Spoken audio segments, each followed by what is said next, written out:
Fantasies of the Master Race. Literature, Cinema, and the Colonization of American Indians. By Churchill. For my maternal grandparents. Minnie Idley and Philip H. Allen, Sr. Contents. Introduction IX. Unraveling the Codes of Oppression. American Indians in Literature and Film. Literature and the Colonization of American Indians 1. It Did Happen Here 19. Sand Creek, Scholarship, and the American Character. Carlos Castaneda 27. The Greatest Hoax Since Piltdown Man. Hi-Ho Hillerman. Away, 67. The Role of Detective Fiction in Indian Country. A Little Matter of Genocide 99. Colonialism and the Expropriation of Indigenous Spiritual Tradition in Contemporary Academia. The New Racism 121. A Critique of James A. Clifton's The Invented Indian. Beyond Ethnicity. 137. Werner Soller's Deepest Avatar of Racism. In the Service of Empire 149. A Critical Assessment of Arnold Krupat's The Turn to the Native. Interpreting the American Indian. 161. A Critique of Michael Castro's Apologia for Poetic Racism. Fantasies of the Master Race 167. The Stereotyping of American Indians in Film. And They Did It Like Dogs in the Dirt 225. An Indigenist Analysis of Blackroy. Lawrence of South Dakota 239. Index. 243. Introduction. Unraveling the Codes of Oppression. American Indians in Literature and Film. It has been said that I dare to speak truth to power. Maybe so, but that's never been my objective. My job, as I see it, is to speak the truth to the great mass of people without political or economic power. I take this as my task out of a firm conviction that knowledge of the truth is itself empowering. It follows that my goal is really to change current power relations in a constructive manner. Noam Chomsky. 1998. It is with considerable gratification that I write this introduction to the revised and expanded City Lights edition of my Fantasies of the Master Race. First released in early 1992, the book in its initial form captured a national award for writing on the topic of human rights in the United States, sold out through 4 consecutive printings, stimulated considerable discussion in activist/academic circles, has been widely referenced by other analysts and saw broad adoption as a course text before a dispute with the original publisher led to its withdrawal from circulation in mid-1996. All told, the record accrued by Fantasies has thus been quite remarkable, given the limited distribution channels available to it and the fact that its content is so frankly hostile to certain of the mythologies contrived to sustain the comfortability of North America's dominant settler society. The City Lights edition, born of the success enjoyed by its predecessor, promises to be a far stronger and more useful book. Shorn of items which now seem dated or otherwise extraneous, it nonetheless retains the best of what 9. Appeared in the 1992 compilation, much of it further developed and or substantially reworked. It also incorporates material previously published elsewhere and an essay which was written specifically for inclusion in this edition. Thematically, Fantasies remains very much the same, concentrating as it does upon exploring the ways in which literature and its celluloid stepchild, the cinema, have been employed in combination with supposedly non-fictional venues to falsify the realities of Euro-America's interaction with the continent's indigenous peoples, both historically and in the contemporary setting. Its purpose is, as it has always been, to strip away at least some of the elaborate veil of misimpression and disinformation behind which the ugly countenance of Euro-American conquest, colonization, and genocide have been so carefully hidden. 2. The Open Veins of Native North America. It is perhaps helpful to provide a backdrop to the analysis of films and written works which follow by providing a factual overview of the modern colonial context in North America. Although ideologues ranging in outlook from reactionary republicanism to revolutionary Marxism are wont to decry as misleading and rhetorical any application of such terms to the structure of relations prevailing on this continent, the fact is that the very core of U.S. imperialism lies not abroad in the Third World, but right here at home. As these words are written, more than 400 native peoples continue to exist within the boundaries of the 48 contiguous states of the United States alone, another 200 or so in Canada. About half these peoples retain nominal possession of some reserved portion of their aboriginal territory, or replacement lands, a pastiche of areas comprising about 3% of the continental US and a lesser portion of Canada. Moreover, these peoples, having never ceded it by treaty or other instrument of consent, still retain unassailable legal title to something more than 10 times the territory now left to us. Put another way, the United States lacks even a pretense of legitimate ownership of about 1/3 of its claimed land mass, while in Canada the situation is rather worse. For while pushing Indians off 90% of the land we'd retained by treaty instruments through which both the US and Canadian governments formally and repeatedly recognized Indigenous peoples as comprising fully sovereign nations in our own right, the US in particular consigned native populations to what were thought to be the least useful and productive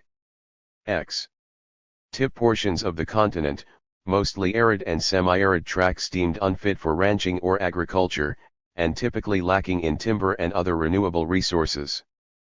In effect, the reservations represent nothing so much as dumping grounds, out of sight and mind of polite society, where it was assumed that native North Americans would die off altogether. It is one of history's supreme ironies that this same worthless acreage turned out to be extraordinarily rich in minerals. Endowed with an estimated 2/3 of what the US now claims as its own uranium assets, as much as a quarter of the readily accessible low-sulfur coal, 15 to 20% of the oil and natural gas, and appreciable deposits of copper, bauxite, zeolite and other strategically/commercially crucial ores. These minerals, plainly belonging to the indigenous nations within whose reservation boundaries they lie, constitute what federal economic planners now like to call U.S. domestic reserves. Without these resources, America's contemporary business as usual could never have been created, and would presently come to a halt in a hot minute. Using the term colonization to describe such circumstances stands to instill a certain unsettling, and perhaps destabilizing, sense of cognitive dissonance among the Euro-American citizenry. After all, they themselves, or rather their ancestors, once engaged in a decolonization struggle against England, a process inaccurately referred to at this juncture as having been a revolution. Their success in that endeavor has with equal inaccuracy anchored their collective boast of having emerged as the land of the free. To be confronted with the proposition that their ostensible heritage of staunch anti-colonialism embodies instead as virulent a strain of colonialism as has ever been perfected is more than the average Joe can be expected to reconcile with any degree of psychological grace. Hence, propagandists in service to elite interests have long been bent to the task of inventing a whole vernacular behind which to mask the true nature of U.S. Indian relations. Rather than occupying and colonizing native North America, for instance, it is asserted that the United States has merely assumed a permanent trust responsibility for indigenous land and lives, thereby accruing plenary, full, power over the disposition of native property. Or, to take another prominent example, a bill designed to afford Indians a hiring preference in implementing federal Indian policy is titled grotesquely, to anyone in the least familiar with the meaning of the term, the Indian Self-Determination Act, emphasis added. 10 illustrations of this sort could, of course, 11 be easily continued at length and extended northwards across Canada. The systematic deployment of such euphemisms has allowed projection of the illusion that federal interaction with Indians, while displaying a variety of errors and excesses during the 18th and 19th century settlers' wars, has long been and remains well-intended, benevolent, and for the Indians' own good. Thus, the average Joe, should he bother himself to think of Indians at all, has no reason to feel especially uncomfortable, much less outraged at what has been and continues to be done to us. Indeed, the opposite is often true. So relentlessly have official fables of federal largesse been put forth that many Euro-Americans have come to feel resentment at what they see as the free ride bestowed upon Indians at their expense. The reality hidden behind this deceptive spin is, to be sure, very different. The true cost to native people bound up in the relationship providing the Euro-American status quo its foundation is revealed in the federal government's own rather less publicized statistics. By any reasonable computation, a simple division of the 50 million odd acres of land still in reserved status by the approximately 1.8 million Indians reflected in the last U.S. Census should make us the largest per capita landholders of any group on the continent. Based upon its known mineral resources alone, our 0.6% of the total U.S. population should comprise its wealthiest segment, both as an aggregate and individually. 1.4 Instead, we are as a whole the most impoverished by far, suffering the lowest annual and lifetime incomes, the worst housing and sanitation conditions, the lowest level of educational attainment and highest rate of unemployment. 13 The single poorest county in the United States over the past 75 years has been Shannon, on the Pine Ridge Sioux Reservation in South Dakota. 6 counties on half a dozen other Indian reservations distributed across a wide geographic area make regular appearances among the 10 poorest recorded by the U.S. Departments of Labor and Commerce. 7 That more do not appear in such listings is due mainly to the fact that non-Indians have long since infiltrated most reservation areas to monopolize such business, ranching and agriculture as exists there, thus skewing the data to a considerable extent. 8 Correspondingly, Native Americans are currently afflicted with the most pronounced symptoms of destitution evidenced by any overall population group. The Indian health level is the lowest and the disease rate the highest of all major population groups in the United States. The incidence of tuberculosis is over 400% higher than the national average. Similar statistics show that the incidence of strep infections is 1,000% higher, meningitis is 2,000% higher, and dysentery is 10,000% higher. Death rates from disease are shocking when Indian and non-Indian populations are compared. Influenza and pneumonia are 300% greater killers among Indians. Diseases such as hepatitis are at epidemic proportions. Diabetes is almost a plague. And the suicide rate for Indian youths ranges from 1,000 to 10,000 times higher than for non-Indian youths. Indian suicide has become epidemic. 9. In addition, between 50,000 and 57,000 Indian homes are officially considered uninhabitable. Many of these are beyond repair. For example, over 88% of the homes of the Sioux in Pine Ridge have been classified as substandard dwellings. 21 Consequence is that Indians die from exposure at 5 times the national rate, 12 times the rate from malnutrition.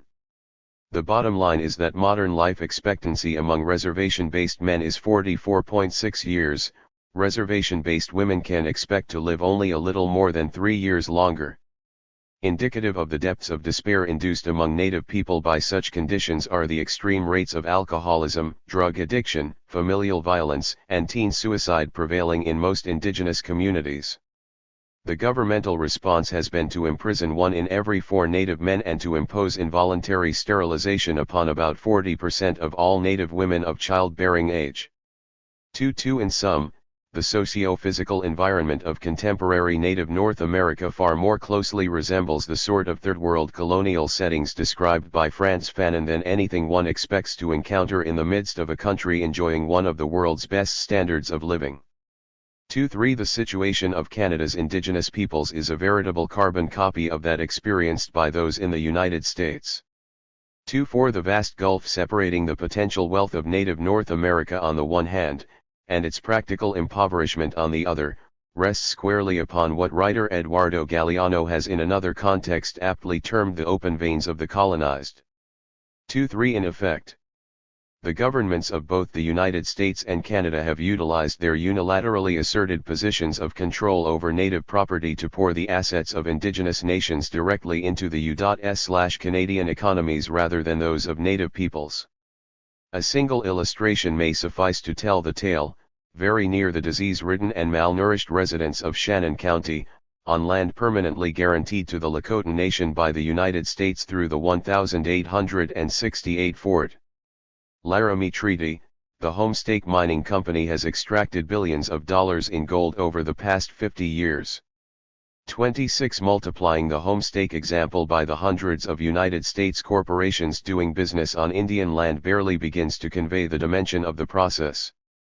Stripped to its essentials, the American way of life is woven from the strands of these relations. They comprise an order which must be maintained, first, foremost, and at all costs, because they more than any other definable factor constitute the absolute bedrock upon which the U.S. status quo has been erected and still maintains itself. Precisely the same can be said of Canada. Semantic subterfuge. As was suggested above, such things can never be admitted. On the contrary, it is most convenient from an elite perspective when they can be packaged to appear as exact opposites of themselves. A salient example, beginning with the 1934 Indian Reorganization Act, IRA, has been the supplanting of traditional indigenous forms of governance by a tribal council model. Devised in Washington, D.C., it was imposed over the vociferous objections of those now ruled by it. As with colonial/neocolonial regimes everywhere, the IRA councils owe their allegiance not to their supposed constituents, but to the foreign power which created their positions and installed them, and which continues to fund and advise them. From the outset, these councils accepted a tacit quid pro quo attending their positions of petty power and imagined prestige. Theirs have been the signatures affixed to resolutions extending Indian approval to leases paying their people pennies on the dollar for the mineral wealth lying within their lands, waiving environmental protection clauses in mining contracts and all the rest. Theirs have also been the Indian voices adding illusions of consensus to the federal/corporate chorus proclaiming every agonizing step in the ongoing subjugation and expropriation of native North America as giant steps forward while denouncing anyone insisting upon genuinely indigenous alternatives as a barrier to progress. 28. Altogether, this structure of Indian self-governance had become so entrenched and effective by the mid-1970s that it was cast under the rubric of self-determination. This inherently anti-colonialist concept, fully explained in black-letter international law, was thus stood neatly on its head. Advanced in its stead was a statutory formulation wherein all policy decisions affecting Indian country would forever fall within the sphere of 14. Federal authority. Implementation of these policies would, to the maximum extent possible, be carried out by native people hired specifically for this purpose. 3.1. In many ways, since Canada shortly followed suit with its own version, this maneuver represented a consummation of the internal colonization of native North America. 3.1. As indigenous people were rendered increasingly self-colonizing during the 1980s and 90s, it became ever more possible to neutralize native opposition to internal colonization simply by juxtaposing it to the posturing of the growing gaggle of IRA leaders or preferred native employees within the federal bureaucracy. All of them were prepared at the drop of a hat to confuse critics through their own avid endorsement of the system. Additionally, such professional Indians have proven themselves quite willing to publicly dismiss bona fide native rights activists, usually in the face of overwhelming evidence to the contrary, as self-styled and irresponsible renegades, terrorists, and revolutionaries who lack standing or credibility within their own communities. 3.2. Within this painstakingly fabricated framework of duplicity and false appearances, all potential for coherent non-Indian understanding of the situation becomes increasingly difficult to realize. Consequently, the prospect of non-Indians developing any form of serious opposition to the internal colonization of native North America has been diffused and dissipated, even among those committed to combating U.S. neocolonial activities in Latin America, Southern Africa, the Mideast, and elsewhere. In effect, the officially sponsored scenario fosters mainstream perceptions that, since we Indians ourselves cannot agree on the nature of our oppression, or even whether we are oppressed, then non-Indian intervention on our behalf is pointless at best. Worse, based on contentions put forth by the government and its cooperating caste of Indians that Native America is already self-governing and self-determining, Non-Indian efforts to bring about U.S/Indian or Canadian/Indian relations can be interpreted as presumptuous and counterproductive. In the end, although each of the North American settler states has retained and perfected sharp-end mechanisms of repression, the primary means by which they maintain their mutual internal colonial order has proven to be that of sheer sophistry. 3. Their joint deterrence of even the possibility that native rights will be defined in anti-colonialist terms resides mainly in their successful peddling of the ridiculous notion that their structures of colonial oppression no longer really exist, if in fact they ever existed at all. 34. 15. Culmination of the process will rest on inculcation of the population at large with an understanding that the only genuine, authentic, representative, and therefore real Indians are those who have elected to fit in most comfortably. 3. Real Indians, in other words, conform most closely to the needs and expectations of the larger society. Real Indians provide voluntary and undeviating service to those greater interests associated with the Euro-American status quo. All who resist will, to that extent and by the same definition, be relegated to the status of fakes, frauds and phonies. 36. Fantasies of the Master Race. Elsewhere, I have delved much more deeply into the form, substance, and history of the official subterfuges and misrepresentations addressed above. 37. In the present volume, it is my objective to explore the modes, literary and cinematic, through which these officially sanctioned interpretations have been polished, popularized, and foisted off upon the public at large. To this end, several essays, most of them focusing on literature, have been retained from the first edition, 2 are substantially revised and expanded. These include Literature and the Colonization of American Indians, Carlos Castaneda, Hi-Ho, Hillerman. Away, A Little Matter of Genocide, It Did Happen Here, The New Racism, Interpreting the Indian and Beyond Ethnicity. Also retained from the first edition are 2 essays on cinema, Fantasies of the Master Race, which is also substantially revised and expanded, and Lawrence of South Dakota.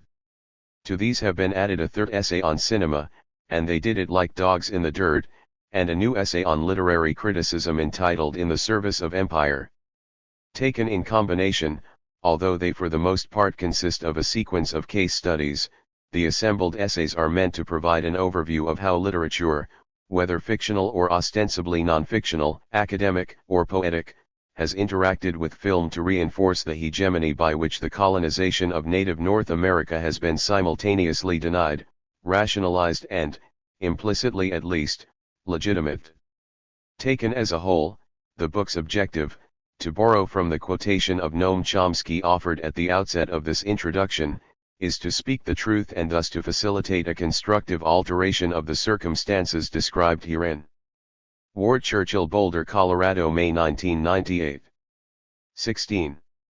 Literature and the Colonization of American Indians. To retrench the traditional concept of Western history at this point would mean to invalidate the justifications for conquering the Western Hemisphere. Vine Deloria Jr.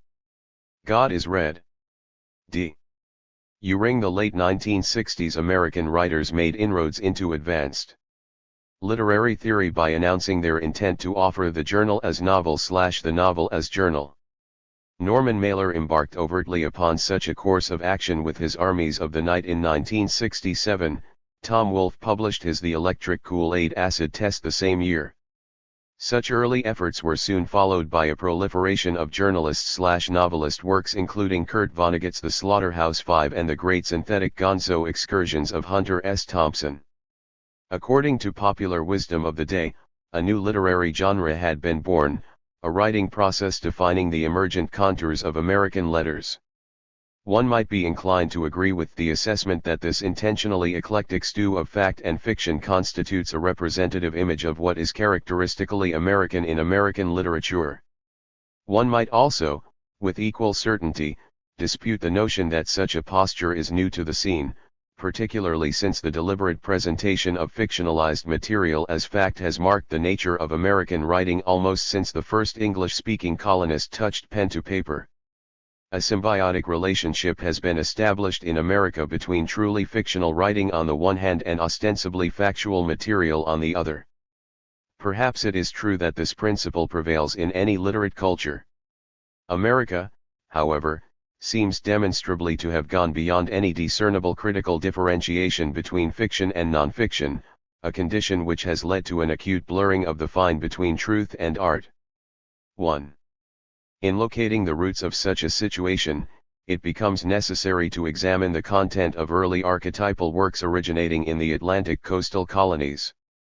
By doing so, it is possible to distinguish a common denominator in terms of subject matter between the various modes of writing then extant: formal journals, reports, histories, and narrative accounts, for the most part. This subject matter is the indigenous population of the region. It next becomes necessary to determine concretely whether this early colonial preoccupation with factually fixing the realities of things Indian through fictive modes was a topical phenomenon or whether it has exhibited a longevity beyond its immediate context.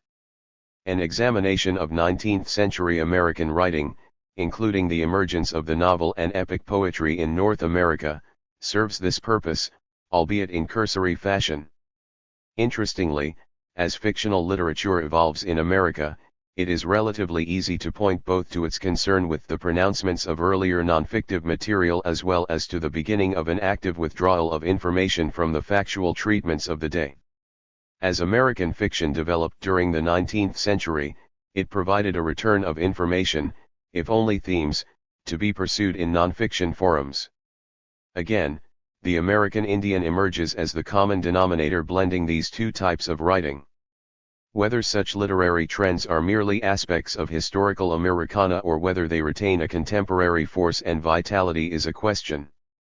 Examination of several recent works in American letters tends to reveal that not only is the Indian in American literature genre alive and well but also that it has undergone something of an arithmetic progression, assuming a position occupying simultaneously both fictional and non-fictional frames of reference.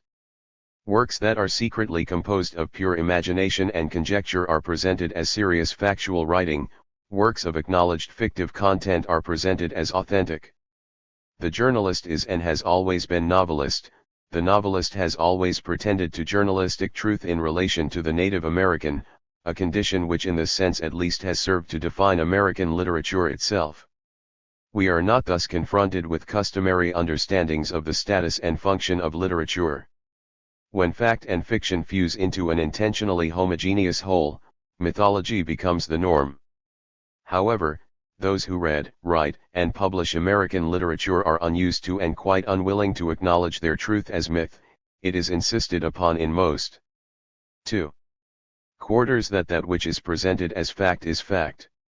Why this might be so constitutes a final question. Viewed from the perspective of colonial analysis, I believe the enigmatic aspects of the handling of the American Indian in literature disappear. With literature perceived as a component part of a colonial system, within which Native America constituted and constitutes expropriated and subjugated peoples, the reworking of fact into convenient or expedient fantasies by the colonizer is a logical process rather than an inexplicable aberration. The merger of fact and fiction, which was treated as such a rarefied accomplishment by Mailer, Wolt, Thompson, et.al., was already a time-honored practice in a colonial nation which has always insisted upon viewing itself as free of the colonial aspirations marking its European antecedents. The colonial period. In May of 1607, 3 small ships sailed up the James River from Chesapeake Bay in search of a site for the first permanent English colony in North America. The prospective settlers chose a peninsula that had the clear disadvantage of being low and swampy. But it did provide a good anchorage, and the fact that it was a virtual island made it defensible against possible attacks by hostile Indians. By giving a high priority to physical security, the colonizers showed an awareness that this was not an empty land but one that was already occupied by another people who might well resist their incursion. Unlike earlier attempted settlements, Jamestown was not so much an outpost as a beachhead for the English invasion and conquest of what was to become the United States of America. George M. Frederickson White Supremacy. American Indians seem to have provided the defining aspect of that portion of written expression which has come to be generically considered as American literature. As early as 1612, Captain John Smith was offering observations on native peoples to an eager audience in the mother country. They, the Indians, are inconstant in everything, but what fear constraineth them to keep? Crafty, timorous, quick of apprehension and very ingenious, some are of disposition fearful, some bold, most cautious, all savage. They soon move to anger, and are so malicious that they seldom forget an injury, they seldom steal from one another, lest their conjurers reveal it, and so they be pursued and punished. 1. Smith's commentary was followed in short order by that of Alexander Whitaker. 3. Let the miserable condition of these naked slaves of the devil move you to compassion toward them. They acknowledge that there is a great God, but they know him not, wherefore they serve the devil for fear, after a most base manner. They live naked of body, as if the shame of their sin deserved no covering. They esteem it a virtue to lie, deceive, steal. If this be their life, what think you shall become of them after death, but to be partakers with the devil and his angels in hell for evermore? 2. In 1632, Thomas Morton added to the growing list of English-language publications originating in the Atlantic seaboard colonies concerned with the indigenous population. Now since it is but food and raiment that men that live needeth, though not all alike, why should not the natives of New England be said to live richly, having no want of either? Cloaks are the badge of sin, and the more variety of fashions is but the greater abuse of the creature. The beasts of the forest there deserve to furnish them at any time when they please. Fish and flesh they have in great abundance which they roast and boil. The rarity of the air begot by the medicinal quality of the sweet herbs of the country, always procures good stomachs to the inhabitants. According to humane reason guided only by the light of nature, these people led the more happy and freer life, being void of care, which torments the minds of so many Christians. They are not delighted in baubles, but in useful things. 3. And, in 1654, Edward Johnson penned the following concerning the English colonists' 1637 extermination of the Pequots. The Lord in his mercy toward his poor churches having thus destroyed these bloody barbarous Indians, he returns his people safely to their vessels, where they take account of their prisoners. The squaws and some young youths they brought home with them, and finding the men guilty of the crimes they undertook the war for, they brought away only their heads. 4. Each of the remarks quoted here serve at least a twofold purpose. First, each contributed decisively to establishing Native Americans as a topic for English language writing originating in the Americas. In fact, it becomes difficult to conceive a colonial writing not preoccupied with things Indian. Second, each established the groundwork for a stereotype which assumed increasing prominence in American literature. Smith's writing played upon the persistent image of the Indian as a sort of subhuman, animal-like creature who was a danger to hardy Anglo settlers. Whitaker reinforced an already pervasive European notion of the Indian as godless heathen subject to redemption through the civilizing ministrations of Christian missionaries. Morton's often confused prattle went far in developing noble savage mythology in the Americas. Johnson mined the vein of a militaristic insistence that the native was an incorrigible, even criminal, hindrance to European progress in North America, a miscreant barrier to be overcome only through the most liberal applications of fire and cold steel. With primary stereotyping trends isolated in letters, however, one must also be aware of another important genre of the same period, one which tends to cut across stereotypic lines and which might be perceived as generating a most heatedly emotional and decidedly anti-Indian popular response among readers, the so-called narratives of Indian captives. Perhaps the first manuscript of this school was published in 1682 by Mrs. Mary Rowlandson. Samples of her prose clearly meet the standards established above. Now away we must go with those barbarous creatures, with our bodies wounded and bleeding, and our hearts no less than our bodies. This was the dolefullest night that ever my eyes saw. Oh, the roaring and singing and dancing and yelling of those black creatures in the night, which made the place a lively resemblance of hell. 3. Such narratives were copiously cited as evidence by such unabashed white supremacists as Increase Mather in his 1684 epic, Essay for the Recording of Illustrious Providences. Not to be outdone, Brother Cotton joined in with his Magnalia Christi Americana of 1702. In fine, when the children of the English captives cried at any time, so that they were not presently quieted, the manner of the Indians was to dash out their brains against a tree. They took the small children, and held 'em under water till they had near drowned them. And the Indians in their frolics would whip and beat the small children, until they set 'em into grievous outcries, and then throw 'em to their amazed mothers for them to quiet 'em as well as they could. 6. This accounting was followed by others such as William Fleming's narrative of the sufferings and surprising deliverances of William and Elizabeth Fleming in 1750, and the even more venomous, and very popular, French and Indian cruelty exemplified, in the life and various vicissitudes of fortune, of Peter Williamson in 1757.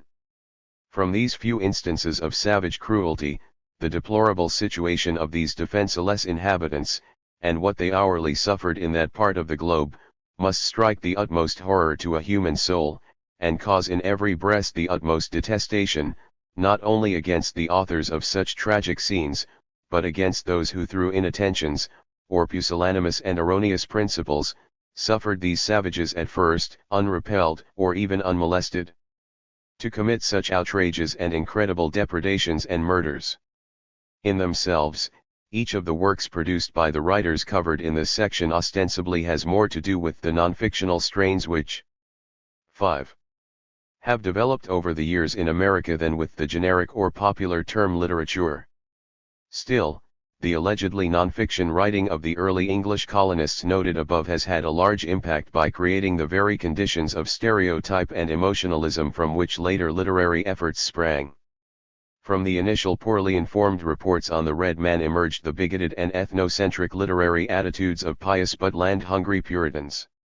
Soon were to follow the commercial and greatly fictional captivity narratives, and then the turn-of-the-century histories of the Indian Wars, never the white, or settlers' or colonists' wars. Perhaps the most tragic thing is that this was only the beginning. 8. The early United States. Perhaps the first American work which might appropriately be termed a novel concerning American Indians was Charles Brockden Brown's 1799 release, Edgar Huntley. It was followed, in reasonably short order for the time, by 2 chapters Traits of the Indian Character and Philip of Pecanicut devoted to the extermination of the Narragansetts during what the colonists called King Philip's War in Washington Irving's sketchbook, dating from 1819. The latter absorbs the noble savage stereotype associated with Thomas Morton's earlier work. Even in his last refuge of desperation and despair a sullen grandeur gathers round his, Philip's, memory. We picture him to ourselves seated among his careworn followers, brooding in silence over his blasted fortunes and acquiring a savage sublimity from the wilderness of his lurking place. Defeated but not dismayed, crushed to earth but not humiliated, he seemed to grow more haughty beneath disaster and experience a fierce satisfaction in draining the last dregs of bitterness. 9. By 1823, James Fenimore Cooper was on the scene, and between then and 1841 his cumulative novels including The Pioneers, The Last of the Mohicans, The Deerslayer of the Prairie, and The Pathfinder had firmly established all 4 of the stereotypes denoted above within the popular consciousness. Of course, Cooper had considerable help. During the same period, Chateaubriand's Attila appeared, as well as novels by William Gilmore Simms including The Yemassee and Guy Rovers. Then, there were poems such as John Greenleaf Whittier's 1835 epic, Maug Megon, and, by 1855, Henry W. Longfellow's The Song of Hiawatha, To the Driving Cloud and the Burial of Minnesink. In a less pretentious vein, there was also during this general period the so-called juvenile fiction exemplified by Mayne Reid in The Scalp Hunters and Desert Home. The fist is considerable. The elements of this rapidly proliferating mass of creative output shared 6. Several features in common. For instance, none possessed the slightest concrete relationship to the actualities of native culture, they portrayed. Hence, each amounted to the imaginative invention of the authors, who by virtue of their medium were alien to the context of which they presumed to write. It can be argued, and has, 1-0, that such prerogatives rest squarely within the realm of the fiction writer. While this may be true in an aesthetic sense, the practical application of the principle breaks down for each of these works on at least two levels. The justifying aesthetic rationale is itself an aspect of the European cultural context which generated the literate format at issue. Hence, utilizing aesthetic freedom as a justifying basis for the distortive literary manipulation of non-European cultural realities is merely a logically circular continuum. It may perhaps be reasonable that Europe is entitled in the name of literature to fabricate whole aspects of its own socio-cultural existence. However, the unilaterally extended proposition that such entitlement reaches into cross-cultural areas seems arrogant in the extreme, little more than a literary manifest destiny. Regardless of the contradictions implied through application of purely European aesthetic values within a cross-cultural context, it must be held in mind that none of the authors in question operated in this abstract sense, such turf being generally reserved for their defenders. In each case, a more or less fictionally intended novel or poetic development was derived from the equally European, Anglo, but ostensibly non-fictive works referenced in the previous section. Consequently, each later literary figure could lay claim to the authenticity of a firm grounding in the historical record. That such history utterly ignored the indigenous oral accountings of the people/events thus portrayed, and did so in favor of the thoroughly alien literary record, serves to illustrate the self-contained dynamic through which literature dismisses anything beyond its pale, including what is being written about. Again, the logic describes a perfect circle, product and proof are one and the same. The advent of the treatment of American Indians within a formalized American literature does not imply a cessation or even necessarily a diminutive. 7. Ishing of the non-fictional writing from which the fictional material grew. Perhaps its most telling example rests within the introduction of Indian religions to the readership of popular magazines during the 19th century. For example, in an 1884 essay published in Atlantic Monthly, writer Charles Leland asserted that there is no proof of the existence among our sick Indians of a belief in a great spirit or in an infinite God before the coming of the whites. 11 William Wassell, in an article in Harper's Monthly, felt a factual sort of hope in the freeing of pagan savages from the sorcery and jugglery of Weeswund medicine men by Christian missionaries who convinced them of simple teachings of the Bible. 1-2 In the same vein, Amanda Miller celebrated the documentation of such civilizing successes in an 1869 issue of Overland Monthly. The contrast between the assemblage of hideously painted savages, whose countenances were rendered still the more revolting by their efforts to intensify their passions of hatred and revenge in their incantations of demonaltry, and the placid and devoted, Christian Indian, congregation at Simcoe, was wonderful and delightful. 1-3. By 1891, a serious scholar such as Alfred Riggs could only conclude, on the basis of such a factual record, that the Christian influence was leading the American Indian to a quickened conscience, a strengthened will, the power of self-restraint, power to labor patiently, economy, thrift, a new spiritual impulse, and a new revelation, and the customs of a social order. 1-4 There were many similar pieces in journals with titles such as Popular Science Monthly, North American Review, Nation, American Quarterly, Century, Scribner's Magazine, New Englander and Yale Review, Forum, and others. 1-5 The conclusions of Alexander Whitaker were not only continued, but expanded upon. It is relatively easy to perceive how, during the 19th century, any valid concept ever possessed by the English-speaking population of North America as to Native Americans being peoples in their own right, peoples with entirely legitimate belief systems, values, knowledge, and life ways, had been lost in the distortion popularly presented through literature and pseudoscience. The stereotypes had assumed a documented authenticity in the public consciousness. Such a process cannot be viewed as meaningless distortion. For stereotyped and stereotyper alike, it becomes dehumanization. 1 as Russell Means put it in 1980. Who seems most expert at dehumanizing other people? And why? Soldiers who have seen a lot of combat learn to do this to the enemy before going back into combat. Murderers do it before going out to murder. Nazi SS guards did it to concentration camp inmates. Cops do it. Corporation leaders do it to the workers they send into uranium mines and steel mills. Politicians do it to everyone in sight. And what the process has in common for each group doing the dehumanizing is that it makes it all right to kill and otherwise destroy other people. One of the Christian commandments says, "Thou shalt not kill, at least not humans," so the trick is to mentally convert the victims into non-humans. Then you can claim a violation of your own commandment as a virtue. 1-7. Viewed in this way, treatment of the American Indian in the arena of American literature must be seen as part and parcel of the Anglo-American conquest of the North American continent. How else could attitudes among the general public have been so massively conditioned to accept a system or policy of non-stop expropriation and genocide of the native population throughout U.S. history? The dehumanizing aspects of the stereotyping of American Indians in American literature may be seen as an historical requirement of an imperial process. No other description of the conquest of America seems adequate. Conceptual negation. The claim to a national culture in the past does not only rehabilitate that nation and serve as a justification for the hope of a future national culture. In the sphere of socio-affective equilibrium, it is responsible for an important change in the native.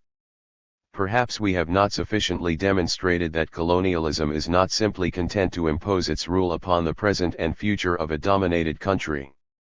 Colonialism is not merely satisfied with holding a people in its grip and emptying the native's brain of all form and content. By a kind of perverse logic, it turns to the past of an oppressed people, and distorts, disfigures and destroys it. Frantz Fanon, The Wretched of the Earth. The representation, indeed misrepresentation is a more accurate word, of indigenous people began with the advent of English colonization of the Western Hemisphere. Within a relatively short period, styles of exposition emerged which identified primary modes of stereotype, modes which are continued in evolved formations today and which must rightfully be viewed as having their roots within the literary culture of England itself. This latter seems true both on the basis of the sheer falsity of colonial pronouncements concerning the indigenous American population, which implies that the notions involved were imported rather than located upon arrival by the colonists, as well as on the identifiable prior existence of similar tendencies in Mother England. Concerning this last, 9. Whatever their practical intentions or purposes, the invaders did not confront the native peoples without certain preconceptions about their nature which help shape the way they pursued their goals. Conceptions of savagery that developed in the 16th and 17th centuries and became the common property of Western European culture constituted a distorting lens through which the early colonists assessed the potential and predicted the fate of the non-European peoples they encountered.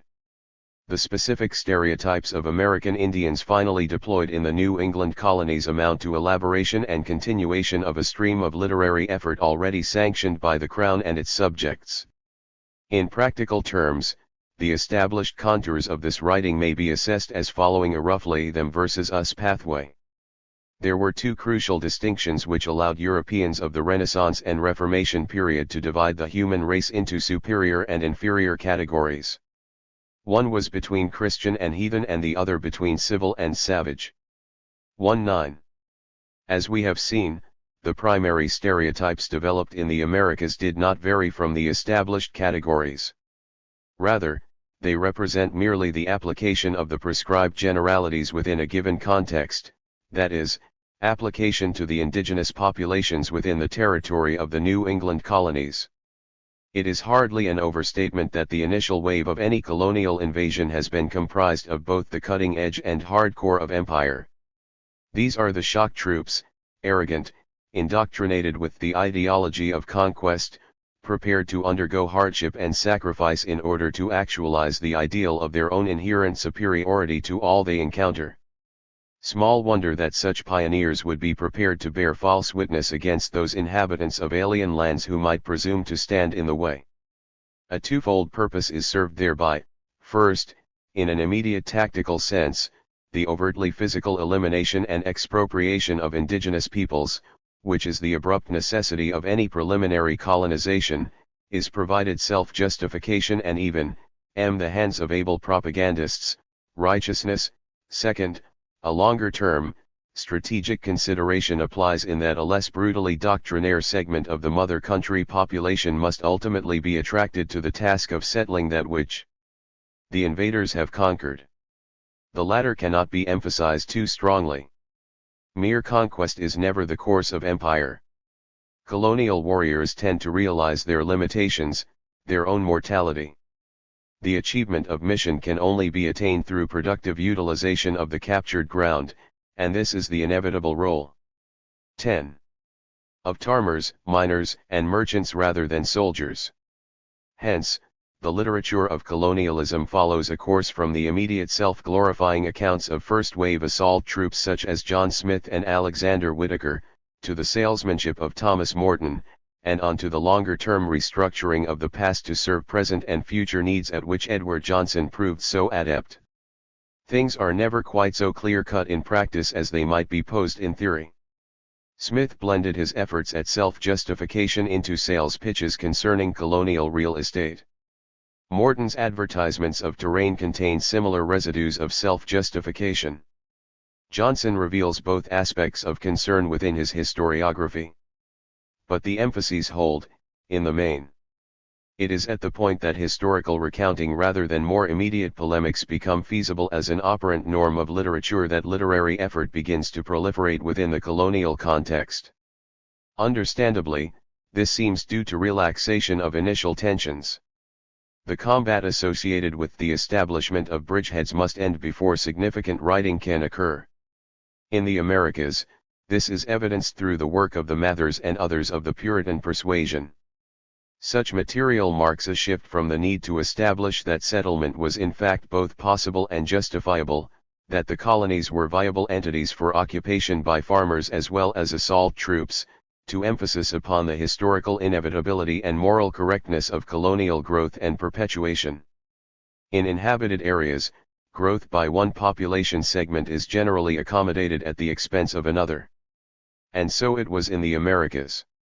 The Puritan ideologues set the tone for a more or less continuous expansion of the English-speaking colonies, precipitating perpetual warfare with an expropriation of the various native peoples encountered in the process. John Smith had long since passed, and with him, the cutting edge. The Puritans' task was to deploy the means to provoke and sanctify systematic warfare on the part of the settler population itself. In this, the so-called captive narratives of Mary Rowland's son, William Fleming, and others may be seen as having accrued a certain tactical utility. At the onset of the 19th century, a new process had begun. Rebellion had stripped England of its external colonies in the Americas and consolidation of the American nation-state had begun. The emphasis in arts and letters became that of creating the national heritage of the emerging state, a source of patriotism and pride within which history, whether real or wholly fabricated, played no part. Hence, the preoccupation with histories of the Americas during this period and the historical groundings provided to incipient American fiction.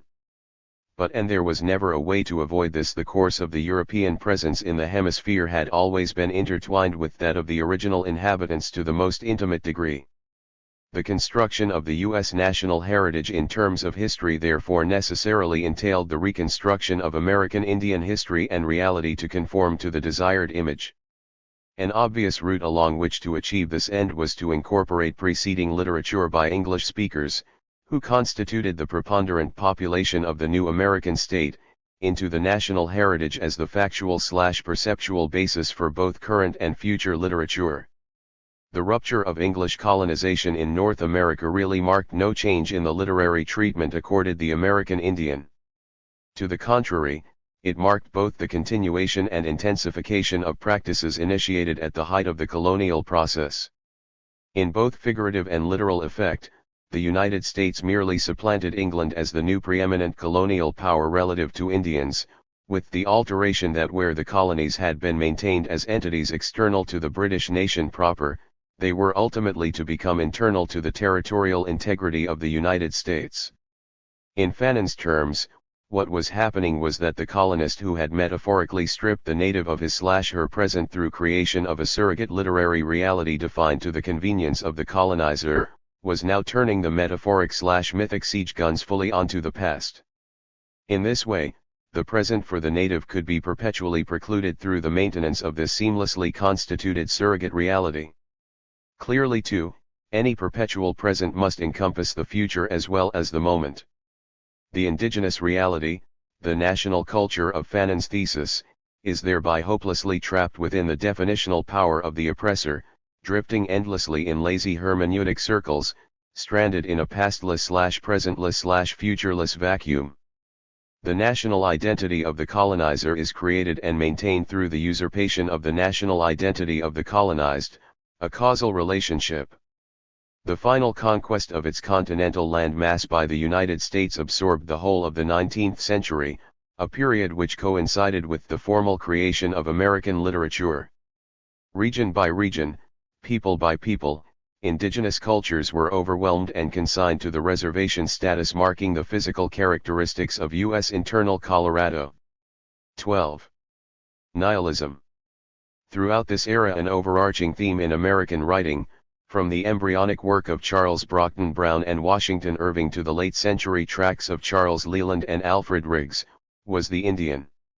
Or, rather, a certain image of the Indian which complemented the need of the nation's Euro-American population to supplant the original inhabitants of the land.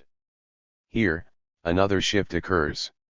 Where initial English colonial writings seem primarily to be seriously concerned with the Christian/heathen dichotomy, 19th-century American literature gravitates more and more toward themes involving the civil versus savage juxtaposition. The trappings of quasi-missionary rhetoric are maintained in treatments such as that written by Amanda Miller, to be sure, but this is a blurring of distinctions of the same order as the overlapping of content evident between Smith, Whitaker, and Morton in an earlier period. By the late 1800s, the original imperatives of missionarism, obvious enough in Puritan literature, had given way to a posture whereby Christianization simply signaled the transition of the savage to civilized, non-obstructionist, status. Another signification of the civilizing process was literacy itself. Therein, a primary tool of the formulation and justification of European colonialism was offered up as a focus for attainment to the colonized. As the articulation of its manifest destiny underscored Euro-America's presumed right to concrete territorial ambitions, so too did articulation of aesthetic doctrine reserve unto the literate the right to interpret history and reality at will. In America, both theses were developed during the same period and progressed virtually in tandem. Both were designed to serve the population which invented them at the direct expense of others. But, while the most overt expressions of manifest destiny have become politically outmoded and have fallen into disrepute, the logic of literate aesthetic primacy has, if anything, become a dominant social norm. The final absorption of the Western United States into the national domain was accompanied by a constantly increasing public zeal to civilize the savage, or at least the popular conception of the savage. This latter is of considerable importance insofar as therein lies the primary function of literature within colonialism. The overwhelming preponderance of writing concerning the American Indian during the U.S. expansion was designed to create an image allowing conquest for the Indian's own good, to effect betterment and progress. The potential for a mass psychology of national. 13. Guilt at its policy of genocide and theft could be offset in no other conceivable fashion at that time. Further, the imposition of literacy and education can be perceived as the most effective means to inculcate in the Indians themselves a correct understanding, in future generations, at least, of the appropriateness of their physical and cultural demise. Since schooling was brought to non-Europeans as a part of empire, it was integrated into an effort to bring indigenous peoples into imperial/colonial structures. After all, did not the European teacher and the school built on the European capitalist model transmit European values and norms and begin to transform traditional societies into modern ones? 2 degrees. At this juncture, a truly seamless model of colonialism makes its appearance, the training of the colonized to colonize themselves. In this sense, hegemony over truth and knowledge replaces troops and guns as the relevant tool of colonization. Literature, always an important property of the European colonial process, assumes an increasingly important centrality to maintenance of the system.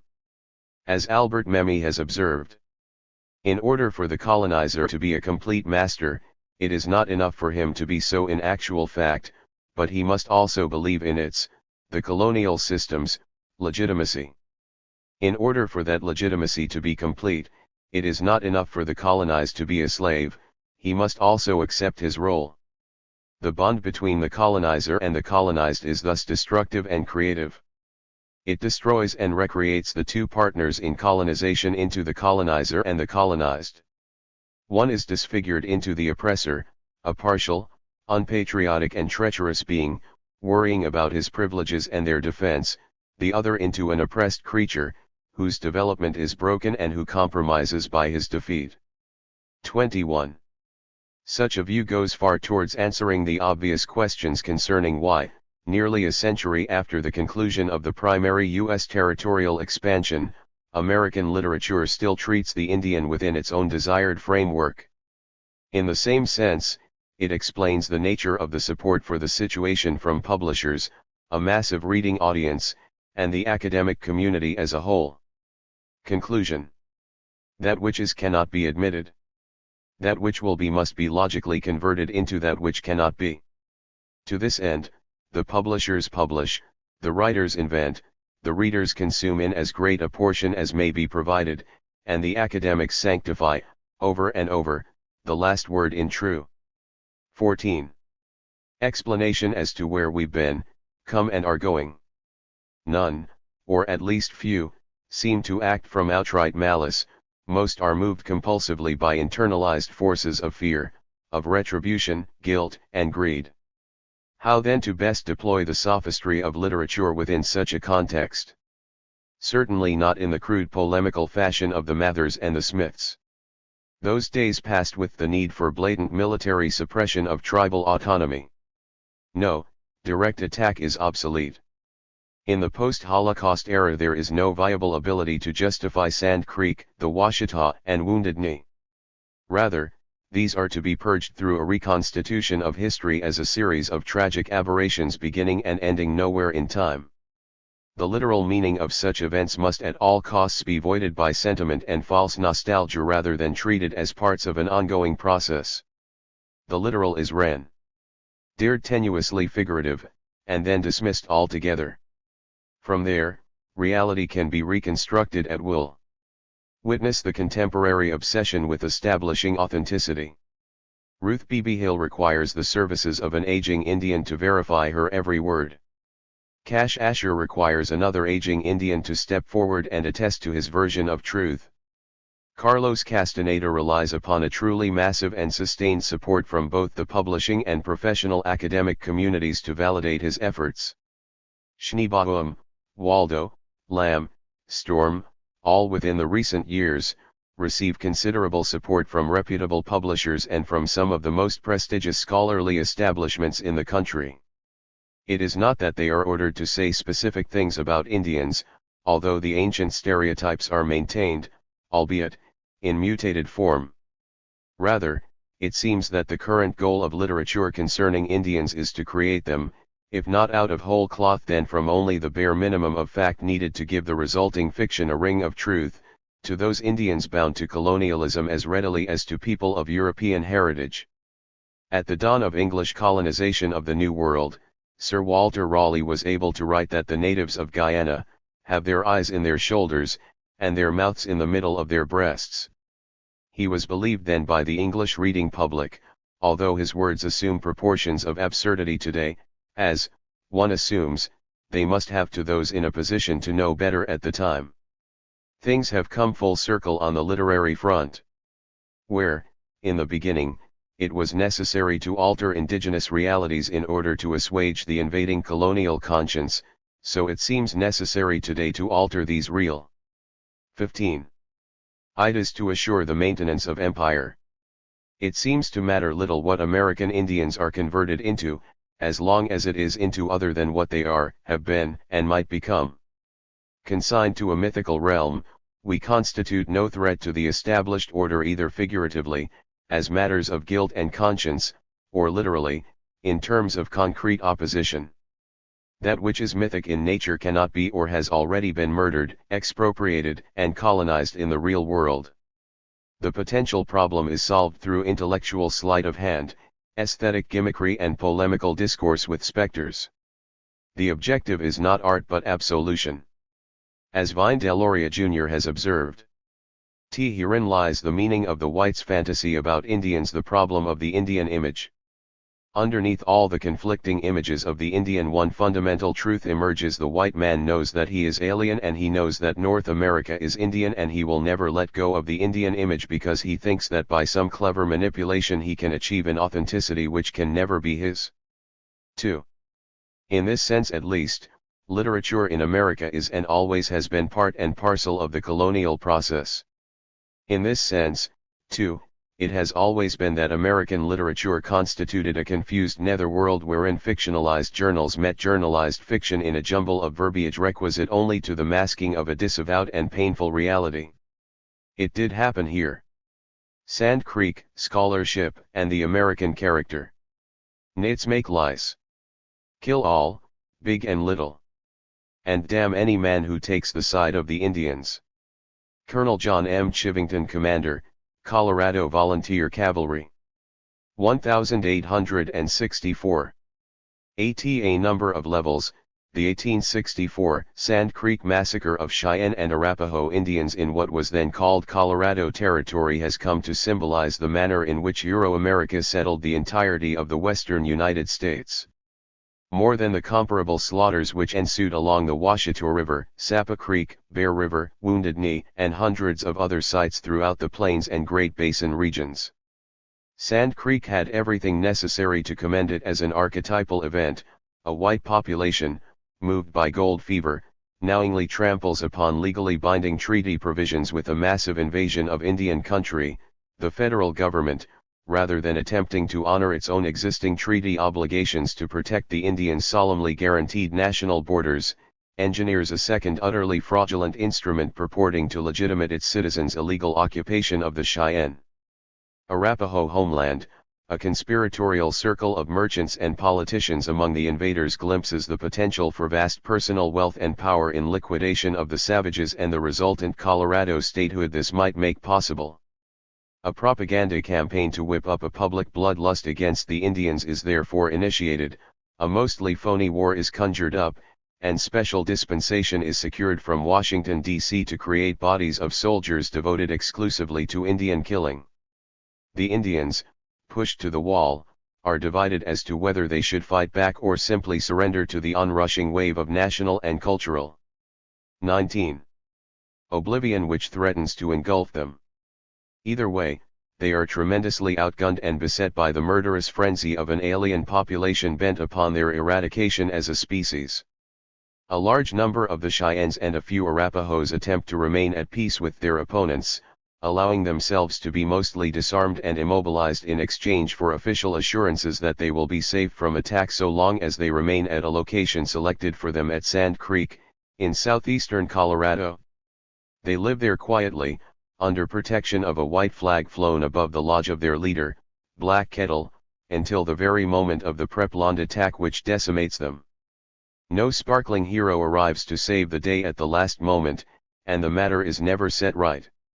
A large though undetermined number of Indians, mostly women, children, and old people, are killed and grotesquely mutilated. Those who survive are driven permanently from the territory, and the plotters' plans are largely consummated.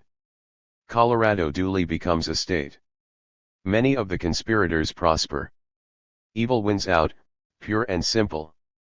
Literature concerning the wanton butchery occurring at Sand Creek on November 29, 1864 began to emerge almost immediately.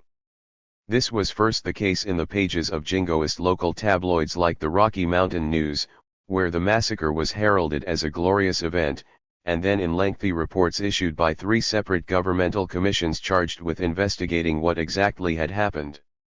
Each of these Massacre of Cheyennes, U.S. Congress, 1865, the Chivington Massacre, U.S. Congress, 1865, and Sand Creek Massacre, Secretary of War, 1867, concluded unequivocally that there was no merit to the rationalizations advanced by those responsible concerning why they'd acted as they had, and that mass murder had indeed been perpetrated against the Cheyennes and Arapahoes. That said, however, each report stopped well short of recommending any sort of criminal punishment for any of the perpetrators, never mind abortion of the process of state formation their collective misdeeds had set in motion. To the contrary, the only tangible consequence visited upon anyone who had played a major role accrued to Colonel John Milton Chivington, a former Methodist minister cum overall commander of the troops, the 3rd and portions of the 1st Colorado Volunteer Cavalry Regiments, who done the actual killing. Disgraced by the official findings, Chivington was forced to abandon his previously promising political career in favor of other lines of work. Over the years since then, Sand Creek has found a ready place in recountings of Euro-America's takeover of the Great Plains ranging in tone, 20.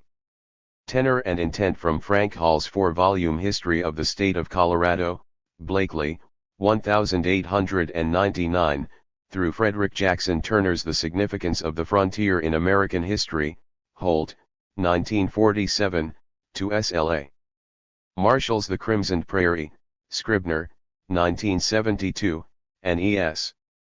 Connell's Son of the Morning Star, North Point, 1984. Similarly, it has been integral to those works such as George Bird Grinnell's The Fighting Cheyennes, Scribner, 1915, and The Cheyenne Indians, Yale University, 1923, or J.H. Moore's The Cheyenne Nation, University of Nebraska, 1987, seeking to chronicle the effects of U.S. westward expansion upon the indigenous people at issue. The massacre and its implications have also been central to biographies of certain of the non-Indian principals involved. Edgar Carlisle MacMechan's Life of Governor John Evans, 2nd Territorial Governor of Colorado, Walgreen, 1924, and Reginald S. Craig's sympathetic study of Chivington, The Fighting Parson, Western Lore, 1959, spring immediately to mind, as do the autobiographical accounts of lesser players like Morse Coffin in his The Battle of Sand Creek, W. M. Morrison, 1965. The authors of the biographies in particular have taken considerable liberties with the record, both factually and philosophically, in their quest to, if not completely vindicate and rehabilitate their subjects, then at least neutralize the genocidal negativity of their central figures' words and conduct. In this, they are joined by the writers of several books focusing directly upon the massacre itself, notably Eugene F. Ware's The Indian War of 1864, Crane & Co., 1911, and William R. Dunn's I Stand by Sand Creek, A Defense of Colonel John M. Chivington and the 3rd Colorado Cavalry, Old Army Press, 1985. Such lies, distortions, and unabashed polemics in behalf of Sand Creek's perpetrators have, in combination, provided a convenient umbrella under which more responsible scholars have persistently sheltered, avoiding the unpleasantness inherent not only to the specifics of Sand Creek itself, but of the far broader sweep of policy to which it was inextricably linked. The conventional academic wisdom has thus landed squarely on the comfortable proposition that, while the massacre was undoubtedly a tragedy, its real meaning and place in American history remains somehow unknowable or stubbornly mysterious. See Raymond G. Carey's The Puzzle of Sand Creek Colorado Magazine, 41:4, 1964, and Michael A. Seaver's Shifting Sands of Sand Creek Historiography Colorado Magazine, 49:2, 1972. There have, to be sure, been efforts which have gone in decidedly different directions. Noteworthy in this regard, albeit to varying degrees, have been 21.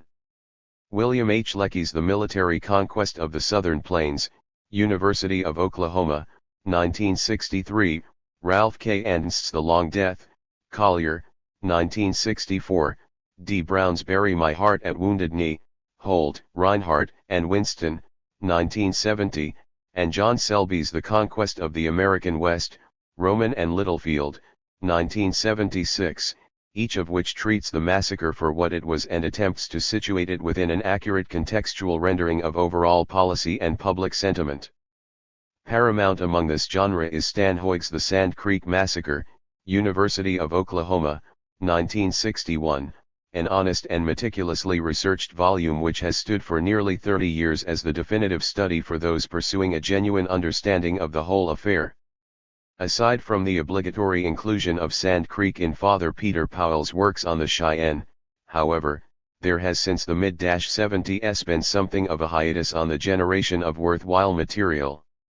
It is thus a circumstance of some interest and importance that a single 6-month period, spanning the years 1989 and 90, saw the release of 2 new book-length examinations of the topic. Of the 2, David Svaldi's Sand Creek and the Rhetoric of Extermination, a case study in Indian-white relations, University Press of America, 1989, and Month of the Freezing Moon, The Sand Creek Massacre, November 1864 by Dwayne Schultz. Schultz's book follows by far the more shop-worn and predictable pattern. It is a standard history of the who did what to whom variety, tracing the by now familiar progression of events leading up to, comprising and immediately stemming from the massacre itself. In this, it is accurate enough on the main points, although essentially duplicative of Hoig's earlier and much better written volume. Were this all that was involved, Month of the Freezing Moon would be nothing so much as a vaguely plagiaristic redundancy, more or less harmless despite its tendency to include easily avoidable errors of detail which serve to muddy rather than further clarify the record.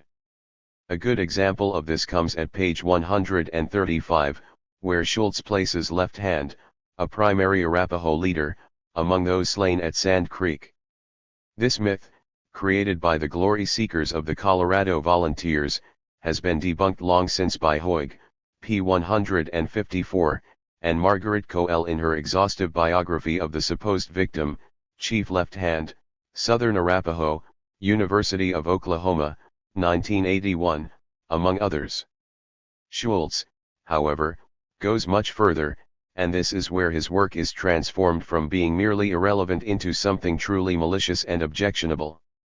This comes with his adoption of the Euro-American standard. 22. Of academic objectivity, decreeing that whenever one addresses the atrocities committed by the status quo, one is duty-bound to balance one's view by depicting some negativity as being embodied in its victims. This holds as an iron law of responsible scholarship even when counterbalancing information must be quite literally invented.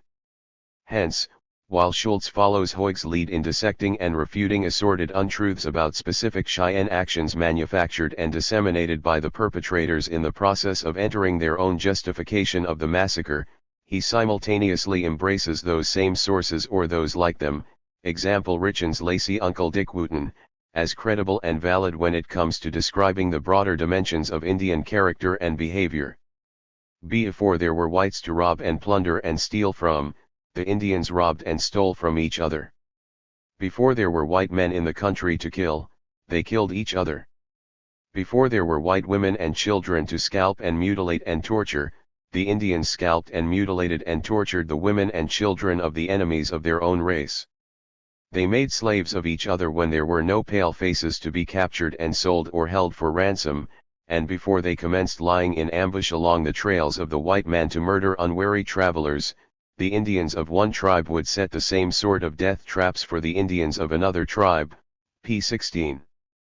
None of this is substantiated, or even substantiable. It instead flies directly in the face of most well-researched and grounded contemporary understandings regarding how the Cheyennes did business in pre-contact times as well as the early contact period. Deployed in the otherwise critical, of the whites, and sympathetic, to the Indians, setting so carefully developed by the author, Such disinformation serves a peculiarly effective propaganda function. The general reader is led to conclude that, while it's a shame the good citizens of Colorado were forced to comport themselves as they did, the intrinsic bestiality of their enemies led inevitably to this result. The inherently horrible nature of the victims themselves, not the fundamental nature of the process by which they were victimized, accounts for the nature of the fate imposed upon them. The process itself thereby becomes necessary and consequently beyond need of justification. In this construction, Evans, Chivington, and the others are indeed guilty, but only of what are conventionally described as excesses. This is to say, by definition, that they undertook a good thing, the conquest of native nations, and pushed it too far, using methods which were overly crude. The reader is left to ponder whether even this might not be excusable. 23. Or at least understandable, which is to say, forgivable, under the circumstances or in the heat of the fray. Such techniques of presentation are hardly novel or unique to Schultz, having been well refined since 1950 by various apologists for Nazism seeking to vindicate the core impulse guiding the Waffen-SS to its gruesome performance in Eastern Europe during World War II. That the author of Month of the Freezing Moon might actually desire that his revision of Hoyt join the ranks of North American corollaries to such Germanic endeavors would not seem especially out of character in view of his earlier record of cranking out uniformly hyper-patriotic accounts of U.S. military prowess. Hugh of Batard. The story of General Jonathan M. Wainwright, St. Martin's, 1981, Wake Island, The Heroic Gallant Fight, Jove, 1985, The Last Battle Station, The Story of the USS Houston, St. Martin's, 1986, and The Doolittle Raid, St. Martin's, 1988. To observe from this perspective that Schultz makes no worthwhile or commendable contribution to the literature on Sand Creek is to extend a very substantial bit of understatement. David Svaldi's first book commands an altogether different assessment. Anchoring his analysis in the whole range of public pronouncements emerging in Colorado contemporaneously with the massacre, the author drives home the point that the will to exterminate Indians, any Indians, of whatever character, was an hegemonic force among the territory's settler population throughout the crucial period. There simply was no generalized dissent from the prevailing view. Isolated figures like Edward Wynkoop and Silas Soule are rightly treated as such exceptions as to prove the rule to be found in this quarter until well after the fact.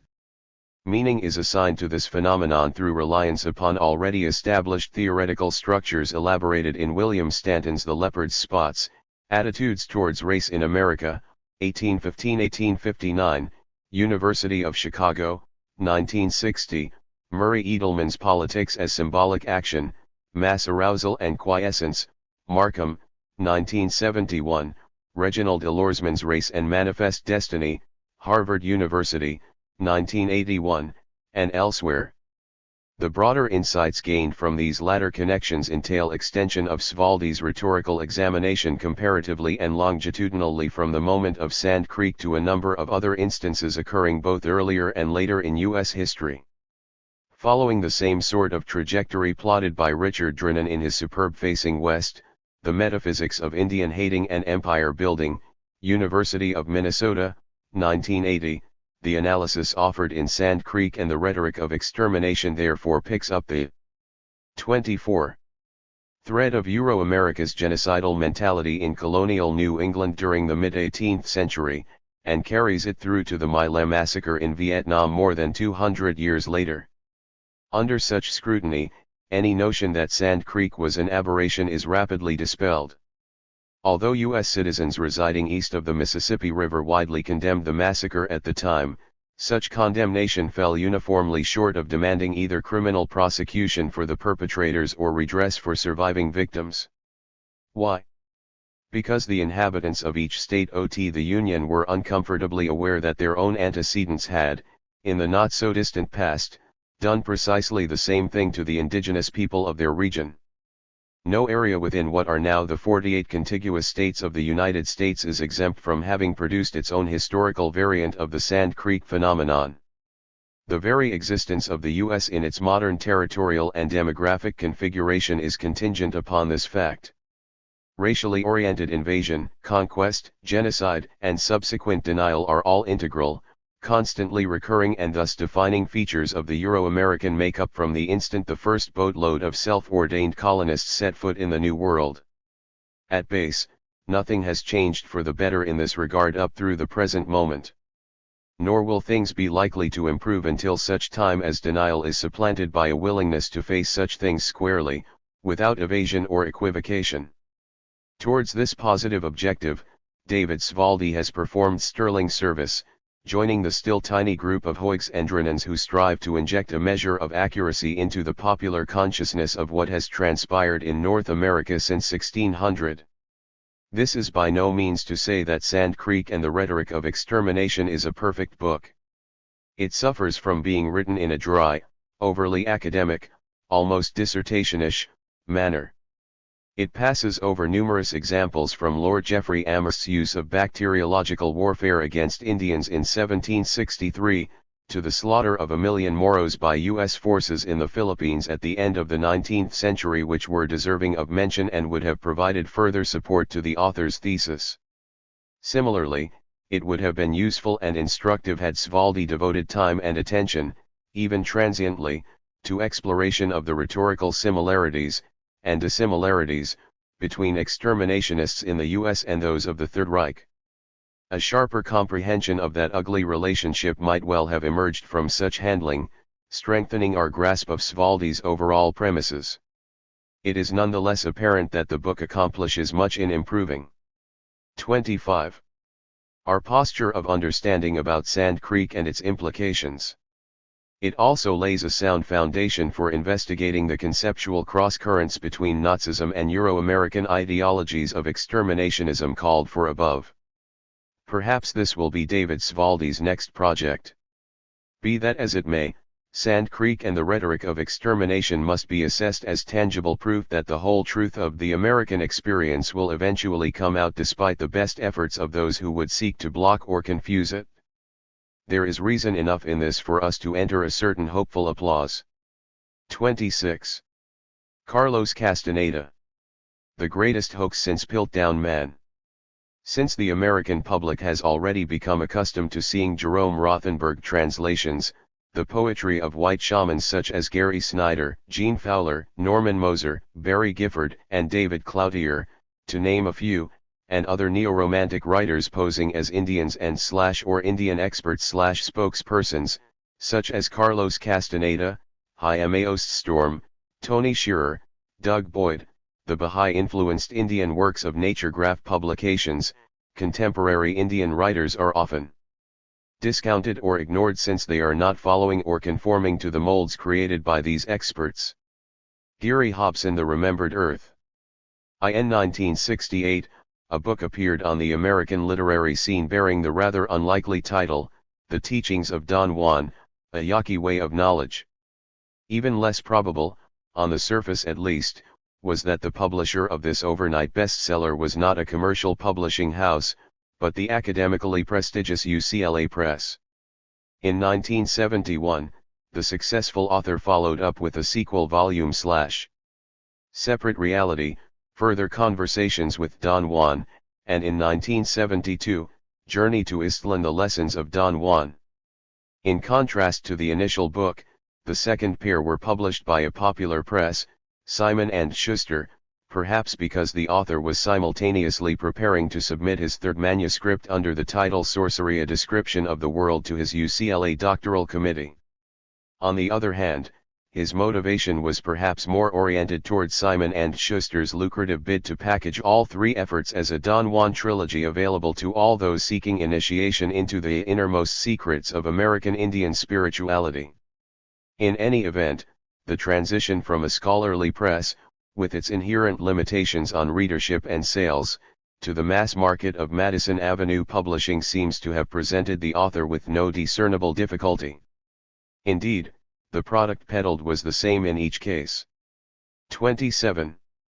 As a certified PhD in anthropology, the writer went on to crank out Tales of Power in 1974, following up with The Second Ring of Power in 1977 and The Eagle's Gift in 1981, all of them published by Simon & Schuster.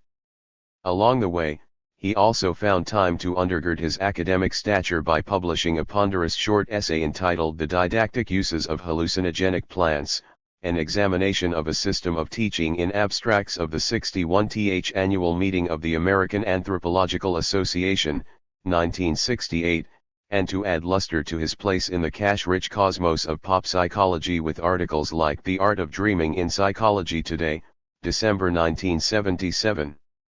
By 1979, as Simon & Schuster was preparing to go to press with The Art of Stalking, which, had it been published, mysteriously, it was not, would have been the author's sixth book, he had by various estimates grossed from $1 million ILLION to $3 million as a result of his literary output. Such cash flow undoubtedly accrued not simply from the book's reputed merits, but from the sort of publicity attending their release.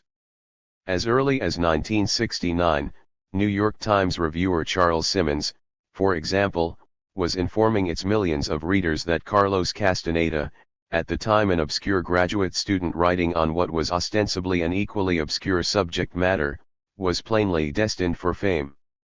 3. The newspaper of record followed up, in May 1971, with a review by Roger Jelinek in which it was proclaimed that Castaneda's books represented an authentic accounting of a prelogical form that is no one knows how old, and that it was thus impossible to exaggerate the importance of his work.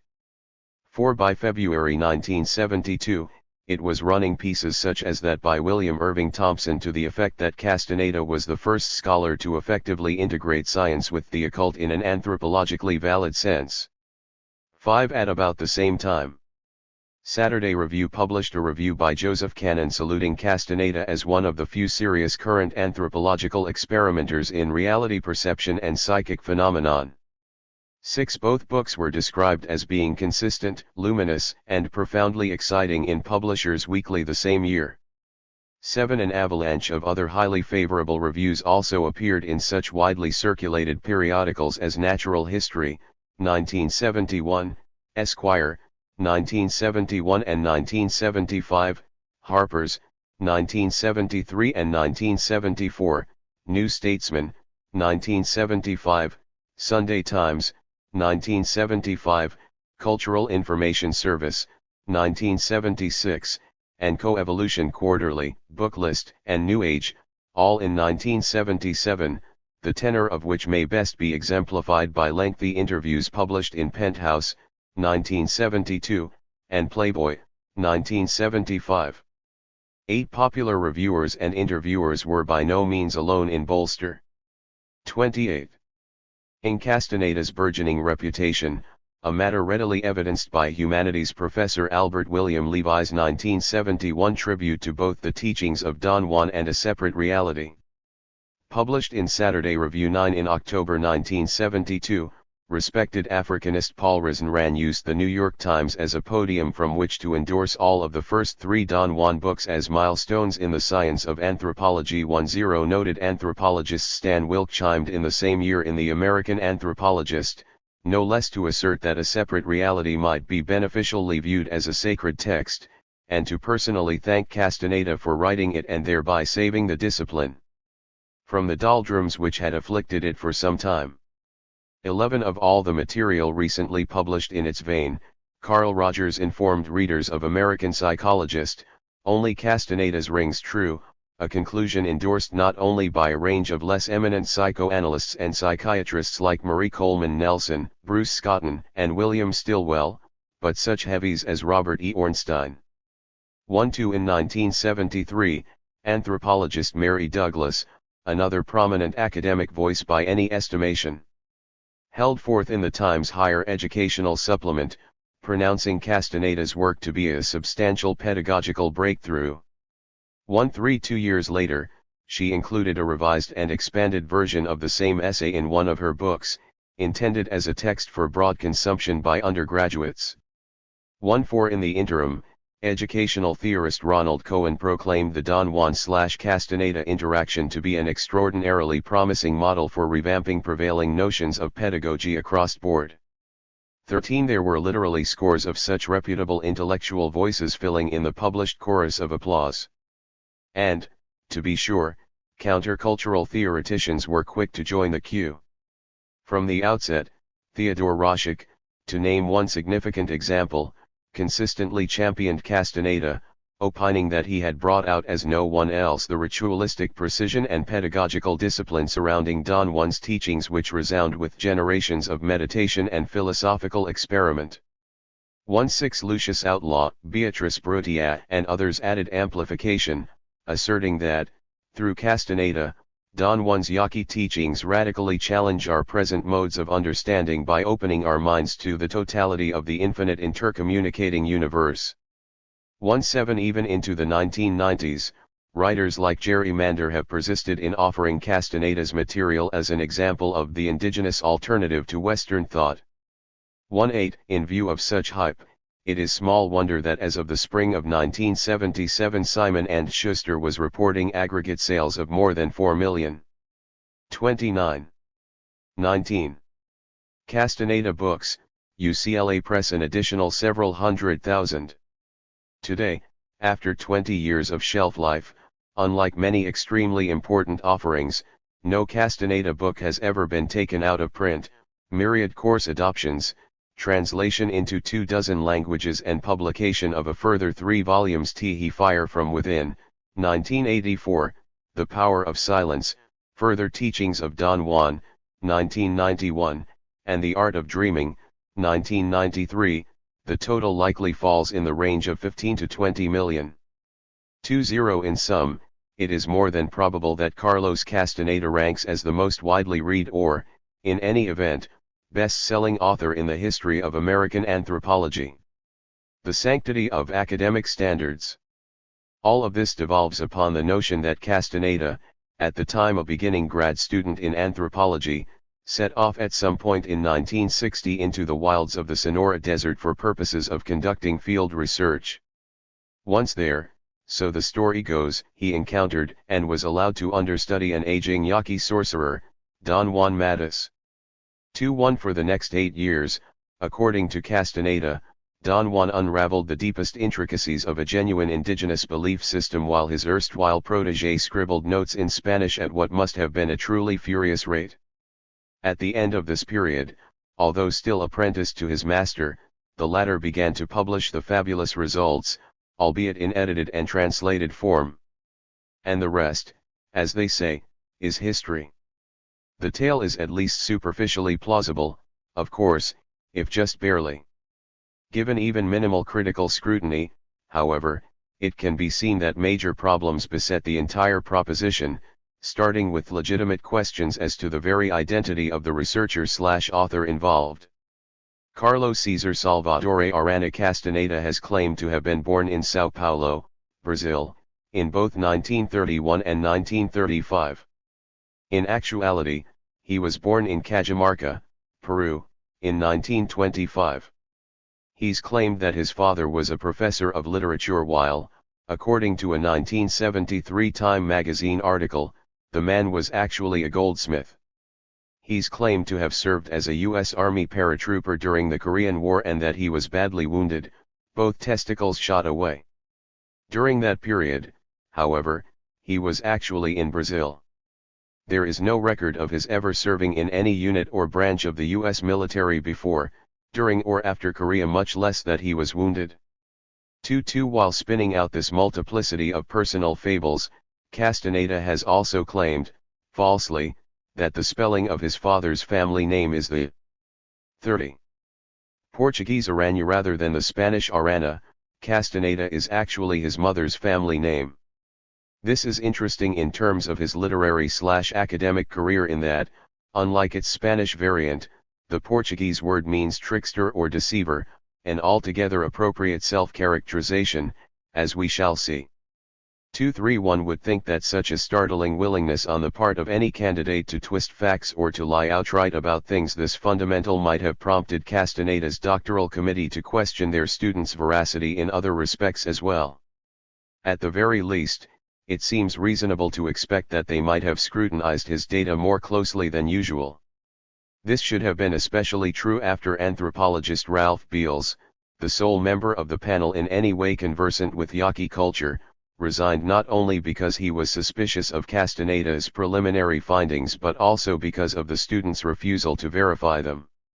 2-4 There is no indication that the balance of the committee, a rather luminous group chaired by Philip Newman and including Clement Meighen, Harold Garfinkel, of ethnomethodology fame, Kees Ball, and Theodore Graves, later replaced by Robert Edgerton, ever seriously interrogated the supposedly factual content of Castaneda's material.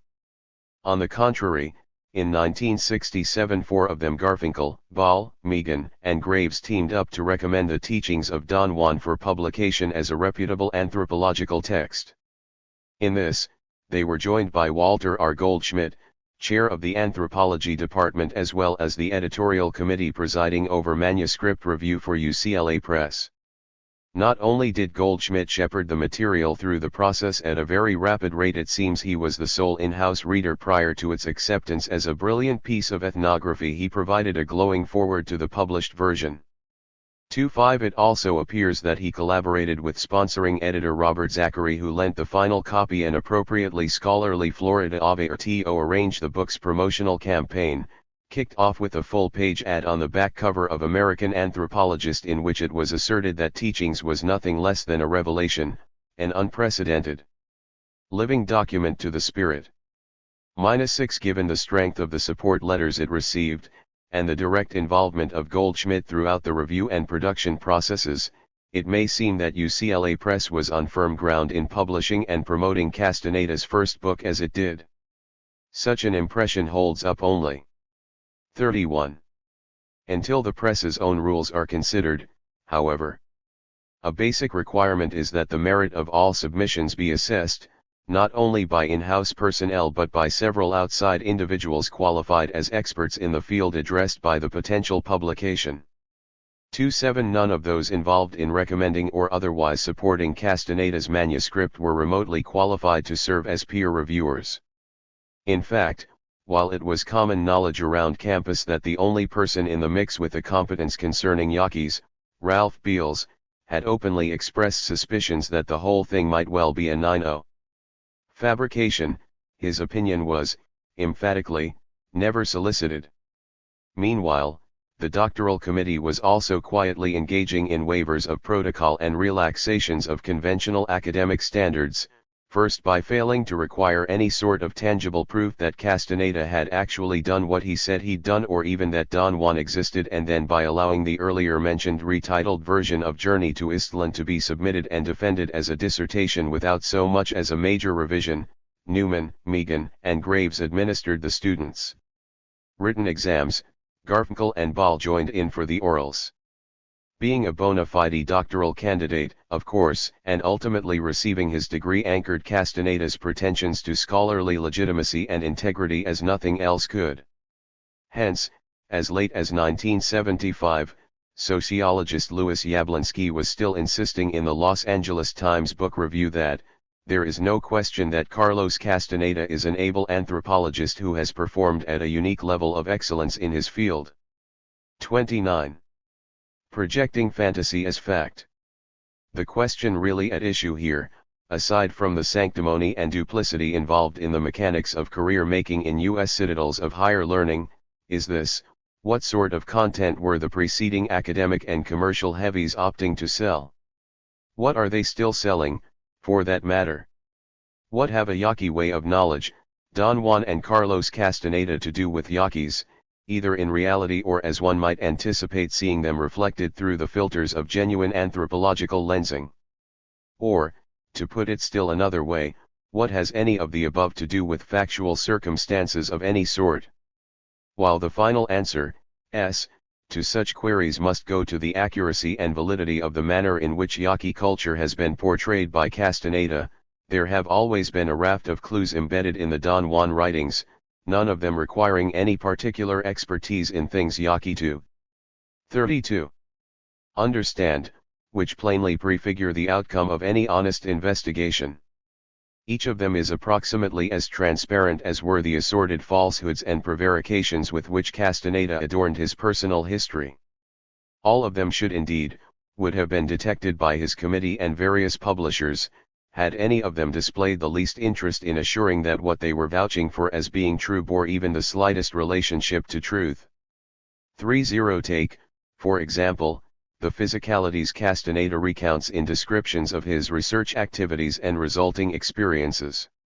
Bear in mind that these supposedly occur in the vast outback of the southern Sonora, a region in which summer daytime temperatures all but invariably exceed 100 degrees Fahrenheit, commonly go above 110 degrees, and tend to prevail with little abatement around the clock. Castaneda nonetheless rather flippantly referred his UCLA professors and colleagues to dates like June 29, July 24 and August 19 as days when, allegedly under the tutelage of a veteran desert dweller who would have known better even if the urbanized Carlos had not, he roamed for hours across the desert hunting quail, 31 becoming so absorbed in this activity that a whole day went by and he had not noticed the passage of time. He even forgot to eat lunch. 32 He was also known to stop around noon, to rest in an unshaded area. 33 As has been pointed out elsewhere, any such behavior would be virtually guaranteed to induce delirium, coma, and death among mere mortals, yet Castaneda's doctoral committee allowed him to pretend that he and Don Juan performed such superhuman feats on a more or less incessant basis. 3. Moreover, such never-never-land descriptions of the summers are well matched by his inaccurate descriptions of Sonoran winters. Castaneda describes the generally frigid rains as lukewarm and refers to spending at least one night sleeping in them, in the open and unprotected. 3. Again, such activity would have proven all but suicidal for even the hardiest native of the desert, never mind a campus type like the author. Nor are climactic conditions the end of such physical nonsense. At one point, Castaneda refers to the desert as crawling with mountain lions, 36 a circumstance which would contradict not only the big cat's decided preference for living as territorial loners but the fact that they'd been all but exterminated in Sonora long before Castaneda set foot there. At another point, he recounts being charged by an uncornered puma, 37, another distinctly mythical mountain cat characteristic, but a trait he might easily have confused. 33. With readings about jaguars, which, although they've long since become extinct in Sonora, did inhabit the region a few centuries back. In still another instance, he tells of being forced to take refuge in a tree in order to escape one particularly bloodthirsty beast. In reality, mountain lions are considerably more adept at tree climbing than are humans. 3. And then there is the matter of Don Juan himself. At no point has Castaneda ever offered a photograph, a tape recording or any other form of concrete evidence that the fabled Yaqui sorcerer exists, or ever existed, in a dimension other than the author's own imagination. While this does not in itself establish that the man is a fiction, Castaneda insists that Don Juan categorically rejected use of either cameras or tape recorders, another superficially plausible scenario. 3. The fact is that an equal lack of corroboration accrues from indirect forms of evidence. More to the point, such indirect evidence as has ever been produced points unerringly to the idea that Don Juan was invented. Consider the question of Castaneda's field notes, which he always claimed were voluminous, and which might have gone far towards confirming or refuting the author's contention that the sorcerer was/is a real person. It might be expected, for instance, that the primary language of an individual so steeped in Yaqui traditionalism as Don Juan would be Yaqui. This presents a certain problem in that Yaqui language is an area in which Castaneda is, and he's always been smart enough to never pretend otherwise abysmally ignorant. The matter was finessed to some extent when Castaneda claimed that Don Juan was essentially as fluent in Spanish as in Yaqui, and he therefore addressed his apprentice all but exclusively in their common tongue. Ipso facto, the vaunted field notes were rendered both verbatim and in Spanish. 40 Certain concepts, however, especially those associated with highly specialized practices like sorcery, are simply not translatable from one language to the next. In such instances, it is standard practice to retain the term in its native form, with a sometimes lengthy explanation accompanying its first usage. Castaneda occasionally relies upon this convention in his books. For one in every instance, however, the attending definition fails to conform to any known Yaqui usage. 4. Hence, either the Spanish-speaking Don Juan didn't really understand his own language, or the muddle-headed Carlos managed to get it wrong every single time, a possibility which lessens confidence in the accuracy/validity of the rest of what he says, or Carlos simply made up the whole thing. 34. The latter prospect receives substantial reinforcement from Castaneda's Spanish-language notes, or, rather, the handful of them he made available to mycologist Gordon R. Wasson in 1968. Not only did the content of these fail to match that appearing on corresponding pages of text, but they were noticeably tainted by Castaneda's own Peruvian dialect rather than reflecting the Mexican idiom which might have been expected from a lifelong Sonora resident like Don Juan. 4.3 So, either the aging Yaqui sorcerer spent a very large portion of his life in South America, far from his people and the traditions he supposedly exemplified, or Castaneda spent a lot of time interviewing himself. 4.4 On balance, it seems fair to observe at this point that the last is far and away the most likely. With all due credulity, no other possibility may be reasonably said to exist, a matter which means Don Juan doesn't. Or, conversely, the truth is and always was that Carlos Castaneda is Don Juan. 4.5 Snapshot of a culture fraud. Although it is plain that much contained in the Don Juan books is fraudulent, it remains possible that Castaneda's interpretation of Yaqui culture is valid. This would be true whether his database was obtained through field research, via lengthy stints in the basement of the UCLA library, or some combination. If so, there might be something salvageable in his work, at least in terms of its potential once the wheat is separated from the chaff, so to speak, to provide a popularized understanding of a given indigenous society. Once again, however, even the most cursory examination of his material leads to an exactly opposite conclusion. Take the above-mentioned misuse of actual Yaqui terminology as an example.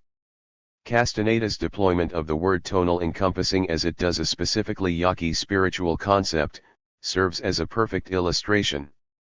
According to Yaqui specialists Richard Adams and Arthur Rubel, the tonal is a companion animal or destiny, subject to stealing and specifically of concern in becoming ill. 46 While Castaneda demonstrates an awareness of this actual meaning of the term in Yaqui life, he then proceeds to utilize the authenticating and interpretive medium of Don Juan, i.e., himself, to offer a completely opposing or negating definition of his own. 4.7 The tonal is not an animal which guards a person. It is the social person, the organizer of the world. Everything we know. Everything that meets the eye. It begins at birth and ends at death. It is a creator which doesn't create a thing, it is but a reflection of that indescribable unknown filled with order. 48. 35. The process is repeated with en-agwal, another key term. According to Adams and Rubel, as well as George Foster, another recognized expert on the Yaqui language and spiritual concepts, the nagwal is a special transformation of a man into an animal, and the term helps to define a witch. 4. Castaneda agrees that this is the accepted usage, only to use Don Juan as a vehicle upon which to dub the notion pure nonsense. 50. The nagwal is then redefined as being the part of us which we do not deal with at all, for which there is no description. It never ends, has no limit, is the only part of us we can create. It is but a reflection of the indescribable void that contains everything. 51. If the connotations with which Castaneda imbues Yaqui terms seems decidedly un-Yaqui, there is good reason. Consider the following juxtaposition of quotations. My eyes were closed, and a large pool started to open up in front of them. I was able to see a red spot. I was aware of an unusual odor, and different parts of my body getting extremely warm, which felt extremely good. What was very outstanding was the pungent odor of the water. I got very warm, and blood rushed to my ears. I saw a red spot in front of my eyes. What would happen if I did not see red? You would see black. What happens when you see red? An effect of pleasure. The first quotation is a condensation of material published in Psychedelic Review. The second is from the teachings of Don Juan. 52. The first quotation predates the second, and the journal in which it appeared was readily available in the UCLA library during the late 1960s. This could, of course, be purely coincidental, two authors describing similar drug-induced experiences. The possibility of coincidence begins to evaporate, however, when we consider a second juxtaposition. The human aura is seen by the psychic observer as a luminous clouds, egg-shaped, streaked by fine lines like stiff bristles standing out in all directions. A man looks like an egg of circulating fibers. And his arms and legs are like luminous bristles bursting out in all directions.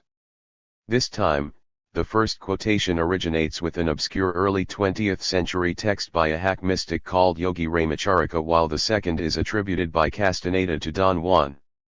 5. Three similar echoes of Sufism, Tantric Buddhism, and the Hindu chakras permeate the wisdom of Castaneda's supposed Yaqui sorcerer, who appears equally prepared to offer discourses drawn straight from Wittgenstein, Sapir, and Husserl, all the while. 36. Paraphrasing the occultism of Govinda, Artaud, Ouspensky, Gurdjieff, and Madame Blavatsky. Such things could be charted in great depth, and have been elsewhere. 04. Castaneda's wholesale and often absurd infusion of non-Yaqui characteristics into what he was telling readers was a literal portrayal of a specific people's thought and life ways. Hardly ended there, nor did his plagiarism. Ultimately, he incorporated yards of tangled Amerindian folklore into his tale, none of it discernibly Yaqui, borrowing a story here, a ceremony there, a concept somewhere else. 00. None of these are offered with attribution to the print source from which they were paraphrased, of course, or to the indigenous societies in which they originated. Invariably, the form in which these thefts were foisted off upon the unknowing Yaquis was distorted almost but never quite beyond recognition, rewritten in a manner carefully calculated to appeal to the tastes and desires of the mostly white counterculturalists comprising the lion's share of Castaneda's mass market. 56. One of the more egregious examples concerns Barbara Meyerhoff, a graduate student in anthropology at UCLA during the late 1960s, who conducted research among the Huical people near Guadalajara, Mexico. Given their mutual interest in shamanism, and the supposedly more advanced state of his own field work, she shared her draft dissertation material with Castaneda. 07. In the final version, she includes the following sentence while describing a peyote gathering among the Huicals: "We were puzzled but fell into our places at the end of the line and found ourselves barely able to keep up, for the group was nearly running." 06. In Journey to Istlan, and also in his dissertation, Castaneda virtually duplicates the passage while claiming to be describing a hunt by his Yaqui sorcerer for psilocybin mushrooms. "I followed him, but could not keep up. And he soon disappeared into the darkness." 5. Meyerhoff also recounts a 1966 incident in which Ramon Medina, the Huical spiritual leader she worked with most closely, performed a trick to demonstrate the principle of balance to the anthropologist and several associates who accompanied her. 60. As Richard DeMille has summarized, Ramon led the party to a spectacular waterfall, from whose edge the water dropped hundreds of feet to the valley below. As his Huical companions sat in a semicircle to watch, Ramon took his sandals off, gestured to the world directions, then leapt from one rock to another with arms stretched wide, often landing but a few inches from the slippery edge. Now he vanished behind a boulder, now he stood motionless on the 37. brink of destruction, but never did he or his Huical observers show the slightest concern that he might fall, though the visitors from California were terrified. 61. Enter Castaneda, describing an event he dates as occurring 2 years after Ramon performed his feat. On narrative October 17, 1968, Don Gennaro, a Mazatec sorcerer friend of Don Juan's, led his party to the bottom of a roaring waterfall, where Don Juan, Carlos, Nestor, and Pablito sat down in a straight line to watch. Gennaro took his sandals off, then climbed the hazardous 150 feet, several times seeming to lose his footing and hang in the air by his fingertips. Reaching the top, he leapt out upon the edge of the fall, where he seemed to be standing on the water. There he perched for a long time, occasionally leaning out into space with no visible support, but mostly standing unaccountably still, resisting the rushing current. Though his performance struck terror to Carlos's heart, the watching Indians evinced no concern for his safety. At the end, Gennaro turned a lateral somersault to vanish behind a boulder. 62. DeMille has catalogued some 200 comparable examples and admits that his list is probably far from complete. 6. 3 misimpressions that this incredible hash of sheer invention and jazzed up but plainly pilfered prose constituted an accurate reflection of Yaqui realities were boosted continuously, not only through the earlier mentioned onslaught of favorable reviews and articles in the popular and academic press, but the incorporation of Castaneda's material into standard undergraduate texts. Walter Goldschmidt's broadly required introductory anthropology reader, Exploring Ways of Mankind, for example, contained an excerpt from the teachings of Don Fuan, complete with a chapter heading Reading a Yaqui Man of Knowledge.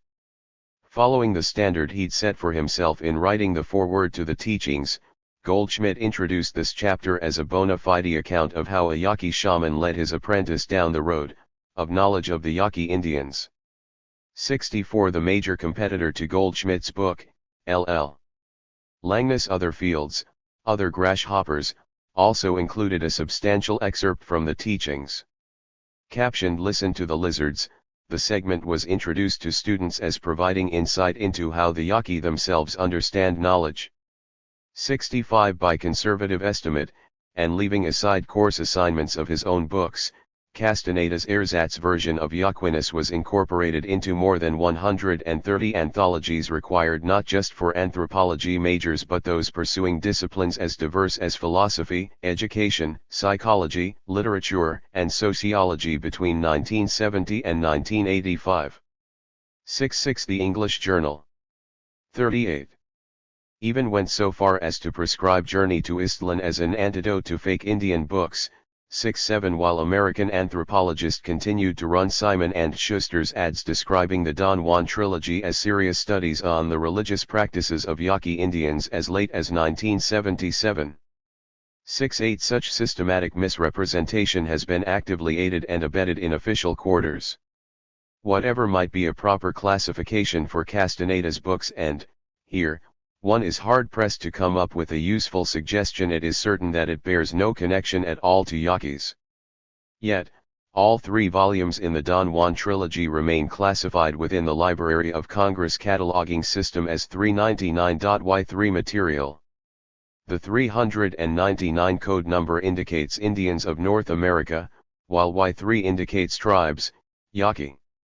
Moreover, although they have precious little relationship to American Indians of any denomination, every Castaneda title with the exception of Journey to Istlan has been coded under the Dewey Decimal System as 299.7, that is, as books concerning religions of North American Indian origin. This has led to subject heading assignments such as Yaqui Indians Religion and Mythology.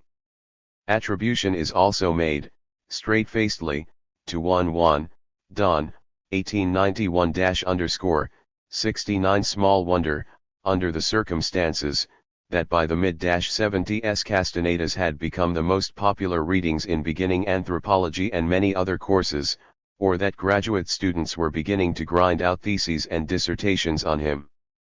7 To quote anthropologist Eugene Anderson's masterly passing of the buck. Students raised on television spectaculars and science fiction novels expect anthropological studies to read the same way. 71 Castaneda's writings did, of course, with ample dashes of Timothy Leary, Baba Ram Das and R. Crumb thrown in for good measure. And so, as Anderson put it, he and his colleagues habitually assign the Don Juan material, which students were reading anyway, rather than more serious tomes for which they failed to display equal enthusiasm. 72 Such practices, to be sure, did nothing to help a myriad of trusting undergraduates who learn ed from Castaneda's books about a supposed community of mystical magicians quaintly miscalling themselves sorcerers and wandering about an air-conditioned desert positing koans and twanging their lutes. 72 To the contrary, the pedagogy at issue served only to foster illusions that even the bizarrest forms of falsehood had been objectively confirmed as fact. 73 Thus were an entire generation of American university students conned, indoctrinated might be a better word, into viewing. 39. Yaquis in particular, and Native Americans more generally, in terms of self. 74 Serving fantasy projections of mescalito and magic smoking mushrooms. Nothing provides a better proof than his treatment of psychotropic substances that Castaneda was all along tailoring his material to fit pop sensibilities rather than factual circumstance. 73 In the initial pair of Don Juan books, the first published at the very peak of the U.S. psychedelic drug craze, the second written during more or less the same period, there are accounts of not less than 22 hallucinatory trips supposedly taken by the author and his mentor under the influence of everything from peyote to Jimson weed to hallucinogenic mushrooms. 76 By 1972, with evaporation of public enthusiasm for hallucinogens, Castaneda has a suddenly transfigured Don Juan, holding forth in Journey to Istlan on the principle that real power cannot be attained through resort to chemical crutches, and revealing a wealth of drugless techniques for mind expansion. 77 As this shift is explained still later, in Tales of Power. The extraordinary effect that psychotropic drugs had had on me was what gave me the bias that their use was the key feature of the teachings. I held on to that conviction, and it was only in the later years of my apprenticeship that I realized that meaningful transformations and findings of sorcerers were always done in sober states of consciousness. 78. Along the way, however, he had saddled the unsuspecting Yaquis and the world with mescalito, a berry-headed, green-warbed, cricket-bodied, coral-voiced, cinema-handed supernatural personage or ally whom the Indians allegedly believe materializes whenever they've swallowed peyote buttons, which Castaneda claims they refer to as mescal. 79 Predictably, Yaqui culture yields no counterpart, direct or indirect, to the mystical mescalito, and only the Spaniards, never the Indians, have been in the habit of confusing peyote with mescal. 80 Such realities notwithstanding, this particular Castandan concoction was sufficiently appealing in 1968 to afflict the traditionally reclusive residents of southern Arizona's Nueva Pascua Yaqui community for several years with an apparently endless stream of oddly painted Volkswagen buses, each filled with its own gaggle of wide-eyed white hippies, all of them devoutly hopeful of meeting Don Juan and, thence, obtaining an introduction to their favorite cactus demon. 8 One more concrete was Castaneda's claim, offered for the first time on page 63 of the teachings, that under Don Juan's tutelage he had used an hallucinogenic 40. Mushroom, referred to as both H-omitos and H-ongitos, which was smoked rather than ingested. Since his only technical description of the organism in question comes by way of calling it psilocybe mexicana on page 7 of the same book, and since neither that mushroom nor any other is known to render the least effect when smoked, the story immediately piqued the interest of ethnobotanists. 8 This was especially true of eminent mycologist Gordon R. Wasson, who wrote a letter to Castaneda on August 26, 1968, very shortly after the teachings hit the market, containing a series of questions about the younger scholar's apparent discovery of a species previously unknown to science. 83 Uncharacteristically, Castaneda, who was then preparing his paper on the didactic use of hallucinogens for presentation to publication by the American Anthropological Association, and could hardly afford at that moment to invite open challenge by a senior scholar, replied. 84 In his September 6, 1968, missive, he hedges his bets by stating that while his own identification of the fabulous mushroom was terribly unsophisticated, he and an unidentified member of the UCLA Department of Pharmacology had determined it was probably psilocybe mexicana. 85 Replying to Wasson's questions on whether and where he himself had participated in gathering the mushroom psilocybe mexicana are not known to grow in the desert localities of Sonora or adjoining Chihuahua, Castaneda stated that he'd personally gathered perhaps hundreds, finessing the geographic issue by revealing for the first time that he and Don Juan made an annual pilgrimage to Oaxaca for that purpose. 86 He also notes that the mushrooms grew on the trunks of dead trees and rotting shrubbery.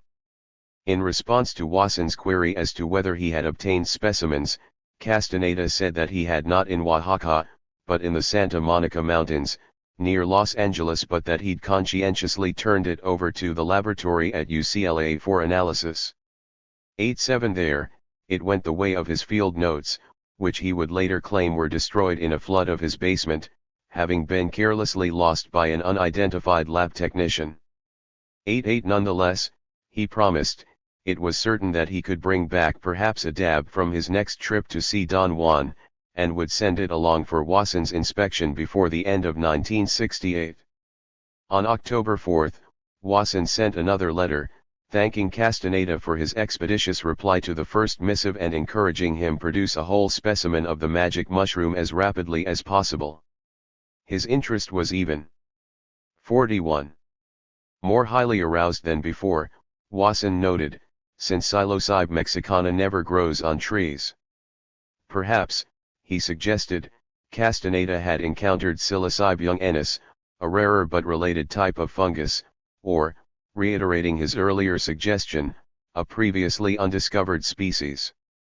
89 Having thus bought himself sufficient time to make his presentation to the Anthropological Society unhampered, and garnering a reasonably favorable review by Wasson of the teachings in the process, Castaneda never bothered to answer the second letter. And, although he would claim in subsequent writings to have smoked mushrooms on at least 8 separate occasions after promising to do so, he never provided a sample of his mythic psychedelic.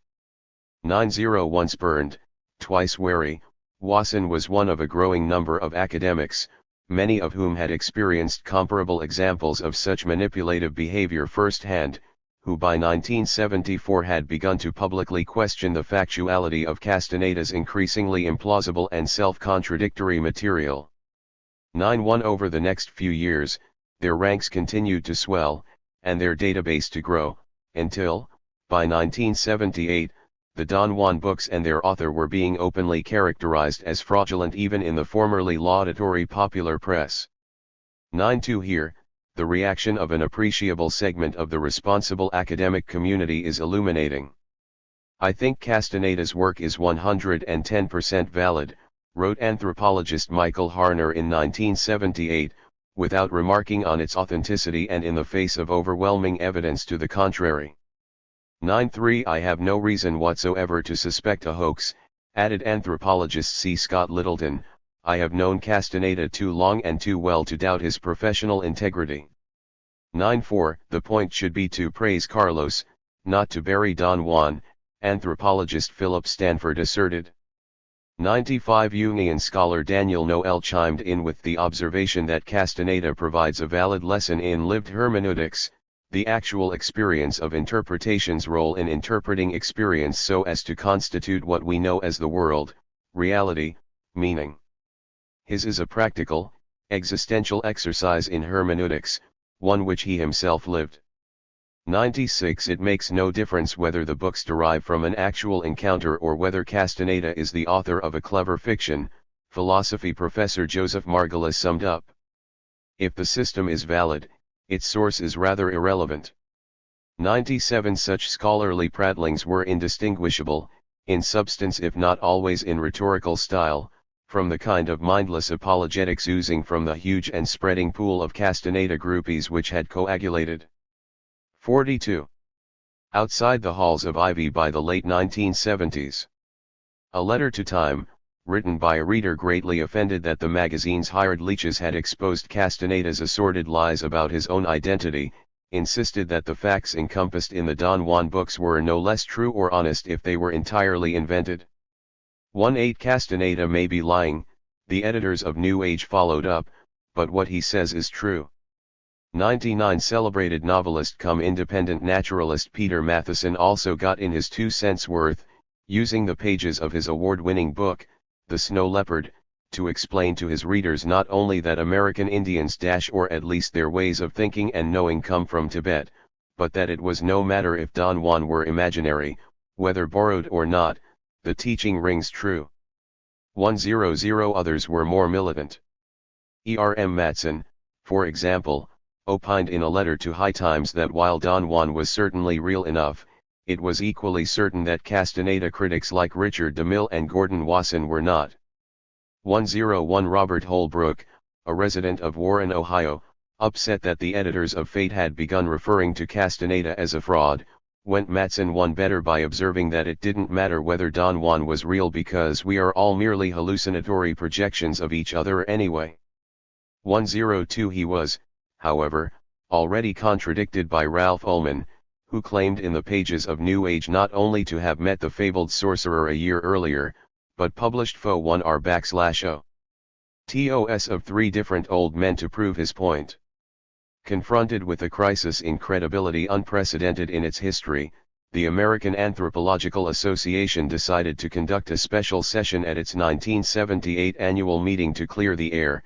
Actually, there had long been a desire in some quarters of the association for such an event, but Walter Goldschmidt, who had risen from his station prefacing the teachings to preside over the AAA in 1975 and 76, had been rather less than interested in the organizations sponsoring it. 104 When it finally occurred, during the late afternoon of November 15, it turned out to be little more than an exercise in attempting to keep the lid on things. Although several critics were allowed to speak, briefly, the main attraction was Goldschmidt, who arrived bearing a delegation of authority to speak for his colleagues on Castaneda's doctoral committee at UCLA and launched into a truly grotesque display of stonewalling and half-truth. 105 Castaneda's missing field notes, photographs, tape recordings, plant specimens, and all other forms of supporting evidence of his research didn't matter one whit, Goldschmidt informed the assembled scholars, because he had once 43. Shown committee member Clement Megan several yaqui baskets of a type that had to be obtained directly from the Indians as they could not be collected from commercial sources. 106 We know of no evidence whatever that would support charges of fraud, or even deceit that have been made, Goldschmidt went on, ignoring a recent itemization published by Jacques Maquet, a faculty member in good standing of the UCLA Department of Anthropology, in American Anthropologist, the AAA's own leading journal. 107 We cannot confirm or deny fraud, he concluded, and do not consider it appropriate here to evaluate the work of Carlos Castaneda, where, precisely, the committee felt it would be appropriate, if not in session of the AAA devoted to the matter, was left unstated. As for himself, he said, I am not going to say mea culpa. 108 In the aftermath, nothing much really happened, other than a quiet retreat by most anthropologists from the controversy attending Castaneda's work. Meanwhile, damage control specialists like Stephen O. Murray began the delicate process of recasting the record in such a manner as to deflect all onus of responsibility away from the discipline of anthropology itself. 109 So pathetic was this response that a frustrated sociologist, Marcelo Truzzi, was provoked into publicly observing why he was concerned about what all this says not about Castaneda but about anthropology. 110 What I've been hearing suggests an incredible scientific disarray. Anthropologists are quick to criticize exoheretics like von Däniken, but when it comes to endo-heretics deviant insiders there's a great reluctance to talk. Most criticism has not come from anthropologists, and when anthropologists do speak, they say something abideki. Students find Castaneda in their introductory readers and think they are getting ethnography about a typical shaman. Do we really need a smoking gun before we can do something about this? Normally the burden of proof is on the claimant. If you abandon the standard, what will we do with all the subjective and fraudulent dissertations we will get? Say they resonate beautifully, say they're symbolically true? What's happened to the canons of science? Where are organized skepticism, empirical falsibility, and logical consistency in anthropology today? Or don't we know what anthropology is anymore? 111. The answers to these queries was probably provided, however unintentionally, by Barbara Meyerhoff, a close confidant of Castaneda during his student days, who admitted in a 1977 interview that she'd been fully aware from the outset that her friend's sorcerer was a fiction and that his ethnography had nothing at all to do with Yaquis or any other identifiable human group. Indeed, She professed to have been offended by his gross distortions of the 44 beautiful indigenous concepts of tonal and nagual, and claimed that she'd attempted before the fact to both persuade him to jettison the Don Juan moniker with which he proposed to anoint the central character of his stories and to delete all reference to Yaquis, both in his titles and in the text. 112 Yet, when he declined to follow her advice, when he instead published as fact increasingly preposterous material which she knew beyond question was plagiarized, bastardized, and invented, she remained silent. Although Barbara Meyerhoff can hardly be accused of publicly endorsing Castaneda's material, neither can it be said that she met her fundamental professional and social obligation to expose it for what it was. She maintained this posture, not of a perpetrator but of one who was nonetheless by virtue of her moral and ethical defaults directly complicit in the Castandan scam, for nearly a decade, long after her own degree was awarded, her own books published, and she had come to chair a department of her own. 113 Much more than that of the Don Juan enthusiasts, such behavior, representative in its way of that displayed by the discipline of anthropology as a whole, is what made Castaneda's fraud possible. The greatest hoax since Piltdown Man. It is not that there was no warning. Don Juan is quite a find. Read a letter from a skeptic named Paul Zacharas published by Esquire in May 1971, he is probably as much a reflection of our time as Piltdown was of his. Another 6 years were to pass, however, before even the harshest of Castaneda's academic critics, Marcelo Truzza and J. Gordon Melton among them, had begun to publicly make the same connection. 114 By then, it should have long been clear to anyone willing to look that such comparisons were by no means a matter of petty mudslinging by those caught up in defense of older or more conservative methods of research against displacement by some newer, sleeker variety. Nor were they merely the chatter of assorted intellectual mediocrities jealous of, and thus wishing to smear a native 115 genius. Piltdown Man, Eo Anthropus Dawsoni, it will be recalled, was a set of skeletal remains supposedly discovered by an amateur geologist named Charles Dawson in 1912 in a gravel pit at the Piltdown Historic Site, near Sussex, England. Turned over to the British Museum, where the fragmentary 5 pieces of humanoid braincase and part of a simian-appearing lower jaw was reassembled by Dawson's friend, the eminent paleontologist. 45. Arthur Smith Woodward, and the find was shortly being celebrated as the missing link between man and monkey, a distinction now held by Australopithecus africana. U6 Smith Woodward was knighted for his work while Dawson was quickly catapulted to the station of scientific celebrity. 117 Over the next 41 years, an entire school of evolutionary/social theory, much of it devoted to proving the basic tenets of eugenics and white supremacist ideology, was developed on the basis of the Piltdown skull. 8 courses were taught, degrees bestowed, books and literally hundreds of scientific articles were published, more than on all other missing links combined, while the bones were safely tucked away in a museum vault, unavailable for direct examination. And skeptics were banished from the scientific mainstream. The essential truth of Piltdown, convenient as it was in many circles, continued to be treated as self-evident even as the allegedly factual context in which it had been advanced eroded. It was not until 1953 that the cumulative weight of other anthropological discoveries was sufficient to force a re-examination of the Piltdown remains.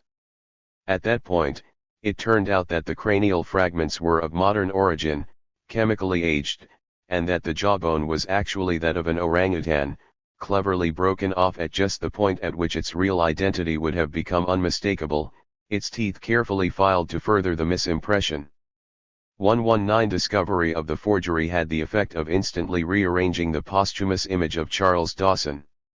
For the next 19 years, as the scientific community closed ranks to protect the reputations of their own, he was projected as having been the Wizard of Sussex, a brilliant if misguided outsider who had single-handedly deceived the scholarly community, violating their collective trust to perpetrate the greatest hoax of all time. 120 Finally, in 1973, researcher Ronald Miller was able to demonstrate that, whatever his personal abilities, Dawson simply could not have pulled it off alone. Miller offered a convincing case that Dawson's collaborator had been Grafton Elliott Smith, a capable though less respected paleontologist. 121 others, taking Miller's cue, nominated Oxford University professor William J. Salas, dissident priest Teilhard de Chardin, and Smith Woodward as accomplices. 122 more important than the identities of the actual conspirators, as Harvard evolutionist Stephen Jay Gould would later reflect, is that Piltdown was so quickly and so avidly embraced, even without substantive offers of proof, by a fairly lopsided majority of anthropologists and other scientists. This made the hoax relatively easy to accomplish, Gould observes, a matter plainly facilitated by 46. The fact that the hoaxers were saying more or less precisely what the bulk of the scholarly community wanted to hear anyway. 123 Following the Piltdown example, Richard DeMille has classified Don Juan as Uclanthropus Piltdonides castanedi, Ucla man, son of Piltdown, belonging to Castaneda. 124 More seriously, he has schematized the Zacchaeus/Truzza/Melton comparison of Castaneda and the earlier hoax in a fashion which is well worth repeating here.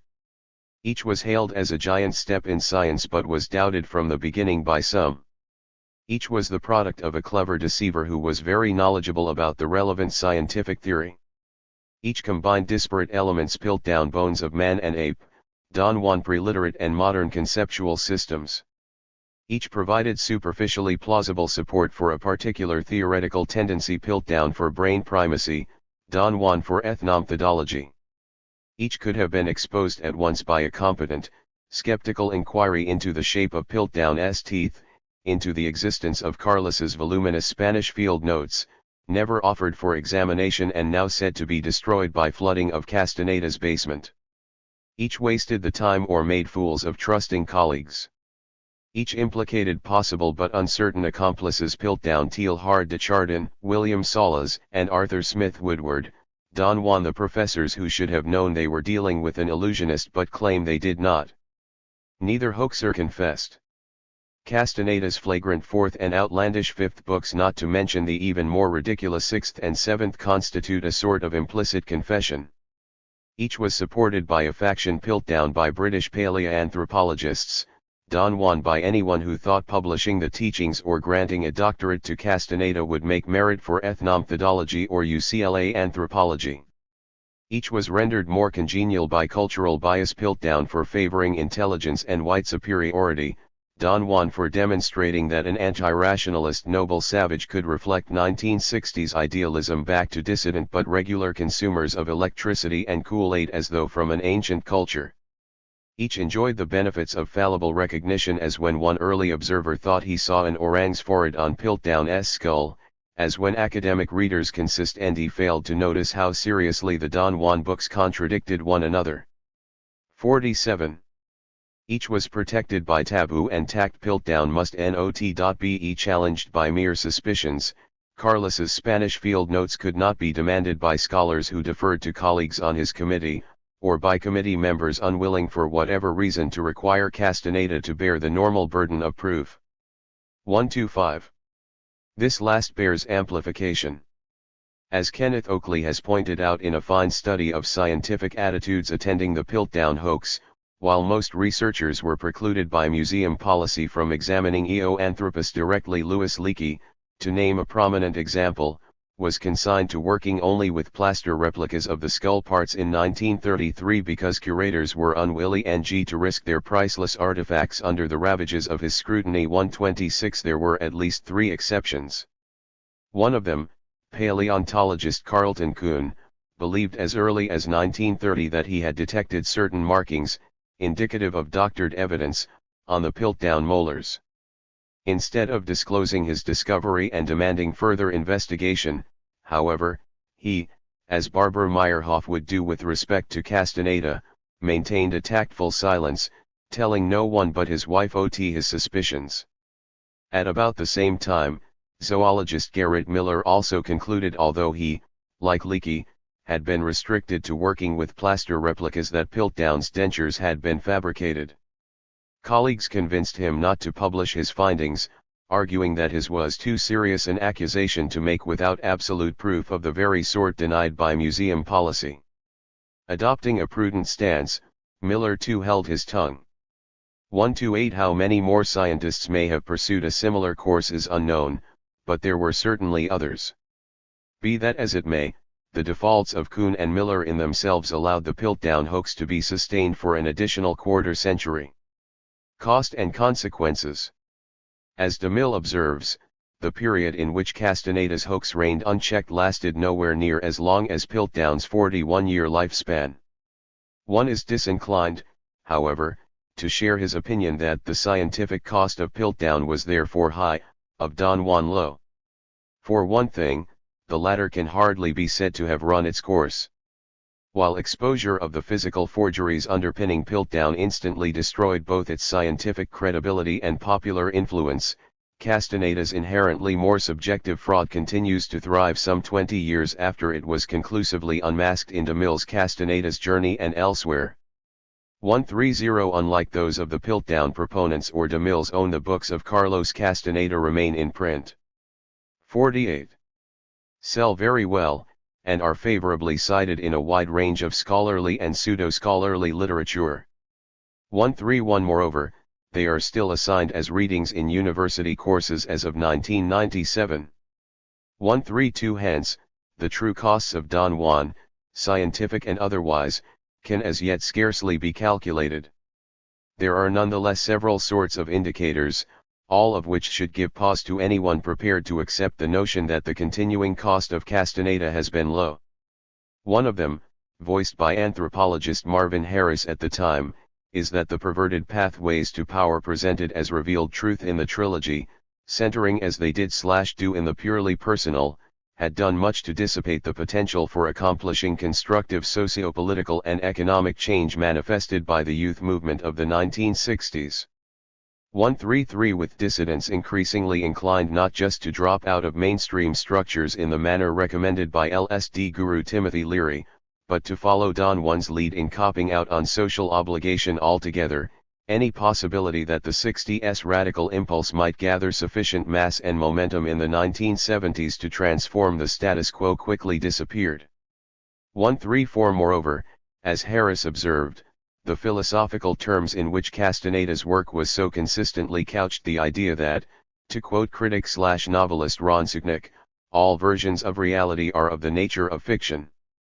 There's your story and my story, there's the historian's story and the journalist's story, there's the philosopher's story and the scientist's story. Our common world is really a description. Only imagined we're bound to yield lingering effects of the sort precluding formation of coherent oppositional movements, once they'd been popularized to the point of fad proportions via the Don Juan books. 133 Indeed, we are still suffering fallout in the guise of that theoretically sterile and politically neutralizing phenomenon known as postmodernism, which has come to predominate in left intellectual circles during the 90s. 136 Harris aptly describes the invitation to intellectual suicide presented by Castaneda's ethnomethodological phenomenology as a form of obscurantism remarkable for its moral opacity. 1 foot 7 inches. The doctrine that all fact is fiction and all fiction is fact is a morally depraved doctrine. It is a doctrine that conflates the attacked with the attacker, the tortured with the torturer, and the killed with the killer. It is true that at Dachau there was the SS's story, and the prisoner's story, and that at My Lai, there was Callie's story and the kneeling mother's story, and that at Kent State there was the guardsman's story and the story of the students shot in the back, 500 feet away. Only a moral cretin would wish to maintain that all these stories could be equally true. 138. 49. Left out of this discussion is the functioning of power. In any system where absurdity and objective falsehood are privileged at the outset to equal standing with logic, common sense, and verifiable fact, it all depends on your point of view. He's entitled to his opinion, no matter how ridiculous or repugnant. All humanly achievable approximations of truth are likely to be displaced in favor of whatever complex of untruths best serves the needs and interests of the status quo at any given moment. 134 The proverbial playing field is never one level, all stories are never treated equally, and pretenses to the contrary serve only to guarantee the ease with which fresh elements of disinformation can be injected into the ever-evolving mythic structure which constitutes the hegemony we intellectually inhabit. 140 To put it most simply, when the attacker's power prevails in a systemic sense, their story will always be privileged over that of the attacked, the torturers over that of the tortured, the killers over that of the killed. American Indians and, notwithstanding his own and his apologists' assorted post hoc disclaimers, this is who Castaneda has used as a prop in his extended shadow play, have of course already suffered, and continue to suffer, the true consequences of such mainstream myth-making in a fashion which is perhaps unparalleled in its sheer horror. 141 From 1492 onward, literary apparitions taking the form of savages both bestial and noble have been used as devices with which to mask the intrinsic humanity of entire nations exterminated, degraded, and dispossessed, the survivors consigned to live in perpetual destitution, during the course of Europe's invasion, conquest, and colonization of America. 142 All the while, historians, anthropologists, and other scholars indeed, the academic edifice as a whole has bent itself all but unerringly to the task of rendering such fiction into fact. 143 Unsurprisingly, given this backdrop, the newer medium of cinema has both reflected and amplified these inverted interpretations of reality, unleashing some 2,000 consecutive iterations of the theme that indigenous people whose homelands were being overrun were, whenever they sought to avert their fate, guilty of gratuitously attacking, torturing, and killing the peaceful settlers or pioneers who were in fact invading and often annihilating them. 144 If, as Norman Cohn has observed, certain myths can serve as outright warrants for genocide, so too can others serve as veils behind which genocidal realities, past and present, are conveniently hidden. 144 It changes nothing to argue, as Castaneda's admirers often do, that his Yaqui mythos merely exotifies Indians rather than denigrating or demonizing us. Exotification is 50. After all, every bit as much an aspect dehumanization as demonization, and, as analysts as diverse as Russell Means, Robert J. Lifton, Eric Marcuson, and Tsvetan Todorov have long observed, it is precisely the psychology of dehumanizing others which makes possible the malignant processes of genocide, colonization, and group oppression. 146 In this connection, the Castandan legacy has been, first and foremost, to facilitate a peculiarly virulent pathology of plausible deniability within the supposedly most progressive sectors of the dominant society. In 1980, DeMille, following Harris to some extent, wondered in print whether the rush to embrace Castaneda exhibited by an uncomfortably large share of dissident white intellectuals wasn't born simply of a wish to shirk the arduous responsibilities and risks which attend any serious real-world confrontation with state power. Was the deification of Don Juan, he asked, an insidious manifestation of our middle-class desire to maintain a privileged position in the world by claiming that realities like racial oppression, colonialism, or militarism will somehow go away if we stop thinking they are there? 147 Today, a quarter-century after the Don Juan trilogy replaced Che Guevara's Bolivian diary as the reading matter of choice on campus, he has his answer. It comes neatly packaged in the form of a postmodernist subgenre known as postcolonialism, an increasingly vapid and detached preoccupation with the textual analysis of master narratives offered up as cutting-edge oppositional theory at a time when not only neocolonialism but colonialism of the direct variety continues to be a normative condition for non-whites the world over. 148 In thus relegating the victims of contemporary systems of colonial domination to the status of historical anachronism, post-colonialism not only precludes the very possibility of forging a viable anti-imperialist praxis, it demotes the plight of the colonized to that of just another story among many, and hardly the most interesting, at that. 149 In effect, had Carlos Castaneda not come along when he did, it might well have been proven necessary for America's elites to have invented him. Far from occupying the niche of one who opened the door to a liberatory reordering of consciousness once assigned him by radical anthropologists like Kurt Wolff, Castaneda has ultimately proven to have been a crucially important cog in the machinery with which the status quo has sustained itself, its stability not only restored but substantially reinforced in the aftermath of the almost revolution of the 1960s.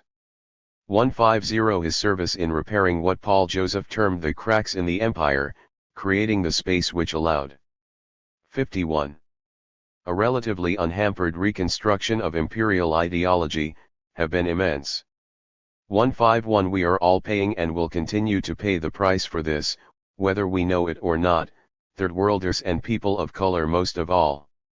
132 The costs and consequences of Don Juan and the shaman of academe who manufactured him thus exceed, by any reasonable estimation and by an already incalculable margin, those which may be associated with the Piltdown hoax. 3 If there is any bright side at all to Castaneda, and it is difficult to imagine that there is, it must reside in his having so abundantly punctuated certain lessons we should all have understood well before his arrival on the scene. 1. There are no shortcuts to accomplishing constructive social change, nor are there easy ways out of the requirements to achieving it. There are no pills or herbs we can swallow, or smoke, which will make things better. Struggle is called struggle for a reason. 2. Unpleasant realities remain real, even though we wish they weren't, and they will remain so until we collectively do whatever is necessary in the real world, not in our minds, to change them for the better. Wishful thinking is just that, wishful thinking. It changes nothing unless it is harnessed to concrete and concerted lines of action. 3. If something seems too good to be true, say, for example, by offering flashy, feel-good alternatives to either of the above, it is untrue.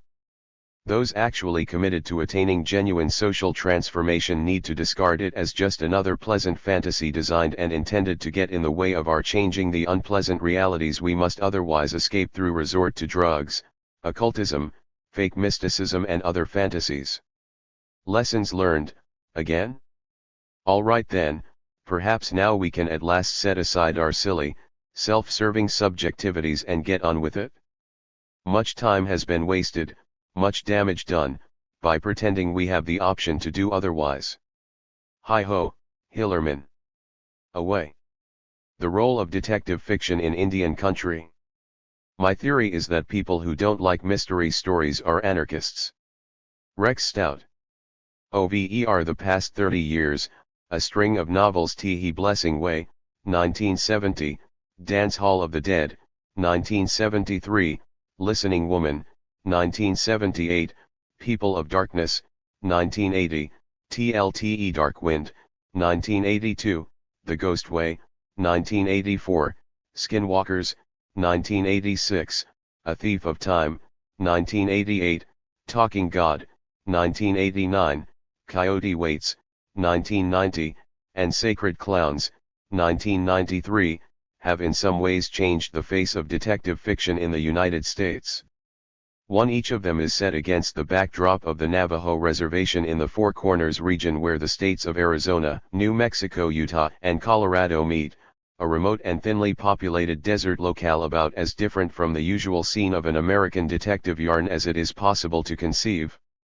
Each of them, moreover, features one or both of a pair of Navajo police officers, Joe Leaphorn and Jim Chee, as its central character. They too represent an abrupt departure from the sort of sleuth we have become accustomed to expect when consuming a whodunit from either the literary menu or its cinematic counterpart. Finally, the non-Indian author of this body of work, Tony Hillerman, is himself far from fitting the image of the detective writer typically projected for public consumption. Despite, or perhaps because of, the seemingly anomalous nature of the man and his material, Hillerman has been cast by the Dallas Morning News as standing among any list of the best living mystery writers. The New Yorker describes his work as being agile, reflective, absorbing, and the San Diego Union calls him a gifted, skillful and unique writer. The Boston Globe asserts that Hillerman is surely one of the finest and most original craftsmen at work in the detective genre today, while the Washington Post book world has claimed he transcends the genre altogether. People magazine holds 67. That he is a keen observer in a world not his own. Critic Phyllis A. Whitney states categorically that he evokes the Arizona desert and Navajo lore as no other writer can, and the Denver Post magazine goes even further, proclaiming that, the magic of his mysteries is in the world he creates, a sense of intimacy he builds within a structure that seems whole, unbreakable, unassailably true. Critic Ursula L. Le Guin sums up, announcing emphatically, "The only mysteries I read are Hibernians unquestionably. Superlatives such as this are reserved for writing which is not only acceptable in content to the establishmentarian voices uttering them, but yielding or expected to yield a maximal impact upon the national consciousness." Correspondingly, conservative newspapers like the Asheville, North Carolina Citizen-Times have concurred with the East Coast liberal perspective, solemnly intoning that the essential purpose of Hillerman's thrillers is to teach. The Oklahoma City Oklahoman has advised that readers who have not discovered Hillerman should not waste one more minute. Such consensus among responsible critics is perplexing insofar as the work in question reputedly flies in the face of many rules of orthodox detective fiction and, for that matter, the mores usually associated with the North American status quo itself. There is a paradox involved in the idea that books as seemingly deviant from the norm as this should be so warmly effusively might be a better word embraced by those most committed to enforcing socio-political convention. This is all the more true when the very same material is generally endorsed by self-proclaimed, and sometimes genuine, opponents of the status quo as being socially and politically progressive. Overall, the Hillerman phenomenon bears close scrutiny on the part of serious analysts. A bit of background on the detective genre. It seems most unlikely, on the face of it, that a paunchy, sedate, middle-aged family man come reformed journalist/graduate student and all-around nice guy like Tony Hillerman should become premier detective novelist of the moment. Little in the history of the genre would lead one to conclude the man would ever secure such a lofty place within it. Beginning perhaps in the 1840s with The Murders in the Rue Morgue and other short stories by Poe, who has typically been considered a bit mad by even his most devoted admirers, detective fiction has been for the most part forged and poor. 68. Affected by individuals as antithetical to Hillerman's seemingly staid temperament as is possible to imagine. For during the late 19th and early 20th centuries it was mainly the purview of social dilettantes, fallen British aristocrats like Wilkie Collins and Arthur Conan Doyle.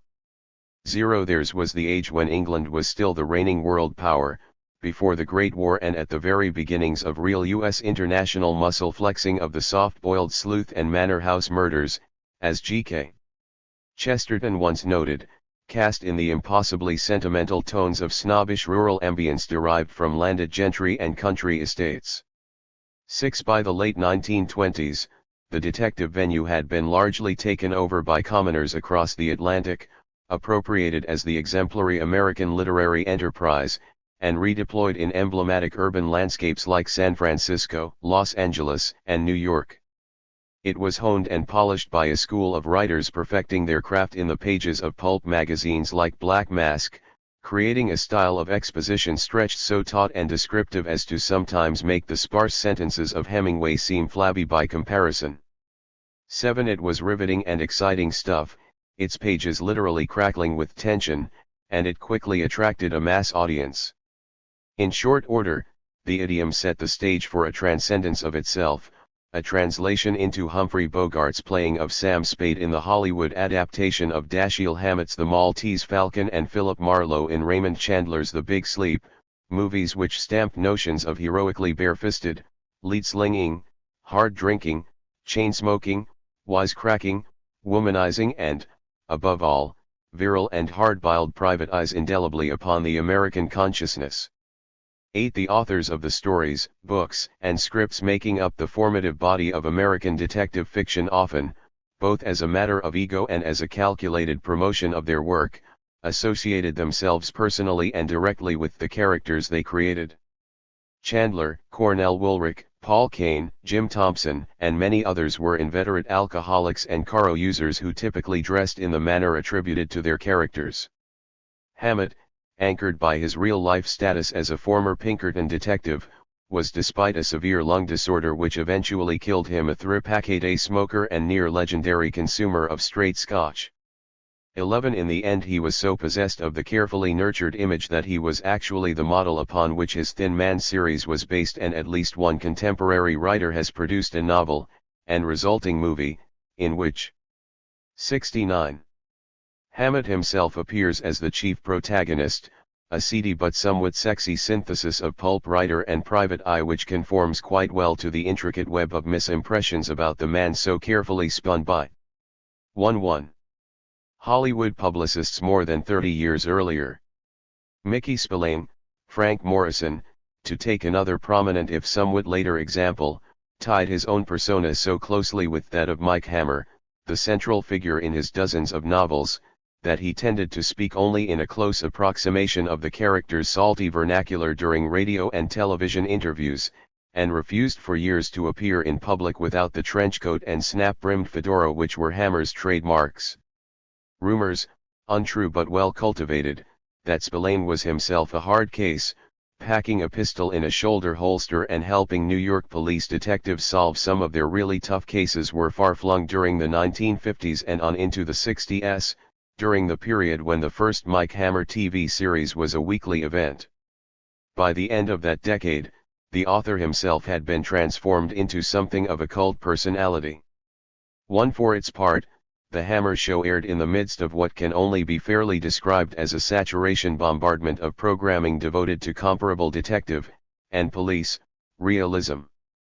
Fact and fantasy were deliberately blurred through such techniques, the posture and attitudes of fictional tough guys extrapolated into a sort of reactionary hip iconography absorbed by the population at large, particularly that segment composed of young white males, all detective characters of the period, like all the writers, being decisively Euro-American and masculine. 3. Unquestionably, the sort of ideological and psychic conditioning which was occurring conformed quite nicely despite the vaguely anti-establishmentarian aura with which tough guy detectives were conventionally imbued. A matter calculated to make such characters appealing to the masses of working-class people. Their message was intended to reach to the needs of the corporate elites who underwrote and produced them, week after week, year after year. Foremost illuminating in this proposition is the sort of value schemes and personal codes of conduct which the status quo considered it useful to inculcate among those considered to comprise the core of its military capacity. To illustrate, as the critic Julian Simons points out with regard to the sexual dimension embedded in Spillane and other tough guy detective writing, women are seen as sexually desirable objects, and there are a good many descriptions of their bodies, but intercourse is often replaced by death or torture. In The Jury. 70. 1947, Charlotte the beautiful psychiatrist makes several unsuccessful attempts to get Hammer into bed. At the end, when she turns out to be a multiple murderess, he shoots her in the stomach with pleasure. "How could you?" she asks incredulously, and he replies, "It was easy." At the end of Kiss Me Deadly, 1952, the apparently lovely Lily reveals herself as a horrible caricature of a human whose body has been burned so that it is a disgusting mass of twisted, puckered flesh from her knees to her neck. Hammer goes on to burn her to death, so that she becomes a mass of flame tumbling on the floor with the blue flames of alcohol turning the white of her hair into black char and her body convulsing under the agony of it. 3. There can be no doubt that the ideal represented in such admiring one is tempted to say masturbatory depictions of extreme psychosexual violence has had an incalculably negative effect in deforming gender relations in the United States, intensifying an already existing subjugation of women as a group and reinforcing the tacit social sanction which not only okayed rape as a male sport, but fed into to all manner of other misogynist atrocities. And there is more, much more. In the metaphorical structure of the tough guy detective genre, strength and power, hence superiority, and therefore goodness, are invariably equated to masculinity, weakness and powerlessness, inferiority and badness, to femininity. 1/6 The metaphors can plainly be extended beyond literal gender assignations, orchestrated to encompass virtually any set of power relations, race or international relations say, or matters devolving on class and ideology, in which we are to project our innate strength and the goodness As the Nazi leader Heinrich Himmler once formulated it in a speech to the officers of his Waffen-SS, a select group within the German master race he was actively attempting to transform into psychological supermen, it is possible for a relatively small group of superior types to assert their proper role of domination over much larger bodies of inferiors only by realizing the vision and, most of all, the will to adopt a posture of utmost hardness, even cruelty, to be merciless and overwhelmingly virile. Achieving the correct attitude of harshness by which average people can be made to do what must be done to become dominant, Himmler concluded/HS by no means inevitable. 1-8 It requires concerted psychological conditioning, often by means which seem oblique, through constant bombardment with parables, projection of culture figures, role models, appropriate to the purpose, and so forth. What is necessary is to create a requisite orientation and sensibility among the target population as a whole. 1-9 This sentiment can then be sharpened through more specific modes of ILDA. 71. Ological indoctrination, at least among selected subgroups such as police and military personnel, for purposes of practical application by the state.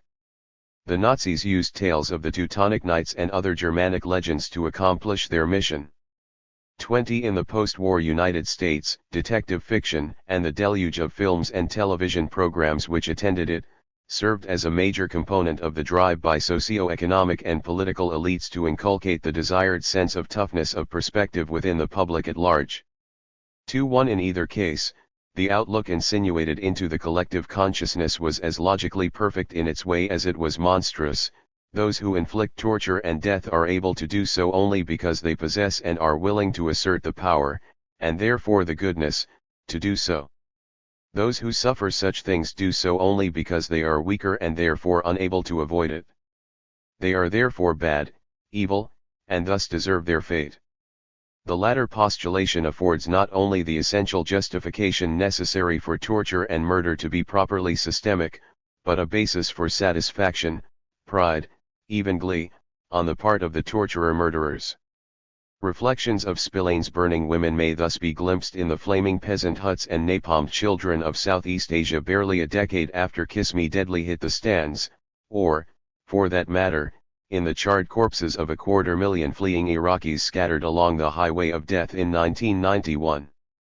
2-2 Similarly, echoes of Mike Hammer permeate such utterances as U.S. troops laughing and habitual references to Vietnamese victims of the massive American use of incendiary weapons as crispy critters, their cavalier dismissals of civilian dead under the contention that if it's dead, it's a Viet Cong, known, in country, as the dead Gook rule, and the jovial, self-congratulatory descriptions of these same soldiers as a damn fine bunch of killers by officers like Brigadier General George S. Patton. 3. And again, much more recently, there are the haunting descriptions by U.S. pilots, quite literally leering at the recollections, of their roles in slaughtering already defeated Iraqi opponents. It was fun, kind of like a video arcade. 24 Needless to say, Himmler's SS troops or the Marquis de Sade or Ted Bundy would have felt perfectly at ease in such company. The ideological function of detective fiction, all appearances to the contrary notwithstanding, the purpose of detective fiction has always been to reinforce the status quo. It was thus no accident that the genre arose when, where, and in the forms it did. In the context 72. Of late 19th century England, a mature but decaying empire, it was useful as a popular medium through which to transmit the message that the aristocracy, whatever its defects and idiosyncrasies, was inherently smarter and more able than those of lower station. The latter, it was explained, when left to their own devices, would inevitably engage in all manner of self-destructive mayhem.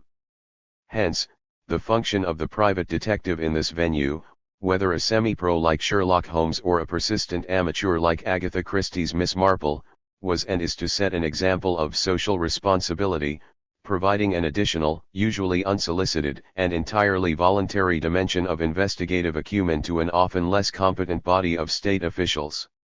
Institutional authority, often in spite of itself, might thus be preserved and strengthened through such well-directed citizen participation. The underlying theme, of course, has always been that it is in everyone's best interests and is therefore everyone's fundamental obligation to do whatever he or she can to see the existing social order maintained. The United States of the early 20th century, on the other hand, represented a very different setting, a burgeoning empire struggling to assume what its elites perceived as their world historic role of exercising first dominant, then hegemonic global power. It was a context in which a premium was placed, not upon the credentials and internal positioning requisite to management of a finished system of hierarchy, but upon savvy individual initiative and the ability to project the sheer physical force needed to expand an as yet incomplete imperialist structure. 2.6 The private eye in 1930s American fiction and film is meant not simply to reinforce or enhance the institutional order, but to assist directly in finalization of its symbolic terrain and contours. Always, they walk point on the fringes of official authority, serving as figurative expeditionary hunter-killer teams along its frontiers, intuitively serving that higher law from which the codified civic version derives, expanding the psychic territory of the state at every step along the way. 7. Whatever the imagined tension between those irregular methods utilized by tough guy fiction's private eyes and the supposedly tame, incompetent, or corrupt orthodoxy of regular police investigators and public officials, both sides ultimately realize they are the same side, that each is necessary if an implicitly understood greater good is to be accomplished. Ends inevitably justify means, and only bad guys get killed along the way.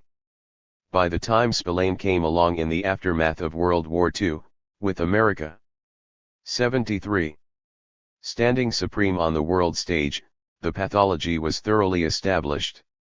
As Simons puts it, power is the law of the world to Spillane's Mike Hammer, who says, the cops can't break a guy's arm to make him talk, and they can't shove his teeth in with the muzzle of a .45 to remind him that they aren't fooling.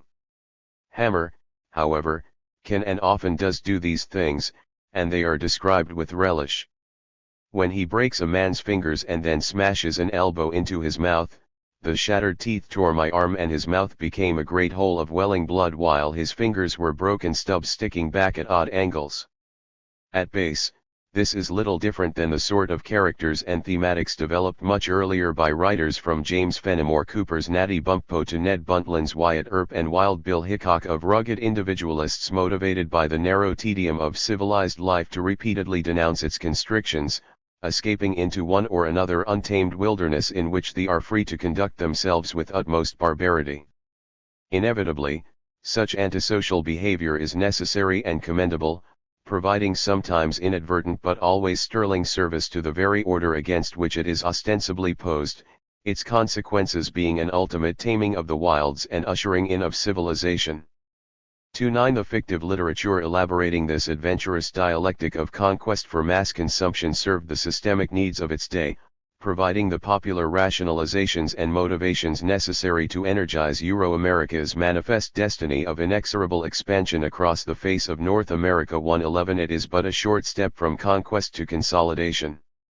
Actually, as critics have pointed out, the private detective in the U.S. is a direct carryover from the lone Western gunfighter, that mythic folk hero who righted wrongs with a weapon at his hip and who preserved ideals of justice in the face of raw frontier violence.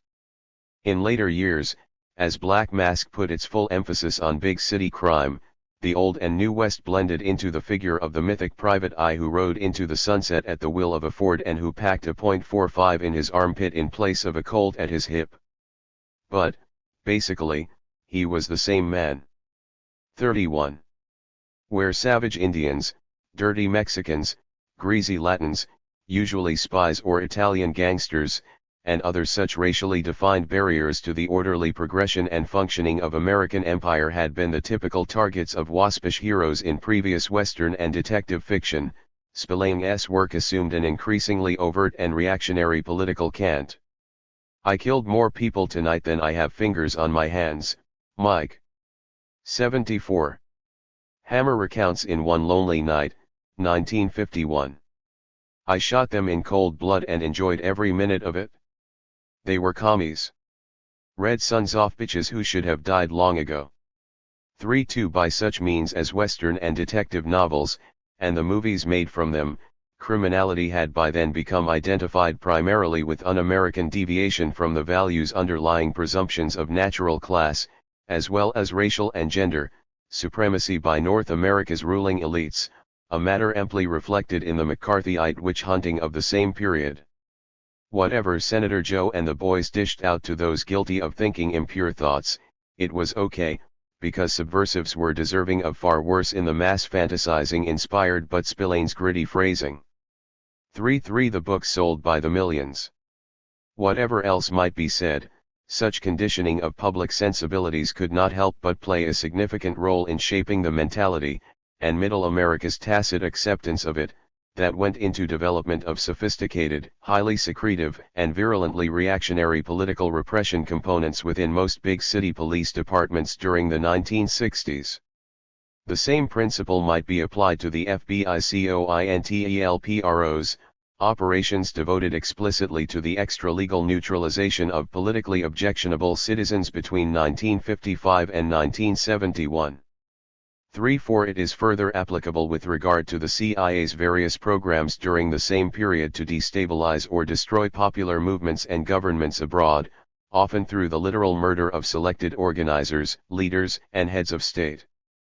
3. On the contrary, the latter agency's activities in prosecuting what policymakers like to call the Cold War were simply and neatly sanitized for public acceptance through the fashioning of a whole new subgenre of detective novels and films called spy thrillers. 36. Nor were such things restricted to a relatively abstract coaxing of the body politic to go along with or even applaud the systematic excesses of investigative, intelligence and police operatives. The average citizen was also expected, upon demand by higher authority, to participate directly, putting such sentiments into practice.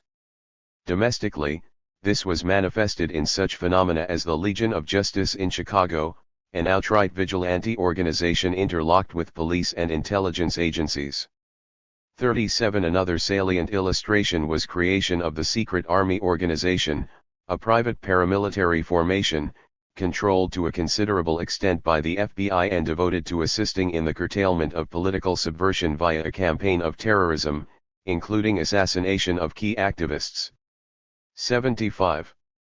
The sense of what was going on at home, and its relationship to U.S. activities elsewhere in the world, was perhaps captured most succinctly by an American colonel in Vietnam. Early in 1968, "We had to destroy the village," he said, "in order to save it." 39. Yes, and Wyatt Earp, Philip Marlowe, and Mike Hammer must habitually ignore the law if the order it supposedly represents is to be maintained.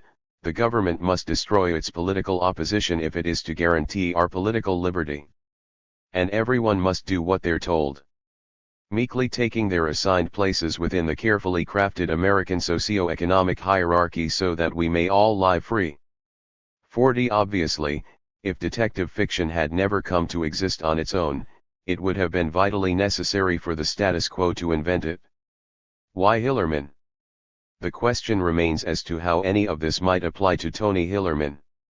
Far from wandering about in trenchcoat or slouch hat, or jackboots, he usually appears casually attired in slacks or levis and a sports shirt, sometimes a cardigan or crewneck sweater. There is no indication at all that he suffers a speech impediment causing him to utter clipped phrases from the corner of his mouth, nor has he proven himself prone to inflammatory political statements of any sort. In conversation, his orientation seems blandly liberal, a bit preoccupied with matters like social equality and environmental standards. Nor does he lay claim to the authenticity of a real-life background in police or intelligence work, not even to having emphasized these areas during his stints as a reporter and newspaper editor. The one time he was asked to appear as an expert witness in a murder trial, he declined on the basis that he lacked anything which might be reasonably described as expertise on the subject at hand.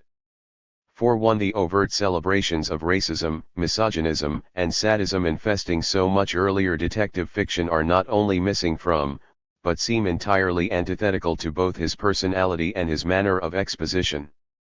He appears almost squeamish about discourses on blood and guts.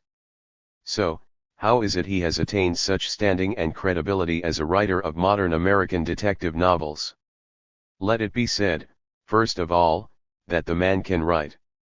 While clearly not the literary equal of either Hammett or Chandler, the last of whom he claims as a figurative mentor, for Hillerman can at least hold his own with the second-tier standards of wordsmithing set by Spillane and, more recently, Ross MacDonald and Charles Willeford. 4-3 Needless to say, the quality of his mate.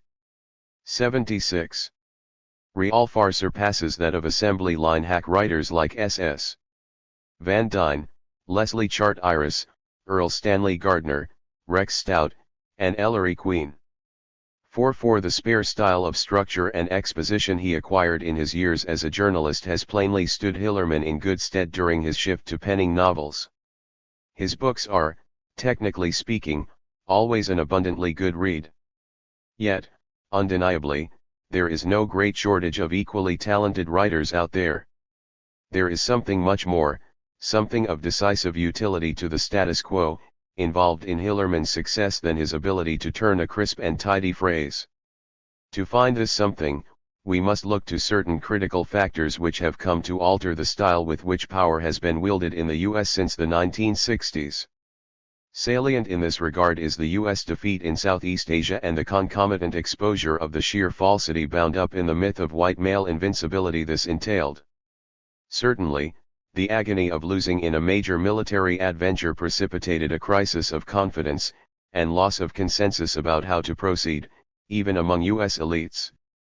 43 This brought on a lengthy period during which America's imperial ideology was reconstructed in an effort to overcome what was called the Vietnam Syndrome. 46 One means to this reconstruction was inculcation of a new sense of participation and inclusiveness centered on the imperial core of North America itself, a structure in which even the most oppressed would be increasingly solicited and employed to impose the order which formed the basis of their oppression.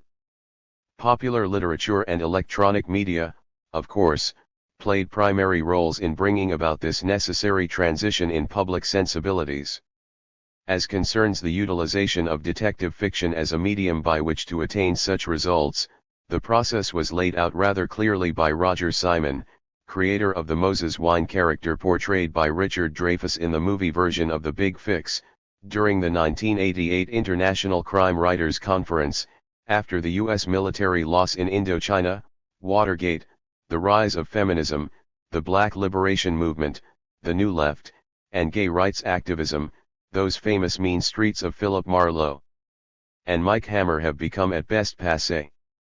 More often, they are downright embarrassing, the image of Euro-American supermen they represent having been so thoroughly discredited over the preceding 30 years by everyone from Ho Chi Minh to Rita Mae Brown. 47 In 1958, the public was glued to its collective television set watching M Squad, an unabashed celebration of white male violence proudly proclaimed by its star, Lee Marvin, to portray Chicago SSS. By 1968, such 77 fare had been replaced with programs like The Mod Squad, a much less graphically violent series featuring 3 young countercultural figures, including a woman and a black man, doing the right thing by working as snitches for the police. 49 The writer who wishes to succeed in attaining the goals of contemporary detective writing can do so only by creating characters which eschew conventional formulas in favor of apparent opposites. The hero may be a heroine, as in the work of Sarah Parrott Sky and Sue Grafton, but never, ever, in the cliched, frumpy manner of Miss Marple. Degree he or she may be gay or lesbian, as Joseph Hansen and others have lately demonstrated, but only when portrayed in a manner reflecting credit on his or her preference. 01 In the event a heterosexual male is selected as a lead character, he need be sensitive, not particularly good-looking, frequently fallible, and usually not Keats-white, example Jewish. It has proven helpful to provide such characters with a slightly stale but still noticeable radlib political cant. 5 Another helpful twist is to have him married, but to a wife who has left him because of his obvious shortcomings. A sizable portion of his usually meager earnings should go by court order to support of his several children, preferably daughters requiring expensive dental work.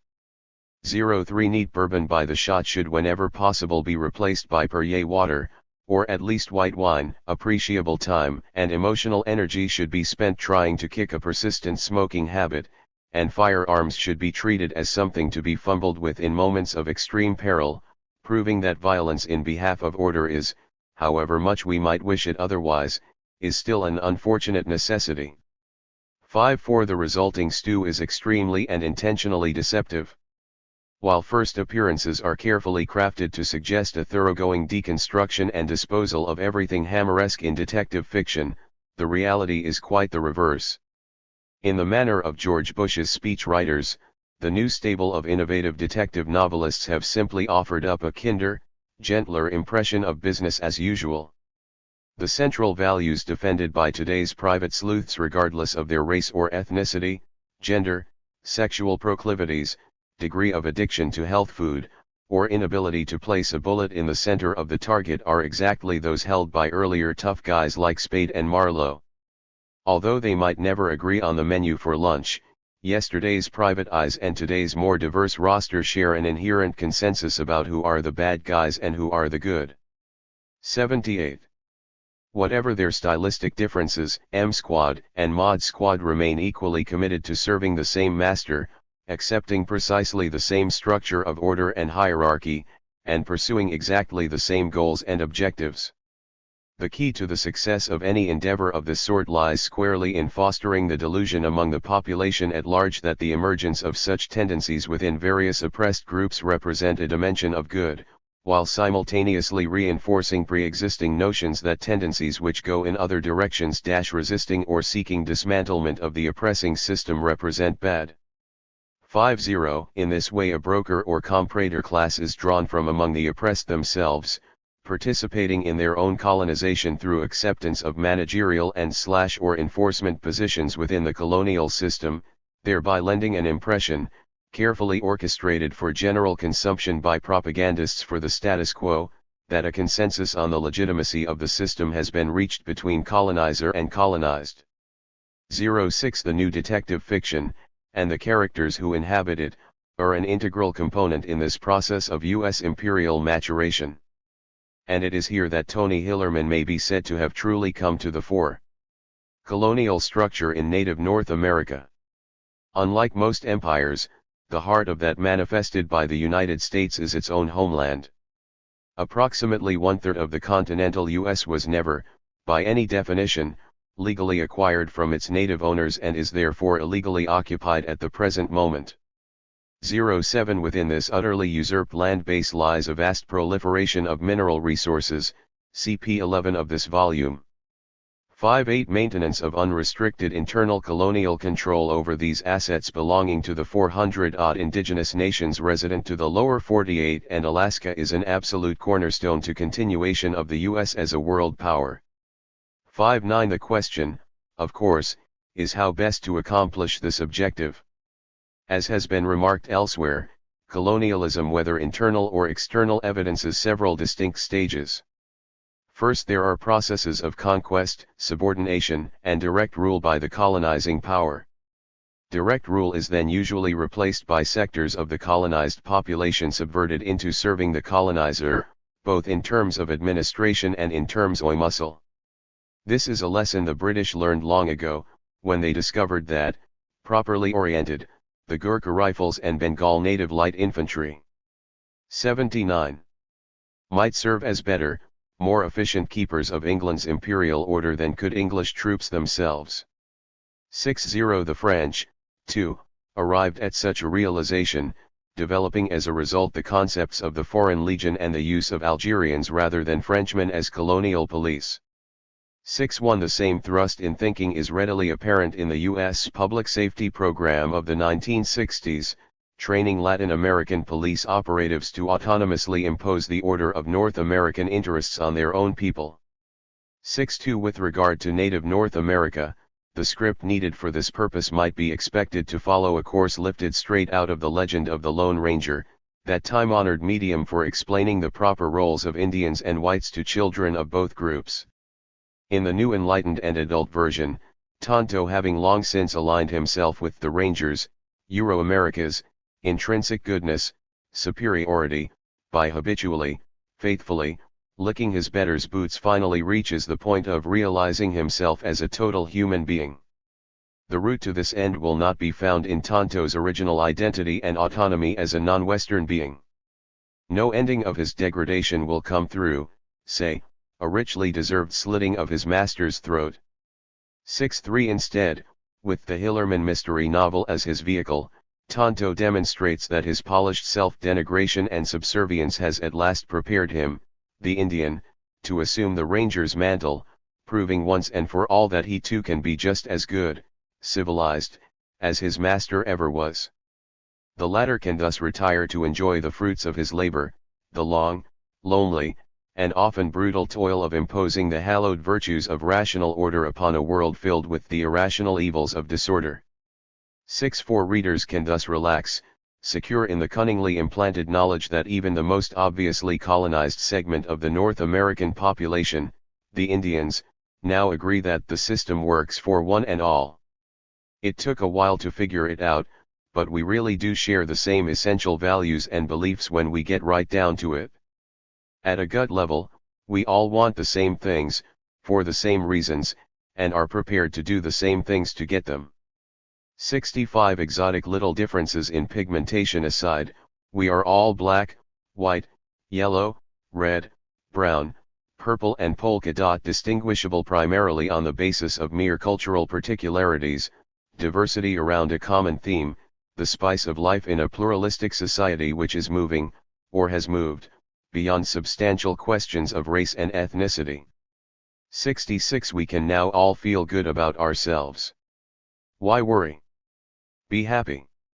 I'm okay, you're 80. Okay. Meanwhile, despite the pleasurable hallucinatory sensations produced by this narcotizing facade, the perpetual hemorrhaging of Native America goes on and on, unconstrained by public outcry, safely out of sight and mind. Hillerman Stew. The conventional wisdom holds that Hillerman's singular achievement, aside from bringing the Western and the detective novel together in a uniquely sustained fusion, has been humanitarian, even liberatory with regard to Native America. His books, beginning with their main characters, are populated by American Indians who, in ways and to an extent previously absent in the tradition of Euro-American letters, are provided the dimensionality, motivation, and nuance necessary to establish them as bona fide people rather than mere props in the popular mind. Further, for one of the very few times in popular fiction, the Indians in his work, the lead characters at least, are projected unqualifiedly as good guys. They are honest and courageous, courteous and strong, beset by just enough doubt, confusion, and frailty to make them wholly believable. By contrast, the white folk who inhabit these tales, from anthropologists to FBI agents to erstwhile girlfriends, come off rather the worse for wear, at least in terms of personal integrity and likability. Such role reversal takes on a handy appearance of pro-Indianism. Indeed, at one level, Hillerman has managed almost single-handedly, to hear his enthusiasts tell it, to reverse the stream of the kind of anti-Indian sentiment which has flowed virtually without interruption across the pages of American literature since British colonists first set foot in Virginia in 1607. 67 Through his efforts, an appreciable portion of the American reading public, few of whom are actually Indians, have for the first time found themselves identifying directly with native characters, thereby understanding the modern Indian circumstance in ways which have never before been possible for them. The question before us, however, is the matter of exactly which Indians or tendencies within native communities Hillerman has selected to treat sympathetically in his books and thus legitimate as being emblematic of Native America as a whole. Conversely, there is a question as to which persons and tendencies his formulations tend, and are intended, to discredit. Here, there really is no mystery. Hibernian's two heroes, Joe Leaphorn and Jim Chi, are members of the Navajo tribal police force. The police. 81.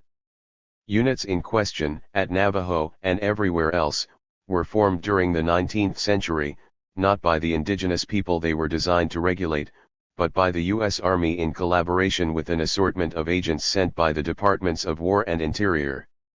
68 Plainly, the federal rationale in creating and maintaining these paramilitary entities among peoples the U.S. had recently conquered was never remotely concerned with seeing to it that they retained, or regained, a capacity to enforce their own laws among themselves. To the contrary, the express intent of the exercise was from the outset to usurp and destroy native concepts of legality and order, imposing in their stead a system of rules devised in Washington, D.C., all of them meant to subordinate indigenous nations to the will of the United States, undermining their socio-cultural integrity and destroying their ability to resist domination by Euro-America. 6-9 The role of these Indian surrogates for U.S. power has never been especially abstract. In a number of instances, those who were to become the nucleus of the original police units had served as scouts for the army, lighting against their own people's struggles to remain free and independent. Subsequently, they were used, notably in the cases of the Great Lakota Patriots Crazy Horse and Sitting Bull, to assassinate key leaders of the ongoing indigenous resistance to U.S. rule.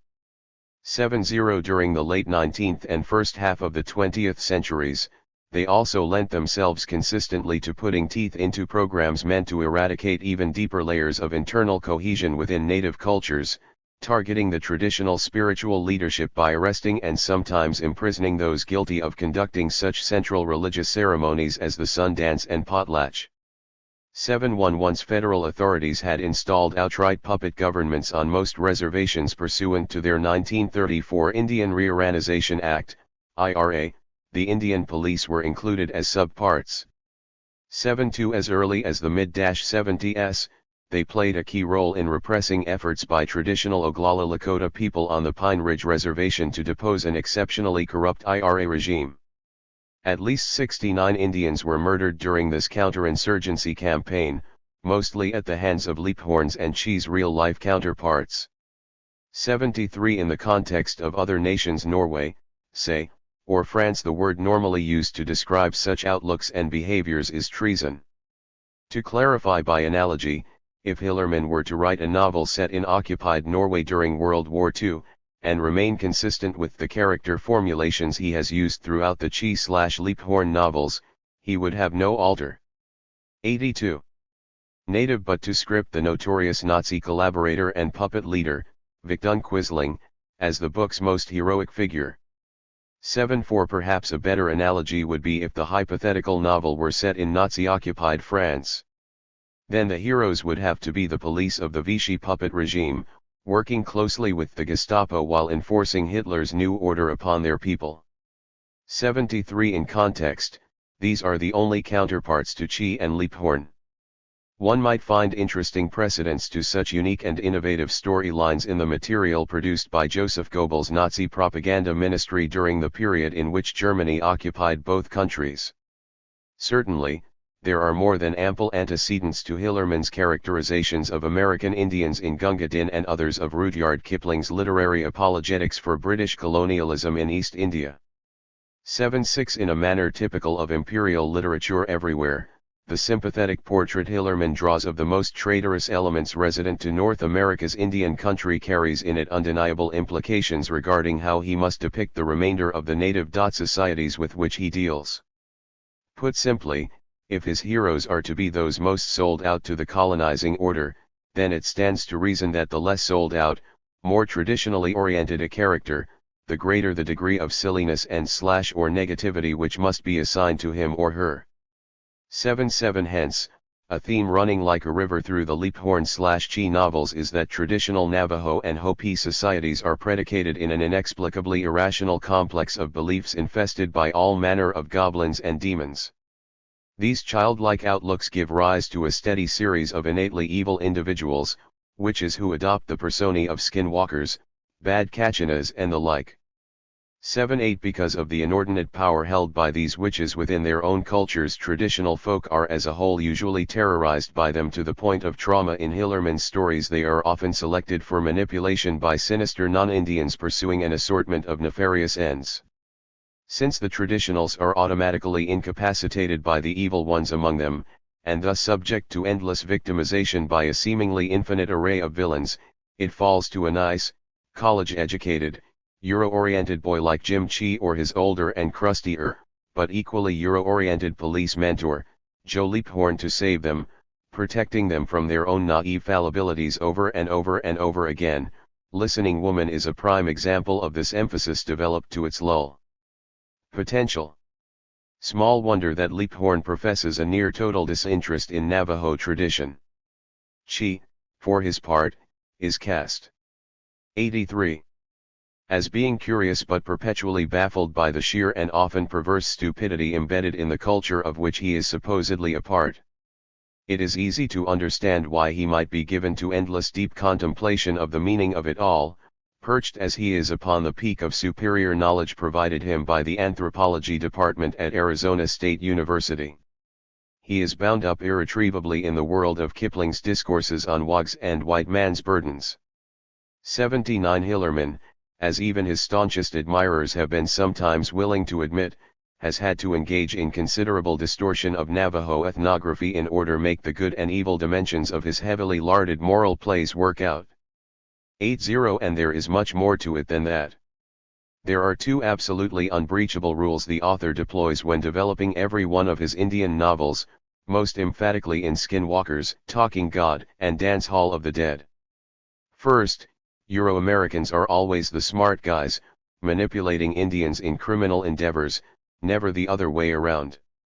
Although usually understated in Hillerman's work, this no is more than a conventional ploy to reinforce the smug sense of Euro-supremacism permeating the U.S. reading mainstream. The only reasonably intelligent Indians on the scene are invariably Liephorn and Chi, adherents to the rules of the Euro-American status quo. The message to be drawn is that if Indians wish to stop suffering, they should abandon all this other cultural claptrap, and buy into the system as rapidly as possible. As a whole, Hillerman's construction speaks sly volumes about the inevitability of native subordination to Eurocentric values and ideologies. Such themes play well these days, not only among Wall Street conservatives, hard hat types, and federal officials, but more especially liberal yuppie readers who have grown tired of hearing that their position and mobility are based in the oppression and exploitation of non-white peoples. 81. Second, Euro-American bad guys are always individuals, criminals who have deviated from the rules of procedure laid down by the status quo while striking out on their own for unapproved purposes. In other words, their actions stand to interfere with more orderly and institutionalized forms of criminal conduct. They are never representa. 84. Tivs of the governmental/corporate entities: the Bureau of Indian Affairs, Bureau of Reclamation, Bureau of Land Management, Army Corps of Engineers, U.S. Marshal Service, FBI, Peabody Coal, Anaconda, Kerr-McGee, Westinghouse, ETAL, which have demonstrably victimized Indians far more extensively and systematically than any individual. This too is a standard device, consistently used by detective novelists and other propagandists to divert attention away from the real nature of the problems suffered by common people, replacing it with the illusion that real issues are caused by the deviant actions often on the part of the victims themselves, which are always systemically solvable. Resolution of fictional problems can thus be located in the very structures which generate the real-world problems of the oppressed. 8. Needless to say, both conservative and liberal Euro-Americans are delighted to learn that the source of daily agony for oppressed people of color lies not in the structure of white supremacism, but in deviation from its order and values. So conscientious has Hillerman been in the latter regard that he has managed to write 10 consecutive novels providing ostensibly detailed descriptions of the habitat of Navajo Island, and the people who reside in it, without ever once mentioning the vast proliferation of uranium tailings piles abandoned by U.S. corporations with full governmental complicity on the reservation since 1952. Fye makes no remark at all upon the cancers, congenital birth defects, and other health problems among the Navajo brought on by such government corporate practices, matters which presently constitute a major crisis for the Navajo Nation. 8.3 Nor does he refer in any way to the massive and ongoing strip mining for coal which is destroying the Navajo and Hopi land bases, or the forced relocation of more than 13,000 traditional Navajo sheep herders which is accompanying this mining in the Big Mountain area. Missing too is mention of the catastrophic depletion of groundwater, chemical and radioactive contamination of surface water, rapidly deteriorating air quality due to the location of massive coal-fired electrical generating facilities on Navajo land, destruction of sacred sites, and all the rest of the damage done by the Euro-American status quo to the land and peoples depicted so sympathetically in the Chi/Leaphorn novels. 8. The list of omissions might be continued at length, but suffice to say simply that such politically sensitive 85 issues are strictly off-limits within the framework of Hillerman's literary project. The political message of Tony Hillerman. With such sincerely posed dexterity does he pull this off that one might almost be willing to accept, despite the highly politicized nature of his cross-cultural characterizations, Hillerman's own and oft-repeated assertion that his is an apolitical intent. Depiction of the colonial police as honorable and value-neutral figures might, after all, be merely a regrettable, even reprehensible, but nonetheless unwitting regurgitation of Indian white stereotypes subconsciously absorbed during a lifetime's furtherance of objective journalism.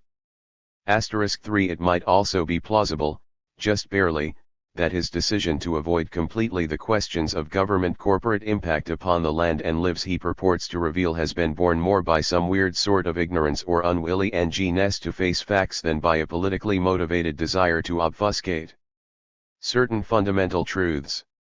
All of this might be believable, were it not for the fact that he has occasionally ventured into the domain of overt political content. Here, he tips his hand in ways which refute any possible disclaimer. This goes to his willingness to depict, sometimes at great length and always in a manner both devoid of contextualization and framed in the most viciously demeaning and inaccurate ways, the politics of indigenous resistance to colonial rule. Take, for example, Talking God. Hillerman opens with perhaps the finest chapter he has ever written, having a young mixed-blood Navajo who works for the Smithsonian Institution, weary of fruitless arguments against the museum's practice of desecrating Indian graves and collecting the skeletal remains therein, make his point by digging up the curator's grandparents and shipping them to her in a box. The administrator is properly appalled at the turnabout. The message seems clear and entirely appropriate to the situation. But, having thus entered the credentials of his understanding in the matter, Hillerman devotes much of the rest of the book to administering a raft of punishment to the Indian, whom he plainly considers guilty of a deep transgression against institutional order and authority. The character is developed as being tragically confused about his identity, a weak and pathetic creature desperately grasping for a cause, and ultimately one of the villains. In the end, we are left to conclude there was nothing actually wrong with the Smithsonian's systematic grave robbery, all protests by similarly misguided wannabe Indians notwithstanding. Real. 86. Natives like Jim Chi, who helps track the boy down, are unconcerned with such things. In fact, Hillerman has Chi explain at one point, the Navajos, afflicted as they are with a host of rather sublime superstitions about the dead, might actually prefer that the bones of their ancestors be gathered up and warehoused in remote Euro-American facilities like the Smithsonian. Consequently, what becomes inappropriate and offensive in this thinly veiled polemic is the arrogance and wrong-headedness of real-life Indian militants attempting to challenge the colonial order's self-proclaimed right to 86. Take from native people whatever it desires at any given moment. Listening Woman provides an even better example, or a worse one, depending on your point of view. Here, we find Hillerman busily deploying an imaginary splinter group of the American Indian movement derived from a 1976 FBI counterintelligence operation designed to discredit Indian radicals. Known as the Dog Soldier teletypes, the disinformational documents involved were secretly leaked to the press by the Bureau's media liaisons as a means of establishing the public impression that AIM was a supremely bloodthirsty outfit, a portion of which was preparing to commit all manner of gratuitously violent acts against a random sample of innocent non-Indians. FBI Director Clarence M. Kelly was subsequently forced to admit under oath that there was not one shred of evidence supporting this characterization of any known element of the movement. The whole thing was nothing more than an elaborate and highly illegal hoax perpetrated by the Bureau as a means to garner popular support for the lethal campaign of political repression its agents were waging against the movement at the time. Having been so thoroughly and publicly debunked, one would think this particularly malignant lie might have been left to wither away into the nothingness it obviously warrants. Perhaps things would even have worked out that way, had Tony Hillerman not elected to utilize his rising popularity as a platform upon which to lend it new life in somewhat amplified form. In the resuscitated, retooled, and revitalized but hardly disguised version developed for Listening Woman, the AIM dog soldier fable once again cloaks native activism in the garb of terrorism. 88 To this end, the author deploys a character, referred to throughout as Gold Rims, to recruit a strange assortment of misfits for an absurdly postulated program entailing the kidnapping and murder of more or less randomly selected whites. The numbers of intended victims correspond to the casualties recorded as having been sustained by various Indian peoples in massacres occurring 100 years and more ago. 87. As it turns out, Gold Rims himself has never believed for a moment in the bizarre conception of justice to which he attracts others. To the contrary, Hibernian has him using his depraved adherents as mere cannon fodder in a cynical scheme to enrich himself. Plainly, folk of his ilk are unworthy of support by anyone, Indian or non-Indian. 90 Equally clearly, the author wishes to lead his readers to the conclusion that a public service was performed through the extermination visited upon these mad dogs by Joe Leaphorn at the end of the book. From there, it is an easy step to applying the same rule to the real AIM members who have suffered the same fate at the hands of the real Indian police. 9-1 Indian radicalism, when it is not utterly mercenary, Hillerman's message reads, has its head mired hopelessly and irrationally in the past. Its adherents are little more than psychotic killers bent on visiting retribution upon innocent people for tragedies occurring generations hence. The man is nothing if not consistent. Without exception, American Indian resistance to conquest and colonization, whether active or passive, signifies that which is evil and therefore to be overcome in Hillerman's books, just as communism once did in Spillane's, and labor agitation did in some of Hammett's earliest work. Indigenous compliance with the colonial system is always good, and direct participation in or service to it is even better. The best among his Indian characters no longer even require direction from their Euro-American overlords, they simply enforce colonialism's dictates against themselves. Indeed. And it follows that if the Vichy French who worked with the Gestapo were heroes, the partisans they tortured and murdered were of necessity villains. 93 What is right rests in Hillerman's schema, naturally and perfectly, with the power of the colonial status quo. What is wrong and defective is reposided among the relatively powerless colonized. America's New World Order is not simply to be accepted or condoned, it is to be embraced, supported, and applauded.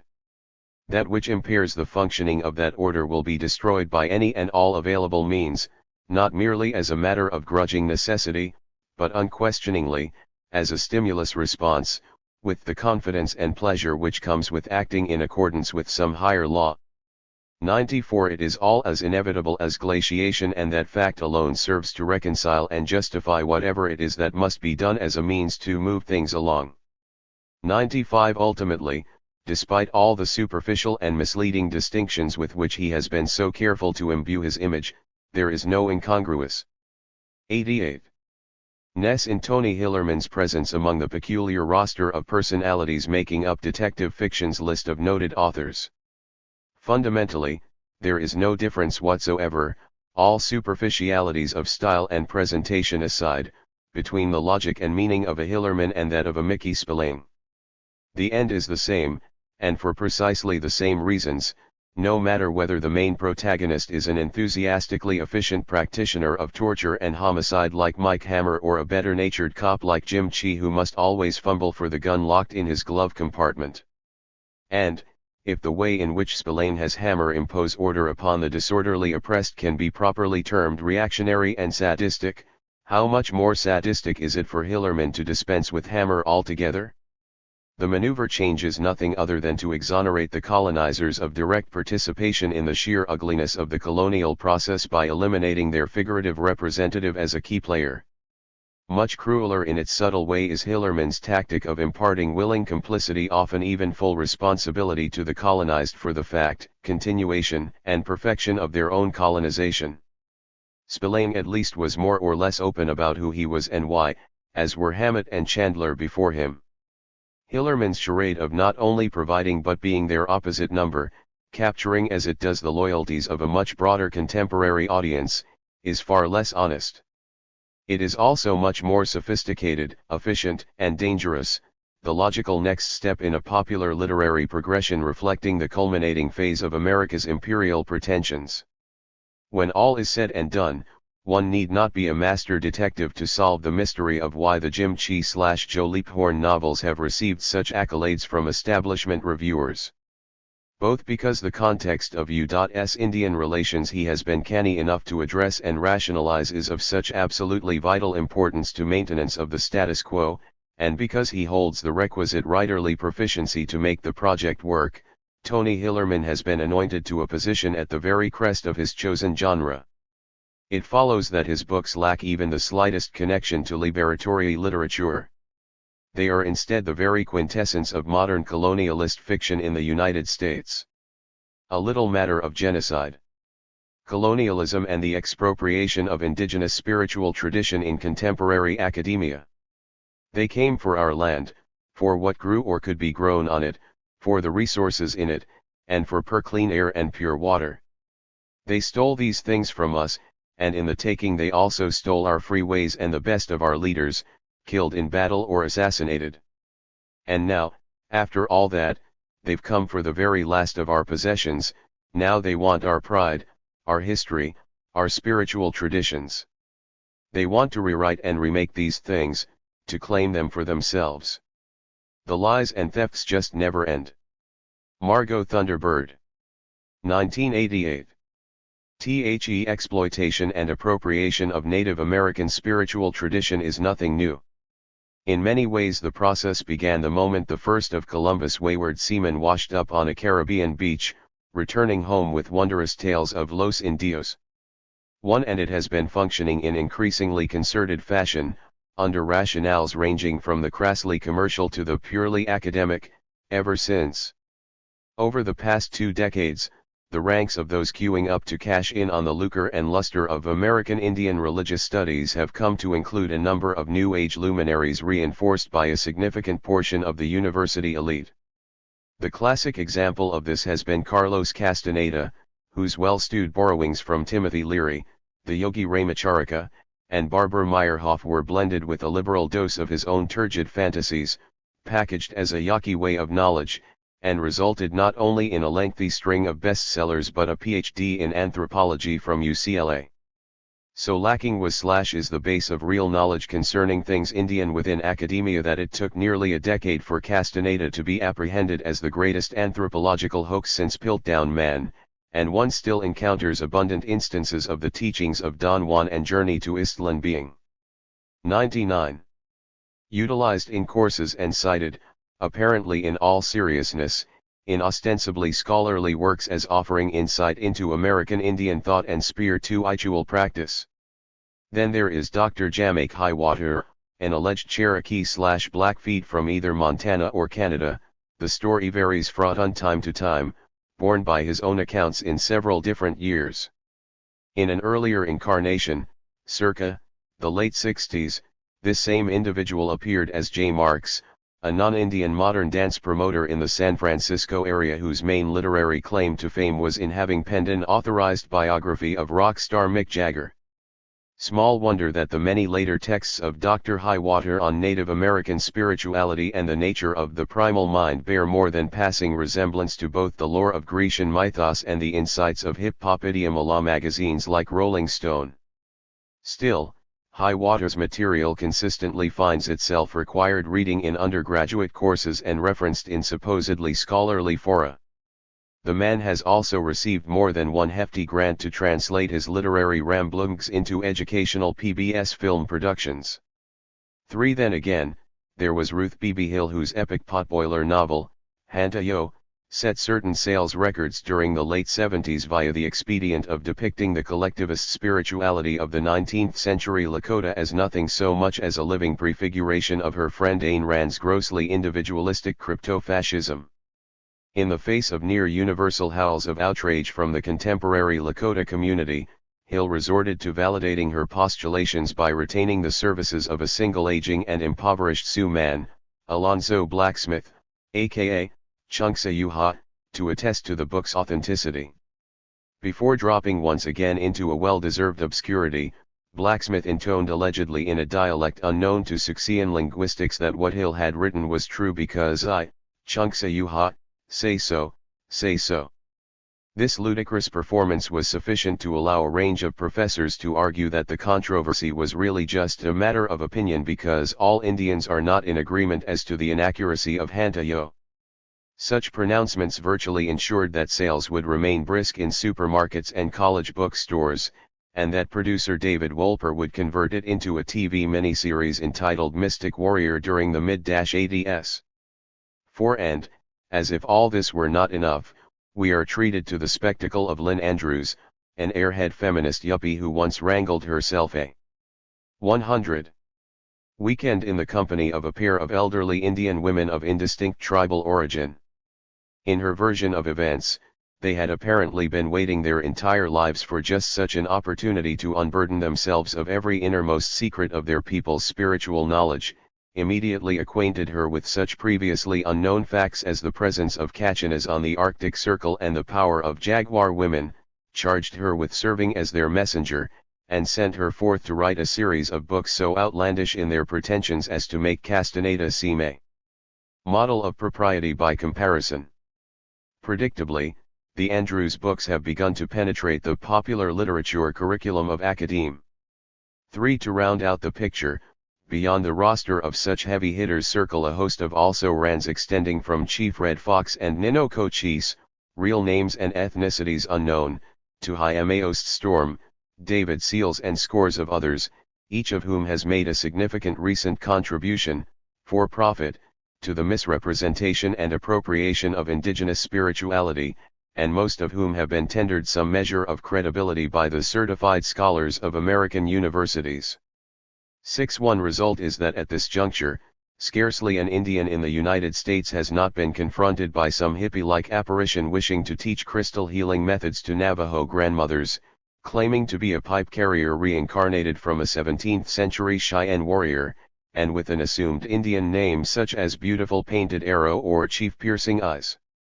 Needless to say, this circumstance has in turn spawned a whole new clod of hucksters such as the late Sun Bear, Vincent Laduke, a Chippewa, W. Ho along with his non-Indian consort cum business manager, Wabun, Marl James, was able to make himself rather wealthy by forming, on the basis of suitable membership fees, what he called the Bear Tribe, and the selling of ersatz sweat lodge and medicine wheel ceremonies to anyone who wanted to play Indian for a day and could afford the price of admission. As the Lakota scholar Vine Deloria Jr. put it in 1982, the realities of Indian belief and existence have become so misunderstood and distorted at this point that when a real Indian stands up and speaks the truth at any given moment, he or she is not only unlikely to be believed, but will probably be publicly contradicted and corrected by the citation of some non-Indian and totally inaccurate expert. More, young Indians in universities are now being trained to view themselves and their cultures in the terms prescribed by such experts rather than in the traditional terms of the tribal elders.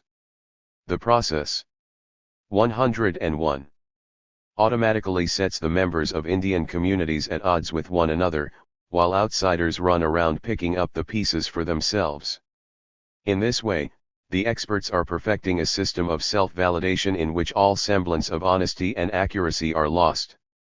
This is not only a travesty of scholarship, but it is absolutely devastating to Indian societies. 8. Pam Colorado, an Oneida academic, goes further.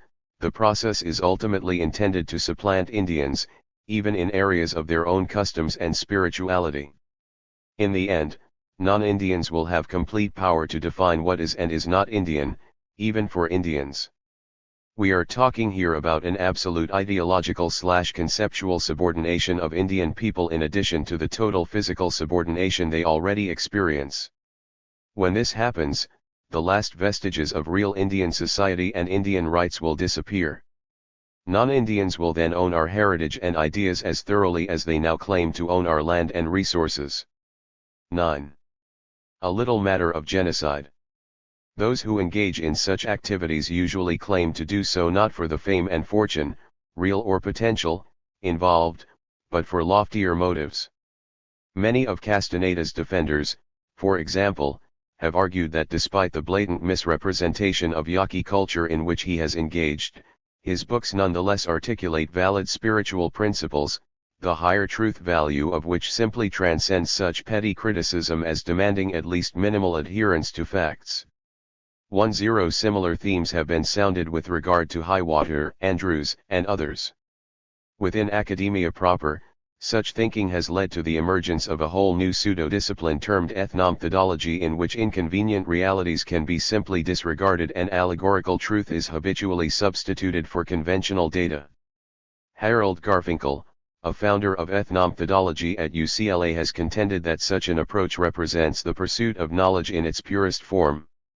1 At another level, the poet Gary Snyder, who has won literary awards for the penning of verse in which he pretends to see the world through the eyes of an American Indian shaman, has framed things more clearly. Spirituality is not something which can be owned like a car or a house, says Snyder. Spiritual knowledge belongs to all humanity equally. Given the state of the world today, we all have not only the right but the obligation to pursue all forms of spiritual insight, and at every possible level. In this sense, it seems to me that I have as much right to pursue and articulate the belief. 102. Systems developed by Native Americans as they do, and arguments to the contrary strike me as absurd. 2 Indeed, the expression of such proprietary interest in native spiritual tradition is hardly unique to Snyder. For instance, at a 1986 benefit concert staged to raise funds to support the efforts of traditional Navajos resisting forcible relocation from their homes around Big Mountain, Arizona, one non-Indian performer took the opportunity between each of her songs to explain one or another element of Navajo religion to the audience.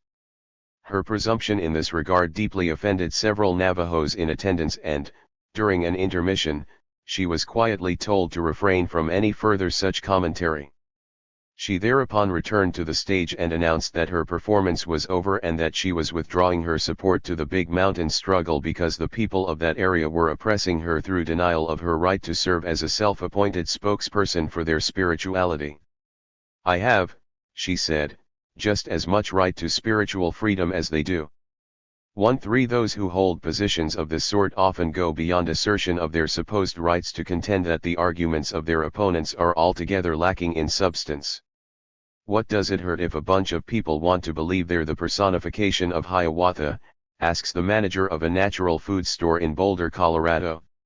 I will admit that things can get pretty silly in these circles, but so what? People have a right to be silly if they want to. And it's not like the old days when Indians were being killed left and right. You could even say that the attention being paid to Indian religions these days is sort of flattering. Anyway, there's no harm to anybody, and it's good for the people who do it. 4 The traditional Indian perspective is diametrically opposed. As Barbara Owl, a White Earth Anishinaabe, has put it, we have many particular things which we hold internal to our cultures. These things are spiritual in nature, and they are for us, not for anyone who happens to walk in off the street. They are ours and they are not for sale. Because of this, I suppose it's accurate to say that such matters are our secrets, the things that bind us together in our identities as distinct peoples. It's not that we never make outsiders aware or pound our secrets, but we not they decide what, how much, and to what purpose this knowledge is to be put. That's absolutely essential to our cultural integrity, and thus to our survival as peoples. Now, surely we Indians are entitled to that. Everything else has been stripped from us already. I'll tell you something else, Owl continued, a lot of things about our 103.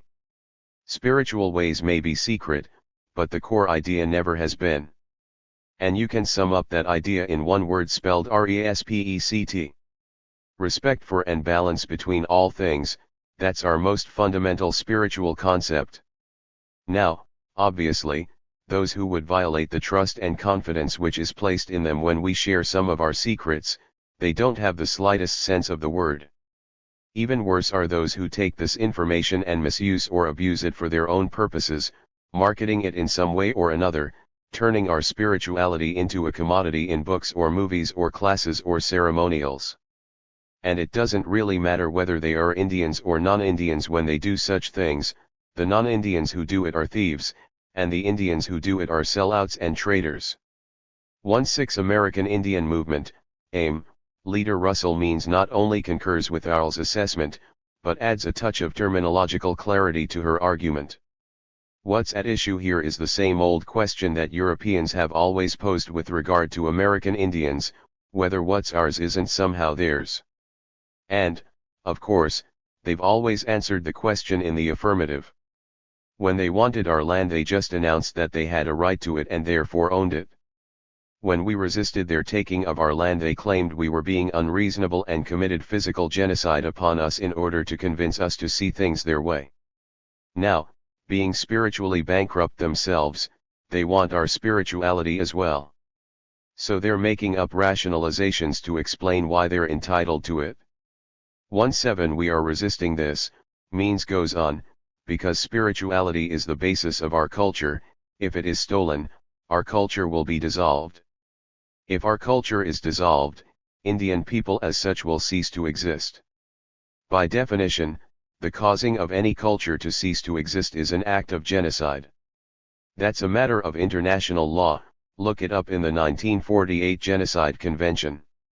1-8 So, maybe this'll give you another way of looking at these culture vultures who are ripping off Indian tradition. It's not an amusing or trivial matter, and it's not innocent or innocuous. And those who engage in this are not cute, groovy, hip, enlightened, or any of the rest of the things they want to project themselves as being. No, what they're about is cultural genocide. And genocide is genocide, regardless of how you want to qualify it. So some of us are starting to react to these folks accordingly. 1-9 For those who would scoff at Means' concept of genocide, Robert Davis and Mark Zannies, Canadian researchers on the topic, offer the following observation. 104. If people suddenly lose their prime symbol, the basis of their culture, their lives lose meaning. They become disoriented, with no hope. A social disorganization often follows such a loss. They are often unable to ensure their own survival. The loss and human suffering of those whose culture has been healthy and is suddenly attacked and disintegrated are incalculable. 20. Therefore, Davis and Zannies conclude, one should not speak lightly of cultural genocide as if it were a fanciful invention. The consequence in real life is far too grim to speak of cultural genocide as if it were a rhetorical device to beat the drums for human rights. The cultural mode of group extermination is genocide, a crime. Nor should cultural genocide be used in the game, which is more horrible, to kill and torture, or remove the prime cultural symbol which is the will and reason to live. Both are horrible. Enter Mother Earth. The analysis advanced by Means, Pam Colorado, and other American Indians was substantially borne out by developments during the second halt of the 1980s, as the line separating appropriation of the forms of indigenous spiritual tradition from the outright expropriation of that tradition has evaporated. Over the past few years, a major intellectual enterprise among New Age adherents has been the demystification of pre-contact Native America. Although the variants of this effort vary widely, they take as a common objective the reinterpretation of one or more positive aspects and attainments of autonomous indigenous society, proving that they never existed. Inevitably, the conclusion is reached that whatever is under discussion was actually introduced to the hemisphere by European invaders at some point after 1500. Hence, we find radical ecologists such as George Werthner arguing in the pages of the supposedly progressive journal Earth First, that, far from having achieved spiritual traditions predicated in an understanding of natural harmony and balance, ancient American Indians were really the first environmental pillagers. This flat reversal of even the most elementary meanings of native tradition is then explained as Werthner wanders through a consistently self-contradictory and wildly convoluted monologue in which he saddles North American indigenous societies with everything from the extinction of the woolly mammoth to desertification of the Sonora. That he must abandon logic, known fact, and even plain common sense to make his case does nothing to deter his stream of bald assertion. 105. Predictably, from this contrived springboard he is able to contend with superficial plausibility that the conceptualization now termed ecology did not, as is popularly imagined, spring from traditional Native American practice. Rather, in Werthner's more informed view, it stems from the fertility of advanced brains such as his own. It follows that he feels compelled to demand that American Indians abandon the myth and falsity of their own belief structures in favor of the outlook he and his colleagues have expropriated from them. 2-4 In a more public vein, the thinly veiled racism of Werthner's sort of theorizing set the stage for the celebrated environmentalist author, and Earth First guru, Edward Abbey to launch himself full tilt into avowals of an imagined superiority of Northern European culture worthy of Joseph Goebbels and Alfred Rosenberg. 2-3 Perhaps more pragmatically, it simultaneously laid the basis for Earth First political leader Dave Foreman to declare Indian peoples a threat to the habitat and urge both ecologists and New Agers to actively resist our land and water rights claims.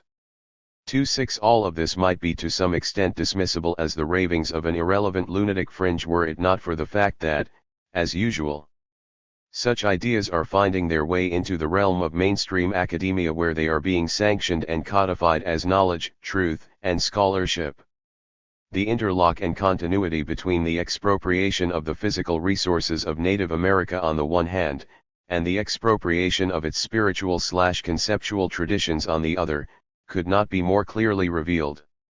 Comes now Sam D. Gill, a non-Indian professor of religious studies at the University of Colorado/Boulder, and alleged specialist in Native American spirituality. In all fairness, it should be noted that Gill has heretofore been known primarily not so much on the grounds of his theses on Indian religion as for his advocacy of a rather novel approach to teaching. In essence, this seems to be that the crucial qualification for achieving university-level faculty status is to admittedly know little or nothing of the subject matter one is supposed to teach.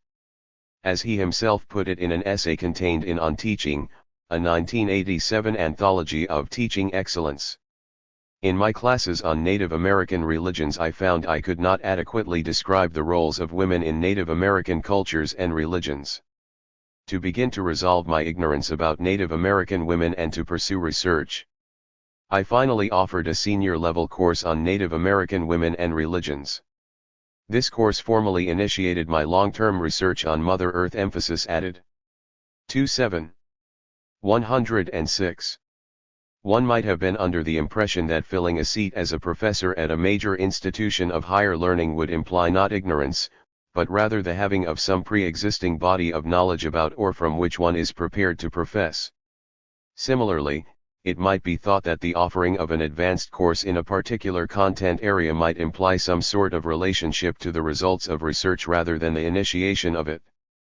At the very least, one might expect that if a course needs to be taught for canonical reasons, and the instructor of record finds him/herself lacking in the knowledge required to teach it, he might retain the services of someone who does have the knowledge. Not so within the preferred pedagogy of Dr. Gill. Instead, he posits that student questions and concerns are most important in shaping what he does. Another way to say this might be, pitch your performance to the crowd. In any event, it was in this interesting commentary on the application of Harold Garfinkel's principles of attaining pure knowledge that Gill announced he had a book in the process of being published by the University of Chicago Press. It is entitled Mother Earth, An American Story. He had thus assigned himself the task of articulating the truth of what is possibly the most central of all Native American spiritual concepts. Worse, he went on to remark that in order to encourage my expeditious writing of the book, I committed myself to a presentation of it as a portion of a summer course entitled Native American Goddesses to be offered the second 5-week summer session. With that incentive I completed the writing by July 15 and was able to present the manuscript to the senior and graduate level class. The manuscript was quickly revised based in part upon student responses and sent off to press. 28 Again, Gill students, the vast bulk of whom are non-Indian, inform the teacher, also a non-Indian, of what they want to hear, he responds by accommodating their desires, and the result becomes the stuff which passes as proper understanding of Indians in academe. News of this incipient text induced a certain rumbling among Denver area Indians, complete with letters of outrage from community leaders. The institutional response was that Gill, regardless of the merits of anything he may have said or written, was protected within the rubric of academic freedom. Wallace Coffey, a Comanche who directed the Denver Indian Center, summed up community feeling at the time by observing that while the university was no doubt correct in claiming Gill's activities should be covered by academic freedom guarantees, it's funny that every time a non-Indian wants to say 107 something about Indians, no matter how outlandish or inaccurate, they start to talk about academic freedom. But every time an Indian applies for a faculty job, all they can talk about are academic standards. I guess I'll be forgiven for saying it seems to me somebody's talking out of both sides of their mouth here. And I don't mind saying that I think this situation has a lot to do with why so few Indians ever get to teach in the universities in this state. Unsurprisingly, given the circumstances and overall context of its creation, when Mother Earth was eventually released, it extended the thesis that its subject had never been a bona fide element of indigenous tradition at all. Instead, its author held that the whole idea had been inculcated among American Indians by early European colonists, and had been developed and perfected since the conquest. With deadly predictability, he went on to conclude that insofar as any special rights to North America accrue to a belief in Mother Earth, they must accrue to everyone, Native and Euro-American alike. One is left a bit unclear as to Gill's views on the proprietary interests of Afro and Asian Americans on the continent. Thus, Mother Earth is an American, rather than Native American, story. 311. A discussion with Sam Gill. Shortly after his book's release, I called Sam Gill on the phone. After a few moments of conversation, he asked whether I was upset by what he'd written.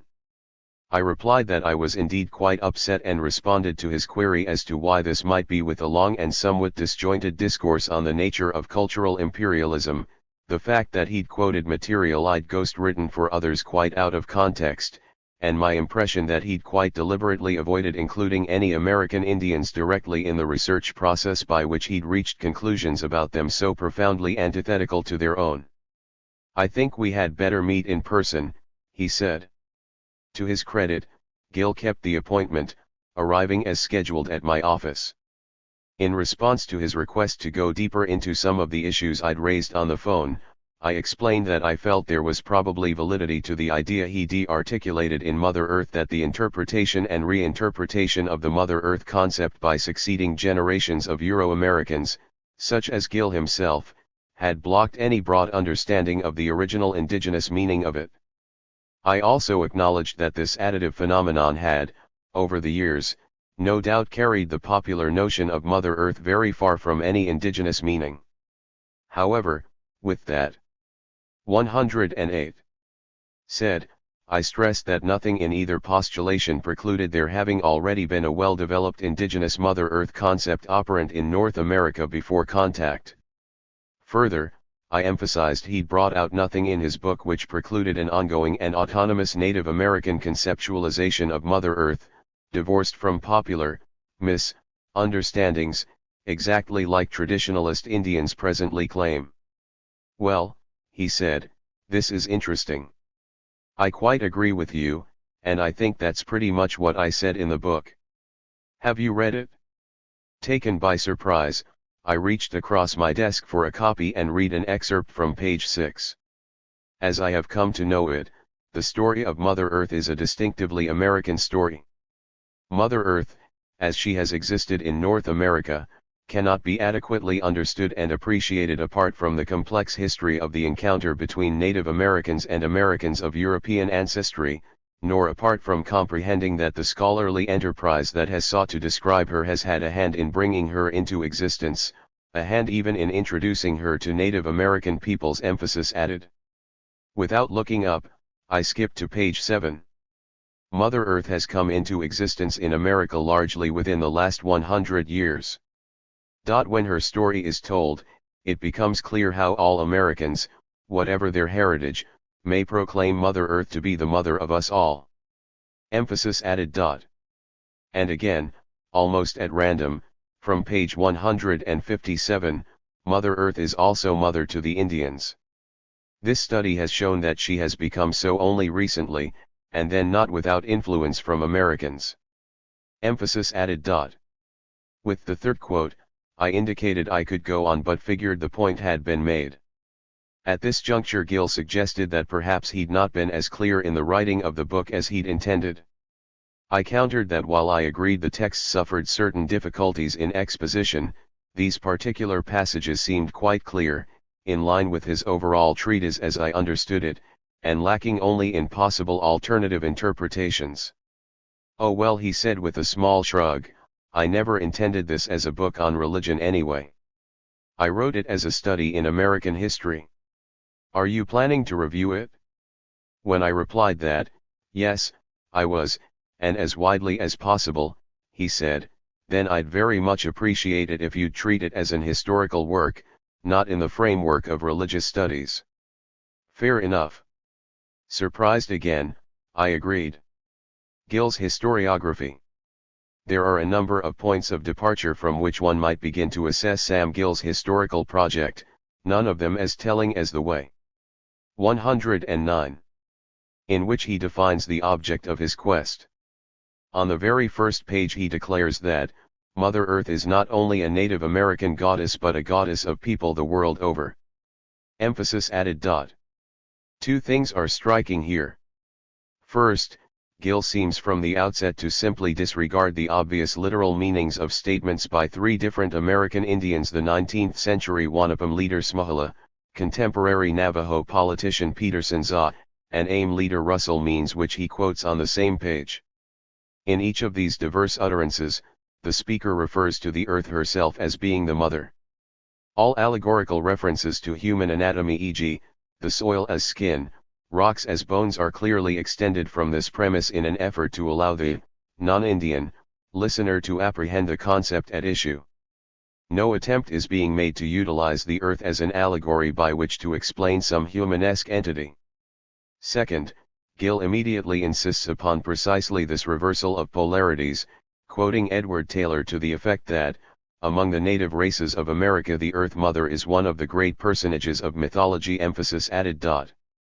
He then reinforces this by quoting Eckhult Krantz, a major contemporary Swedish scholar on American Indian religions. The belief in a goddess, usually identified with Mother Earth, is found almost everywhere in North America. Emphasis added. This is what is commonly referred to as setting up a straw man. By thus establishing on the opening page that the Native American conception of Mother Earth assumes the Eurocentric form of a goddess rather than the literal earth deity embodied in the articulated indigenous meaning, Gill has contrived a false context for his historical examination which allows him to reach only the conclusions he desires, i.e., the notion of an earth goddess did not exist in native North America prior to the European invasion. Therefore, ipso facto, it follows that Europeans had as much or more to do with the creation of the indigenous conceptualization of Mother Earth as did the Indians themselves. The conclusions will be true, of course, given the author's framing of the questions. But one could as easily decide that, insofar as the yin and yang. 110.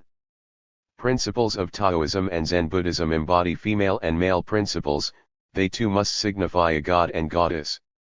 Self-evidently, no amount of historical scrutiny will reveal the existence in these traditions of a goddess named Yin or a god named Yang. Notwithstanding the fact that such god and goddess entities never had a place in the Buddhist or Taoist lexicons themselves, are we not bound by Gillian logic to conclude that neither the Yin nor the Yang principle ever had a place in the structure of either Taoist or Buddhist spiritual concepts? And, if we do manage to reach this absurd conclusion, does it not follow that since the terms yin and yang are now employed within the vernaculars of these traditions, they must have originated in the interaction between East and West, the concepts themselves introduced to the Orient by the Occident? To the extent that we can accept the whole charade up to this point, won't it follow that we are now entitled to consider Buddhism to be as much a part of our own non-Buddhist heritage, read, property, as it is for the Buddhist Vietnamese, or even the Zen monks? Such questions tend to answer themselves. In many ways, then, examination of Gill's historiography need go no further than this. A project as flawed at its inception as his offers little hope of reaching productive outcomes, a matter rendered all the more acute when an author exhibits as marked a propensity to manipulate his data, forcing it to conform to his predispositions regardless of the maiming and distortion which ensues, as does Gill. Examples of this last appear not only in the manner described with regard to the first page of Mother Earth, but in abundance through the sins of both omission and commission within the remainder of the book. As concerns omission, one need only turn to a section entitled The Triumph of Civilization over Savagism, pages 30 to 39, to catch the drift. Here, we find Gill making much of the female Indian, Mother Earth, iconography being produced in Europe and its North American colonies from roughly 1575 until 1765. It is not that he handles what he discusses with any particular inaccuracy. Rather, it's that he completely neglects to mention that there was a roughly equal proportion of male Indian iconography streaming from the same sources during the same period. Along the same line, and in the same section, he goes into the impact of Pocahontas, female Indian, Mother Earth, mythology on the formation of Americana without even an aside to the existence of its Hiawatha, male Indian, corollary. The result of this sort of skewed presentation is to preclude the drawing of reasoned conclusions from the subject matter, and to block the book from serving as a useful contribution to the literature in any way at all. In terms of commission, there is a small matter of Gill putting words, or meanings, into people's mouths. The clearest examples of this lie in Chapter 7, pages 129 to 50, in which he sets out to prove that the adoption of a belief in Mother Earth has led contemporary American Indians away from their traditional tribal/cultural specificity and toward a homogeneous sort of pan-Indianism. This is a variation on the standard rationalization that Indian rights no longer exist as such because Indians in the traditional sense no longer exist. To illustrate this idea, he selects quotations from several individuals including Grace, Spotted Eagle, Black Elk, Sun Bear, and Russell Means. Grace Black Elk is dead and can therefore no longer clarify or debunk the meaning Gill assigns her words. However, in my own, extensive, experience with her, she was always very clear that, while she strongly and unswervingly supported the rights of all indigenous peoples to pursue their traditional spirituality, she herself followed only what she described as Lakota way. Further, she was consistently firm in her desire not to see the Lakota way diluted or contaminated by the introduction of other traditions. Such a position is obviously rather far from the somewhat amorphous, intertribal spiritual amalgam Gill claims she represented. 3-1 Sun Bear was also quite clear, albeit in an entirely different way. Marketing aside, he stated repeatedly and for the record that the eclectic spiritual porridge he served up had nothing to do with Indian religion, pan or otherwise. He also openly acknowledged that his adherents were composed almost exclusively of non-Indians. He admitted that he tended to steer well clear of Indians, because they would have beat me up or kill-fed me due to the deliberately misleading marketing strategies he employed. This is the emblem of an emerging pan-Indianism. 32 As concerns Russell Means, Gill quotes repeatedly from a single speech delivered at the 1980 Black Hills Survival Gathering. While assigning a pan-Indianist meaning to the passages he elects to use, he carefully destroys the context in which the words were spoken. This includes categorical statements, toward the end of the speech, that Means does not consider or intend himself to be a leader in the pan-Indian sense, and that his thinking and actions are guided by a view of himself as an Oglala Lakota patriot. 33 Again, it is difficult to conceive a much clearer statement of tribally specific orientation and motivation and rejection of pan-Indianism than this. 112. Ultimately, the reviewer is left with the feeling that he should replay and paraphrase a scene from the film Apocalypse Now.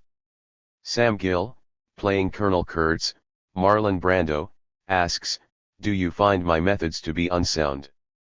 The reviewer, playing Captain Willard, Martin Sheen, replies, "Frankly, sir, I can't find any valid method at all." A question of revisionism. The point has been made by Roger Echo Hawk, a Pawnee student at the University of Colorado, that even if Gill's historiography is lacking in certain important respects, there could still be a practical value and utility to his analysis of particular themes or subtopics. 3-4. The point is accurate enough on its face, if a bit strained, and is therefore worth pursuing at least to some extent.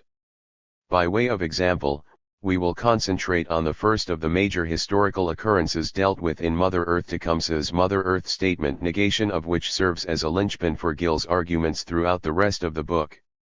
After a brief and reasonably accurate depiction of Tecumseh's diplomatic and military confrontations with the United States, pages 8-13, Gill sets out to prove that the great Shawnee leader never actually made a particular statement, "The earth is my mother, and on her bosom I will repose," during negotiations with William Henry Harrison in 1810. On pages 13-14, he notes that he has discovered a total of 27 references to the statement in the literature of the 19th century, the first of these in an article in the National Recorder on May 12, 1821, by an anonymous author. The next, he says on page 15, comes in a little read history written by Moses Dawson, a former aide to Harrison and eyewitness to the negotiations, published in 1824. Then came Henry Rowe Schoolcraft's travels in the central portions of the Mississippi Valley in 1825. After that, there were a steady stream of references, several by other eyewitnesses. The obvious conclusion to be drawn from all this is that so many people refer to the Tecumseh statement for the simple reason that this is what the man said. The difficulty for Gill in this proposition, however, is that Tecumseh's having said it would seriously unhinge a portion of the thesis presented in Mother Earth. Hence, he faces the need to demonstrate that the verbiage attributed to the Indian actually came from another, non-Indian source, and that all succeeding published references merely parrot what had been said before. The logical source in this scenario would be 113. Schoolcraft, given that he was far and away the most popular, accessible, and thus quotable of the writers in question.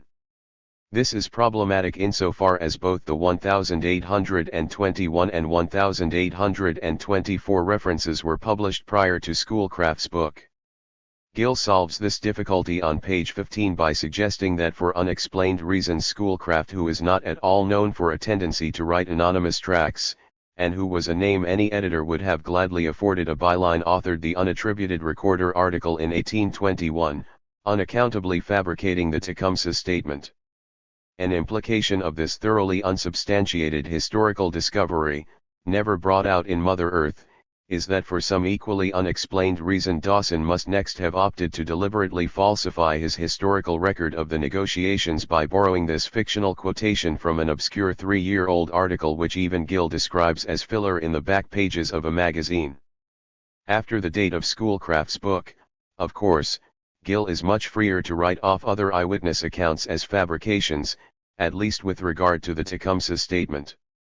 This includes an account contained in Josiah Gregg's 1844 Commerce of the Prairies, covered on pages 21-22, and the accounts of Augustus Jones and Major Joseph M. McCormick, recorded by Lyman D. Draper of the State Historical Society of Wisconsin during the mid-1880s, covered on pages 23-24. All one need do is accept Gill's utterly unsubstantiated and unlikely initial speculations, and his subsequent chronology of systematic plagiarism works out splendidly. Having thus dismissed standard history as nothing short of a sustained hoax involving everyone from participants to playwrights, Gill next sets out to correct the record. This he purports to accomplish by reference to a solitary eyewitness account, this time by a man named Felix Bouchy, published in the Vincennes Commercial on January 8, 1889, covered on pages 25-27. Therein is found a recounting of an interchange between Tecumseh and Harrison which occurred on a bench, not on the ground, lasting every bit of 5 minutes during 2 full days of negotiations, and in which the Mother Earth statement, an utterance which would require less than 5 seconds, is not made. Bauchi does not state that Tecumseh did not make the Mother Earth statement, he is simply recounting something else, and does not bring it up. Again, there are obvious conclusions to be drawn. For instance, it would seem likely, since there was ample time available, that both the bench episode and the Mother Earth episode might have occurred at different 114 endpoints, or even different days during the negotiations. Bauchi does not claim to have been present during the entirety of the sessions, and his account could be responsibly viewed as a valuable addition to the record. Gill, however, will have none of this. Rather, he insists that Bauchi's version of events must have occurred instead of the other 27 more or less harmonious versions. This, he says, constitutes his final, crushing proof that the extremely well-documented Tecumseh statement is a fiction. One senior American Indian scholar, who wishes to remain anonymous, upon reviewing Gill's Tecumseh material, dismissed him as a lunatic, not worth the time and energy to argue with. 3. In a less emotional and more constructive vein, Osage/Cherokee theologian George Tinker offered a more thoughtful insight. You know, what we're confronted with here is not uniquely, and maybe at this point not even primarily, an American Indian issue. What this calls to mind more than anything is the sort of historical revisionism practiced by people like Arthur Butts and Richard Harwood, guys who use all sorts of pseudo-scholarly sleights of hand to prove the Holocaust never happened. Their stuff won't hold up to even minimal scrutiny, but they keep right on going because they're ideologically motivated. Precisely. And with that, there seems very little left to say concerning the possible value of Sam Gill's historical analyses. Conclusion. And so the question naturally arises as to what sort of ideology might prompt an individual like Sam Gill to write a book lending itself to comparison with the sordid neo-Nazi sentiments of an Arthur Butts. 3. Certainly he would recoil in horror at the suggestion of such linkage at any level. Likely, the same can be said for any of his cohorts from Castaneda to High Water, from Sun Bears Ersatz Indians to the ecology movement, with the possible exception of the Earth First Foreman/Abev/Werthner group, which seems to have found its preferred niche under the term fascist. By and large, it appears just as probable that most of the above would express a vehement and heartfelt disavowal of the historical processes of physical genocide and expropriation visited upon Native Americans by the federal government. In their own minds, they are typically steadfast opponents of all such policies and the ideologies of violence which undergird them. At some level they are no doubt sincere in their oft and loudly repeated professions of being true friends of the Indian. 3. There can be no 115 question but that they've convinced themselves that they are divorced completely from the ugly flow of American history, and it would be worse than dubious to suggest that they might be inclined to muster forth the 7th Cavalry to work their will. Yet, demonstrably, as much as any missionary, soldier or government bureaucrat who preceded them, those of the New Age have proven themselves willing to disregard the rights of American Indians to any modicum of cultural sanctity or psychological sanctuary. They too willfully and consistently disregard the protests and objections of their victims, speaking only of their own right to know and to victimize.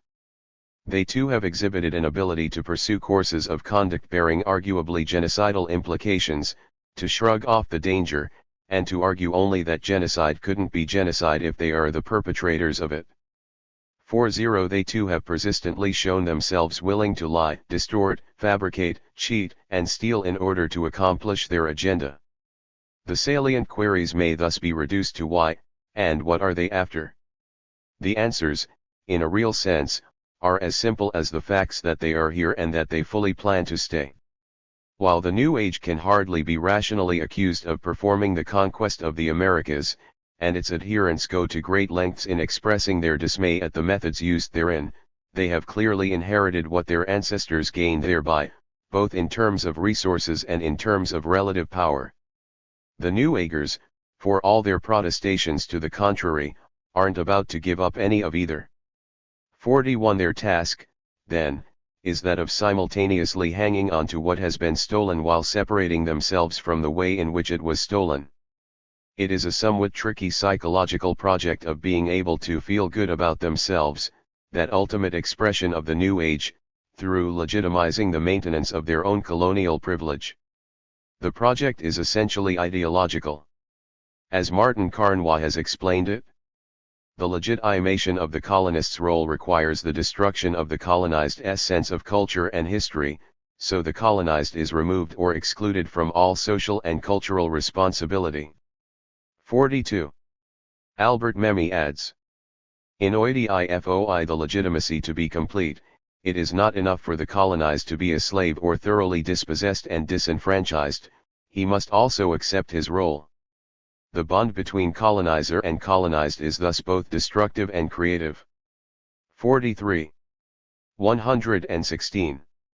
Within the context of our immediate concern, these insights add up to the circumstance where Native Americans are marginalized or barred from participation in the generation of knowledge concerning their histories, cultures, and beliefs. The realities at issue are then systematically supplanted, negated, and reconstructed to suit the psychological needs of the current crop of colonizers, and the result reproduced as truth among both the oppressors and oppressed. As early as 1973, Jamaica Highwater was telling us that, truth is not simply a matter of getting the facts wrong, but of developing a credible falsehood. 44. In 1984, he went further. The final belief is to believe in a fiction, which you know to be a fiction. There being nothing else, the exquisite truth is to know that it is a fiction and that you believe in it willingly. 45. In its final manifestation, the mythology which is forged, created, in this process always assumes the form of an inclusive doctrine, legitimizing the present colonial status quo. The invaders' contributions, however invented they may be, inevitably entitle them to superior status. There may have been a problem once, but it's in the past, so forget it. We're all in this together now, so let's move forward, with me in the lead. I'm okay, you're okay, so long as you stay in your place and don't upset me with questions of or challenges to my privilege, and so on. We can now name the ideology which motivates the Sam Gills of America. It is called New Age, but as Russell Means once remarked in another connection, it represents only the same old song of Europe. 46. And, in the contemporary United States, its codification has rapidly become an academic growth industry. Hence, the living fabric of Indian society is to be destroyed as its youth are educated to view their heritage in exactly the same way as those who seek to subsume it. This is no rupture with, but rather a continuation and perfection of the twin systems of colonization and genocide which have afflicted Native America for the past 500 years. From this vantage point, false as it is from start to finish, the scholarly disgrace which constitutes Mother Earth really is an American story. 117. The New Racism. A critique of James A. Clifton's The Invented Indian. Here come the Anthros. Better hide your past away. Here come the Anthros. On another holiday. Floyd Westerman. Here come the Anthros. In a lecture delivered at the University of Colorado's Boulder campus in 1987, Black Liberation Movement leader Kwame Ture, Stokely Carmichael, observed that, in the struggles of the 1960s, we confronted a defining characteristic of American high which was as old as the Republic itself. This was a racism which stood proud and defiant, which strutted its stuff in hoods and robes by the light of burning crosses, a racism that ruled through JNN Crow, backed up by the lyncher's rope. We confronted this racism, and it's fair to say we defeated it in open battle. The evidence of this is that by the 1970s we witnessed racism in retreat and disarray. For the first time in American history, racism was forced to become a whimpering thing, scurrying timidly from shadow to shadow, slinking about the recesses of white consciousness. He then proceeded to describe what happened next. Here, we made a fundamental error. Having succeeded in driving racism underground, we became comfortable and complacent, falsely believing this hidden creature was dead or dying. Instead of going forward and driving our stake through the heart of the monster, we relaxed and enjoyed ourselves, allowing racism time and space in which to recover from its wounds, to regroup, refit and re-enter the fray. And so now it is back, vibrantly resurgent, having analyzed and digested the lessons of its temporary losses in the 60s. Consequently, it is a new and far more sophisticated form of racism which we must confront in the 80s. Racism today, and this will undoubtedly be the case throughout the 90s, no longer travels the road of Lester Maddox, Bull Connor, and the Ku Klux Klan. Where the old racism was overt, frankly announcing its hatred and opposition to all peoples of color, the new racism smiles and insists it is our friend. 121. Where the old racism ruled through physical violence, racism in its new form asserts its dominance through sheer mendacity. Racism has become covered in its expression, hiding behind a mask of calm and reason. The key to understanding racism today is that it inevitably parades itself about, cloaked in the garb of anti-racism. It is therefore far more dangerous, powerful, and difficult to combat than ever before. The book at hand fits neatly into such an assessment. The Invented Indian, Cultural Fictions and Government Policies, Transaction Books, New York, 1990, a collection of essays assembled and edited by University of Wisconsin anthropologist James A. Clifton, purportedly seeks, according to its jacket notes, to help American Indians by utilizing passion, wit, and sound scholarship to inject a healthy dose of realism into both popular and academic non-Indian understandings of us. This is a noble purpose, since only through such realism can the debunking of myths and stereotypes, and the correction of more scientifically erroneous information, can relations between culturally distinct peoples be bettered. This is especially true in situations such as Indians and Euro-Americans now find themselves, where one group has come to completely dominate the other. Unfortunately, the jacket blurbs lie. The function of the Invented Indian is to attempt a repeal of virtually every glimmer of truth about Native America which has emerged since 1970, reasserting in their stead the full range of reactionary fables long advanced by proponents of the white supremacist colonialism in which Indians are presently engulfed. Setting the stage. The tone of what will follow is established by Clifton himself on the first page of his introduction, memoir, Exegesis, in a passage where he acknowledges a personal lack of interest in Indians per se. 2. As he explains it in the next several paragraphs, he got into the Indian business as a student, by accident, and only because of the splendid opportunity to engage in clinical observation of a process of radical social transformation afforded by the government-mandated termination and dissolution of the Klamath Nation during the 1950s. One is left with the queasy feeling that the editor/author's view is that indigenous societies exist only to serve as a series of valuable case studies edifying the curiosities of skilled researchers such as himself. Generous whiffs of the aromatic mentality described by Robert J. Lifton in The Nazi Doctors drift through more than a few of Clifton's initial passages. 3. Nor do things improve thereafter.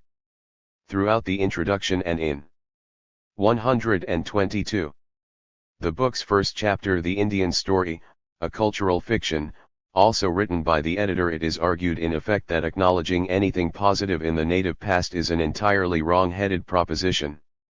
For this is so, he argues with no substantiation whatever, because no genuine Indian accomplishments have ever really been substantiated. Stripped of its pseudo-academic trappings, however, Clifton's position is entirely political, a matter he tacitly admits when he announces that what is at issue in his book is not mere scholarly truth, but deadly serious 20th century business. 3. Reduced to simplest form, his thesis is that recognizing pre-contact indigenous attainments contributes to unseemly measures of pride and hope for the future on the part of modern Indians, a combination which retards their necessary and inevitable disappearance as culturally identifiable human groups. The rightful role of scholarship, he implies, is to assist in the process of cultural genocide, perfecting a Euro-specific hegemony designed to exclude American Indians from history and, ultimately, from existence itself. Noting that the then approaching quincentennial of Columbus' arrival in the Americas provides a perfect arena for such counterproductive activities, Clifton announces that the intended function of the invented Indian itself is to help restrain the general public from being bamboozled by such unhelpful sentiments as guilt or remorse into assisting native people in bettering their current lot. 1992, it is suggested, should instead be the year in which the vanishing native finally vanishes. Once and for all. A major impediment to realization of this lofty goal, the editor makes clear, has been that far too many Indians and sympathetic non-Indians have been lately allowed to present their case. While gratuitously dismissing as unfounded such learned and widely respected material as the works of Vine Deloria Jr., Francis Jennings' The Invasion of America, Russell Thornton's American Indian Holocaust and Survival, Stephen Cornell's Return of the Native, James Axtell's The Invasion Within, D. Brown's Bury My Heart at Wounded Knee, Jack Weatherford's Indian Givers, and other volumes, draped with footnotes, statistical tables, and flow charts. 7. Clifton demonstrates his own near perfect ignorance of such subject matter by predicting that his conclusions will be attacked by such red McCarthyite publications as the Indian Historian, a scholarly journal which had at the time been defunct for approximately 10 years. Predictably, the antidote Clifton selects as appropriate to counteract the severe problems he sees streaming from contemporary American Indian studies is adoption of the methodological approach advocated by Werner. 123. Solace in his guidebook to the new racist intellectualism, Beyond Ethnicity 9. This is to say that all work done about Indians by Indians or by non-Indians, but with which Indians are known to agree should, no matter what its presentation or documentation, be disregarded out of hand as partisan intellectual atrocities. 10. Sound scholarship requires that all such material be interpreted by responsible Euro-American academics who, above all else, embody the necessary distance and objectivity necessary to arrive at realistic determinations about any people of color. By the same token, of course, this would mean only people of color possess the neutrality and perspective needed to analyze and assess Euro-America, but this truism seems never to have dawned on either Solace or Clifton. The invented Indian is thus composed, exclusively and intentionally, of articles authored by non-Indians, most of them eager to go on record as rethinking one or another positive characteristic attributed to native people. Most of them appear to be motivated primarily by a desire to engage in public one-upsmanship with colleagues who they perceive as having snubbed them professionally at one time or another. 4 of the contributors, including Clifton himself, are rather candid about having personal axes to grind with Indians in general. In several cases, they seem to have been further commended to the editor by nothing so much as their complete and utter incompetence to address the topics assigned them. Charlatans and shams. For instance, there is Temple University anthropologist Elizabeth Tooker, an alleged leading authority on the culture and history of Northern Iroquoians. Flair essay, The United States Constitution and the Iroquois League, supposedly refutes the myth that the Six Nations Haudenosaunee Confederacy was a model of governance which significantly influenced the thinking of the Founding Fathers in the process of conceiving the U.S. Republic. Tooker has spent several years vociferously repeating her theme in every possible forum, and has actively attacked the credibility of scholars such as Don Grind and Bruce Johansen, the results of whose research have reached opposite conclusions. Yet, when questioned closely on the matter in a recent academic conference, this expert was forced to admit she had not only ignored all Iroquois source material while forming her thesis, but that she is quite unfamiliar with the relevant papers of John Adams, Thomas Jefferson, Benjamin Franklin, Tom Paine, and others among the U.S. founders themselves. 124.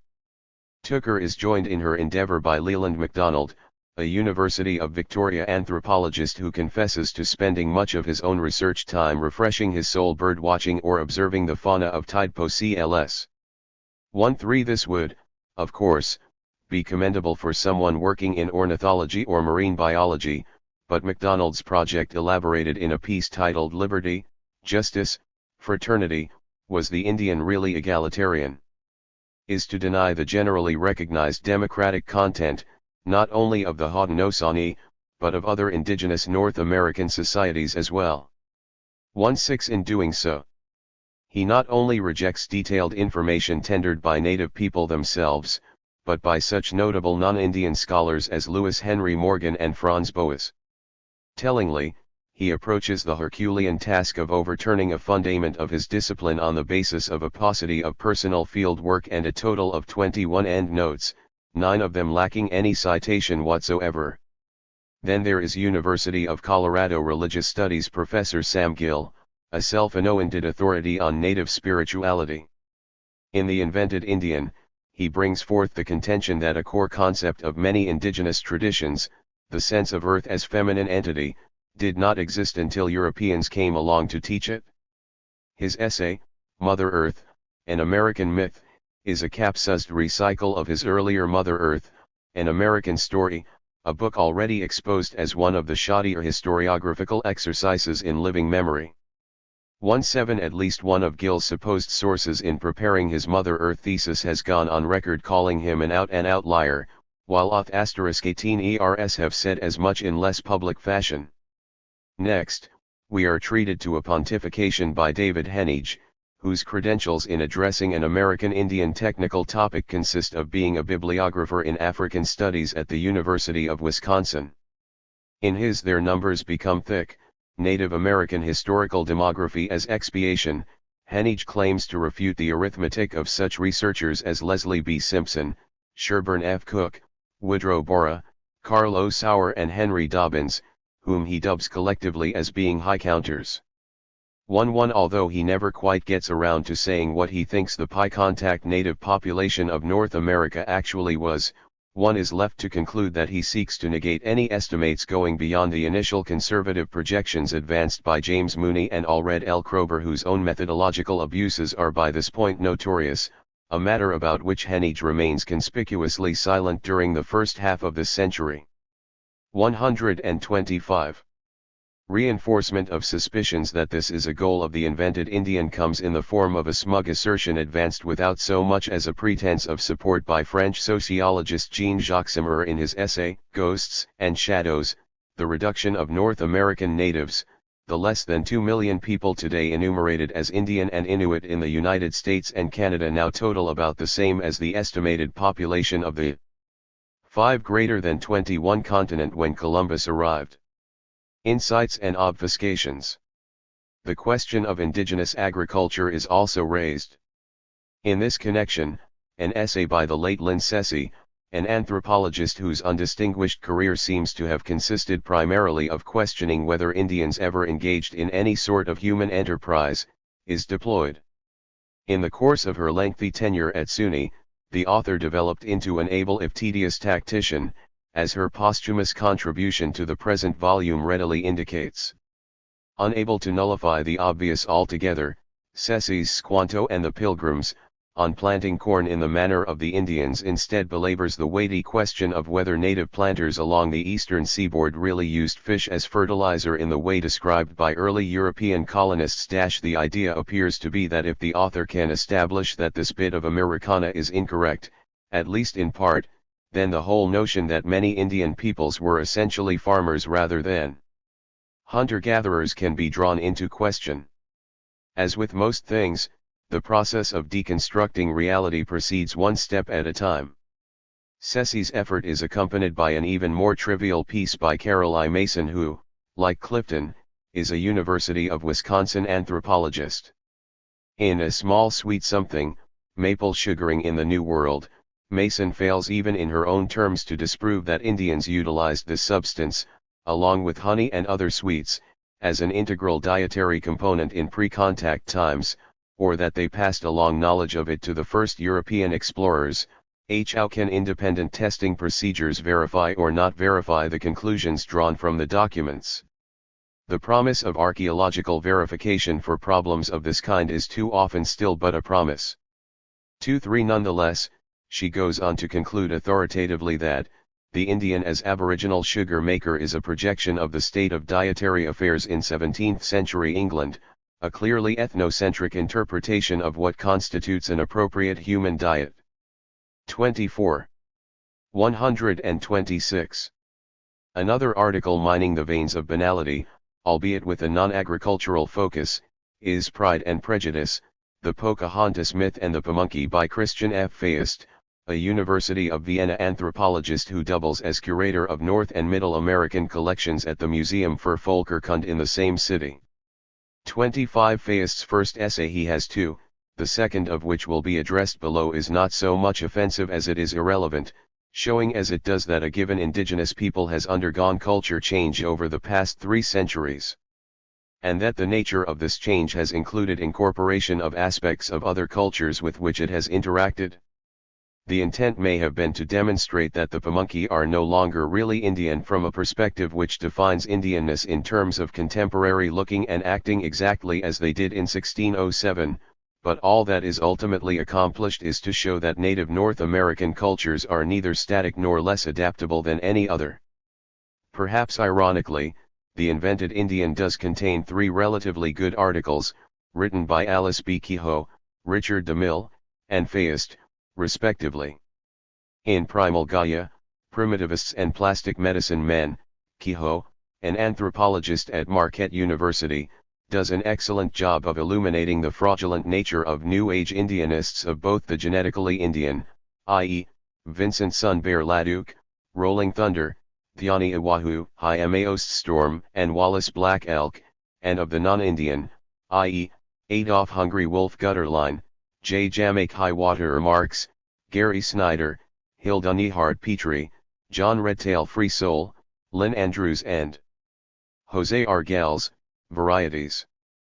26. A major problem with her piece, however, is that it is largely redundant, merely echoing public denunciations of these same individuals and practices advanced by Native organizations as prominent and diverse as the North American Circle of Elders, American Indian Movement, National Indian Youth Council, and Northwest Indian Women's Circle beginning at least as early as 1980.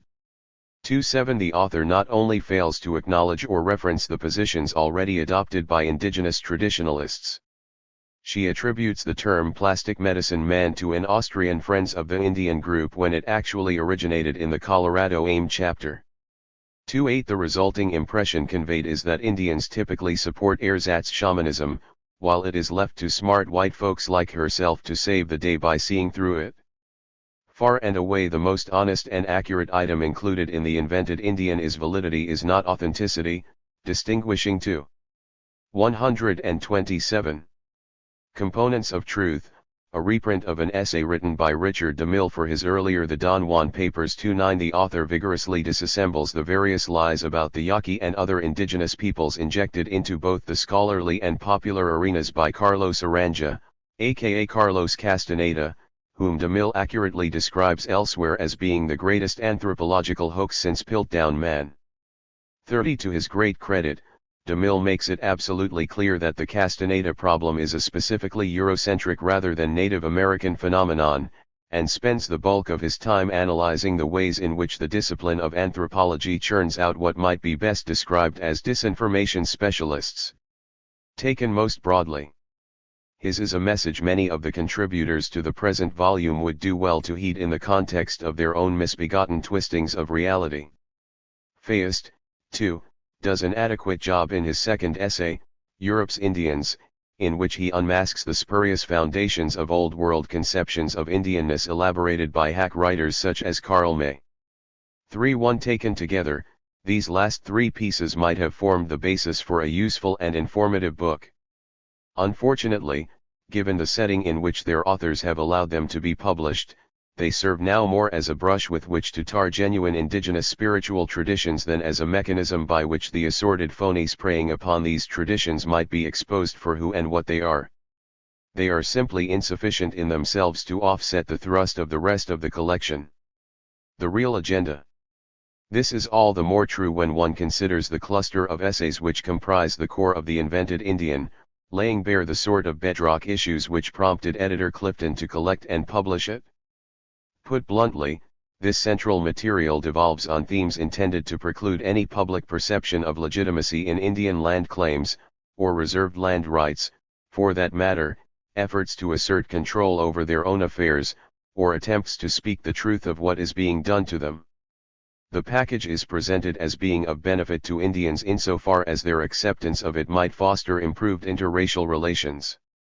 The rest of the volume may be assessed as having been orchestrated more or less to provide background, adding an appearance of academic credibility to this more nuts and bolts body of highly politicized verbiage. Leading the pack in this regard is Alan Van Gestel, an attorney whose 128 main qualification as a contributor is having unsuccessfully defended non-Indian interests against the 1985 Oneida land claim in New York State. Titling his essay "When Fictions Take Hostages," the author asserts that individual non-Indian property owners within Indian land claim areas are victimized both by having their titles clouded during litigation, and by facing potential eviction from their homes whenever Indians win.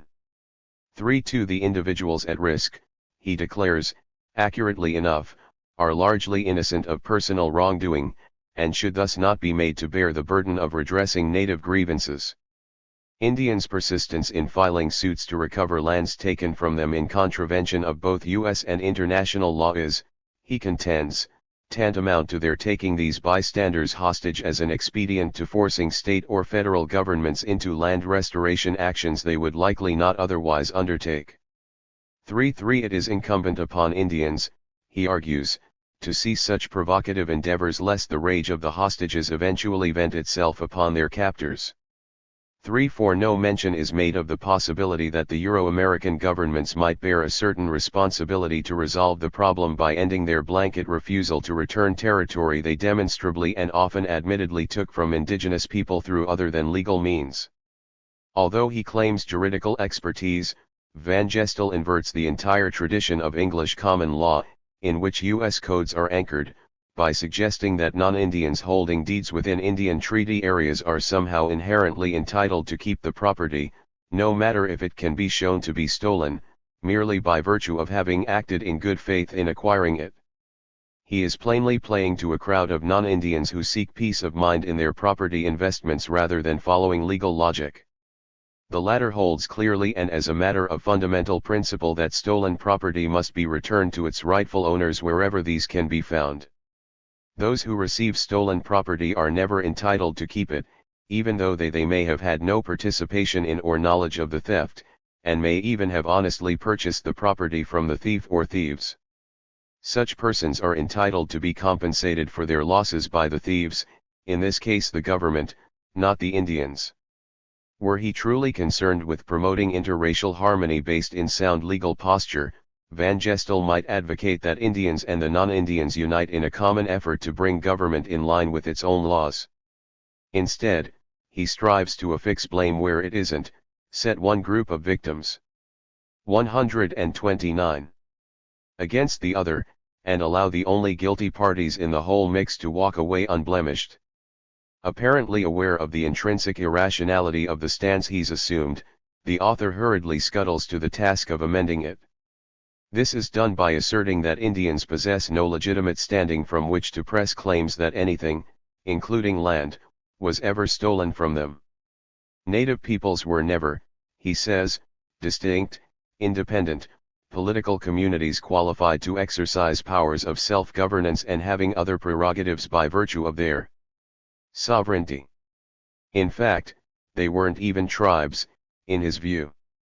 3. Exactly what he thinks the indigenous form of socio-political existence was, herds, packs, coveys, gaggles, is left unstated as he plunges ahead, decreeing that the notion of an Indian tribe or nation is a fiction contrived by Euro-American jurists and politicians to allow them to go about acquiring legal title to much of North America through an orderly process of bilateral and multilateral treaty negotiations with a number of indigenous groups. 36 Now that the desired acreage has been obtained, as well as most of that reserved by Indians for themselves as part of the treaty process, the fiction has outlived its usefulness and should be discarded without further ado.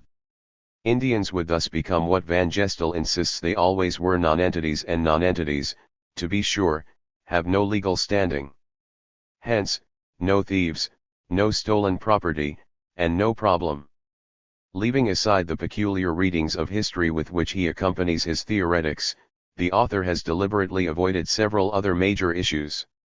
First, and most important, there is the fact that all nations, not least that renegade republic known as the United States, as well as the sovereignty thereof, are legal fictions in the sense Van Gestel employs the term. Indigenous nations are no different than any other in this respect. Moreover, behind his careful abstractions there are real human beings who have, for the benefit of others, been dispossessed of the real land which is their real birthright. They experience real loss and feel real pain as a result. They are collectively entitled to, but have been systematically denied, very real human rights of collective self-determination. Second, the United States Constitution is quite clear in its first article, requiring that treaty relationships be entered into by the federal 130 government only with other fully sovereign national entities. This means, whether Van Gestel likes it or not, that each time the Senate ratified a treaty with an Indian people, as it did at least 371 times, it simultaneously bestowed formal U.S. recognition of the other party as a sovereign nation in the most unequivocal legal sense. Third, neither the Constitution, nor international custom and convention, allow for the United States to legally unrecognize a nation that is already recognized. To the contrary, any such action would likely violate the crimes against the peace provisions of the Nuremberg Doctrine formulated by the United States itself and a number of other elements of international law. Fourth, the legitimacy of U.S. title to its territoriality within the 48 contiguous states derives exclusively the United States having officially renounced rights of conquest by 179.0- from the treaty agreements reciprocally guaranteeing specific territorialities to signatory indigenous nations. Abrogation of the treaties would nullify U.S. title to all territory within its mainland mass, with ownership reverting entirely to the original inhabitants under the doctrine of discovery. Fifth, and conclusively, the entire cynically manipulative approach Van Gestel suggests as appropriate for U.S. participation in treaty relations is quite literally Hitlerian in both its mode and its moral content. The magnitude of malicious falsity involved in his reasoning is staggering. It is plainly not justice he seeks, but Lebensraum. That, and a rationalization leading to some psychic consolidation of a white supremacist empire. Thankfully, he is in no position to implement his malignant vision. Additional polemics. Still, he is hardly alone in his crypto-fascist sentiments, as is witnessed by the submission of Stephen E. Furka, a deeply embittered non-Indian employee of the Bureau of Indian Affairs who went into retirement as quickly as possible after that agency began to exercise Indian hiring preferences. In his essay, Inside the BIA, or, We're Getting Rid of All These Honkies, the author first paints what can only be an intentionally misleading portrait of how sensitively and with what steel trap efficiency the Bureau served the 131 interests of native people in the days before they came aboard in large numbers. 37. To do this, of course, he must ignore the BIA's characteristic penchant for using its trust control over Indian affairs to force the long-term, low-cost leasing of every possible acre of reservation land to non-Indian interests. Similarly, he fails to mention the Bureau's chronic pattern of negotiating mining contracts which typically lacked even minimal safety and land reclamation provisions, and which seldom pay the BIA's indigenous wards more than 15% of market rates on extracted minerals, with major corporations desiring to operate on reservation lands. And again, he is silent concerning the large numbers of Indian women involuntarily sterilized while availing themselves of Bureau-coordinated health services. The reasons for Furka's neglect of the facts is quite simple. His purpose is to bemoan through a lengthy stream of personal anecdotes in which no names are named, and which rely upon a grand total of 2 endnotes for substantiation: the reverse racism of Indian preference policies, 8, and the severe damage to the BIA's beneficent programming which he claims has resulted therefrom, 14. In a perverse way, he is correct. Indian preference is a belated and rather insufficient response to more than a century of unremitting whites-only policies which have excluded Indian participation from all meaningful participation in the decisions most directly affecting them. Further, whatever else may be said of the congregation of native bureaucrats, apples is their conventional descriptor, now haunting the Bureau's hallowed halls, they have made headway in halting or at least curtailing some of the BIA's worst practices. In a nutshell then, Furika's sour grapes reduce to nothing other than a demand that, in fairness, Indian affairs should be returned to its historical status as a medium of white careerism, and to its service as an instrument through which the absolute, unhampered non-Indian control over residual native land, lives, and resources may be extended. The icing is put on the cake by the late John A. Price, yet another in the seemingly unending roster of anthropologists contributing to the invented Indian.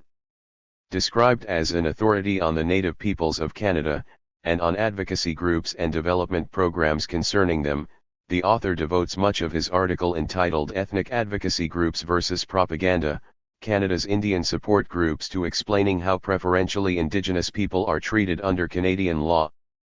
40 As an example, he observes that Indians are exempt from federal and provincial 132 taxation on reserve land, personal property on reserve land, and income derived while working on reserve land. Such a situation, he says, is unfair to the citizenry at large. For one worse, Price contends, it stems from new interpretations of old treaties, never mentioning that these new interpretations represent a substantial diminishment of the native rights original Indigenous signatories intended the treaties to secure. 42 The author then moves on to consider the ungrateful response of Indigenous people and their supporters to various aspects of Canadian Indian policy. Taking a series of block quotes drawn from several publications, each of which provides a cogent assessment of the topic it treats, he dismisses them as part of an implicit political strategy, which is propagandistic in design and execution. 4.3 His method of analysis in arriving at this conclusion is not so much faulty as inexplicable. For instance, he offers the following illustration of commentary on Canada's dual standard of justice.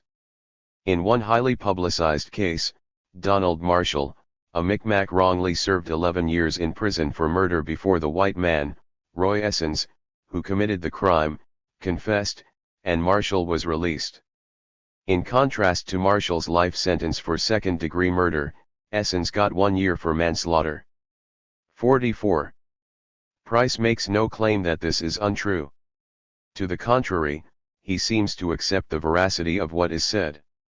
Hence, it becomes apparent that what he really seeks is to categorize any native criticism of the status quo, no matter how well-founded, as propaganda. Following this definition, the only non-propagandistic observations Indians and their supporters can make, and thus the only legitimate advocacy posture open to us, would be those which, no matter how inaccurately, serve to support and endorse official conduct. That adhering to such standards would place native people in the role of actively seeking our own demise is precisely the point. The articles prepared by Van Gestel, Furika, and Price ultimately form a tidy triad. 1. Any recognition of indigenous land rights in North America is unfair to the broader population. 2. Any genuine Indian control over our own affairs is racist and therefore unfair to non-Indians. And 3. Any native comment or complaint concerning losses of basic rights and resources may be dismissed a priori as mere political gimmickry. To these might be added a fourth element, representing most of the rest of the book, holding that any historical/anthropological interpretations of fact leading to conclusions that American Indians ever comported themselves as bona fide human beings, readings which might serve to make the MAM3 premises seem uncon. 133. Scionable are grossly inaccurate. The theoretical stage for a final solution of the Indian problem is thus amply set. Conclusion: propaganda, says Price on the first page of his essay, typically uses stereotyping for political or commercial ends. The presentations are too biased, too selective to tell the whole truth. Emotional appeals may be substituted for a fully reasoned, balanced analysis of issues. One result is that even honest, ethical, and reasoned positions which go in the same direction become tainted by association with the propaganda of fanatic proponents of any cause. Such problems occur when advocates abandon fundamental principles of serious research, presenting only that evidence and information which supports the position they are endorsing. 4.3 All in all, This observation may be accepted as an adequate depiction of his own material and much of the rest of the book in which it finds its home. James Clifton has assembled an odyssey into historical revisionism, not in the admirable sense originally connoted by the work of Alice and Stoughton Lynd, Howard Zinn, and others, but in the more recent and thoroughly squalid sense exemplified by those like Arthur Butts who seek to debunk the myth that the Third Reich perpetrated genocide against the Jews. 46. It is bad enough that we have such minds festering within contemporary society. The problem is made far worse by the willingness of supposedly reputable publishers to present such pseudo-scholarship in the guise of legitimate academic exposition. If there is any utility at all to the release of the invented Indian, it lies in the open self-identification of a whole caste of North American neo-Nazis. Now we know beyond any reasonable doubt where they stand. All those involved should be accorded the degree of disgust they have so richly earned. Beyond ethnicity? Werner Saller's deepest avatar of racism. Q. Suddenly, with little comment or ceremony, ethnicity is a ubiquitous presence. Ronald Cohen. /The question of ethnicity has long been one of the more perplexing challenges confronting students of American literature. Issues begin with controversy over proper definition of the term itself, and extend into concerns as to who might be legitimately viewed as an ethnic writer, the influence of ethnic-specific work on the evolution of the American writing tradition, and the impact of such influence upon the whole of American letters today. Serious debate centers even on who might be said to be qualified to evaluate the increasingly complex situation. The result, of course, is an incredible intellectual muddle. Comes now Werner Sallers, a literary scholar of no small repute, offering to inject order and clarity into the confusion. Tellingly entitled Beyond Ethnicity, Sallers' sweeping study draws immediately upon its subtitle, positing a potentially powerful analytical method hinging on the interaction of what its author describes as streams of consent, subjectively chosen group identification, and dissent, objectively born or inherited identification, common to all elements of ethnic differentiation in American culture. Further, to obtain the desired depth of insight into the facts and functions of ethnicity in writing, he rejects mere topical scrutiny, choosing instead to apply his dialectical mechanism of examination across the historical spectrum of appropriate literatures, from the output of colonial times through the present. Such an exploratory paradigm, inherently nuanced and comprehensive as it appears, promises much in terms of unraveling the primary characteristics marking the various pools of literary ethnicity prevailing in America. It also holds out the prospect of a coherent explanation of the individuated. 137. Streams flowing from these pools in tempering, defining, and sometimes merging with what has come to be seen as an ethnically pluralistic American literature. From such a rich and multifaceted handling of the subject matter, a range of accurate and incisive overall conclusions might reasonably be expected to be reached. The confusing category of race. Having so aptly prescribed a methodological approach to the problem he purports to treat, however, Sallers promptly busies himself with a dramatic undercutting of its innate utility. Early in the text, while attempting to counter what he believes to be M.G. Smith's erroneous proposition that race is a special objective category that cannot be meaningfully discussed under the heading ethnicity, p. 36, Sallers announces his own alignment with Harold Abramson's argument that, while race is the most salient ethnic factor, it is still only one of the larger cultural and historical phenomenon SJV of ethnicity, p. 36. This would have been all well and good had Sallers not then proceeded to demote Abramson's most salient ethnic factor for his own purposes, reducing it to being just one aspect of ethnicity, p. 39, with no special emphasis at all. The author attempts to defend his marginalization of the issue of race by professing concern with hypotheticals such as, in the complicated ethnic scene today, are Cuban immigrants or Japanese Americans races or ethnic groups? Pages 38-39. The contradiction is strikingly evident.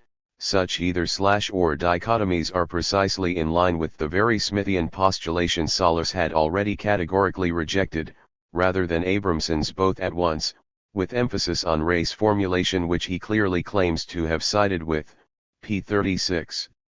Utilization of the latter principle would, to be sure, have destroyed the author's superficially ambiguous straw man a priori. Nonetheless, he insists upon having it both ways as an expedient to concluding that, I think it most helpful not to be confused by the heavily charged term race.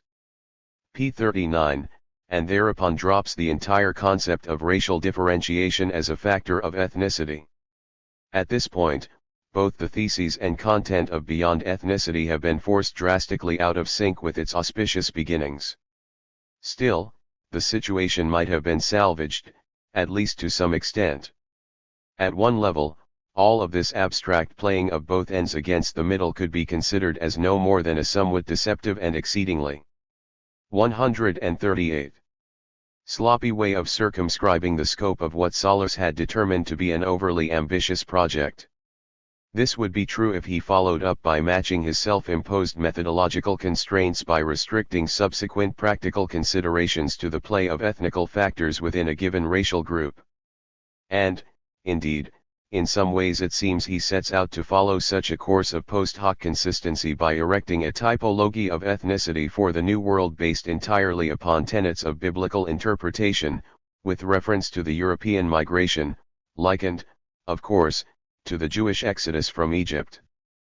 Puritan New England, which Solers follows Hans Kohn in describing as the first example of modern nationalism, p. 56, thus quickly becomes his benchmark of ethnicization or ethnification, terms borrowed from Andrew Greeley, p. 57. He goes on to lay out the polarities of discussion as residing in, on the one hand, the melting pot thesis posited in 1909 via an Israel Zangwill play of the same title and, on the other hand, later opposing contentions surfaced in such sociological works as Glaser and Moynihan's Beyond the Melting Pot, 1963, and Michael Novak's The Rise of the Unmeltable Ethnics, 1975. In this contestation, Soler sets forth his affinity to the Zangwillian notion, ultimately assigning modern American ethnic distinction status as a semiological preoccupation, i.e., signifying the continuation of socially useful codes of symbology rather than the living of concrete daily realities. As he puts it on page 35, modern ethnic identification works by external symbols rather than by continual activities which make demands upon people who define themselves as ethnic. Or, on page 39. I propose that for purposes of investigating group formation, inversion, boundary construction, and social distancing, myths of origins and fusions, cultural markers, and empty symbols, we may be better served, in the long run, by the vocabulary of kinship and cultural codes than by the cultural baggage that the word ethnicity contains. In the main, Solers attempts to accomplish a proof to this proposition within the remainder of his text by undertaking a relatively systematic analysis of the thematics of succeeding generations of European immigrants, from roughly the point of the English invasion of North America onward. As promised during its methodological exposition, the study's exemplary selections include not only such pillars of literary effort in colonial New England as Cotton Mather and Michel Guillaume Jean de Crèvecoeur, a.k.a. J. Hector St. John, but their late 20th century successors such as Jack Kerouac and Norman Mailer. This temporal gamut is amply fleshed out with 139 other luminaries as diverse as Ralph Waldo Emerson, Henry David Thoreau, James Fenimore Cooper, Harriet Beecher Stowe, Mark Twain, Vachel Lindsay, Francis Parkman, and even Woody Allen. Various strains of Euro-American, white, literary ethnicity are accorded their interactive moment, some at considerable length, as with the deployment of Ludwig Louis Hahn, German and Jewish American, John Brewum, Irish American, Ole Ralvag, Norwegian American, Mary Anton, Russian and Jewish American, Mario Puzo and Emmanuel Carnevali, Italian American, Abraham Cahan and Horace M. Collin, Jewish American, and so on.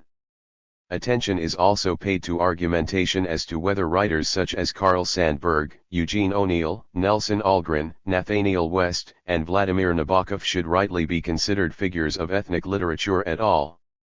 Summatively, Solers arrives at the conclusion that the functionality of ethnicity in American writing rests in what might be paradoxically called the homogeneity of heterogeneous existence. As he himself puts it, embracing a regional or group identity in voluntary defiance, as in Faulkner's I don't hate it, allows Americans to steer a Joycean middle course between ancient narrowness and vulgar monotony. By creating new, not traditionally anchored, group identities and by authenticating them, they may represent individuality and American identity at the same time, pages 206 to 207.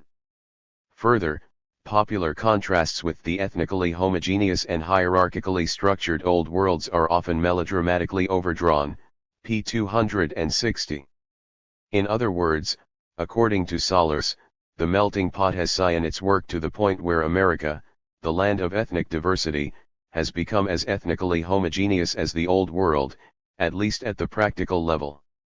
Ethnicity now serves the social function of allowing the expression of creative individuality as freedom from the fetters of descent was achieved while other forms of descent were literally thought of as deserving fetters. Enough ethnic distinctions have emerged in the United States to put the theory of Old World survivals to rest, p. 260. In this vein, the language of consent and dissent has been flexibly adapted to the most divergent kinds of ends and has amazingly helped to create a sense of Americanness among the heterogeneous inhabitants of this country. Ways in which stories have helped to create the rites and rituals which can impart to the diverse population of the United States a shared sense of destiny are impressive, p. 259. 140. At this juncture, it seems appropriate to suggest that Solers has produced a viable, if not necessarily definitive analysis of the mainstream experience in America, at least as apprehended within its literary tradition. He spells out compellingly how a seemingly disparate array of European migrations were able to resettle to this hemisphere and transcend their initial particularities, becoming in the end an overarching racially/culturally identified we or us, regardless of residual and often contrived ethnical proclivities. Had this been all there was to it, despite its early difficulties in theoretical formulation and a marked tendency toward an overblown language of universalization, Beyond Ethnicity might safely be considered a generally successful, useful, and informative book. Matters, however, are not so simple. The real melting pot.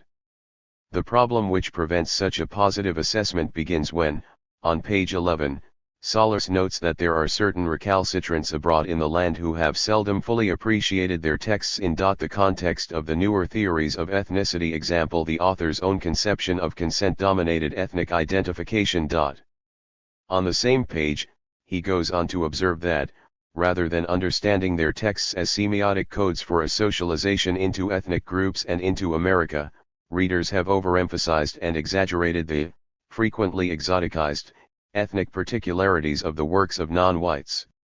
Belief is widespread among critics who stress dissent at the expense of consent, again, mainly non-whites, that only biological insiders can understand and explicate the literature of race and ethnicity.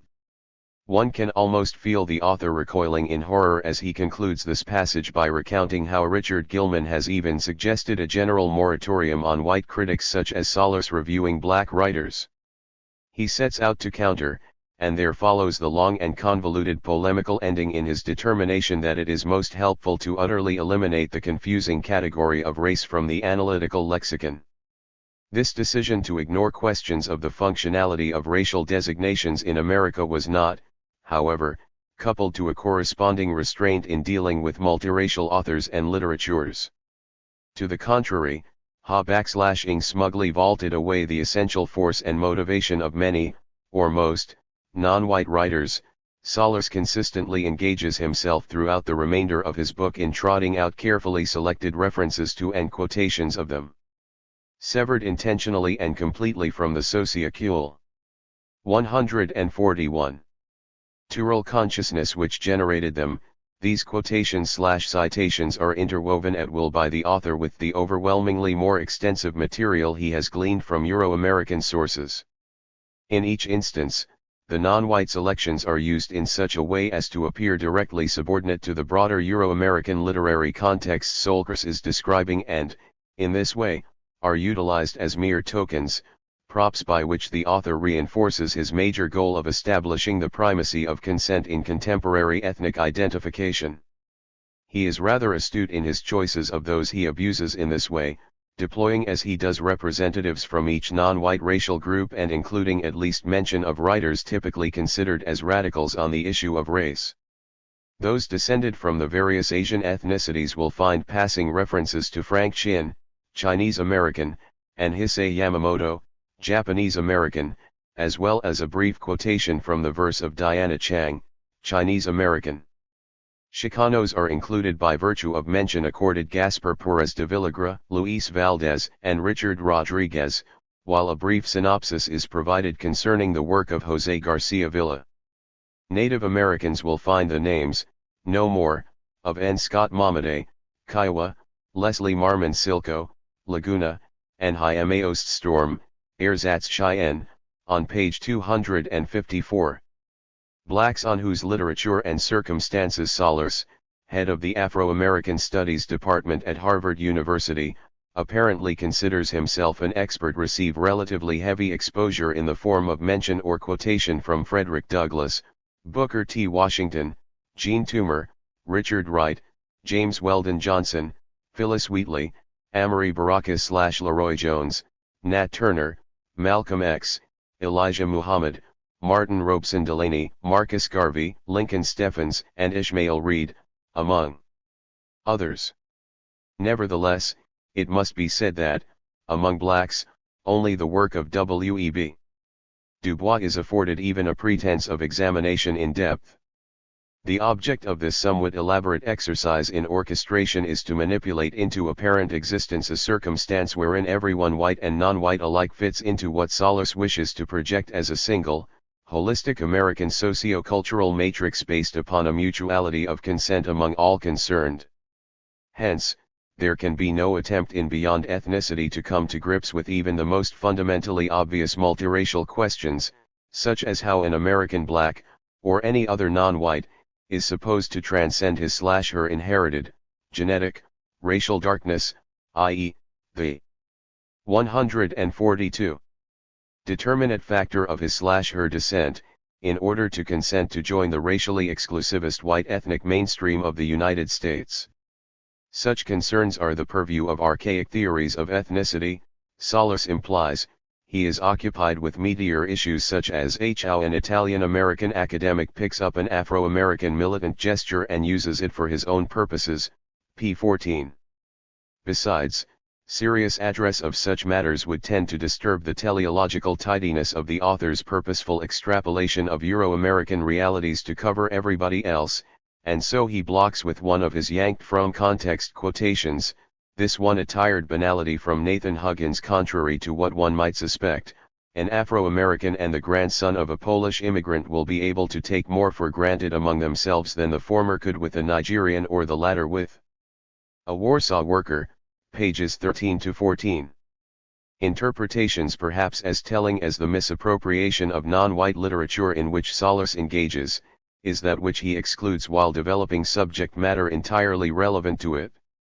For example, although the issue is mentioned on page 8, the author doesn't bother to articulate exactly how he validates his novel idea that the ethos of consensual ethnic merging evidenced by Europe's voluntary transplants to America would, or even could be shared by those American Indians whose lands and lives the newcomers usurped, and continue to usurp. Rather, he falls back on Michael Novak's main suggestion that, given a grandparent or two, one chooses to shape one's life by one history rather than another, p. 33, before blithely launching into a drawn-out process of having Euro-American writers speak for the Indian. A total of 146 pages and 2 full chapters: romantic love, arranged marriage, and Indian melancholy and interlude, from Indian to urban, are devoted to Euro-American interpretation of the meaning of Indianness in the American melting pot, all without a single Native American voice being heard. The implications of this sort of handling present themselves most clearly when, on pages 132 to 3, Sollers purports to decipher the differences between American inter-ethnic humor and, say, German anti-Jewish or Turkish anti-Armenian jokes. The distinction, he claims, is that the latter two examples serve to support genocidal policies, and the reader is left to ponder what precisely an at least 95% reduction in American Indian population by the end of the 19th century signifies if not genocide. 143. Similarly, there is no explanation as to why the author is unable to detect a whiff of the same aroma in U.S. slave and segregation policies. Both crucial breaches of dialectical method, the deliberate miscasting of non-white writing within antithetical contexts, and its deliberate exclusion from contexts which were made to concern it were, of course, perfectly avoidable on their face. This does not hold, however, given the predetermined conclusions and consequent structure of discourse Soller set out to achieve. Had the real weight of Amory Baraka's or Ishmael Reed's writing been set loose inside the author's carefully controlled study, the result could only have been a more than metaphoric undoing of his thesis of the dominance of ethnic consent. The same could be said for any number of black literary figures: Alice Walker, Maya Angelou, Toni Morrison, Melvin Van Peebles, Erica Huggins, Eldridge Cleaver, Angela Y. Davis and Bobby Seale among them, made conspicuous by their very absence from the pages of Beyond Ethnicity. By the same token, had Leslie Marmon Silko been allowed off the leash, which extended only as long as her name, she could have communicated a sense of otherness so profound as to completely unhinge Soller's neatly crafted illusion of consensual ethnic interchange with Euro-America.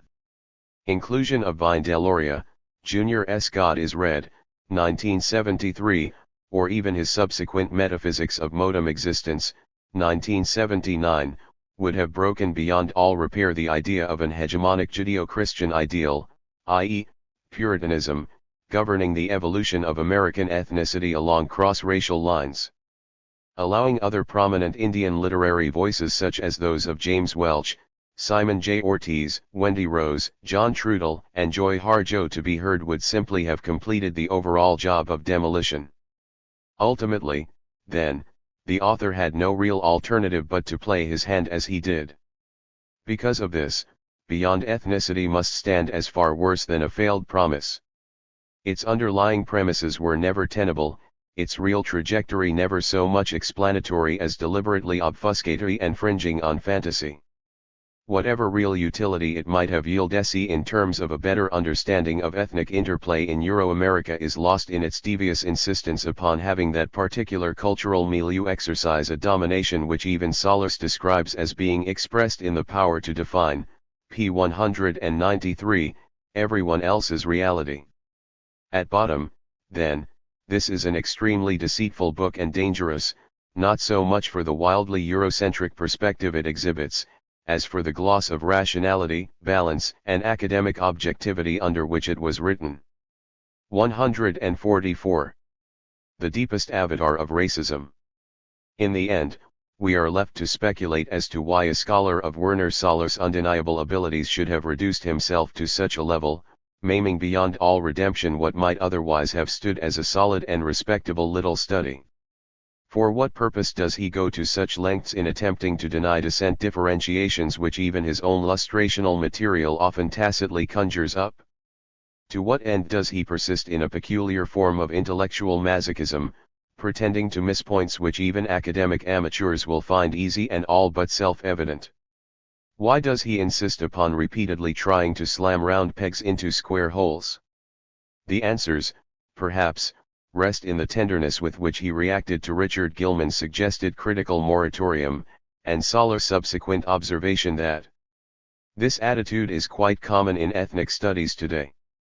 It is based on the assumption that experience is first and foremost ethnic. Critics should practice cultural relativism and stick to their own turfs, based, of course, on descent, since an unbridgeable gap separates Americans of different ethnic backgrounds and most especially all white Anglo-Saxon Protestants, acronymically known as WASPs, from all non-WASPs, p. 12. This is much more than a casual point or one observation among many. A nerve has been struck here, and struck hard.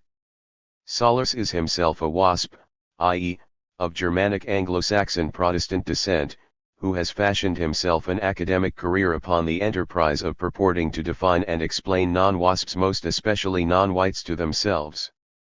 To this degree at least, he is functioning well within one of the most hallowed institutional corridors of the waspishly conceived white man's burden. Assertions, such as Gilman's, that non-whites may well be better prepared and able to explain things for themselves seem, not unnaturally, to appear both personally threatening to Solers, and deeply subversive to his sense of the established propriety of things. In any event, his defensive reaction to the perceived unruliness presently pervading ethnic studies has been to emit the cry of the wounded wasp, scurrying to restore a certain ethnocentric order to the situation. This is first and always to demonstrate, i.e., reassert, the inherent preeminence of wasp culture in America, mythologically lodged as it is in Puritan New England. Secondly, it must be shown that all subsequent migrations from Europe to the New World first revolved around this culturally integral mass and then were gradually allowed to merge with it. And finally, proof must be offered that all non-white groups in the United States are currently in the 145 same sort of orbit previously experienced by, say, the Irish, and are seeking admission to the ethnic status quo.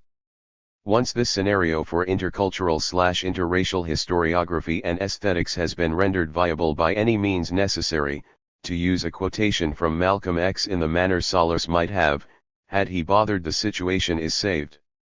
The author, as a WASP insider, is in the ideal position to rejoin Gilmanesque upstarts with the observation that, not only is he as qualified to review non-white writing as any non-white critic, he is more so, given that he is already what they are aspiring to become. Solers must be experiencing a truly sublime satisfaction in having been able to lick his psychic wounds in such fashion, putting his antagonists in their place so publicly.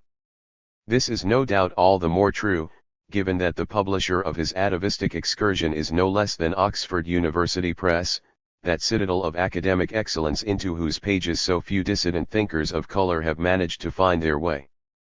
In the final analysis, however, it will be for naught.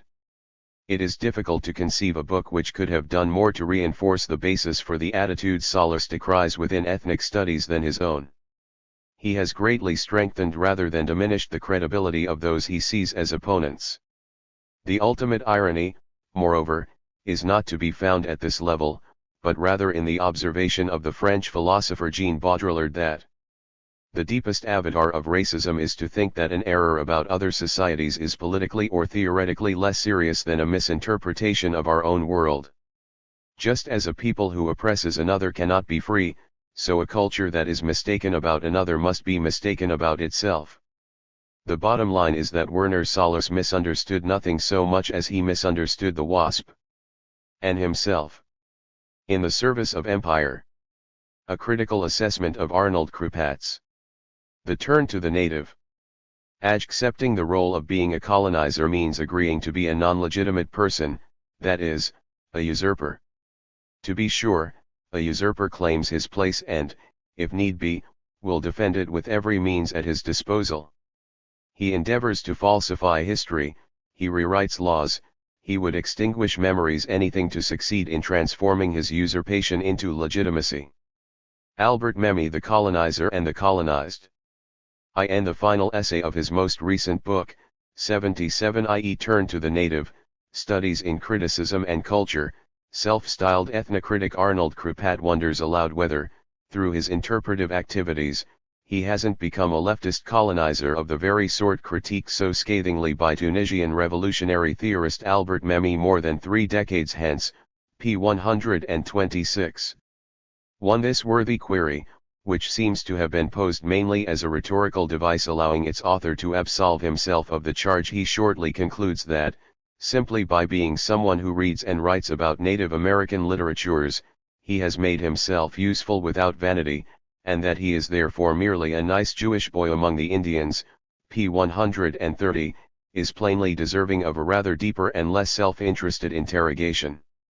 Leaving aside the obvious element of personal vanity embedded in the decision by any writer to publish an autobiographical piece, and the question of the perspective from which Krupatz's work might be judged useful on the book's flyleaf, its publisher, the University of Nebraska Press, announces that the turn to the native has been long awaited, but neglects to mention by whom or why this thin volume contains no shortage of material upon which to base a more detached and scrupulous sort of analysis.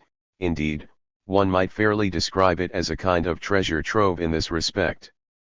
Predictably, any close reading of the text leads unerringly to an understanding of the 149 author's sentiments radically at odds with the carefully contrived air of innocence and good intentions he adopts toward its end.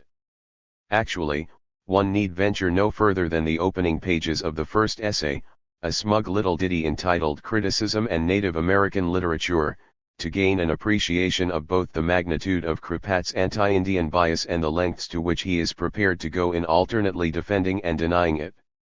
In this single 29-page endeavor, he manages not only to debunk virtually every indigenous author who has lately contributed significantly to the field of literary/cultural criticism, a roster extending alphabetically from Sherman Alexie to Robert Allen Warrior, but to openly align himself with positions assumed by many of the dominant society's worst appropriationists, Michael Castro, Sam Gill, Jerry Mander, and Werner Sollers, to name a few. 2. Along the way he offers a tacit endorsement of such unabashedly Indian-hating diatribes as those compiled by James Clifton in The Invented Indian, p. 11, a collection with which he seems quite unfamiliar, since he not only fails to cite it directly but seriously misstates the thrust of its major argument. 3. Ultimately, one is left with the distinct impression that there is hardly a white interpreter of Native America Kripat is not prepared to support in one way or several, scarcely an indigenous writer he is not prepared to manipulate, misrepresent or degrade. Take, for example, his casual dismissal of several detailed native critiques of the material put forth by James Clifton, Werner Sollers, and Sam Gill, among others, as ad hominem attacks.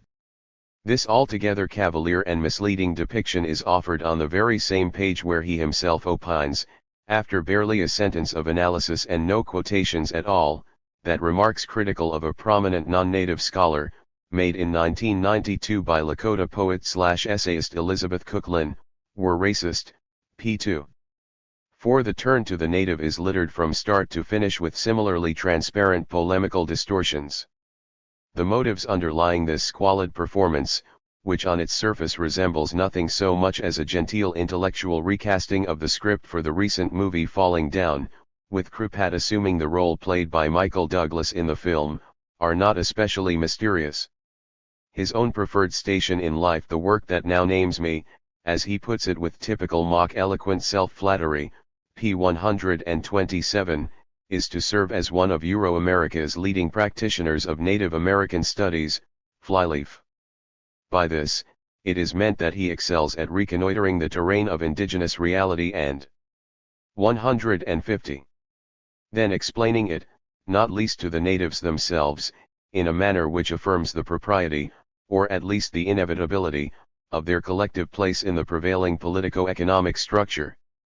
3. He is in effect rewarded, both materially and in terms of the social privileges and prestige attending his professorial posting, solely because of his facility in rendering hegemonic reinforcement to the status quo. 6. This of course raises the question of the nature of the order to which Kripat has been harnessed, or has harnessed himself. Here, there should be no controversy, since even he readily admits, as part of a caveat about why he considers post-colonial an inappropriate descriptor of American Indian literature, that the position of indigenous people in contemporary North America remains one of internal colonial subordination to a system of domestic imperialism, p. 30.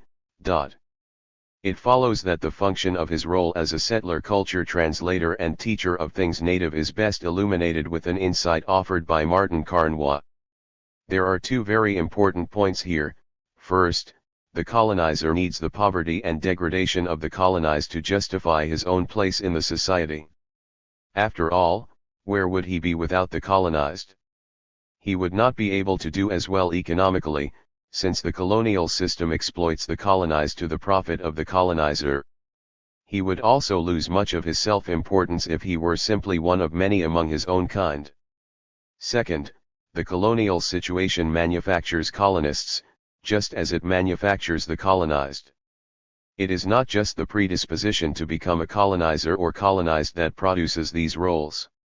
But the colonial situation itself. The colonizer comes with power into the colonial context, he has the economic and military might of the metropole behind him. The colonized has no power. If he attempts to fight, he is physically conquered. The colonized is not free to choose between being colonized or not. The colonizer can enforce his usurpation with great punishment. The colonized adjusts to the situation by developing those traits with which the colonizer characterizes him. Many of these traits are incompatible with each other, but that doesn't bother the colonizer, because the general traits are designed to destroy any culture or history that the colonized brings to the relationship. 8. The history which is taught the colonized is not his own, adds Memi at the base of the entire construction.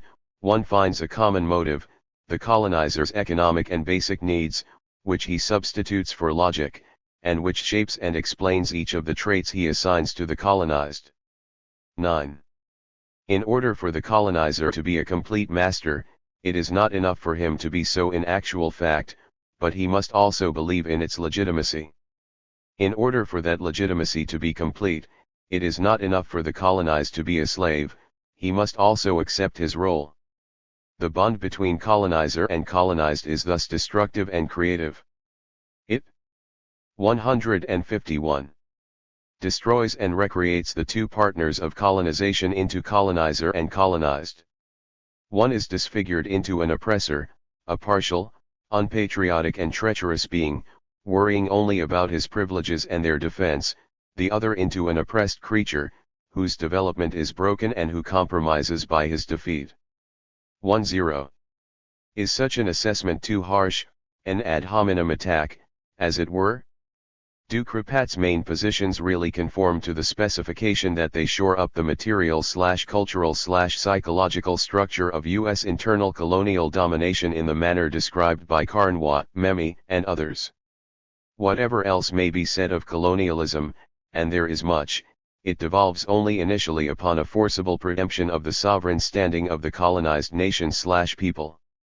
It is maintained thereafter, not primarily by physical force, but through an increasingly complex and systematic indoctrination of colonizer and colonized alike to believe that any genuine resumption of sovereignty by the latter is not simply undesirable, but unrealistic and impossible.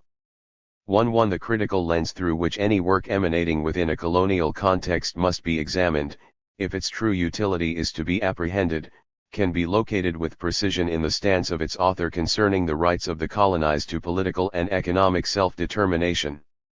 1-2 On this score, Krupat is quite straightforward. After noting that a reassertion of sovereignty is indeed a legitimate aspiration of American Indians, p. 14, he waxes momentarily humble, conceding that it is not for him to say what should or might happen between the federal government and native nations in these regards. Before proceeding immediately to do just that, I think it is, however, reasonable to say that whatever happens, it is unlikely that Native American nations, in any foreseeable future, will possess sovereignty in anything like the literal dictionary definition of the word, p. 15. From there, he becomes more specific. The idea that indigenous nations might achieve a restoration of their status as territories existing as independent states is inappropriate, inasmuch as even 19th-century federal proposals for the creation of an Indian state never assumed that the state would be any more independent, i.e., a nation-state, of the federal government than were any of the existing states, p. 15. Having thus firmly embraced and advanced the colonizer's own limits on the parameters of reasonable and appropriate discussion, Krupat quickly applies the finishing touches to his negation not only of native hopes, but the most fundamental requirements of international law.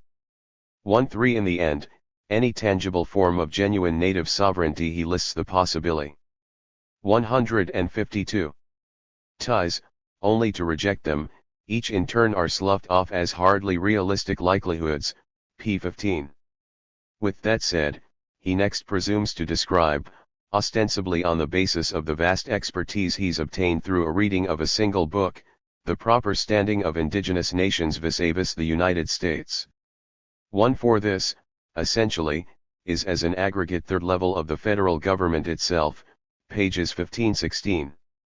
Unmentioned is the fact that the recipe formal incorporation of indigenous governments into the United States as subparts of the federal system is identical to that recently formulated by the Senate Select Committee on Indian Affairs as an expedient to perfecting America's internal colonial structure. 3. This is rationalized in Krupat's handling by resort to the kind of obfuscatory logic referred to above by Memmi. Lest this seem to denigrate Native Americans' desires in these regards, it should be said that in the present moment of transnational capitalism, no state or nation has sovereignty in the strong sense of the dictionary definition. Even the United States is subject to the requirements of international corporatism, as, for example, in the instance of American economic policy toward Mexico, a policy largely determined by the need to bail out Citibank. Mexican sovereignty, meanwhile, like the sovereignty of the developing nations, is thoroughly compromised by the demands of the World Bank and the International Monetary Fund, p. 15. While this is certainly true enough, it is also irrelevant unless it is meant to imply that there is no practical difference between the political standing of the United States on the one hand, and third world countries on the other. If so, then the argument could be deployed with equal validity to redeem not only the U.S. domination of native North America, but the French colonization of Algeria and Indochina, the British of India and Kenya, or even the Nazi regime in Poland. 1-6 Subordinator or subordinated, colonizer or colonized, occupier or occupied, it makes no difference, since the sovereignty of all countries is mediated and constrained by one factor or 50. In this regard, legal sovereignty and cultural sovereignty, to get to this matter at last, although they may seem to be digital, on/off, either/or, you have it or you don't, they are in fact more nearly analog, loud/soft, hot/cold, more or less. Both political sovereignty and cultural sovereignty are meaningful only contextually and conjecturally. In the first instance, sovereignty is the material outcome of negotiations on a variety of levels between Native American tribes or nations and a multiplicity of non-native institutions and governmental entities. In the second instance, sovereignty is yet again the result of complex negotiations and encounters between traditional cultural practices and the practices, impossible to circumvent or ignore, of Euro-American cultures, p. 16. 153. Put bluntly, this is pure nonsense. Political sovereignty does not accrue from negotiations or encounters, no matter how pervasive and complex. Rather, as virtually all thoughtful commentators on the topic concur, it is an inherent and immutable characteristic of any entity through which it is manifested. Indeed, the whole concept of sovereignty originates in an idea of powers bestowed by divinity, not humanity. This is the principle firmly articulated in political philosophy and the laws of nations, not the contextual and conjectural equivocation Krupat spoons up. 1-7 While it is true that the exercise of sovereignty can be, and usually is, mediated by the processes to which he refers, the legitimacy of resulting constraints is entirely dependent upon their voluntary acceptance by all parties to the negotiation or encounter. Imposition by one nation of what it intends to be a permanent abridgment of sovereign rights upon another, as is the case in any colonial setting, is illegitimate by black-letter international legal definition. 1-8 The same pertains to what Krupat calls cultural sovereignty, by which he apparently means cultural autonomy, a matter inseparably linked with the exercise of national sovereignty. 1-9 While it is certainly true that cultures tend to be interactive and acquisitive, perhaps intrinsically so, the real question is whether each entity involved in a process of cultural exchange remains in control of the terms of its own participation, trading and adapting cultural/intellectual property in accordance with emic perceptions of need and interest, however dynamic and evolving these may be. 2-0 Should one party to the encounter directly impose itself upon another, however, especially when it does so with the express intent of negating the other culture and assimilating its members, as the United States has done to American Indians for well over a century, an altogether different situation presents itself. 2-1 Under such circumstances, indicative as they are of advanced colonial systems, the struggle to restore cultural autonomy must be seen as not only integral to but in some ways spearheading efforts by the colonized to achieve more tangible forms of decolonization. Of necessity as well as inclination, this entails in the first instance a conscious and deliberate strategy to heal the cultural rupture precipitated through colonial intervention by affirming the traditions of their pre-colonial past. As Ella Shohat has observed, this assertion of culture prior to conquest forms part of the fight against continuing forms of annihilation. From there, the object is to utilize the reclaimed sense of national culture, not as an end in itself, but as a basis upon which to 154. Integrate those elements of the colonizer's imposition which may be employed, jiu-jitsu style, to further the broader liberatory project. It is at this juncture that Krupat digs in most deeply to defend the status quo. Ridiculing the very notion that there is or even could be anything resembling an emergent body of authentically autonomous native intellectuality, he insists that whatever of literary/theoretical consequence is produced by indigenous writers/scholars ought to be included in the American canon, so that they might illuminate and interact with the texts of the dominant, Euro-American culture, to produce a genuinely heterodox national canon, p. 19.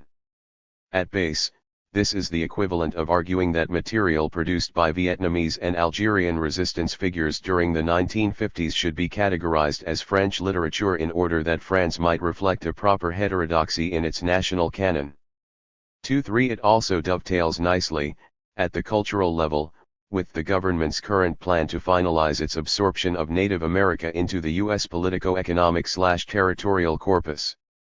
The crux of Krupat's contention, he claims, is both linguistic and conceptual, because indigenous writers rely upon English as our main vehicle of expression and communication. Our claim to offer a uniquely American Indian perspective is, ipso facto, invalid.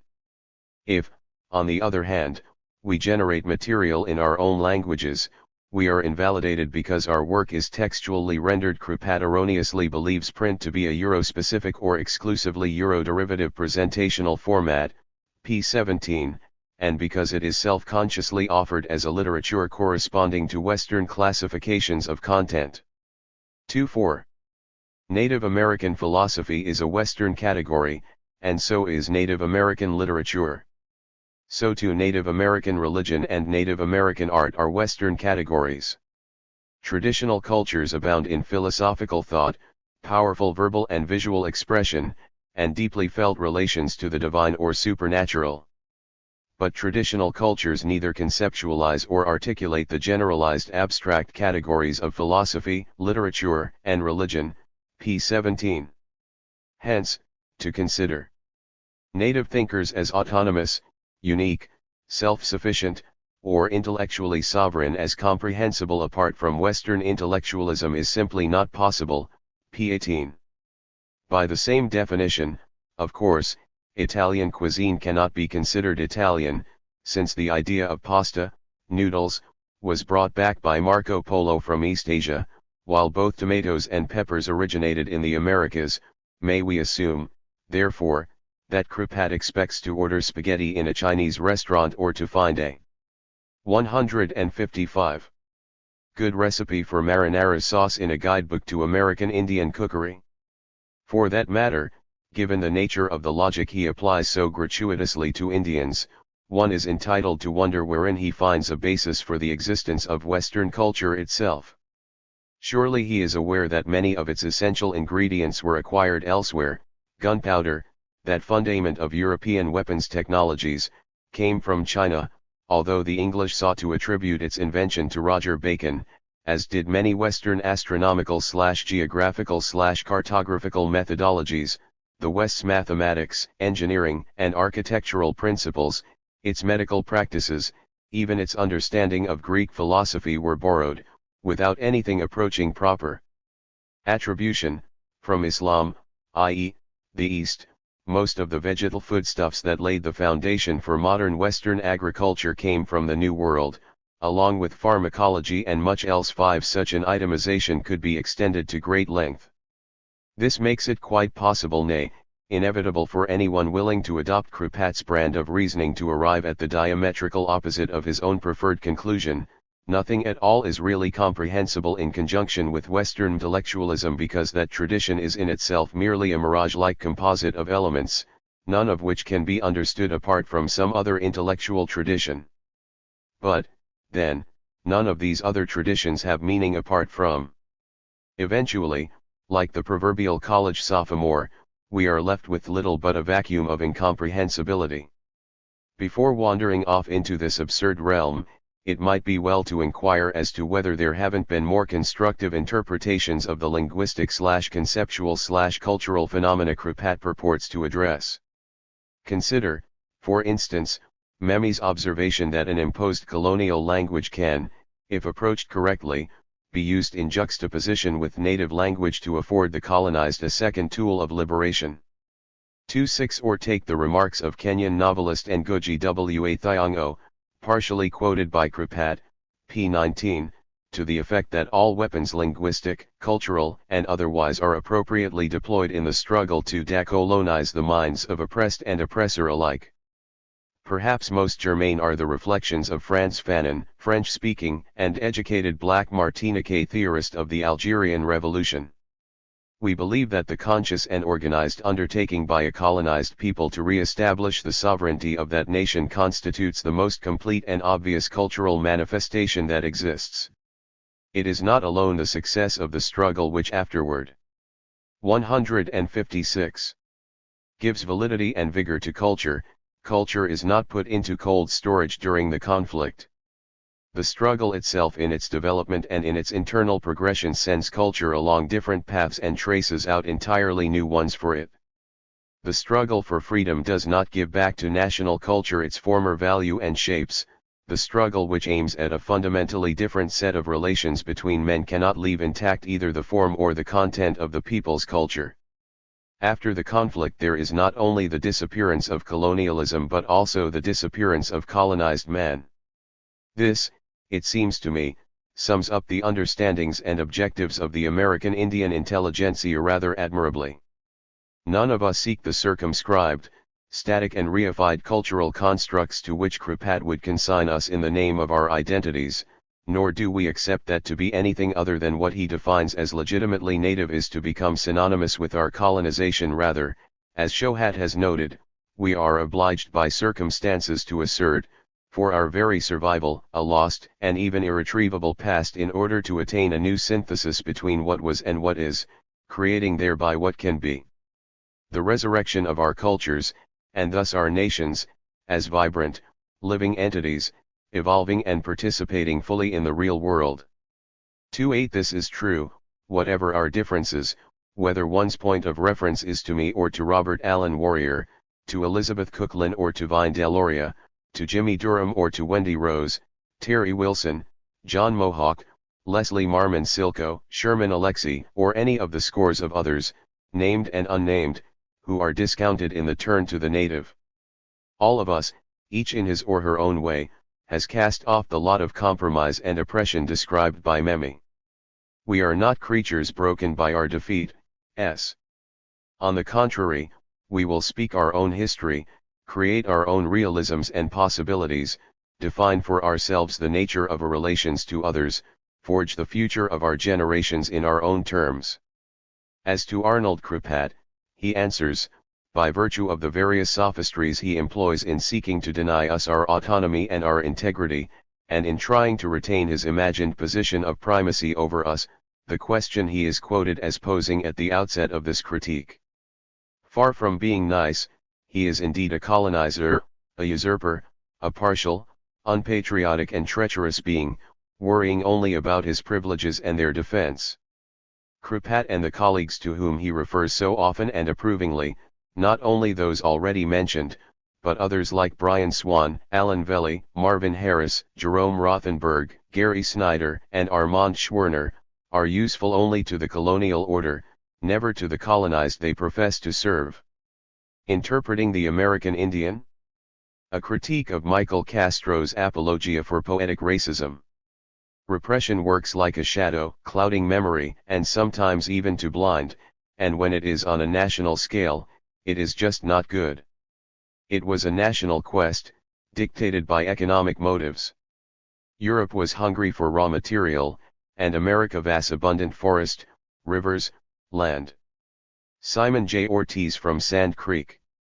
The relationship between indigenous realities and their interpretation by external observers, particularly by those who profess sympathy or even commonality with the native, has always been an important consideration for indigenous activists and thinkers. This is especially true in countries such as Australia, New Zealand, South Africa, and virtually all the nations of the Americas, places where the form assumed by 19th-century European imperialism was that of the settler state. In such areas, colonization of indigenous populations was such that the natives were subsumed within or permanently subordinated to an in-place replacement population imported from the colonizing country. This is as opposed to the more classic model of colonialism where the mother country merely dispatched military and administrative cadres to occupy and manage its new possession. It is a given in any colonial situation that the colonizing power presumes, on the basis of social Darwinism if nothing else, that its culture is inherently superior to that of the colonized. Hence, it assumes the right, the obligation, and civilizing mission, the white man's burden, as it were, to explain this to its subjects, rendering the colonized ever more accommodating to the natural condition of their domination by the colonial master, ever more compliant to the inevitability of material exploitation by the colonizer. Such has been a clear historical utilization of interpretation of indigenous cultures by their conquerors. Still, within the structure OT such a 161 schema, there remains a clear distinction between the colonizer and the colonized, a more or less pure them/us dichotomy allowing ongoing cultural integrity, albeit in diluted form, to both parties. Within the context of advanced settler state colonization, however, things become rather more complex and confusing. Here, members of the dominant culture are unable to retain their sense of distance and separation from that which they dominate. Instead, over a period of generations, they increasingly develop direct ties to the new land and, consequently, exhibit an ever-increasing tendency to proclaim themselves as natives. This, of course, equals a quite literal negation of the very essence and existence of those who are truly indigenous to the colonized locales. The famed anti-colonialist psychiatrist Frantz Fanon has termed this process the final liquidation, indeed the digestion of the native. What is at issue in this instance is thus not simply systematic resource expropriation, with all the concomitant human misery that implies, but genocide. It is genocide of an extremely sophisticated type, to be sure, but it is genocide nonetheless. As Albert Memmi, a noted literary figure of the Algerian Revolution, has observed, this process of genocide assumes the form of an appropriation of the identity of the colonized by the colonizer. Stripped of the particularities of its identity, the colonized people ultimately dissolves and is absorbed whole by the corpus of a newly homogenized master culture. Insofar as such a process is primarily intellectual rather than physically oriented, interpretation of indigenous sensibilities and worldview for consumption by the non-indigenous constitutes a key element of its operant technique. Interpretation in this sense bespeaks not the repression of indigenous cultures prevalent under classical colonial conditions, but the repackaging and even promotion of native perspectives as a means to facilitate their incorporation into the dominant culture. This, in turn, empowers the non-native to begin to view him/herself totalistically, as a new hybrid embodying the best of both worlds. Psychically, the process tends to be self-validating, justified at a certain level by a desire to ease the degree of tension and discord between colonizer and colonized. Hence, the leading practitioners of identity appropriation are often motivated by sincere empathy and a genuine will to open viable channels of communication between oppressor and oppressed. However, the very real power dynamics of colonialism preclude even the best and most sensitive of such efforts from doing other than reinforcing and enhancing the structure of domination at play. 162. In the United States, where settler state colonialism is currently most developed, the desired fusion of indigenous realities, albeit in often grossly distorted configurations, with the dominant consciousness is generally accommodated by the mass media, what Theodore Adorno labeled the culture industry, and which is intended as an expression to cover all genuinely popular communications formats from television to mass-distributed reading material. As such, it might seem more appropriately the topic for sociological consideration than for literary criticism. However, as Walter Benjamin long ago pointed out in his Illuminations, the content and methods of the culture industry itself are mediated and tempered by more rarefied artistic forms, literature, dance, the plastic arts, drama, music, and perhaps most elegically of all, poetry. A concrete linkage between the arts and the much more overtly propagandistic functions of the mass media can neither be truthfully denied nor rightly ignored. Michael Castro, in his recent book Interpreting the Indian, takes up the important question of the appropriation of indigenous identity by non-Indian poets in the 20th century United States. In this, the first attempt at an overall and coherently formulated study of the subject matter, he is confronted with a situation rife with opportunity for exploration and development of in-depth analysis into that which is discovered. The book could well have been a landmark. Unfortunately, the author fails to achieve a particularly satisfactory posture, either as an explorer or as an analyst. The book starts well enough.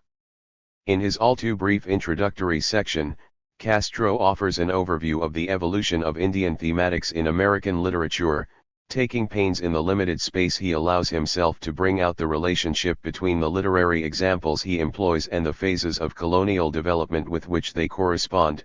Example, his citation of Melville on page 15, linking the brutish savage stereotype to the genocidal hand of government, as it cleared the way to America's manifest destiny.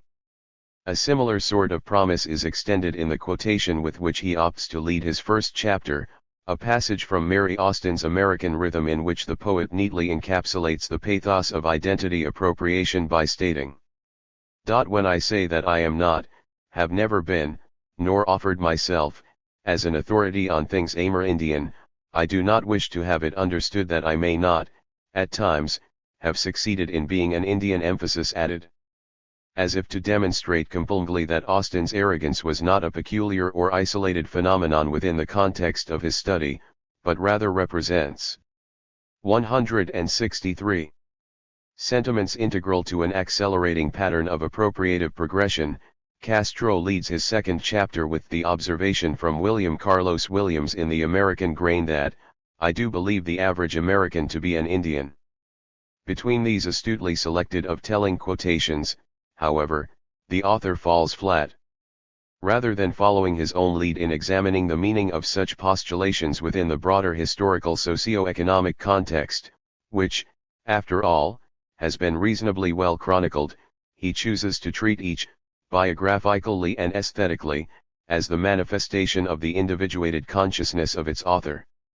That such an idealized understanding of artistic creation, particularly that of the 20th century European/Euro-American variety, has for some time been exposed as nonsensical goes without saying.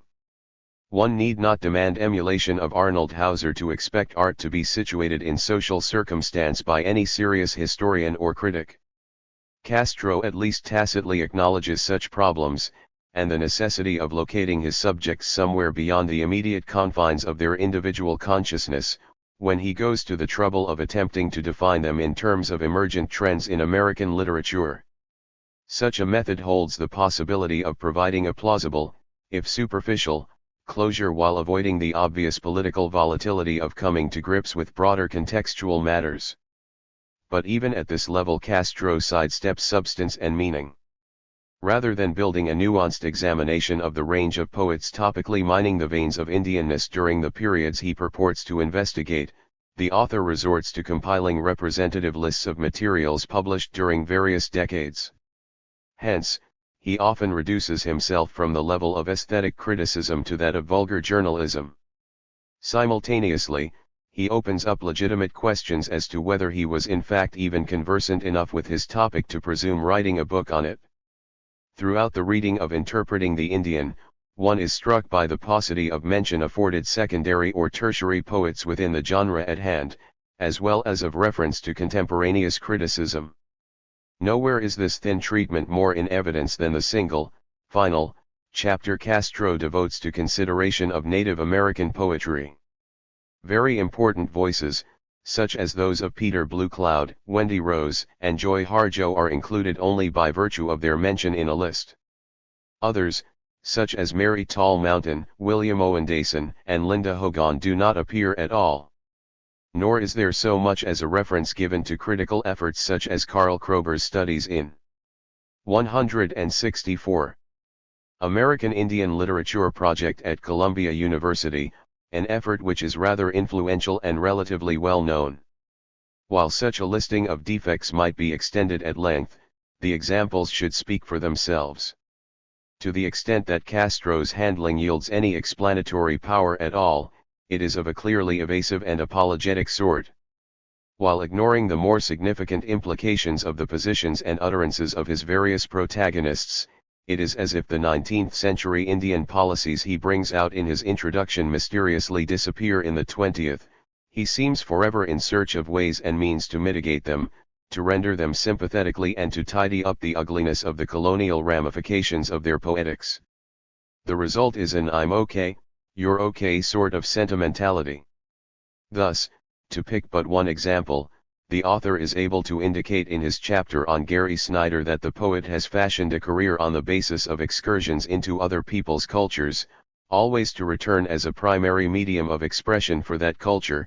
First he fancied himself an articulator of the inner visions of Japanese Zen Buddhism, and then won a Pulitzer elaborating an American Indian perspective on North America, without ever drawing a conclusion on what this peculiar state of affairs might mean. Of course, it is noted that Snyder has been, justly, criticized for having borrowed a bit too freely from other cultures without having come to grips with the meaning of his own heritage, but Castro then lets the thought die as if it is too uncomfortable a revelation to be dealt with further. The treatment of Snyder is therefore left quite vacuously to hinge upon the man's undeniably great technical skills in the poetic craft. All in all, Michael Castro's book can only be viewed as a failed promise. It is abundantly lacking in analytical force, and is far too scanty to suggest itself as a survey text. The portraits it offers of given poets and their psychic relationships to American Indians, real or imagined, are much too narrowly balanced to offer real insight into their individual motivations and characters. There are no thematics, beyond the title concept, tying the book together which would even seem particularly appropriate for future development elsewhere. Castro's effort might more aptly have been dubbed Interpreting the Interpreters in a Sympathetic Light. Still, in going to press with his title, the author may be viewed as having opened the formerly closed door on his subject matter simply by calling attention to it at long last. That he follows with a thoroughly inadequate text serves to compellingly demonstrate how very much work must be done before we have an articulation / 165. Understanding corresponding to the title. For showing us all graphically how not to accomplish this, we all owe Michael Castro a backhanded thanks. 166. Fantasies of the Master Race. The cinematic colonization of American Indians. Now those movie Indians wearing all those feathers can't come out as human beings. They're not expected to come out as human beings because I think the American people do not regard them as wholly human. We must remember that many American children believe that feathers grow out of Indian heads. Stephen Furrick, a motion picture director. 1964. His cinematic depiction of indigenous peoples in America is objectively ex-racist at all levels. This observation encompasses not only the more than 2,000 Hollywood movies featuring or at least touching upon such subject matters over the years, but the even greater number of titles made for television. One in this film is linked closely to literature of both the fictional and ostensibly non-fictional varieties, upon which most scripts are based. It is thus both fair and accurate to observe that all modes of projecting images and attendant conceptualizations of native people to the mainstream public fit the same mold. 2. Moreover, it is readily observable that within the confines of this mold are included only the narrowest and most negative range of 3. Graphic/thematic possibilities. While the same points might undoubtedly be made with respect to the celluloid portrayals accorded any/all primitive peoples, or even people of color per se, the vast weight, more than 4,500 productions in all, has fallen upon American Indians.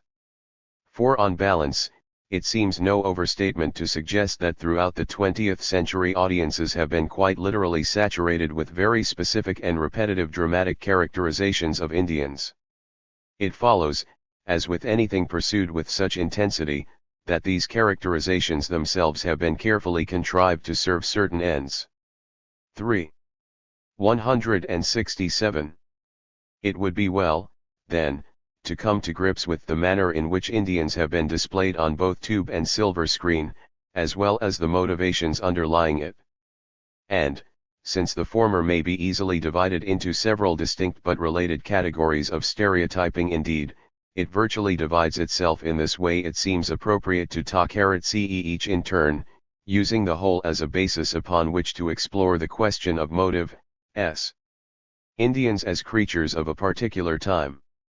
Nothing, perhaps, is more emblematic of Hollywood's visual pageantry than scenes of Plains Indian warriors astride their galloping ponies, many of them trailing a flowing headdress in the wind, thundering into battle against the blue-coated troops of the United States. By now, more than 500 feature films and half again as many television productions have included representations of this sort.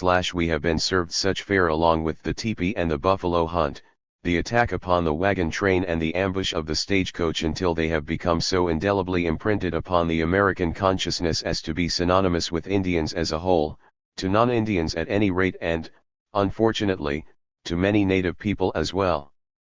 7. It's not that the technical inaccuracies in such representations are what is most problematic, although these usually are many and often extreme. Rather, it is the fact that the period embodied in such depictions spans barely the 3 decades running from 1850 to 1880, the interval of warfare between the various Plains peoples and the ever-encroaching soldiers and settlers of the United States. 8. There is no before to the story, and there is no after.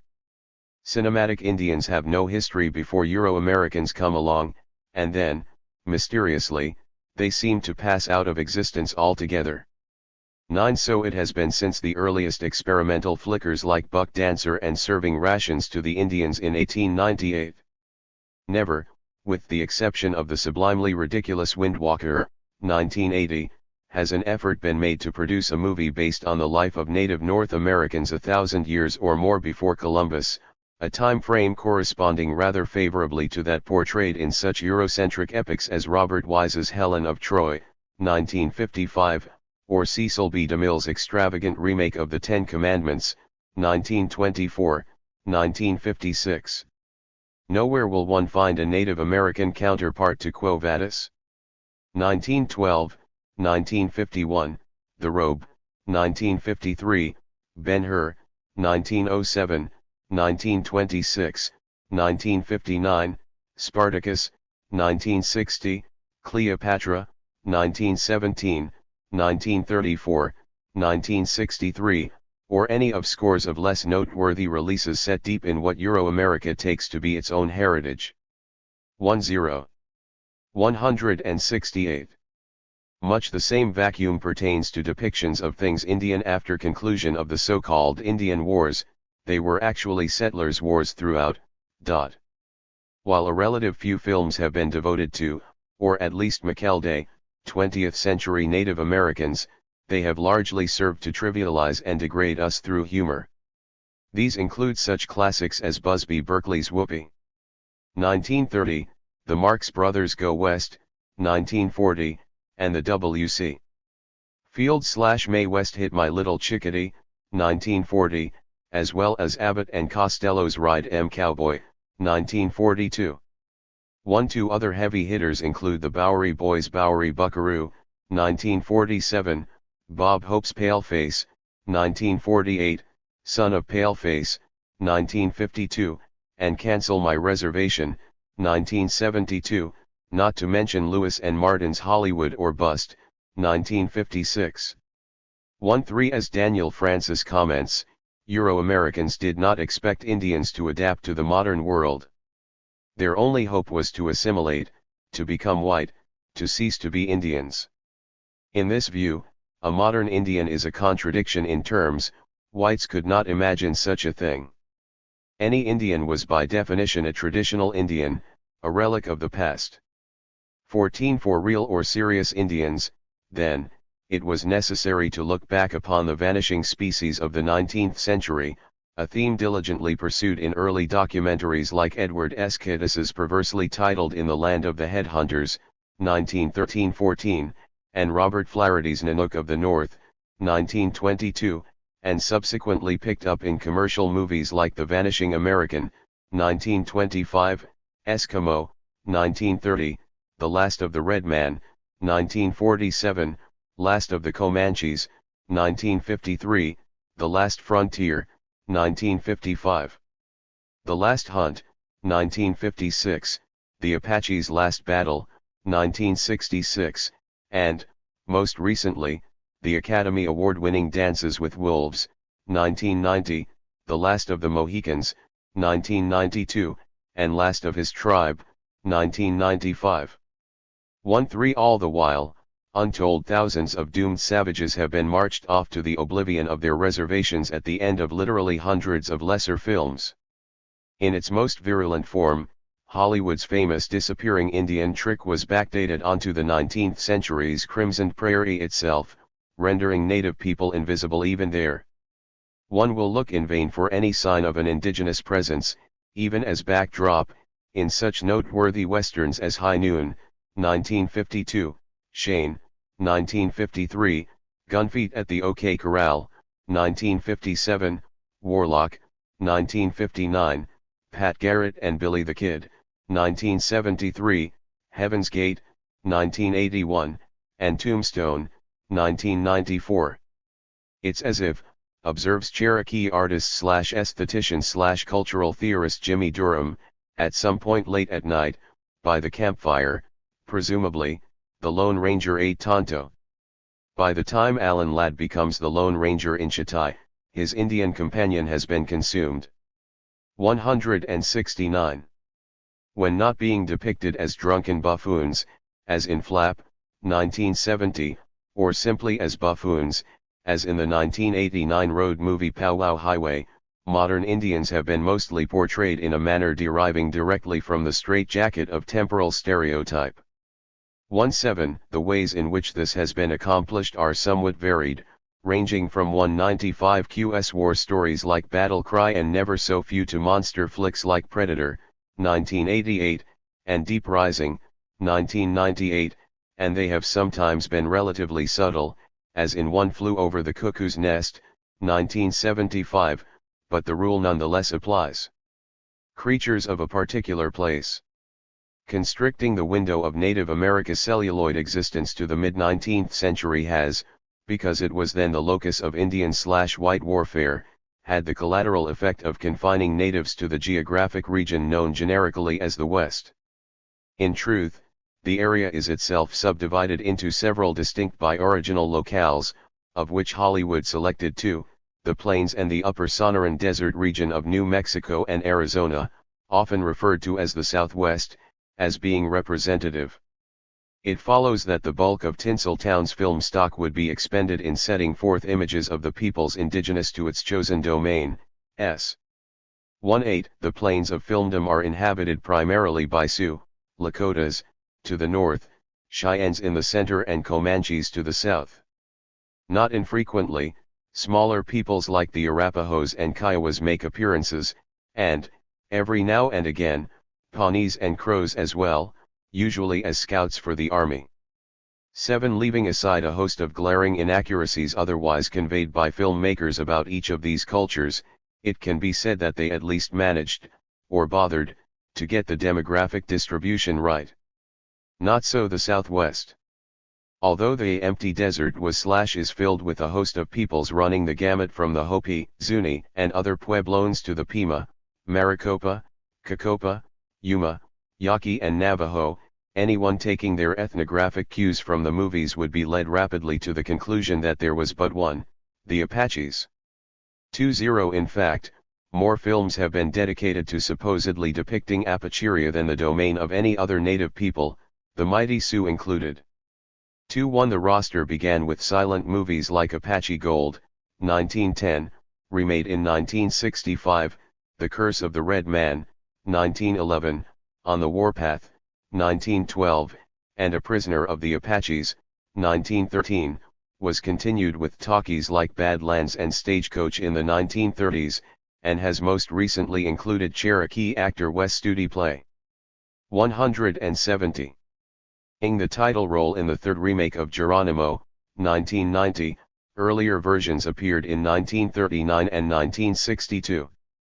Along the way, there have been Apache Trail, 1942, and Apache Chief, 1949, Apache Warrior, 1957, and Apache Woman, 1955, Apache War Smoke, 1952, and Apache Uprising, 1965, Apache Country, 1953, and Apache Territory, 1958, Apache Rifles, 1965, and Fury of the Apaches, 1965, The Battle at Apache Pass, 1952, Stand at Apache River, 1953, Rampage at Apache Wells, 1966, and 40 Guns to Apache Pass, 1966.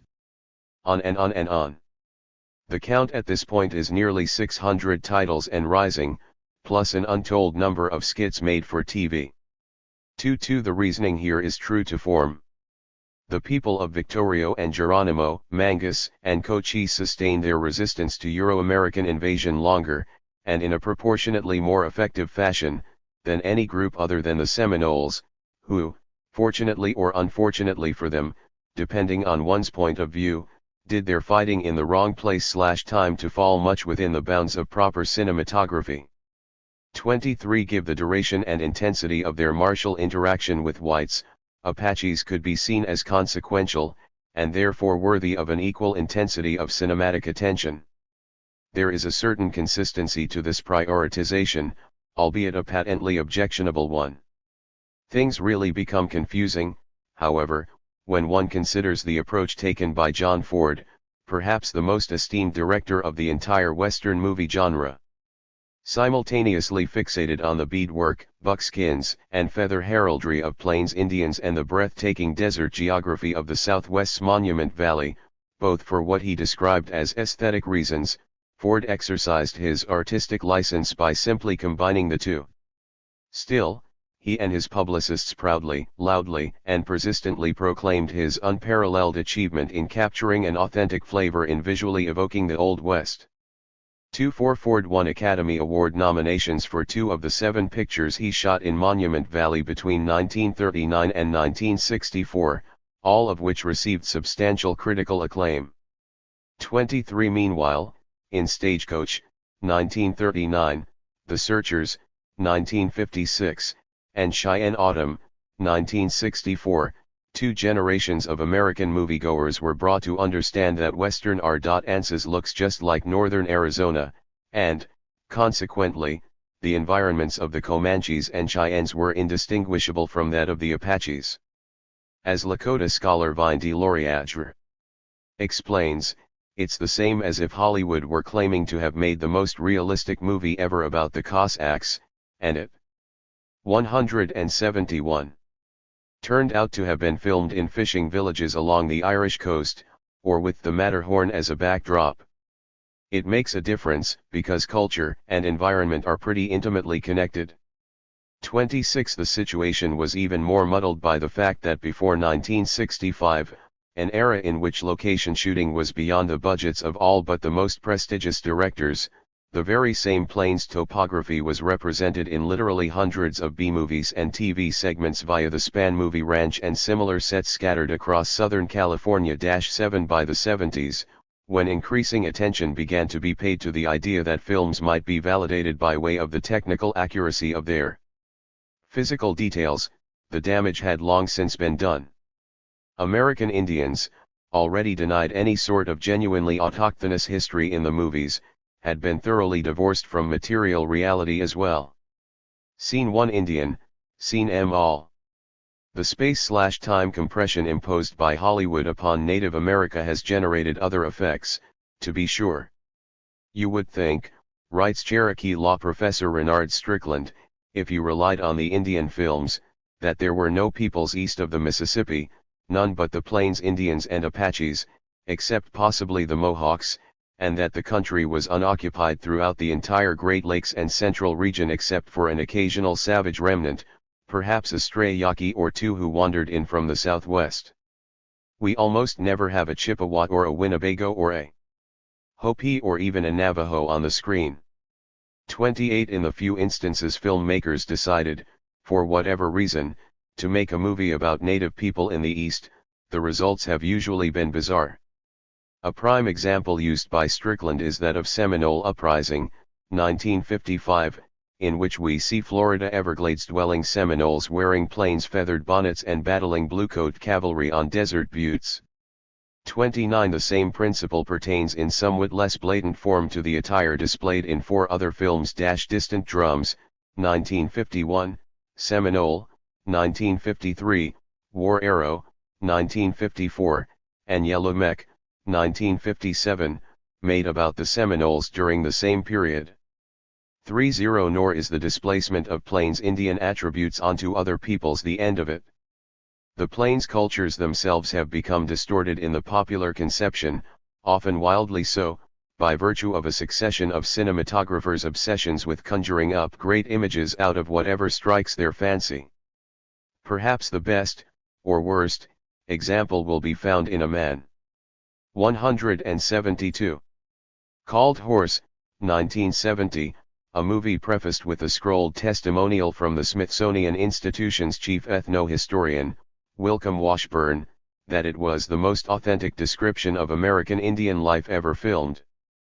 31 In actuality, borrowing its imagery willy-nilly from the full body of George Catlin's graphic survey of Northern Plains cultures during the 1830s, director Elliot Silverstein's staff had decided that the Lakotas allegedly depicted in the film should wear an array of hairstyles ranging those typical of the Assiniboine to those of their mortal enemies, the Crows.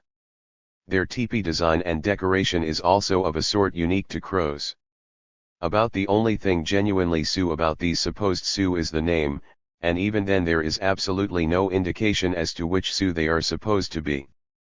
Oglalas, Hunkpapas, Minneconjus, Secungus, Brules, Bohinanpas, Two Kettles, Ituzipkos, Sans Arcs, Sihasipas, Blackfeet, not to be confused with the indigenous nation of the same name. The Lakotas, after all, were/are a populous people, divided into 7 distinct bands, at least as different from one another as Maine Yankees are from Georgia crackers. 3 Probably the most repugnant instance of transference in A Man Called Horse occurs when Silverstein has his Sioux prepare to conduct a sun dance, their central spiritual ceremony, in a domed below-ground structure of the sort unknown to Lakota culture but which were habituated by Mandans along the Missouri River.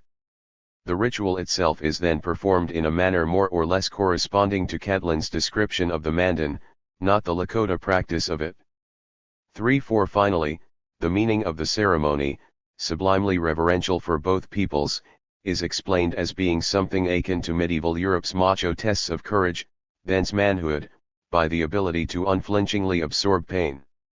Surveying the ubiquitousness of such cinematic travesties as Delawares dressed as Sioux and Indians of Manhattan Island, dwelling in teepees, even an establishmentarian like Alanson Skinner, curator of the Department of Anthropology at the American Museum of Natural History, prefigured Deloria.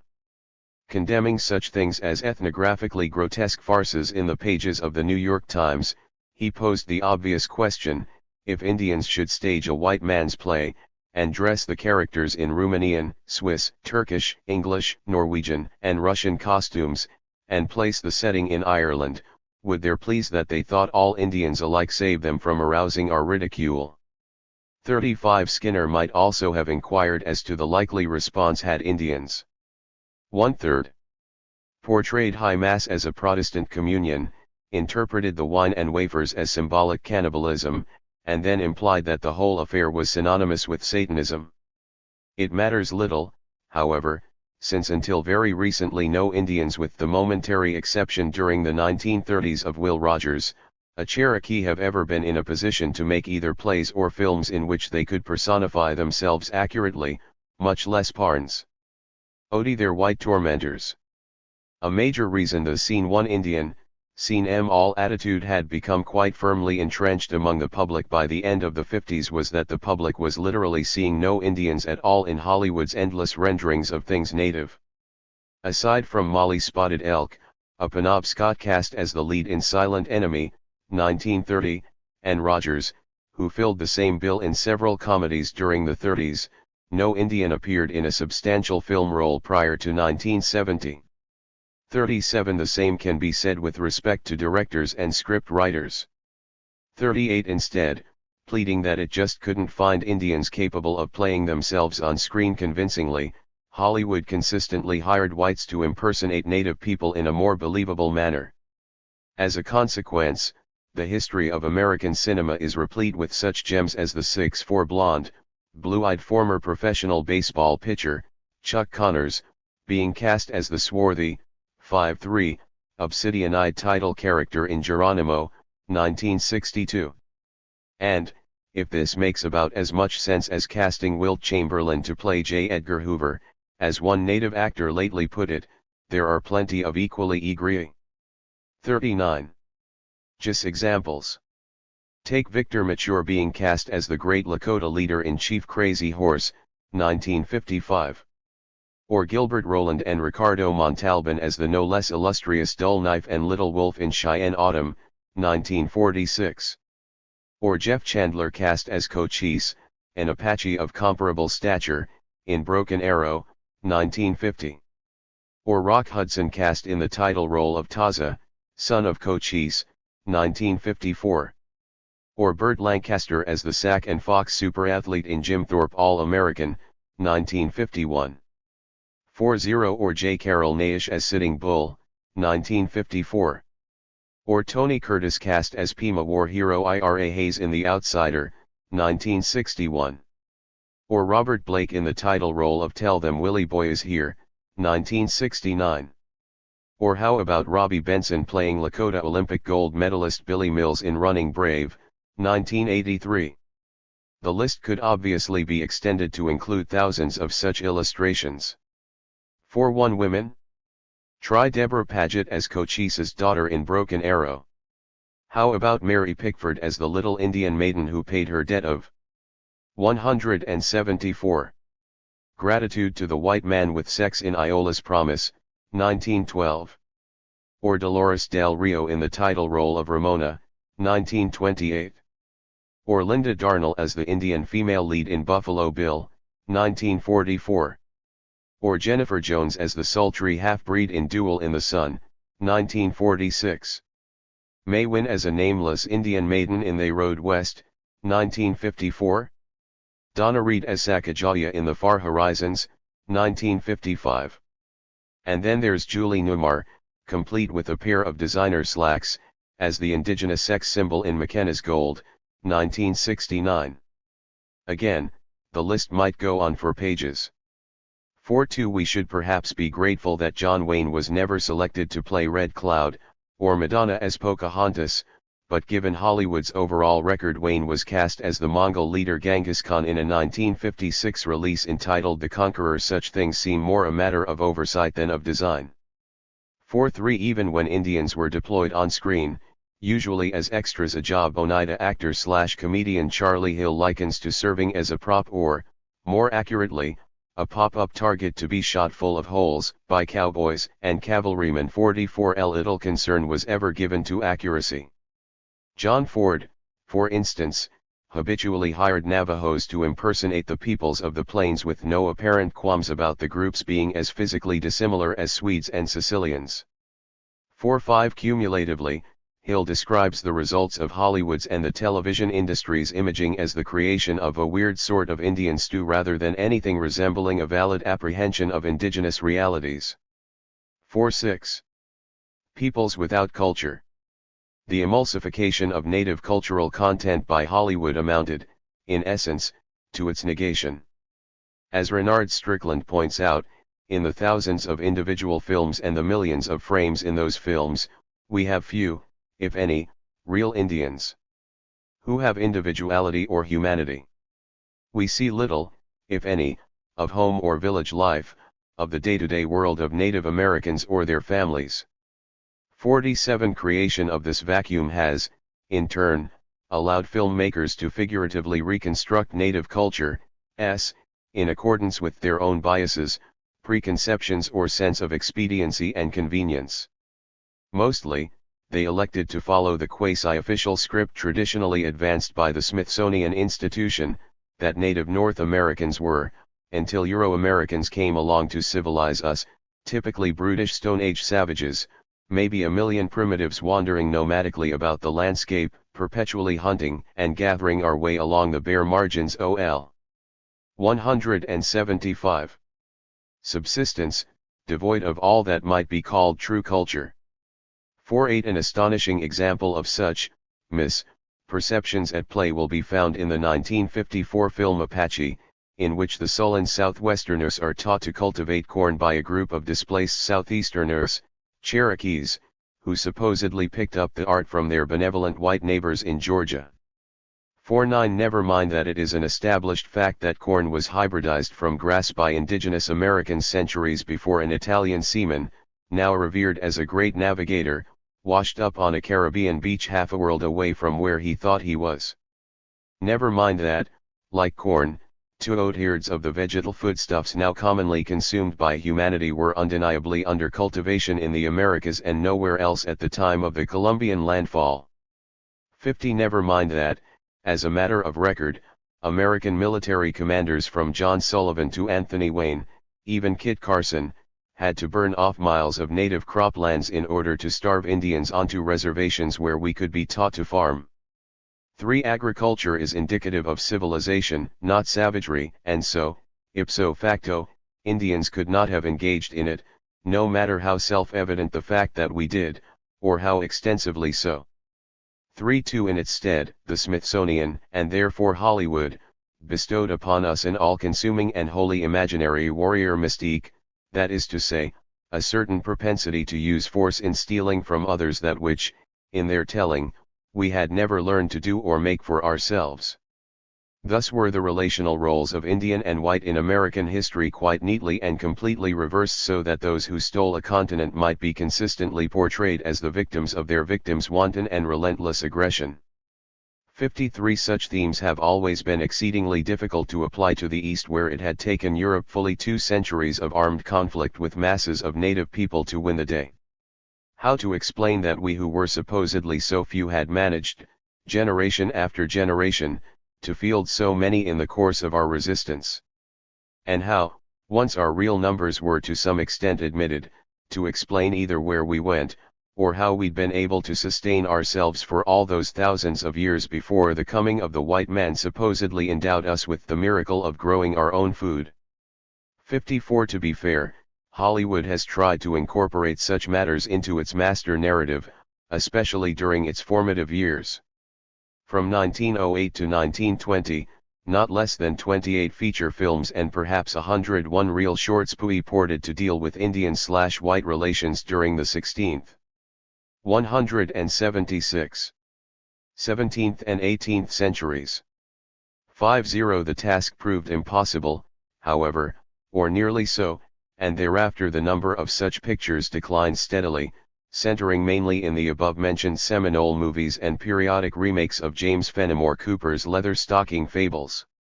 36 Thus, by 1935 Movieland had locked in upon the final round of wars in the West as its interpretive vehicle.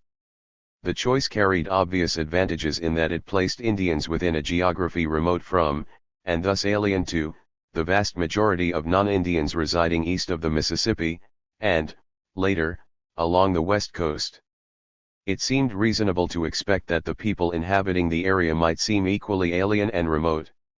Also helpful was the fact that western lands did/do not appear suitable for farming, and that the events ostensibly depicted occurred at the very point when the native population, already reduced by some 90% and suffering severe dislocation from its traditional ways of life, was fighting most frantically to stave off being liquidated altogether. 3-7 Having attained such utter decontextualization, filmmakers were free to indulge themselves and their audiences almost exclusively in fantasies of Indians as warriors.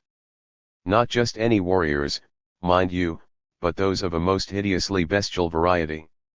This is exemplified in John Ford's Stagecoach, where the director uses techniques common to monster movies of the era, building a tremendous sense of dread long before any Indian is allowed to appear. Then, late in the movie, when the Apaches finally materialize, they are portrayed in an entirely dimensionless and inhuman fashion. 5,5 Some directors went Ford one better, hiring actors known mostly for their portrayals of actual cinematic monsters to play native people. Bela Lugosi, for instance, who would later gain fame as the vampire in Dracula, was cast as Uncas in a 1922 German-made version of Last of the Mohicans, which was received quite well in the United States. Cecil B. DeMille selected Boris Karloff, already famous as the creature in Frankenstein, to play an Indian in his 1947 movie Unconquered. Olfman Lon Chaney was also cast repeatedly in such roles, most notably in The Pathfinder and the Mohican, 1956, Along the Mohawk Trail, 1956, and The Long Rifle, 1964, a ghastly trilogy pasted together from episodes of the Hawkeye and the Last of the Mohicans TV series, CBS, 1957-58. 6-1 In other instances Robert Mulligan's The Stalking Moon, 1968, comes to mind. Things are put even more straightforwardly. Here, a fictional Apache named Salvahe is withheld from view for most of the movie, a la Stagecoach. 111. As he tracks a terrified Gregory Peck and Eva Marie Saint across 2 states. Towards the end of the film Salvahe is finally revealed, but always from a distance and garbed in a strange and very un-Apachean set of caveman furs, conveying the distinct impression that he is actually a dangerous form of animal life. 62 Hundreds of movies and television segments follow more or less the same formula. If they don't revolve around the notion of individual Indians being caught up in the full-time job of menacing usually unoffending whites, it's because they have us being far too busy attacking the same victims in swarms, howling like wolves, slaughtering and mutilating the innocent, or carrying them away as captives upon whom we can work our animalistic wills at leisure. 6-3 And believe it or not, those, for Hollywood, are our good points. The downside is that, even as warriors, we are in the end abysmally incompetent. Witness how gratuitously we expend ourselves while riding our ponies around and around the circled wagons of our foes, time after time after time. Watch as we squander our strength in pointless frontal assaults upon the enemy's most strongly fortified positions, again and again and again. 64 Worst of all, observe that we don't even know how to use our weapons properly, a matter brought forth most clearly in A Man Called Horse, when scriptwriter Jack DeWitt and director Silverstein team up to have an Englishman, played by Richard Harris, teaching his Sioux captors how best to employ their bows and arrows when repelling an attack by other Indians. 65 Small wonder, given our continuous bombardment with such malignant trash, that by the 1950s, probably earlier, American Indian children had often become as prone as anyone else to root for the cavalry in its cinematic extermination of their ancestors, and, symbolically, themselves. 6-6 After all, asked a native student in one of my recent film classes, by way of trying to explain the phenomenon to her non-Indian peers, who wants to identify with such a bunch of losers? Yes, who indeed? The only good Indian. The only good Indians I ever saw, General Phil Sheridan famously observed in 1869, were dead. Filmmakers, for their part, brought such sentiments to life on the screen with a vengeance, beginning at least as early as D.W. Griffith's The Battle of Elderbush Gulch in 1913. 68 By the mid-30s, native people were being symbolically eradicated in the movies at a truly astounding rate, often with 5 or 6 of us falling every time a single bullet was fired by gallant white men equipped with what were apparently 50. 178. Shot 6 shooters. 6-9 The celluloid bloodbath by no means abated until a general decline of public interest in westerns during the mid to late 1960s. 7-0 So fixated was Hollywood upon images of large-scale Indian killing by the military during the late 19th century that it transplanted them to some extent into Western Canada, where nothing of the sort occurred. Apparently preoccupied with the possibility that the Redcoats of the Northwest Mounted Police, NWMP, now the Royal Canadian Mounted Police, RCMP, might look better on screen than U.S. Army Blue, directors simply shifted the Mounties into the role traditionally filled by the cavalry and cranked away. 7-1 The first such epic, The Flaming Forest, appeared in 1926 and has the NWMP putting down the first Métis Rebellion, 1868, fully 5 years before the force ever appeared in the West. In 1940, DeMille made a picture entitled Northwest Mounted Police, about the Second Métis Rebellion, 1885. 3 features Fort Vengeance, 1953, Saskatchewan, 1954, and The Canadians, 1961, were then produced on the theme of Mounties battling Sitting Bulls Lakota. 72. Refugees during their brief Canadian sojourn in the late 1870s. In the style of the shoot 'em up Western, Indians in the Mountie movies attacked wagon trains, burned settlers' cabins and roasted captives at the stake, all things that never took place in the Canadian West. The Canadian frontier had its problems, the illicit trade in alcohol, the disappearance of the buffalo, the spread of disease. But these were not the problems moviegoers saw. Rather, the Mountie movie provided another opportunity for the Hollywood dream machine to act out its melodramatic fantasies about the American Wild West. 73. Meanwhile, another sort of good Indian was being cultivated.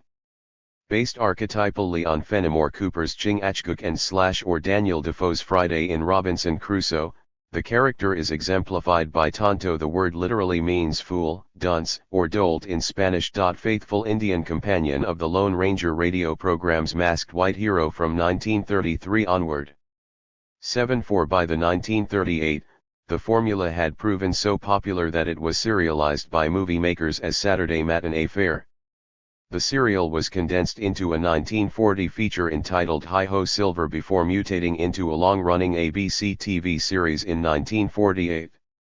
7-5 Back in theater venues with The Lone Ranger, 1956, and The Lone Ranger and the City of Gold, 1958, The Masked Man and Tonto did not make their final big screen appearance, to date, until a 1979 remake of the 1956 film. 7-6 As Cherokee analyst Raina Green explains, the good Indian imbud. 179. Eat in Tonto acts as a friend to the white man, offering aid, rescue, and spiritual and physical comfort even at the cost of his own life or status and comfort in his own nation to do so. He saves white men from bad Indians, and thus becomes a good Indian. 77 Or, to quote Canadian author Daniel Francis, the good Indian is one who stands shoulder to shoulder with whites in their settlement of the continent, serving as loyal friends and allies to the invaders who were committing genocide to fulfill their self-assigned manifest destiny of possessing all native land and resources. It is their antiquated, stoic acceptance of their own inherent inferiority to Euro-Americans and of their individual fate and of the ultimate demise of their people that endeared these noble savages to white audiences. 9 By 1950, the stereotype had been perfected to a point that director Delmer Daves was prepared to deploy it as the centerpiece of his Broken Arrow, usually considered to be the first major motion picture to attempt a sympathetic depiction of Indians. 80 Based loosely on the real-life interaction during the 1870s between Cochise, a principal Chiricahua Apache leader, and a white scout named Tom Jeffords, the entire story is presented through the voice-over narrative of the latter while the former is reduced in the end to a Kipling-esque parody of himself. 8-1 So edifying was Dave's treatment to mainstream viewers that the film received a special award from the thoroughly non-Indian Association of American Indian Affairs, and Jeff Chandler, the then unknown white actor cast as Cochise, was nominated for an Academy Award. Television quickly cashed in when NBC cloned a Broken Arrow TV series which ran for several seasons. 8-2 Every cinematic good guy must, of course, be counterbalanced by a heavy 83 in Broken Arrow.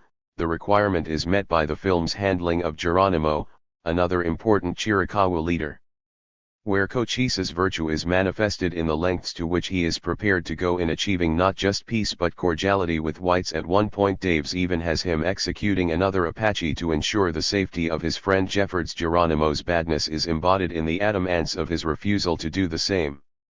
In essence, capitulation/accommodation to aggression is defined as good, resistance as evil. 8-4 As S. Elizabeth Bird has framed the matter, wherever plot lines devolve upon constructive figures like Broken Arrow's fictionalized Cochise, he brutal savage is still present in the recurring image of the renegade. These Indians have not accepted white control, refused to stay on the reservation, and use 180 violent means to combat white people, raiding farms and destroying white property. Although occasion lip service is paid to the justness of their anger, the message is clear that these warriors are misguided. Enlightened whites are frequently seen trying to persuade the friendly Indians to curb the hostiles' excesses. The renegades are clearly defined as deviant, out of control, and a challenge to the good Indian who suffers all indignities with a stoic smile and acknowledgement that really there are many good, kind white people who wish this had never happened. 85.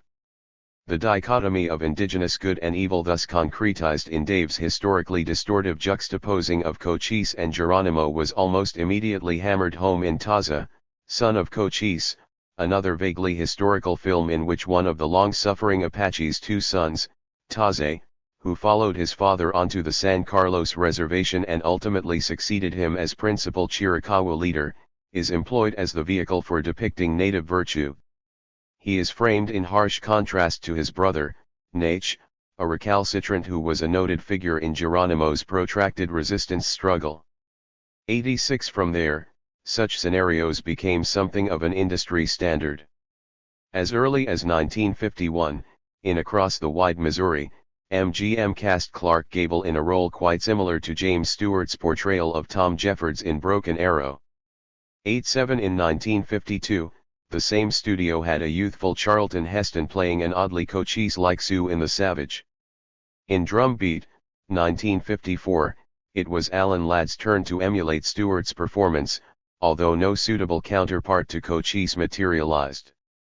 Other period films attempting more or less the same thematics included The Big Sky, 1952, The Great Sioux Uprising, 1953, The Last Wagon, 1956, Walk the Proud Land, 1956, The Redmen and the Renegades, 1956, The Oregon Trail, 1959, The Unforgiven, 1960, The Long Rifle and the Tomahawk, 1964, Last of the Renegades, 1966, and Frontier Hellcat, 1966.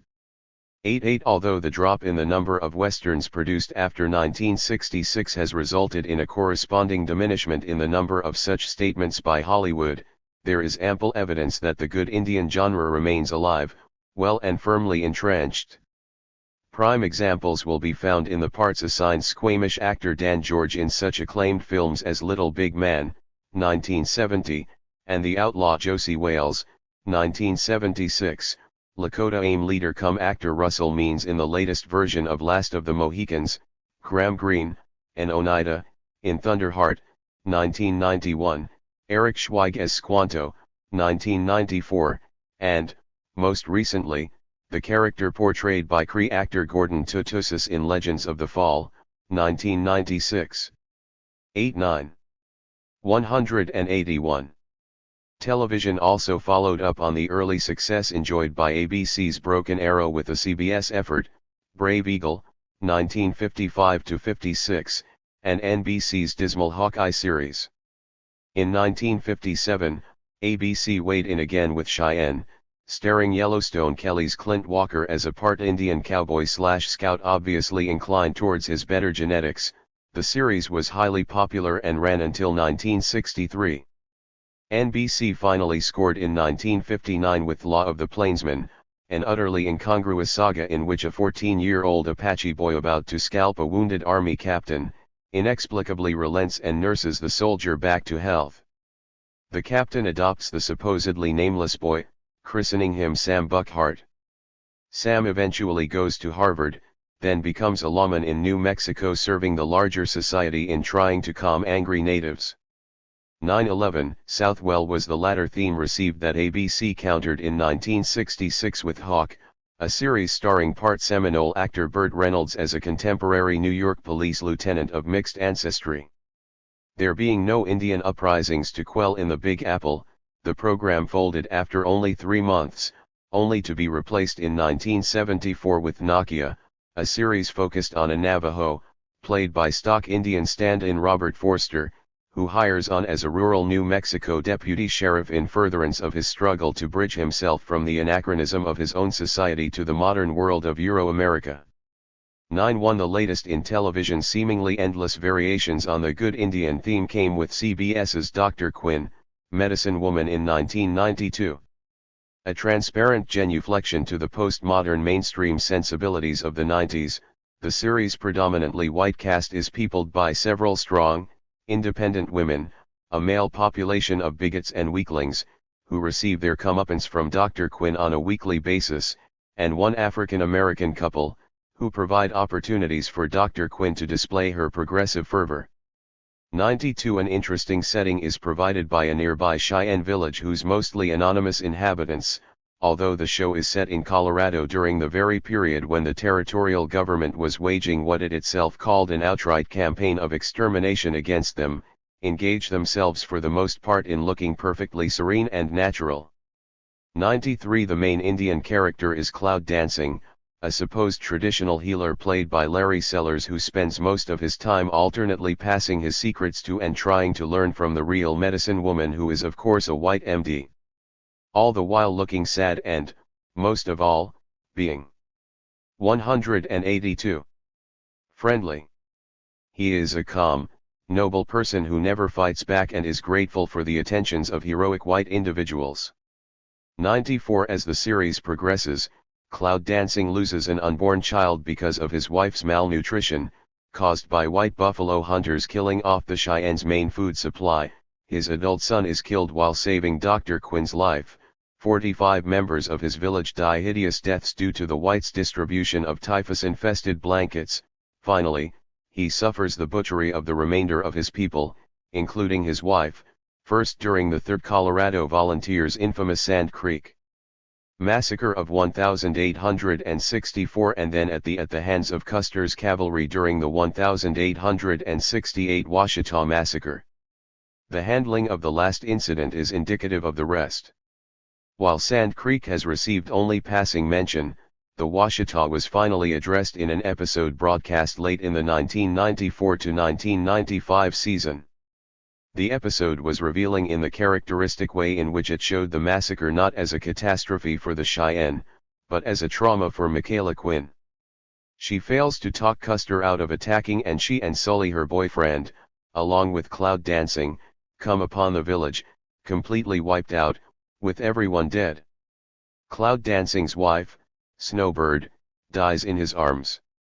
Everything from then on continues from Michaela's point of view. She withdraws from her family, blames herself for the massacre, and goes into a depression. Finally, Cloud Dancing comes to her and assures her that it was not her fault, then spends several days passing on his medical skills to her, before leaving for South Dakota. Michaela returns to her family, and happiness reigns again. At another point, after Sully professes to being sorry for everything my people are doing to yours, Cloud Dancing replies that the spirits tell me anger is good but hate is not. There are good men, there are bad men. You're a good man, Sully. You're still my brother. 96 Every Indian-focused segment of Dr. Quinn is salted with comparable gestures of absolution and forgiveness from victim to victimizer. The role of the Cheyenne is to provide an exotic, attractive backdrop for the heroes and, subtly, to suggest that they are willing to fade away in the face of white superiority. Part of that role is to die, sometimes in great numbers, in order to move the plot along and showcasing Michaela and Sully. The show has a knack for touching on some of the most horrific episodes in the history of Indian-white relations, yet nevertheless suggesting that everything really came out all right.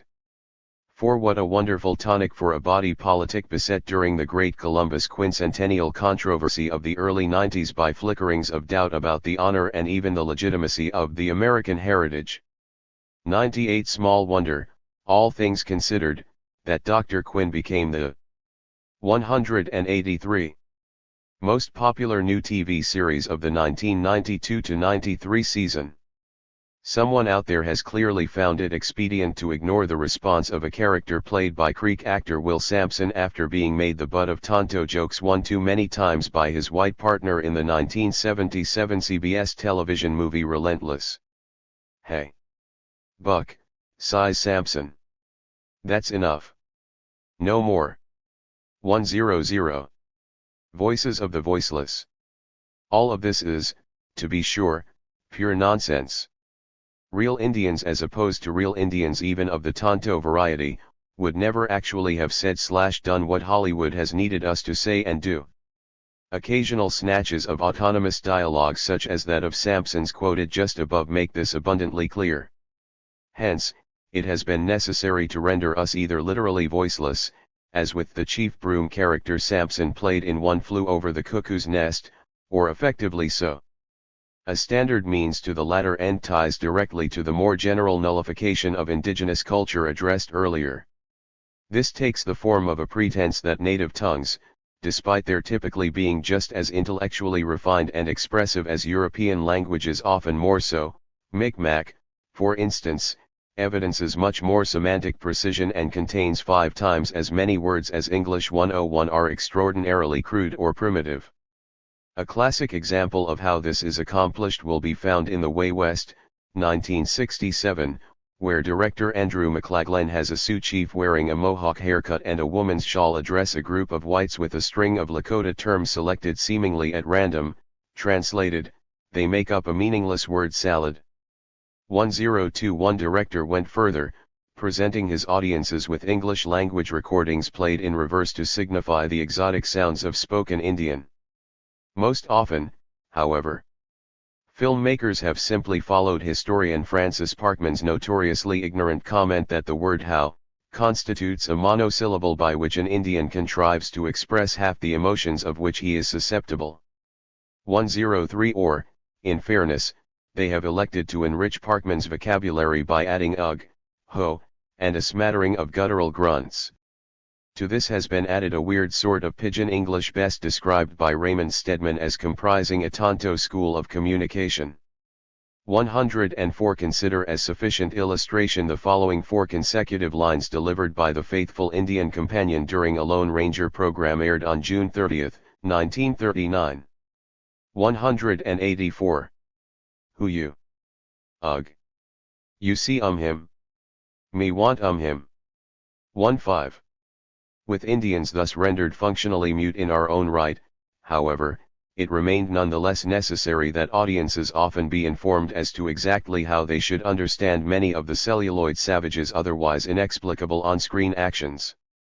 This problem was solved when, early in Broken Arrow, Delmer Daves has James Stewart peremptorily announced that when the Apaches speak, it will be in our language. 106 From that point on, everything is explained through the eyes of, which is to say, from the point of view and in the voice of Stewart's white character. The same can be said of Audie Murphy's John Clum in Walk the Proud Land, the Britton Davis character in the latest remake of Geronimo, or any of a host of other real-life soldiers, settlers, and frontiersmen whose memoirs, letters and diaries have been used as the basis for scripts purportedly telling Indian stories. 107 Completely fictional variants of the same device have also been used with such regularity over the past 50 years as to establish a cinematic convention. Sometimes it is adhered to in unorthodox ways, as when John Ford gratuitously appended a white female schoolteacher to the body of fleeing Indians in Cheyenne Autumn, but inevitably there is a central white character to tell the story of the Indians in a manner familiar and ultimately 108 comfortable to Euro-American audiences. This is as true of Soldier Blue and Little Big Man, the so-called revisionist or protest flicks of 1970, and their successors like Dances with Wolves, as it is of the most blatantly reactionary John Wayne Western. 109 Indeed, it may well be more so.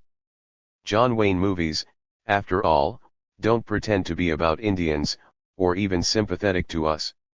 Rather, they are for the most part unabashed celebrations of our conquest and, in that sense at least, they are honest enough. 110 The subgenre of protest or progressive films do, on the other hand, purport to be about native people, and sympathetically so. To this extent, they are fundamentally dishonest, if for no other reason than because the whole purpose of their persistent injection of non-Indian narrators into indigenous contexts amounts to nothing so much as a way of seeding the illusion of sympathetic white alternatives to Wayne's triumphalist status quo. The most topical examples undoubtedly reside among the ever-so enlightened and sensitive Euro-American leads of Dr. Quinn. In fact, as S. 185. Elizabeth Bird has observed with regard to the male character in particular, Sully's ongoing role is to stand in for the Cheyennes, so that their culture can be represented, while they as a people can be pushed into the background. After all, he is a better Indian than the Cheyenne, as is made abundantly clear in the opening scene of one episode, when he beats Cloud dancing at a tomahawk throwing contest. 111 The principle applies equally to all such figures, from Dustin Hoffman's Jack Crabbe in Little Big Man, to Richard Harris's Lord Morgan in A Man Called Horse, to Kevin Costner's Lieutenant Dunbar in Dances with Wolves, to Daniel Day-Lewis's Hawkeye in the most recent iteration of Last of the Mohicans. Having thus contrived to substitute whites for Indians both verbally and to some extent physically as well, filmmakers have positioned themselves perfectly, not just to spin their yarns in whatever manner strikes their fancy at a given moment but to make them appear to have been embraced by all sides, native and non-native alike. Hence, white story or Indian story, they become indistinguishable in the end, following as they do a mutual trajectory to the same destination within the master narrative of an overarching American story. 112. Those Cavaliers in Buckskin. The ways in which this has been accomplished have plainly undergone a significant metamorphosis through the years. In the bad old days of unadulterated triumphalism, plotlines invariably orbited around the personas of noble and heroic white figures, whether ostensibly real or admittedly invented, with whom it was intended that audiences identify. Such projections were never as easily achieved as it may seem in retrospect, usually entailing a wholesale rewriting of history. Irrespective of the false and degrading manner in which native people were depicted, it was still vitally important that cinematic whites be portrayed in ways which posed them as embodying diametrically opposing traits. This was no mean feat when it came to things like the 1,890 Wounded Knee Massacre, still a vividly current event during the movie's early days, where the U.S. troops had slaughtered some 350 unarmed Lakota prisoners, overwhelmingly composed of women, children, and old men. 113 The problem of how such behavior might come to be perceived was addressed, experimentally, by a group calling itself the Colonel W. L. Cody, Buffalo Bill, Historical Picture Company in 1914. Retaining General. 186. Nelson A. Miles, renowned as an expert Indian fighter, to verify the accuracy of their endeavor in much the same fashion Wilcom Washburn would authenticate A Man Called Horse more than a half-century later, they produced a film entitled The Indian Wars Refought. In it, the Battle of Wounded Knee was reenacted in such a way as to show how the defenseless Lakotas had themselves picked a fight with the hundreds of well-armed soldiers surrounding them. The Indians had thus brought their fate upon themselves, so the story went, the troopers having had no choice but to defend themselves with Hotchkiss machine guns. 114 Heavily promoted by its makers for use in and widely adopted by the nation's schools as a medium of truth, The film set the standard for much of what would follow. 115 Within a few years, the reversal of reality was complete. The massacre at Wounded Knee was popularly understood to have been a battle, while the 1876 annihilation of a portion of General, actually Lieutenant Colonel, George Armstrong Custer's 7th Cavalry Regiment in open combat was habitually described as a massacre. 116 Indians were killed by whites while whites were always murdered by Indians. Indians committed depredations while whites defended themselves and won victories. 117 The same sort of systematic historical falsification was of course brought to bear on the records of individual whites, notably Custer himself. This was epitomized in director Raoul Walsh's casting of Hollywood's premier swashbuckling glamour boy, Errol Flynn, to play the boy general in Three Died with Their Boots On, 1941. Here, Custer, whose pedigree included demonstrable cowardice in the face of the enemy and being court-martialed and relieved of his command for desertion, and whose main claim to fame as an Indian fighter rested in having perpetrated the Washita Massacre, is presented in an altogether different light. Actually, Walsh saw to it that neither the court-martial nor the Washita were so much as mentioned, while Flynn's Custer was quite literally backlit with a Christ-like halo at various points in the film. Meanwhile, the man who broke the 1868 Fort Laramie Treaty with the Lakotas, Cheyennes, and Arapahoes by leading an 1874 expedition into the Black Hills, the very heart of their homeland, was presented as its staunchest defender. 119 Similarly, although Custer personally instigated the war of conquest against these same peoples in which he was killed 2 years later, a gambit meant to further his own presidential ambitions, he is depicted as having gallantly sacrificed himself and his men to prevent just such a war. 187. And so it went, from Edward Sedgwick's The Flaming Frontier, 1926, to DeMille's The Plainsman, 1936, from Michael Curtiz's The Santa Fe Trail, 1941, to Charles Marquis Warren's Little Big Horn, 1951, from Ernest Haycock's Bugles in the Afternoon, 1952, to Joseph H. Lewis's 7th Cavalry, 1956, from Lewis R. Foster's Tonka, 1958, to Sidney Sokow's The Great Sioux Massacre, 1965. As late as 1967, director Robert Siodmak cast the dashing Irish actor Robert Shaw in the lead role when making his conspicuously Walsh-style Custer of the West. 121 Although paleohistorians like Robert Utley persist to this day in describing the wretched Custer as a cavalier in buckskins, the preferences of an appreciable portion of the U.S. viewing public had begun to undergo a sea change by the time Siodmak released his movie.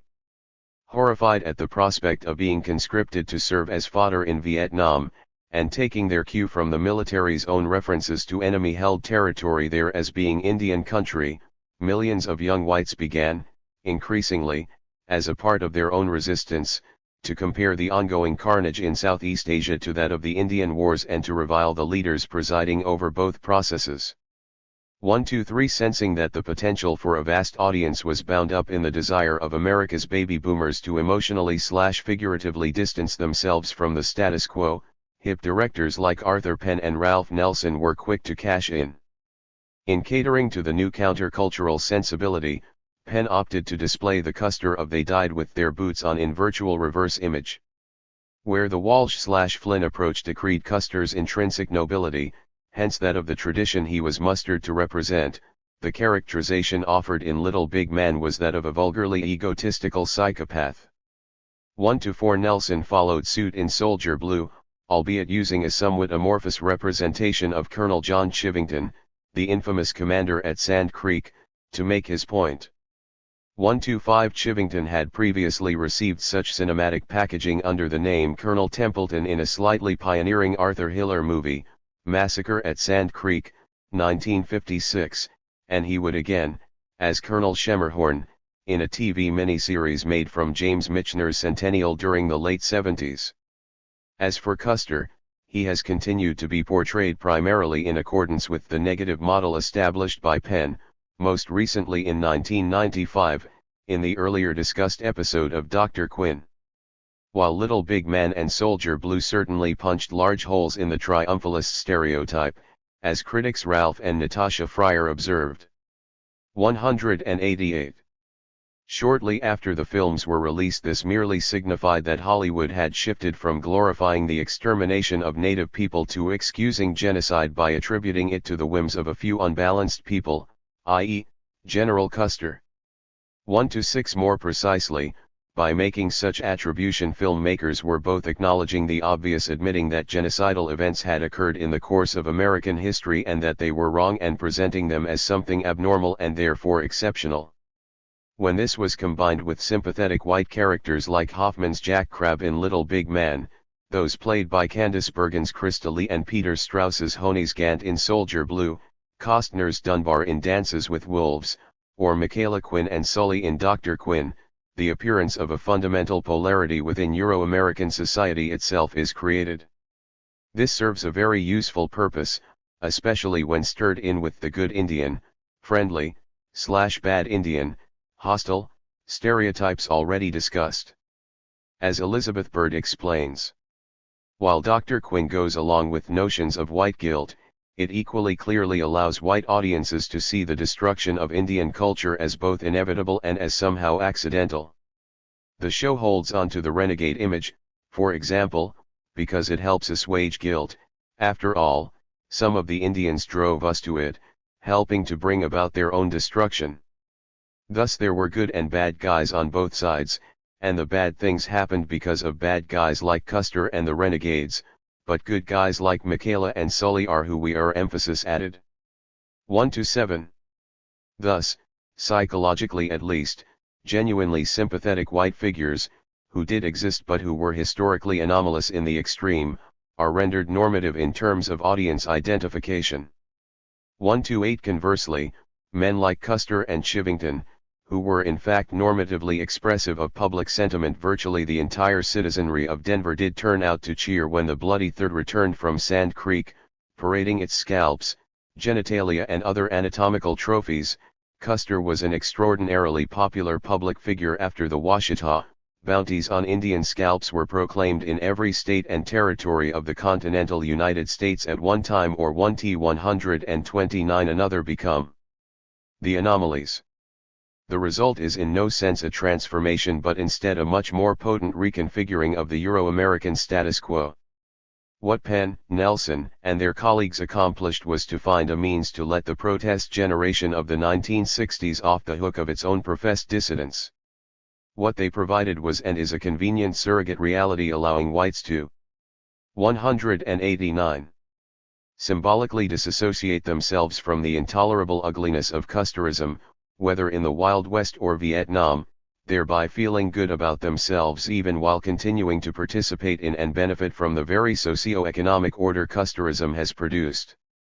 130. This reconstitution of imperial ideology as a friendlier form of fascism has been expressed in a variety of ways, both on screen and in the real world, but nowhere more clearly than in an exchange between Sully and Michaela's young son, Brian, during a special 2-hour episode of Dr. Quinn broadcast during the 1993-94 season.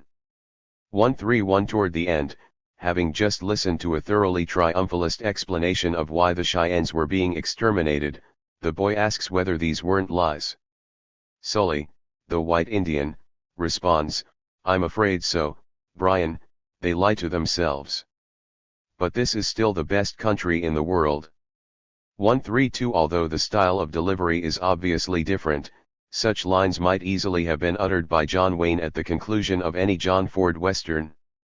In fact, it seems no stretch at all to suggest that the Duke would have been proud to pronounce them.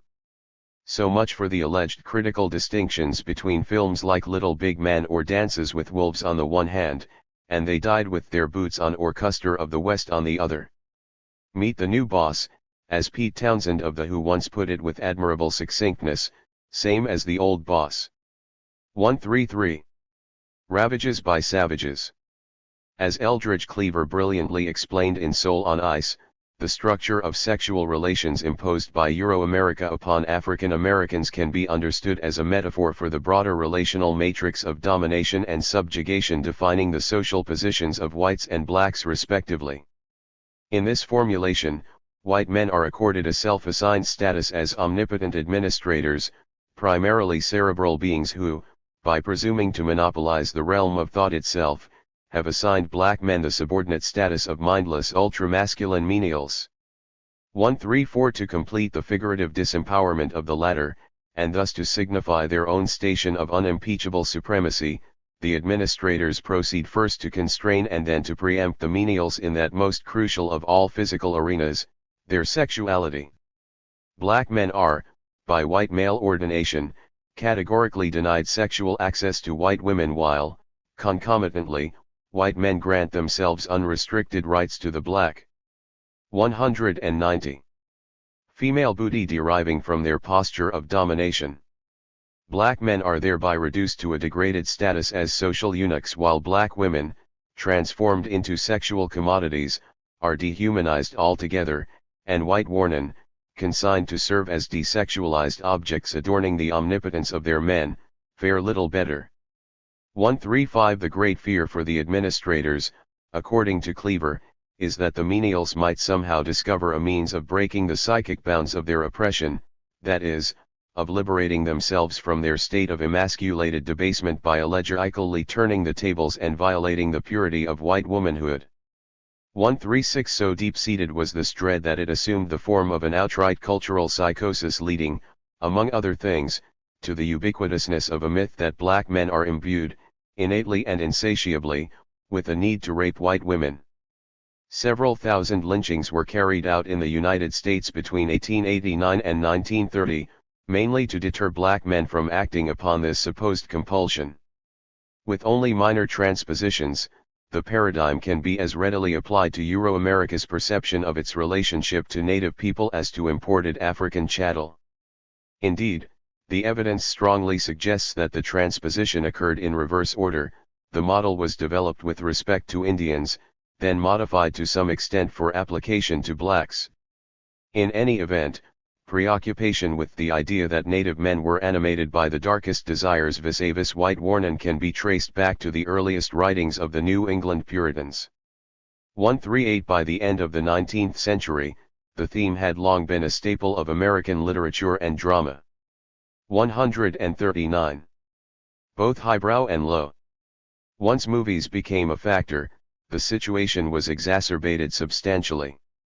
In 1913's The Battle at Elderbush Gulch, for example, only the timely arrival of the cavalry saved a trembling Lillian Gish from a mercy slaying meant to save her from a fate worse than death at the hands of surrounding savages. 140 The scene was repeated with some regularity over the next 40 years, most prominently in Ford's Stagecoach. By the early 50s, white women were accorded a bit more autonomy, as when director Anthony Mann has James Stewart hand actress Shelley Winters a weapon in Winchester 73, 1953, so that she may participate in their mutual defense. "Don't worry," she assures him, "I understand about the last bullet. Better death than suffering ravaged by a savage," as Charlie Hill puts it. In Fort Massacre, 1969, Joel McCrae's wife goes everybody one better by killing not only 191 herself but her 2 children rather than allow any of them to be taken captive by Apaches. Despite a veritable mountain of evidence that rape was practiced in few if any native societies, a diametrically opposed truth was presented in hundreds of Hollywood westerns. 143 Did you ever see what Indians do when they get a white woman? Asks a seasoned scout portrayed by James Whitmore in Chato's Land, 1972. Comanches Another scout explains to an army captain trying to figure out whether it was they or the Apaches who had perpetrated a massacre, in A Thunder of Drums, 1961, raped their own women rather than whites, so it was likely Apaches. If we stop now, one beleaguered cavalry officer tells another in The Gatling Gun, 1971, all those women have to look forward to is rape and murder. 144 You know what Indians do to women, declaims a trooper at the beginning of Soldier Blue. "They're going to rape me, Soldier Blue, and then they're going to kill you," Candice Bergen clarifies to a horrified Peter Strauss after the pair are captured by Kiowas later in the same film. "They're going to rape me, Jack," explains Crab's older sister in Little Big Man, shortly after they'd been taken home by a Cheyenne who'd happened upon the two children after their family had been massacred by Pawnees.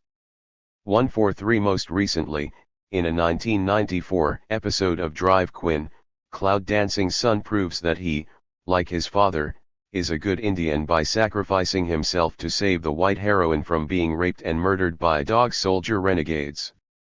146. In both The Searchers and Ulzana's Raid, 1972, white women are depicted as having been raped into insanity by Indians.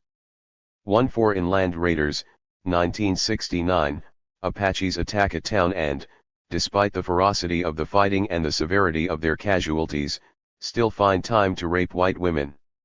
In The Deserter, 1970, the hero's wife is not only raped but skinned alive and left for her husband to kill. 14s. Who could blame white men for having responded to such unrelenting horror by exterminating those responsible? Often the rescue of white women taken by Indians comprises the entire plot of a movie, or a substantial part of it.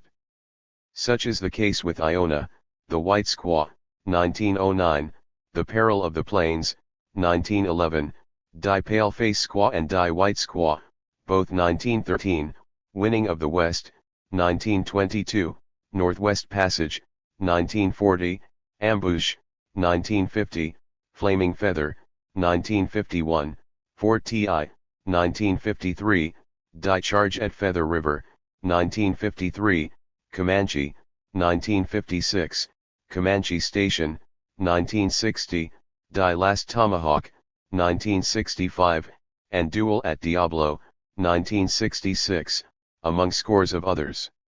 146. Sometimes, as in Two Rode Together, 1961, the idea is handled with at least a 192 semblance of sensitivity. 150. The worst of the lot is Ford's The Searchers, in which John Wayne is scripted to track down his abducted niece so he can kill her because she's been so irredeemably soiled by her experience.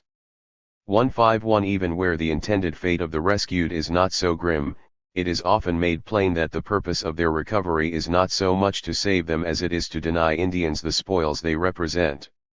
Just as the effrontery of having known a white woman constitutes a death sentence for a native man and frequently his entire people, so too does the fact of her fall from grace license punishment of the woman herself.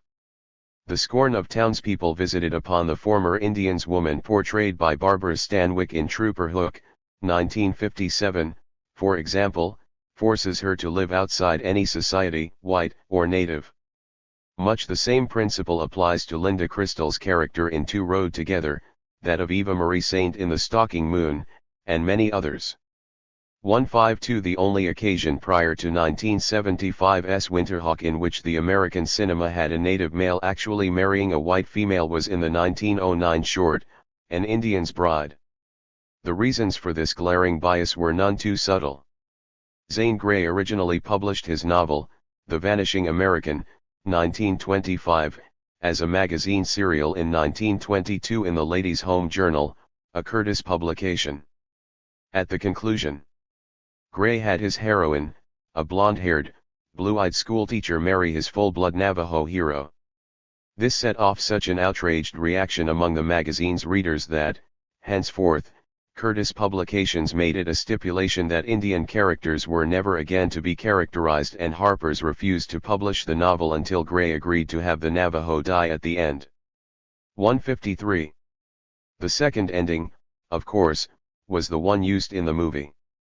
Probably the most ridiculous contortion undertaken with respect to this squalid convention came in Lambert Hillier's White Eagle, 1932. In this Ode Burner, the hero, played by Buck Jones, is supposedly a full-blooded Bannock Pony Express rider who falls head over heels for a white woman. Just before the movie ends, Buck's father tells him the truth: he is white. He was stolen from his family as a child. This permits Buck, without violating the color line, to embrace the heroine. 134. Native women, of course, are another matter entirely. Not uncommonly they are depicted as appropriate objects of Euro-American sexual aggression. The James Whitmore line quoted above was uttered to justify the fact that two white men were busily raping an Indian woman just off-screen. 155 Apache actress Sacheen Littlefeather was able to fashion something of a cinematic career for herself only by her willingness to portray indige. 193. Noose rape victims, as she did in Winterhawk, in one movie after another. 36 The same pertained, albeit to a lesser extent, to her contemporaries, women like Dawn Little Sky, Princess Lois Red Elk, and Pablita Verde Harden. 157 At the same time, Indian women have been consistently limned as suffering a hopeless, usually fatal, attraction to the omnipotence of white men. It's a story as old as the legend of Pocahontas, 1908, coined by John Smith in 1624, 158, and has been repeated on the big screen hundreds of times, beginning with films like An Indian Maiden's Choice and The Indian Girl's Romance, both 1910, Love in a Teepee, 1911, Bronco Billy and the Navajo Maid, 1912, and The Fate of the Squaw, 1914, and continuing right up to the present moment with such fare as Captain John Smith and Pocahontas, 1953, Fort Yuma, 1955, Fort Bowie, 1958, Oklahoma Territory, 1960, Wild Women, 1970, and, of course, Disney's 1992 animated version of Pocahontas 09. Such romantic yearnings were doomed from the outset, or, more properly, the female characters who expressed them were. It was one thing for white men to gratify themselves sexually at the expense of native women, not only by raping them but, sometimes more tenderly, by cohabiting. It was quite another for mere squaws to be accorded the dignity of actually marrying one of their racial/cultural betters. The consequence of Pocahontas's wedding an Englishman was, after all, her death by smallpox. 160 Fenimore Cooper made it even plainer, the only possible outcome of such romantic entanglements was death. 161 Although the theme was first explored in The Indian Maiden's Sacrifice, 1910, it is the Squaw Man, 1913, 1918, 1931, which really served as the cinematic prototype for all that would follow. Based on Edwin Milton Royce's very successful stage play of 1905, the film concerns an English noble, falsely accused of a crime his brother actually committed, who ventures into the American West in an effort to clear his name. He falls in love with an Indian maiden of the Pocahontas stereotype variety and they have a child. Years pass and his brother, on his deathbed, makes a confession exonerating the hero. The hero, now able to return to England and claim his title, accidentally shoots the Indian maiden.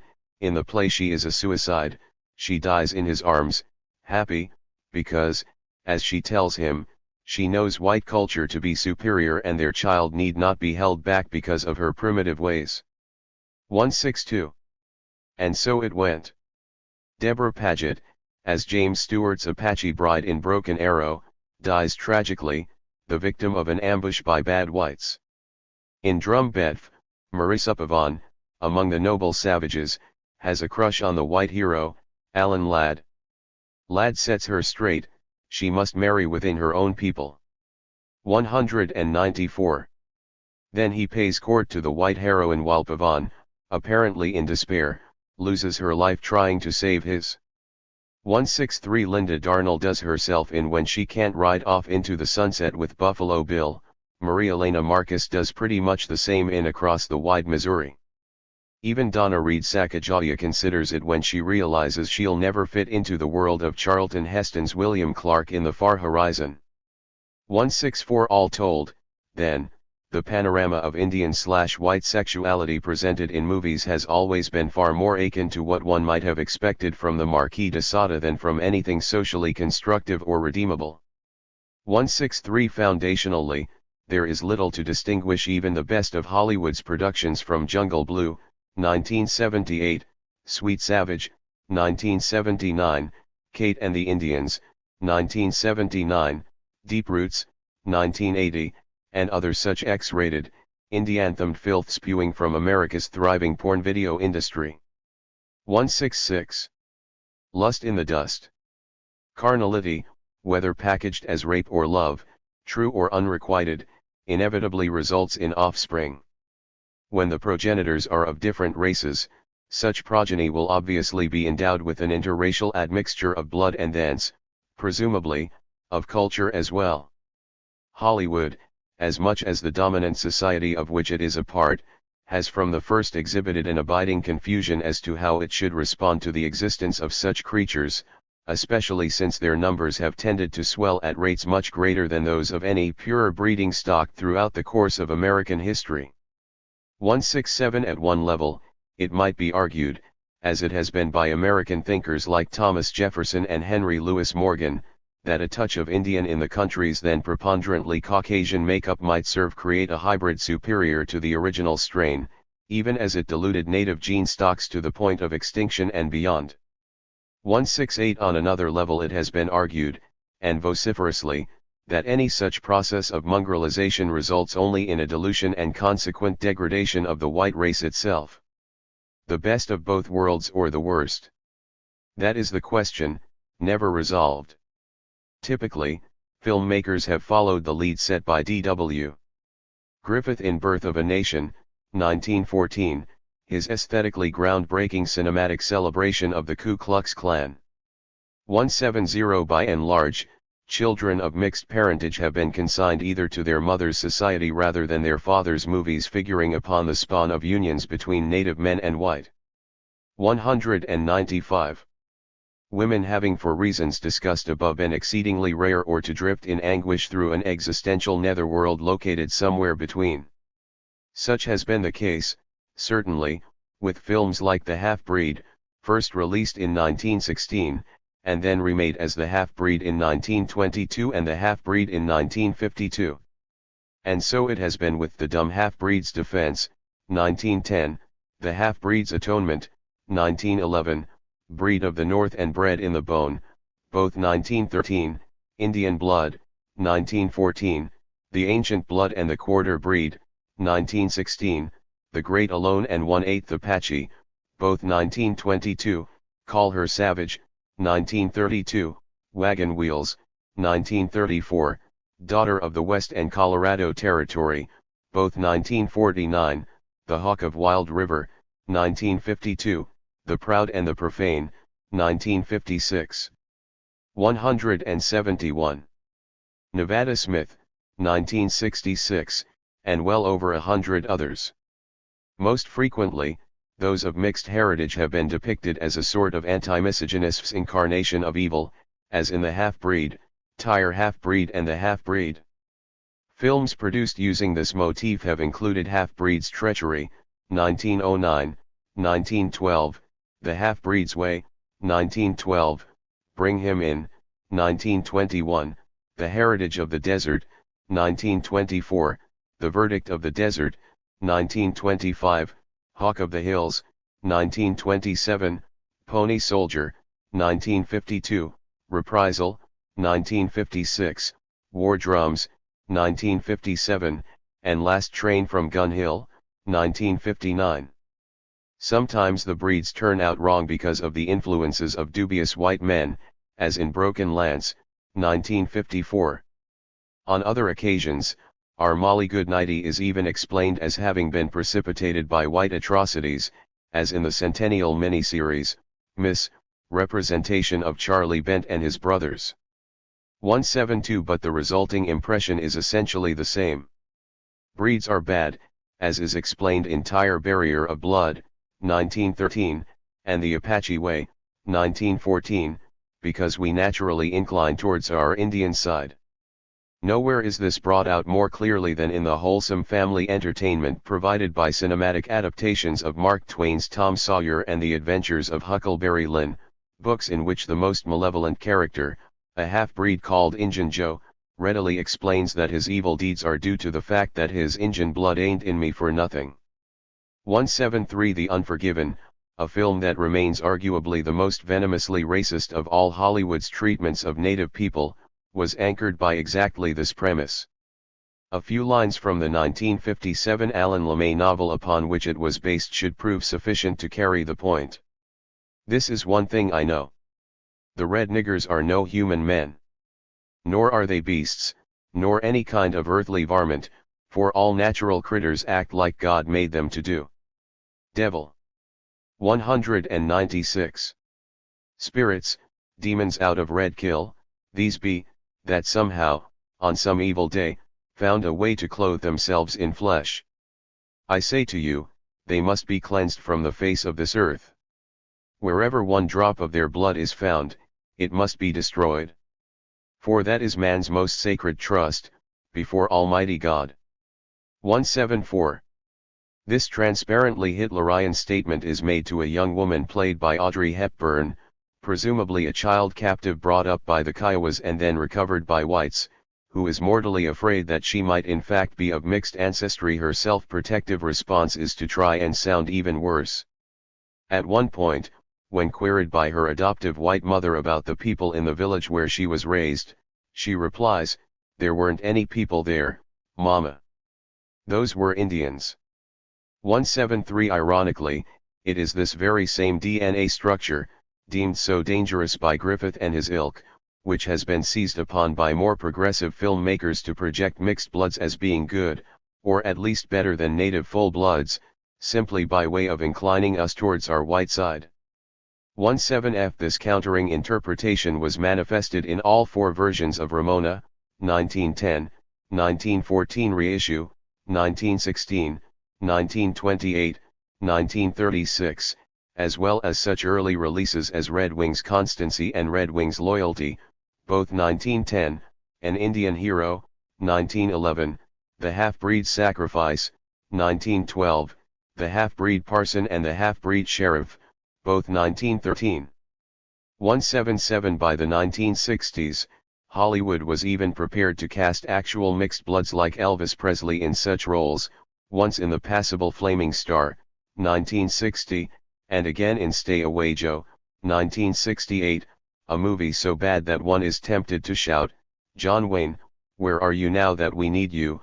I7FL. Things have improved little in portrayals of mixed bloods in the 1990s. As is witnessed by Val Kilmer's role in The Idiotic Thunderheart and the even more recent characterization offered in the Walker Texas Ranger TV series.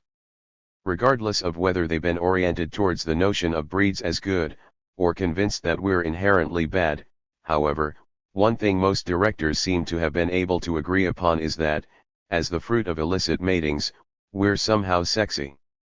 The screen almost burst into flames with Jennifer Jones as half-breed Pearl Chavez. Her sultry walk captured the eye of Gregory Peck in Duel in the Sun, 1946, a film one sharp-tongued critic called Lust in the Dust. Dmitry Tiomkin recalls creating the musical score. He rewrote and rewrote it. Finally, in a meeting with David O. Selznick, he said he had done all he could or would do. In desperation, he asked the producer what he really wanted. "I want it to sound like an orgasm," Selznick replied, 1x0. 19/. And it's not just women. As Peter Van Lent has lately pointed out, in current popular culture the exoticism of the native male is always carefully controlled. For example, most of the heroes of the Indian romance novels are of mixed blood half-breeds. This convention provides a safety net against several sexual pitfalls. First, it checks the exotic image from being too alien and keeps it within the bounds of tall, dark and handsome. Second, it avoids any squeamishness about miscegenation on the part of the reader. Since the hero is half-white, the romantic sexual bond is not truly interracial and the half-breed's appearance can be quite comfortably Caucasian. In the words of one romance author, Bronson could pass as a white man. 181. Van Lent, while correct in the main, is wrong about mixed-bloodedness, quelling qualms among Euro-American readers about miscegenation. In the same novel he quotes Fabio's Comanche. The plotline devolves upon a white wife's rejection of her husband once she discovers the truth of his gene code. 182. The book is a bestseller in its niche, likely to be made into a movie, at least for consumption on TV. Moreover, it is but one among scores of comparable tracts lining bookstore shelves and grocery store checkout lanes across the country. 183 The more things change, the more they stay the same. Cowboys and From 1913 to the present, Hollywood has produced thousands of feature films on cowboys and Indians, wrote native documentary producer Phil Lucas in 1980. These films, coupled with a preponderance of supportive literature, dime novels, poems, books, essays, journals, and plays, art, and more recently, television and advertising erase the varied cultural and ethnic identities of over 400 distinct nations of the original inhabitants of the Americas, and have successfully replaced them with a fictional identity. The Hollywood Indian. 184 The process began much earlier than either cinema or the 20th century. Robert Birkhofer, for one, dates its inception from the earliest writings by Europeans about Indians. 185 Daniel Francis, a more visually oriented analyst, finds the point of origin somewhere among the renderings of George Catlin, Carl Birdking, Carl Bodmer, and their Canadian counterparts like Paul Kane. 188 Extending Susan Sontag's observation that to photograph is to appropriate the thing photographed to cover painting, drawing and, ultimately, cinema, Francis concludes that when they drew the Indians or took their photographs, artists were taking possession of the Indian. 198. Image. It was then theirs to manipulate and display in any way they wanted. 187. When cultures meet, especially cultures as different as those of Western Europe and indigenous North America, they inevitably interpret each other in terms of stereotypes. At its best, in a situation of equality, this might be seen as a phase in a longer process of familiarization. But if one side in the encounter enjoys advantages of wealth or power or technology, then it will usually try to impose its stereotypes on the other. That is what occurred in the case of the North American encounter between European and Aboriginal. We have been living with the consequences ever since. 188. Images have consequences in the real world, Francis sums up, ideas have results. The imaginary Indian does not exist in a void. In their relations with native people over the years, non-natives have put their image of the Indian into practice.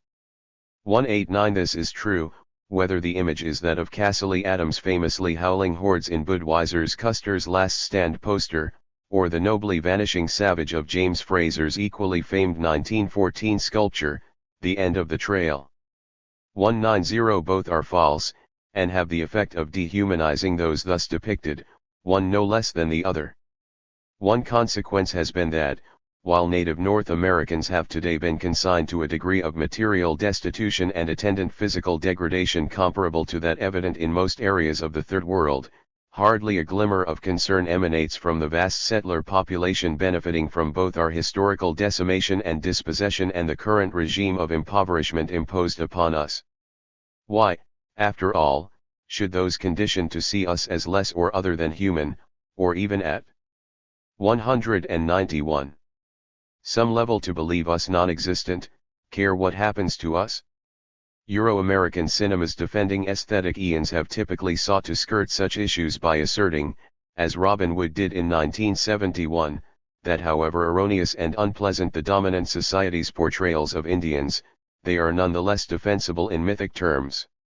192 On this score, one can do no better than to quote John Tuska's rejoinder that, to put it bluntly, what apologists mean by a mythic dimension in a Western film is that part of it which they know to be a lie but which, for whatever reason, they still wish to embrace. 193 Other comers have tried to varnish such polemics with a patina of belated balance or equity, as when John H. Lenahan attempted to justify Delmer Dave's extravagantly inaccurate and anti-Indian drum beat on the basis that since the director had already presented the Indian's point of view. 199. In Broken Arrow it was necessary for him to offer the settler side of the story in the later film, as if a couple thousand movies already doing exactly that weren't enough to offset Dave's single pro-Indian picture. 194 Somewhat more sophisticated have been the superficially critical arguments advanced by Jack Nachbar and others, holding that it is time for Hollywood to transcend the appealing but shallow concepts of right and wrong altogether, offering instead a new synthesis of understanding in which, historically speaking, Indian or white, ain't none of us right. 1H While such suggestions undoubtedly resonate quite favorably with social elites increasingly desirous of decontextualized I'm okay/you're okay historical constructions. 196 And a mainstream saturated with cinematic dramatizations of how the disempowered poor tend to victimize the rich and powerful, they plainly beg more than a few significant points. Foremost in this regard is the fact that if Wood/Lenahan/Nachbar style prescriptions were to be applied equally to all sets of historical relations, it would be necessary that the Holocaust, for example, be depicted in such a way as to show that nobody was right, nobody wrong. The SS, as much as the inmates at Auschwitz, would be cast as victims, the Jews and Gypsies as much aggressors as the SS. 197 Having told the Jewish side of the story for so long, Hollywood would need at last to balance its record by representing the Nazi side. 196 In such an endeavor, filmmakers could rely on the mythic terms advanced by Julius Streicher and others of Germany's more noteworthy anti-Semitic publicists as plot devices. 199 Contra Nachbar and his colleagues, it should be required of filmmakers, if they expect their films not to be classed as a form of racist propaganda, to be truthful not only to the period and the place they depict but to the people as well. 2 Nothing of the least positive value will become possible until screenwriters and filmmakers generally are willing to present audiences with historical reconstructions. Until there is a legitimate historical reality informing both the structure and the characters in a Western film.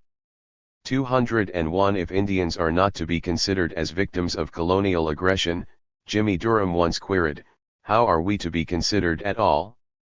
202 And since, as Sartre insisted, the meaning of colonial aggression can only be fully understood in its effect as a mode of genocide, 203 American Indians must be viewed as being on the receiving end of both.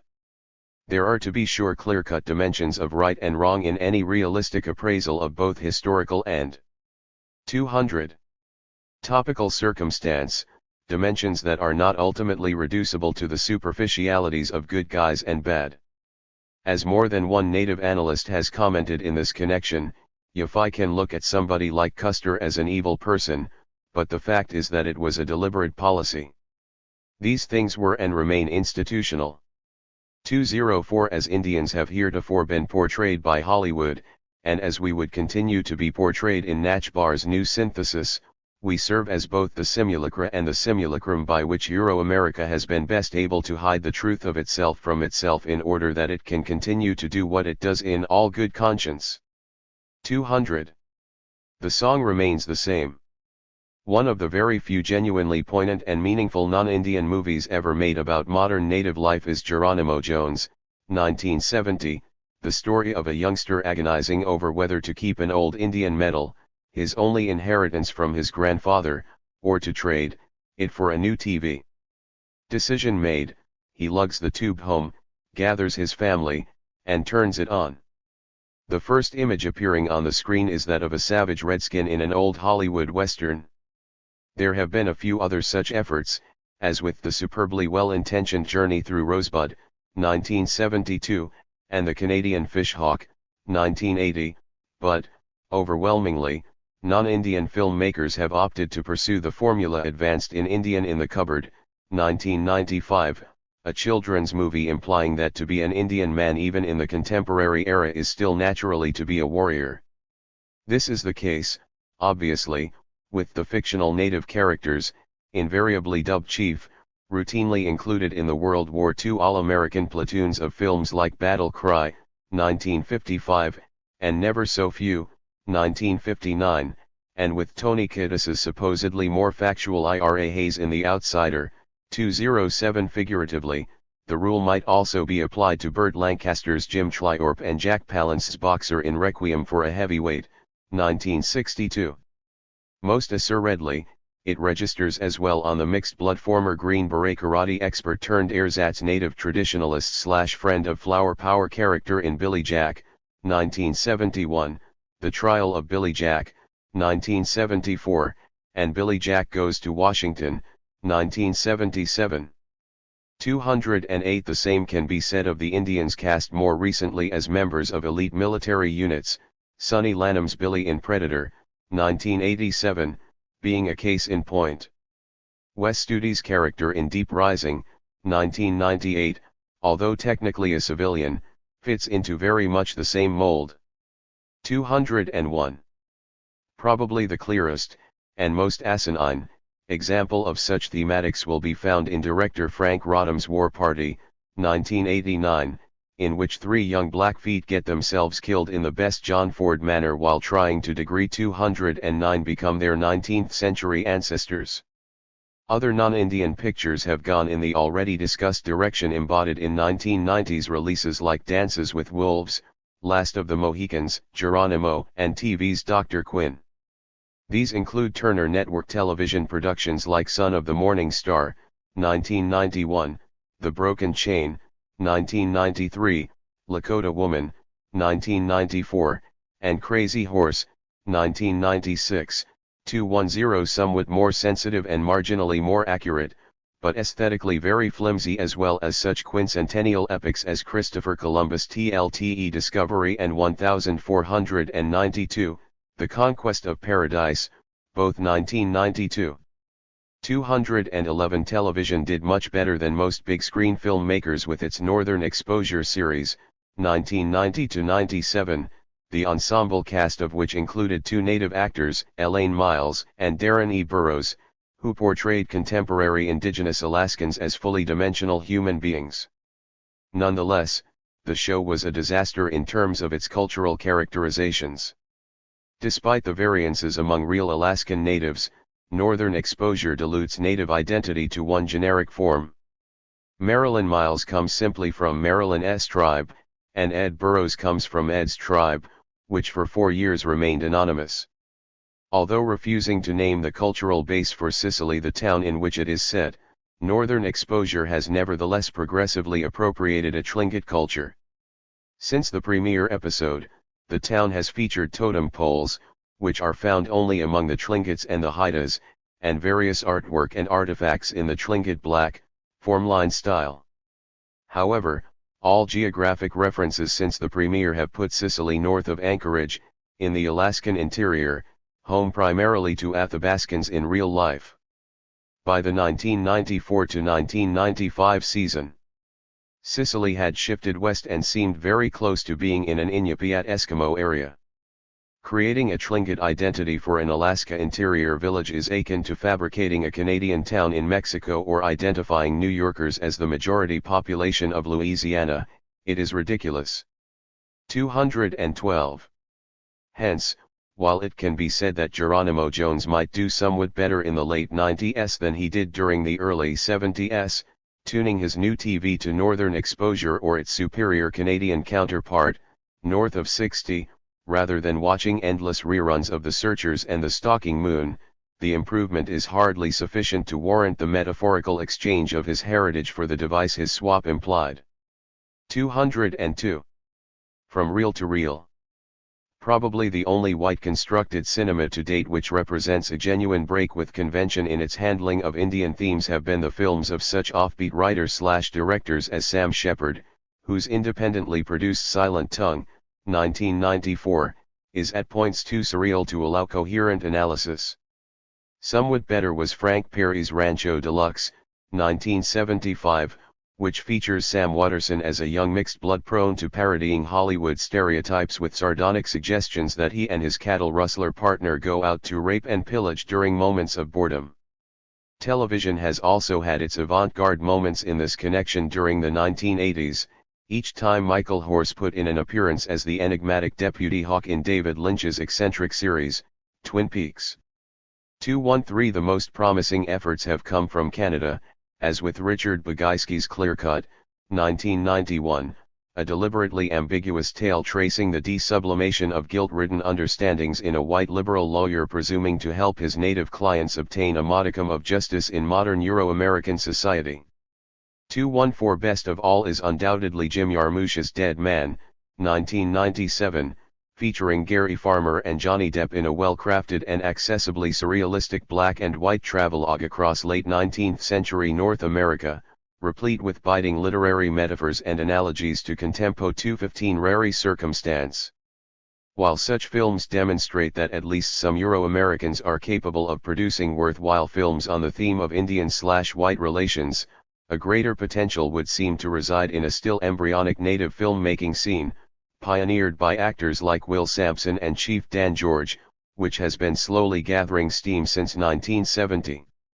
Although the truly accomplished acting of men like Graham Greene and Gary Farmer, and to a somewhat lesser extent women like Tanta Cardinal, Sheila Toussaint, and Irene Bedard, remains definitive of the milieu, indigenous documentarists, script writers, producers, and directors have recently asserted an increasing 216 presence.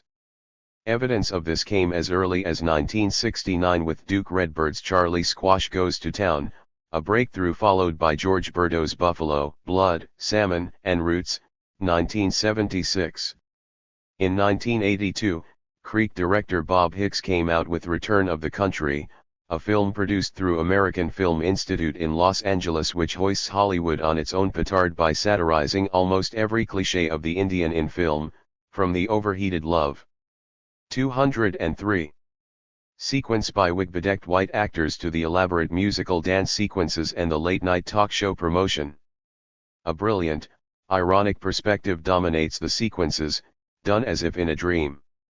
Return of the Country turns the tables, with an Indian President of the United States and the formation of a Bureau of Caucasian Affairs, which is instructed to enforce policies to help little Anglo boys and girls into the mainstream of Indian culture. The performances of Native American actors offset the old Hollywood stereotype of emotionless players incapable of deep, varied, and mature performances. Actor Woodrow Haney, a Seminole Creek musician and tribal elder, infuses his role as a Native American leader with both humanity and dignity. 18. Hicks's comedy followed close behind a 5-part series put together by native producer Phil Lucas for Seattle television station KCTS-9 in 1980 and covering much of the same ground in documentary fashion. Entitled Images of Indians and narrated by Will Sampson, the series segments include The Great Movie Massacre, Heathen Indians and the Hollywood Gospel, How Hollywood Wins the West, the movie Real Indians and War Paint and Wigs. To call it a devastating indictment is to substantially under 219. State the case. Another such short film, Chippewa novelist/postmodern critic Gerald Visionor's Herald of Orange, 1984, with Charlie Hill cast in the lead role, gores the ox of the federal funding agencies upon which Indians have been rendered dependent. Still another, the late Chris Spotted Elk's Do Indians Shave? 1974, uses the men on the street interview technique to probe the depth of stereotypes about Native Americans, of what one reviewer called the potpourri of inane myths, gross inaccuracies, and inadvertent slander used to justify genocide, and the mindless indifference that makes possible the continuing oppression of Indian people. 22. More serious still was Spotted Elk's The Great Spirit in the Hole, 1983, a compelling look at the efficacy of Native American religious practices in rebuilding the lives of a group of Indian prison inmates. This is a significant film that shows how cinema can be used as a powerful tool for displacing negative stereotypes. A number of courts and prison boards have been persuaded by this film to allow religious freedom to Native prisoners in using their traditional sweat lodges. 221 Other fine work has been done by individuals like George Horse Capture, I'd Rather Be Powwowing, 1981. Arlene Bowman, Navajo Talking Picture, 1986, and Victor Masayezva, Jr. Hopi It, 1982, Itarn Hakim, Hopi It, 1985, Hopi Ritual Clowns, 1988, and Oth. 204. ERS, as well as collectively, the Creek Nation's Green Com Festival, 1982, for example, and the American Indian Theater Company's Black Elk Speaks, 1984. 222 *. Strong as some of these films are, however, they are of the sort shown mainly at indigenous confabs like Oklahoma City's Red Earth Festival, in film and native studies courses, and occasionally on the Discovery Channel or PBS. They thus have little or no possibility of attracting and influencing a mass audience. To do that, it is necessary for native filmmakers to penetrate the cost-intensive venue of commercial feature films, a realm from which a combination of Flollywood's history of anti-Indian bias and their own community's endemic poverty have always served to exclude them. This has been understood all along, of course, and attempts have been made to address the issue. In 1972, for instance, Kiowa author N. Scott Momaday managed to organize the filming of his Pulitzer Prize-winning novel, A House Made of Dawn, casting Harold Littlebird as the lead. Completed on a veritable shoestring budget, the film captured a real sense of Indianness. Unfortunately, it did not receive the support and promotion necessary to reach the audiences that the quality of production warranted. 223 The same could be said for Will Sampson's independently produced Pieces of Dreams, 1970, and others.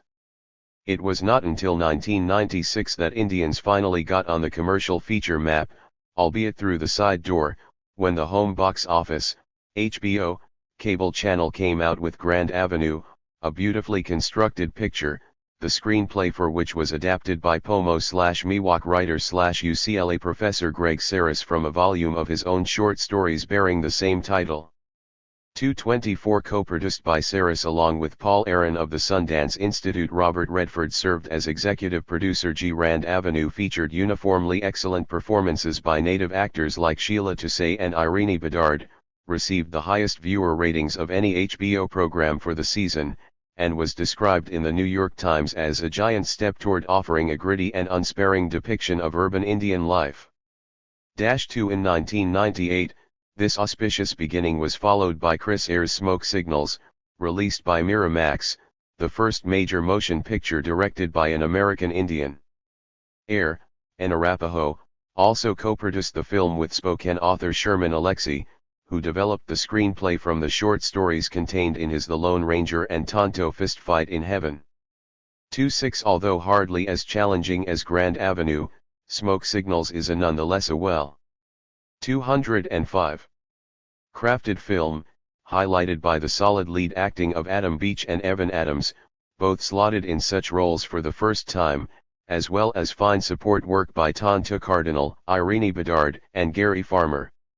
At present, Smoke Signals appears to be as well received as Grand Avenue, perhaps better, a matter hearkening the prospect of other such productions in the future. This is all the more true in that these movies' success has attracted the attention of the Mashantucket Pequots, a small but suddenly very wealthy people in Connecticut. Their revenues derive from a casino operation established during the mid-1980s who have expressed interest in underwriting big-screen ventures by other native filmmakers. 227 The degree of indigenous autonomy embodied in such a proposition tends to speak for itself. Given these current developments, it may be that things may yet be turned around, that, to borrow a phrase from African-American critic Bell Hooks, people like Chris Ayres and Greg Saris can still transform Indians from reel to reel in the popular imagination. 228 It's true that the thousands of films already devoted to creating the opposite impression constitutes a tremendous barrier to overcome, but maybe, just maybe, like Chief Broom in One Flew Over the Cuckoo's Nest, the sleeping giant of native North America can still reawaken, crushing Hollywood's time-honored fantasies of the master race beneath the heel of a different future. But, as they say in Tinseltown, that's another story. And they did it like dogs in the dirt. An indigenist analysis of Black Robe. As we learned from movies like A Man Called Horse, the more accurate and authentic a film is said to be, the more extravagant it is likely to be in at least some aspects of its misrepresentation of Indians. The more even-handed or even sympathetic a movie is supposed to be in its portrayal of Indians, the more demeaning it's likely to be in the end, the more sophisticated the treatment of Indians, the more dangerous it's likely to be. Vine Deloria Jr. 1978. P.E. Raps The only honest way to begin a review of Bruce Beresford's Black Robe, Alliance Communications, 1991, is to acknowledge that, As cinema, it is a truly magnificent achievement. Beginning with Brian Moore's adaptation of his own 1985 novel of the same title, one the Australian director of such earlier efforts as Breaker Morant, The Fringe Dwellers, Driving Miss Daisy and Mr. Johnson, has forged yet another work of obvious beauty and artistic integrity, capturing a certain sense of his subject matter in ways which are not so much atmospheric as environmental in their nuance and intensity.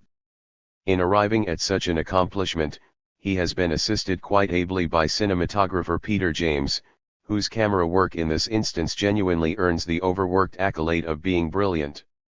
Tim Wellborn also excelled, attaining a nearly perfect editing balance of pace and continuity, carrying the viewer along through the movie's spare 100 minutes even while instilling the illusion that things are stretching out, incorporating a scope and dimension which, upon reflection, one finds to have been entirely absent.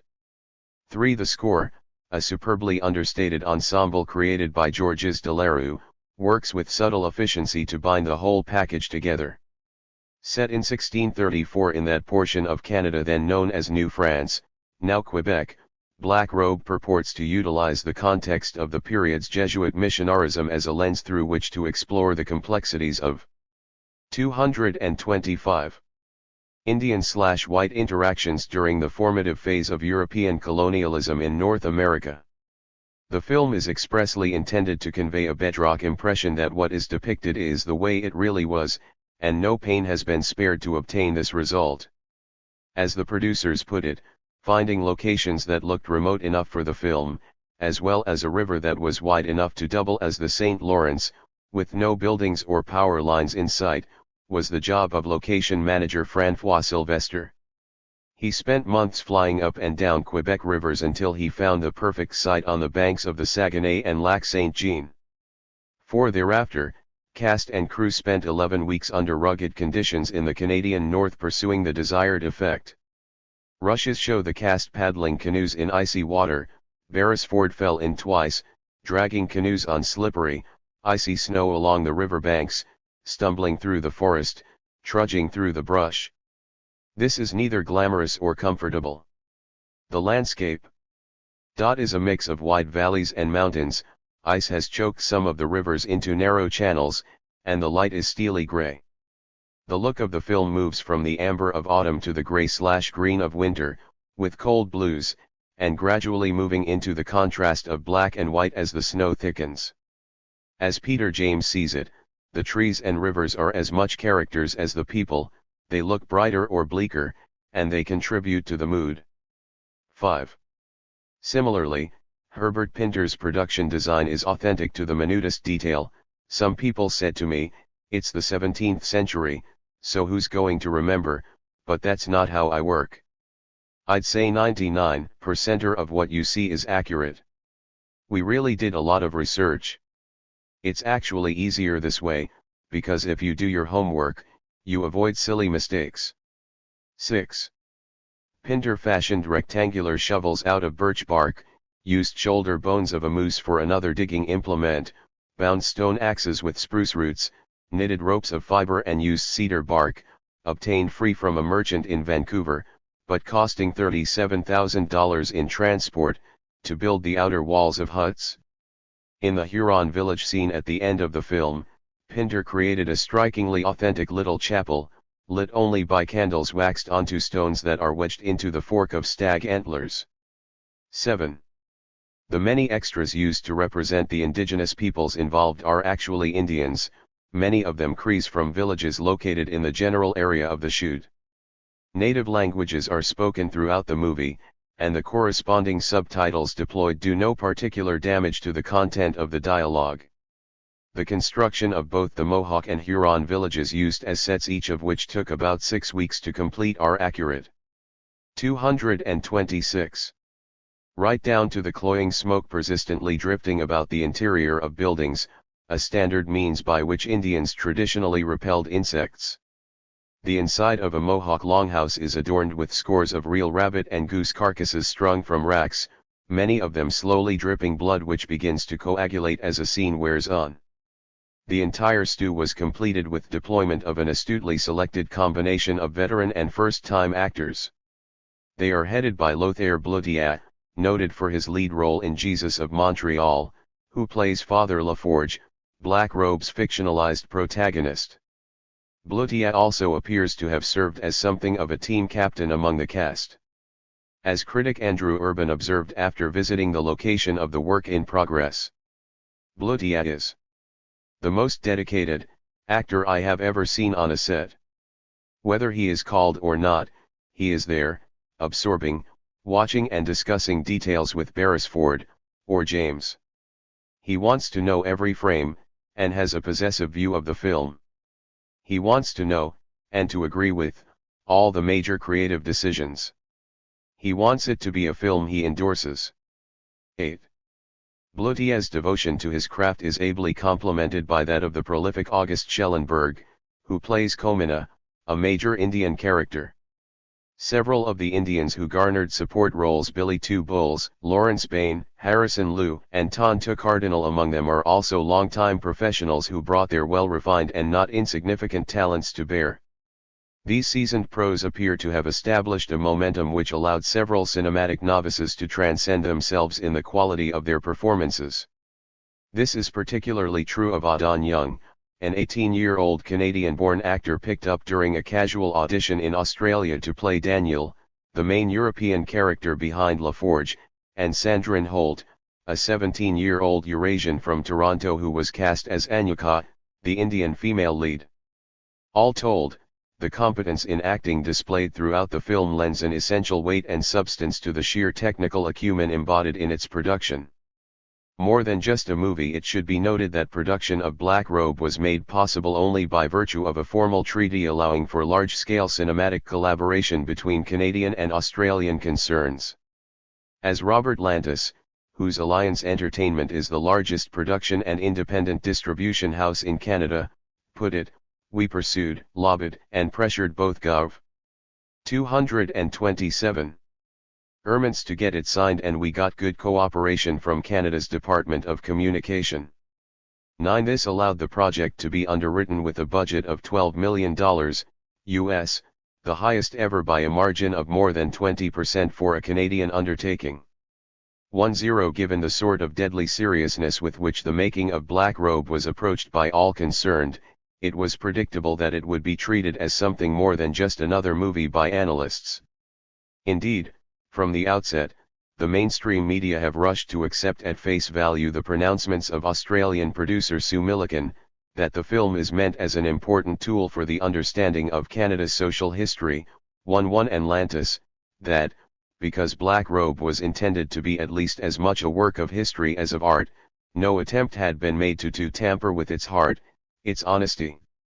1. Some papers have even gone so far as to enlist the services of professional historians to assess the picture on the basis of its historiography rather than its aesthetics.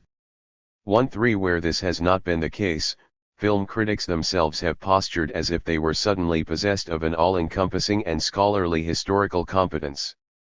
J. Scott of the Toronto Globe and Mail, for instance, immediately hailed Black Robe as an honest, historically sound film, because it is handled with an appropriately journalistic rather than moralistic tone. 1. He then proceeded, while simply ignoring facts as obvious as that the Cree verbiage uttered throughout the flick was not the language spoken by any of the Indians to whom it is attributed, to offer his readers the sweeping assertion that the epic's sole historical departure is that the actors playing the French characters speak English. 1. Scott is joined in applauding the even-handedness with which Black Robe unfolds by reviewers like Karen James of the New York Times, who concludes that it pulls off a nearly impossible trick, combining high drama with high ideas. 1. James, in turn, is reinforced by Vincent Canby, also of the Times, who observes that, more than anything, Beresford's work is marked by its historical authenticity. 1. The New Yorker, in its current cinema section, sums up the view of the status quo by proclaiming the film to be a triumph of unbiased cinematic _1Q. Sentation of history. Nor have reviewers writing for such periodicals been especially shy about what has motivated their praise. James, for example, is unequivocal in her contention that Black Robe stands as a useful and necessary counterbalance against what she describes as a wave of Columbus bashing, by which 228. She means the assignment of some degree of tangible responsibility to Europeans and Euro-Americans for their conduct during the conquest and colonization of the Americas over the past 5 centuries currently sweeping the continent. The primary strength of Beresford's exposition, she argues, is that it presents an interpretation of early European colonialist thinking and behavior that embodies no evil intentions. While one is free to disagree with or regret it in retrospect, one is compelled to acknowledge that, because they were sincere, the colonists must be respected for their motives in perpetrating genocide, both cultural and physical, against American Indians. One asterisk left conspicuously unmentioned in such formulations, of course, is the proposition that with only a minor shift in the frame of reference the same logic might be applied with equal validity to the Nazis and their implementation Lebensraumpolitik during the 1940s. Such use of Black Robe as a device in an establishmentarian drive to sanitize and rehabilitate the European heritage in America has been coupled directly to a similar effort to keep Indians in their place in the popular imagination. This has mainly assumed the form of juxtaposing Beresford's portrait of native North America to that developed by Kevin Costner in Dances with Wolves, a movie which abandoned many of Euro-America's most cherished falsehoods concerning how people lived their lives before the coming of the white man. Washington Post reporter Paul Valentine, to name one prominent example, took Costner to task in the most vituperative possible fashion for having presented what he called a romantic view of Native Americans. 20 which lacked, among other things, reference to the following invented facts. It is well documented, for example, that Indians stampeded herds of bison into death traps by igniting uncontrolled grass fires on the prairies. For many years afterward, animals could not find food in such burned-over areas, and starvation would finish the destruction of buffalo herds. Nomadic hunters and gatherers moved from spot to spot seeking food, strewing refuse in their wake. Women were used to haul the clumsy 2-stick travois used to transport a family's belongings on the nomadic seasonal treks. Indians practiced cannibalism. 21. Black Robe is no overdecorated, pumped-up boys' adventure yarn like Dances with Wolves, as can be put it. 22. The New Yorker comments admiringly on the straightforward, unromanticized anthropological detachment with which Indians are portrayed by Beresford. 23. Scott goes even further, contending that the film is not so much a story about the onset of the European 229. Invasion as it is a true exploration of North American Aboriginal history itself. 24. Having thus equipped his audience with the inside scoop on traditional Indian realities, Beresford can, as Variety put it, lead us into unknown territory, and keep on pushing us further and further on, until, by the end, we find ourselves deep in the wilderness of the 17th century consciousness. 25. There, we find, not good guys or bad guys, not right or wrong, but rather well-meaning but ultimately devastating European invaders doing various things to a native population which, through its own imperfections and mystical obstinacy, participates fully in bringing its eventual fate upon itself. 26. It's just one of those things, over which nobody had any genuine control, a tragedy, no more. No one actually did anything to anyone, at least not with any discernible sense of malice. No one is culpable, there is no one to blame. Even at the level of cultural presumption, it's 6 of one, half a dozen of the other. The entire process was as natural, inevitable, and as free of human responsibility, as glaciation or an earthquake. As James sums up, her own infatuation with Black Robe derives precisely from its accomplishment, through the most popular of all media, of the most desirable objective assigned to responsible historiography in contemporary North American society, spin control. In effect, Beresford successfully rationalizes the past in such a way as to let her, and everyone like her, off the hook. He criticizes cultural imperialism, she says with evident satisfaction, without creating villains. 27. No villains. James' smug accolade is, to be sure, partly true. But it is at least equally false. What she really means is that Black Robe contains no white villains, and that this is what counts in her ever-so-balanced scheme of things. The handling of the indigenous victims of Europe's cultural imperialism is another matter entirely. The first whiff of this comes fairly early in the movie, when Father Laforge recalls a meeting in France with an earless and fingerless priest, based on real missionary, Isaac Jogues, prior to his own departure for the New World. The savages did this, the mutilated man points out, and the audience is left to let the horror of such atrocities settle into its collective subconscious. James explains the meaning of the scene as being motivational. Laforge sees this as a compelling reason to bring his faith to a godless people. 1 foot 8 inches. Neither she nor Beresford allow so much as a hint that both clergymen are representatives of a church which had only just completed 230 centuries of inquisitions, in which the refinement of torture had been carried to extraordinary lengths, and in which the pyres of burning heretics numbered in the tens of thousands. 9 Even as the two men spoke, the 30 Years' War was raging in its full fury as Catholics and Protestants battled to the death over which side would dominate the spiritual, political, and economic life of the European continent. But nary a word is murmured on this score either. Nor is the fact that Jesuit missionaries were hardly acting on the basis of some pure religious fervor, no matter how misguided. Instead, as their own writings compiled in the Jesuit Relations and elsewhere make patently clear, they were consciously, one is tempted to say, cynically using their faith as a medium through which to transform Indians, not just into ostensible Catholics, but into surrogate troops deployed as fodder by the French crown in its struggle with Great Britain for imperial hegemony in North America, the series of four so-called French and Indian Wars commencing in 1689.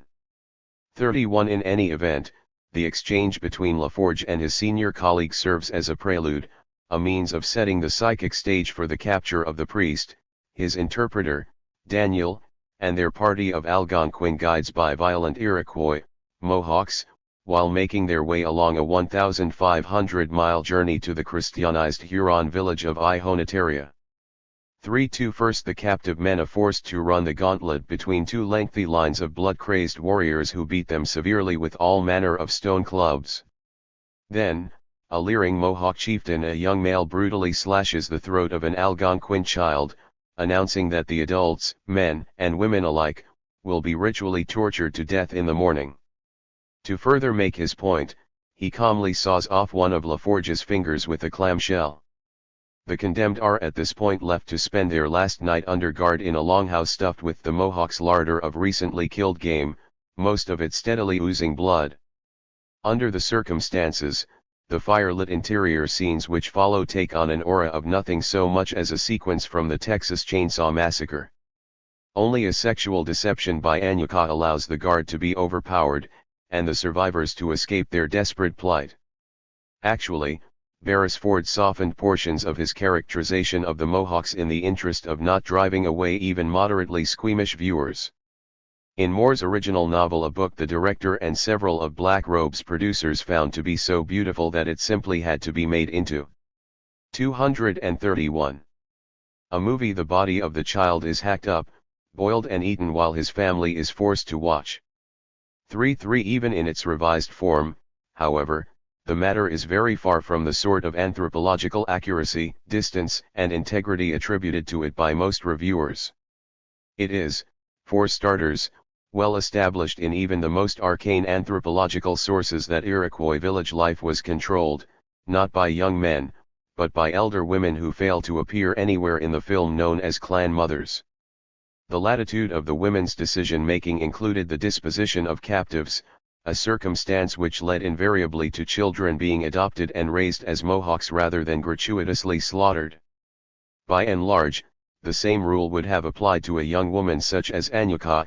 She would have been mated to a Mohawk man, perhaps an unkind fate in the estimation of some, but certainly a substantially different destiny than being dismembered and burned alive.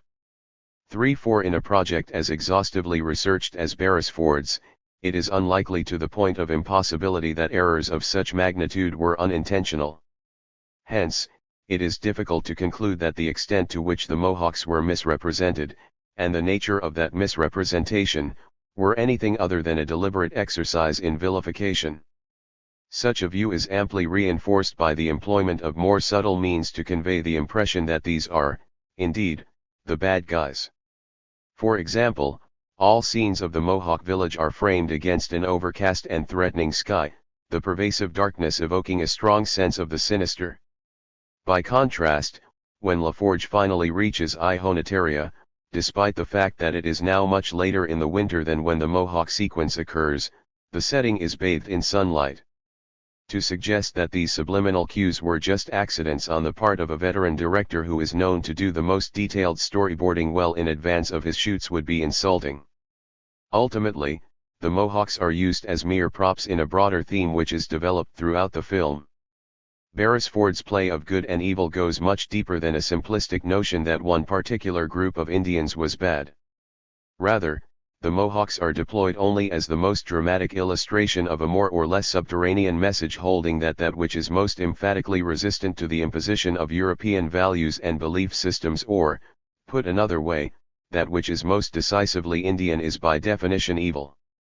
This is manifested most clearly in a confrontation between LaForge and an overtly anti-Christian Montagnais spiritual leader. The latter is personified as a shaman, a nasty-spirited dwarf, 35 his. 232. Face continuously painted a vibrant ochre, standing in shocking contrast to the somber dignity of LaForge's attire and physical stature. The dwarf, indigenous spirituality, is self-serving, malicious, and vindictive, an altogether repulsive entity. LaForge, Christianity, on the other hand, is sensitive and selfless to the extent of self-flagellation and acceptance of martyrdom. Within such a consciously contrived scheme, there can be no question as to which tradition is most likely to win the sympathy of viewers. 36 Nor do the Algonquins who serve as LaForge's guides, collaborating with the white man but unsure as to whether they should embrace his religion, escape such categorization. To the extent that they remain uncommitted to conversion, clinging somewhat pathetically to the vestiges of their own beliefs, they too are cast as being imbued with crude and sometimes bestial impulses. In his novel, Moore made the point by lacing their speech with obscenities for which there are no native counterparts, e.g., "Now we will all eat our fucking faces full," contrasting this to LaForge's austere pursuit of purity. Once again, Beresford cleans things up a bit, substituting a tendency of the Indians to fart loudly throughout the night, the noise and the stench keeping the delicate Father LaForge awake until he is forced to witness an even more disturbing phenomenon. This last has to do with Anyuka's proclivity, fair and unmarried maiden though she is, to copulate voraciously with whatever male she happens to find convenient when the urge strikes. More shocking, she obviously prefers to do it in the dirt, on all fours, in what is colloquially referred to as dog style, like a dog. Get it? Well, perchance viewers were too startled by such carnality to fully appreciate its significance the first time around. The director includes a second iteration. And, for those who are really slow to catch on, a third.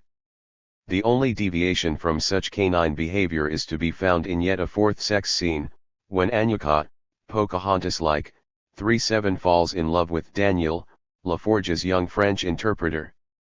In the best civilizing fashion, albeit still in the dirt, as befits a sin of the flesh, he teaches her the meaning of the missionary position, still morally and in some places, legally defined as the only unperverted sexual posture in the United States, Canada, and Beresford's Australian homeland. 3-8 When all is said and done, the only Indians exempted from what is plainly meant to be seen as the disgusting quality of indigenous existence are the Hurons, at least those who have converted to Christianity. Unfortunately, LaForge arrives at last to tend this promising flock only to find them mostly 233 dead or dying from an unnamed fever, perhaps smallpox, introduced by his predecessor. IV fiat an irony that in their salvation lay their extinction. Truly, God works in mysterious ways.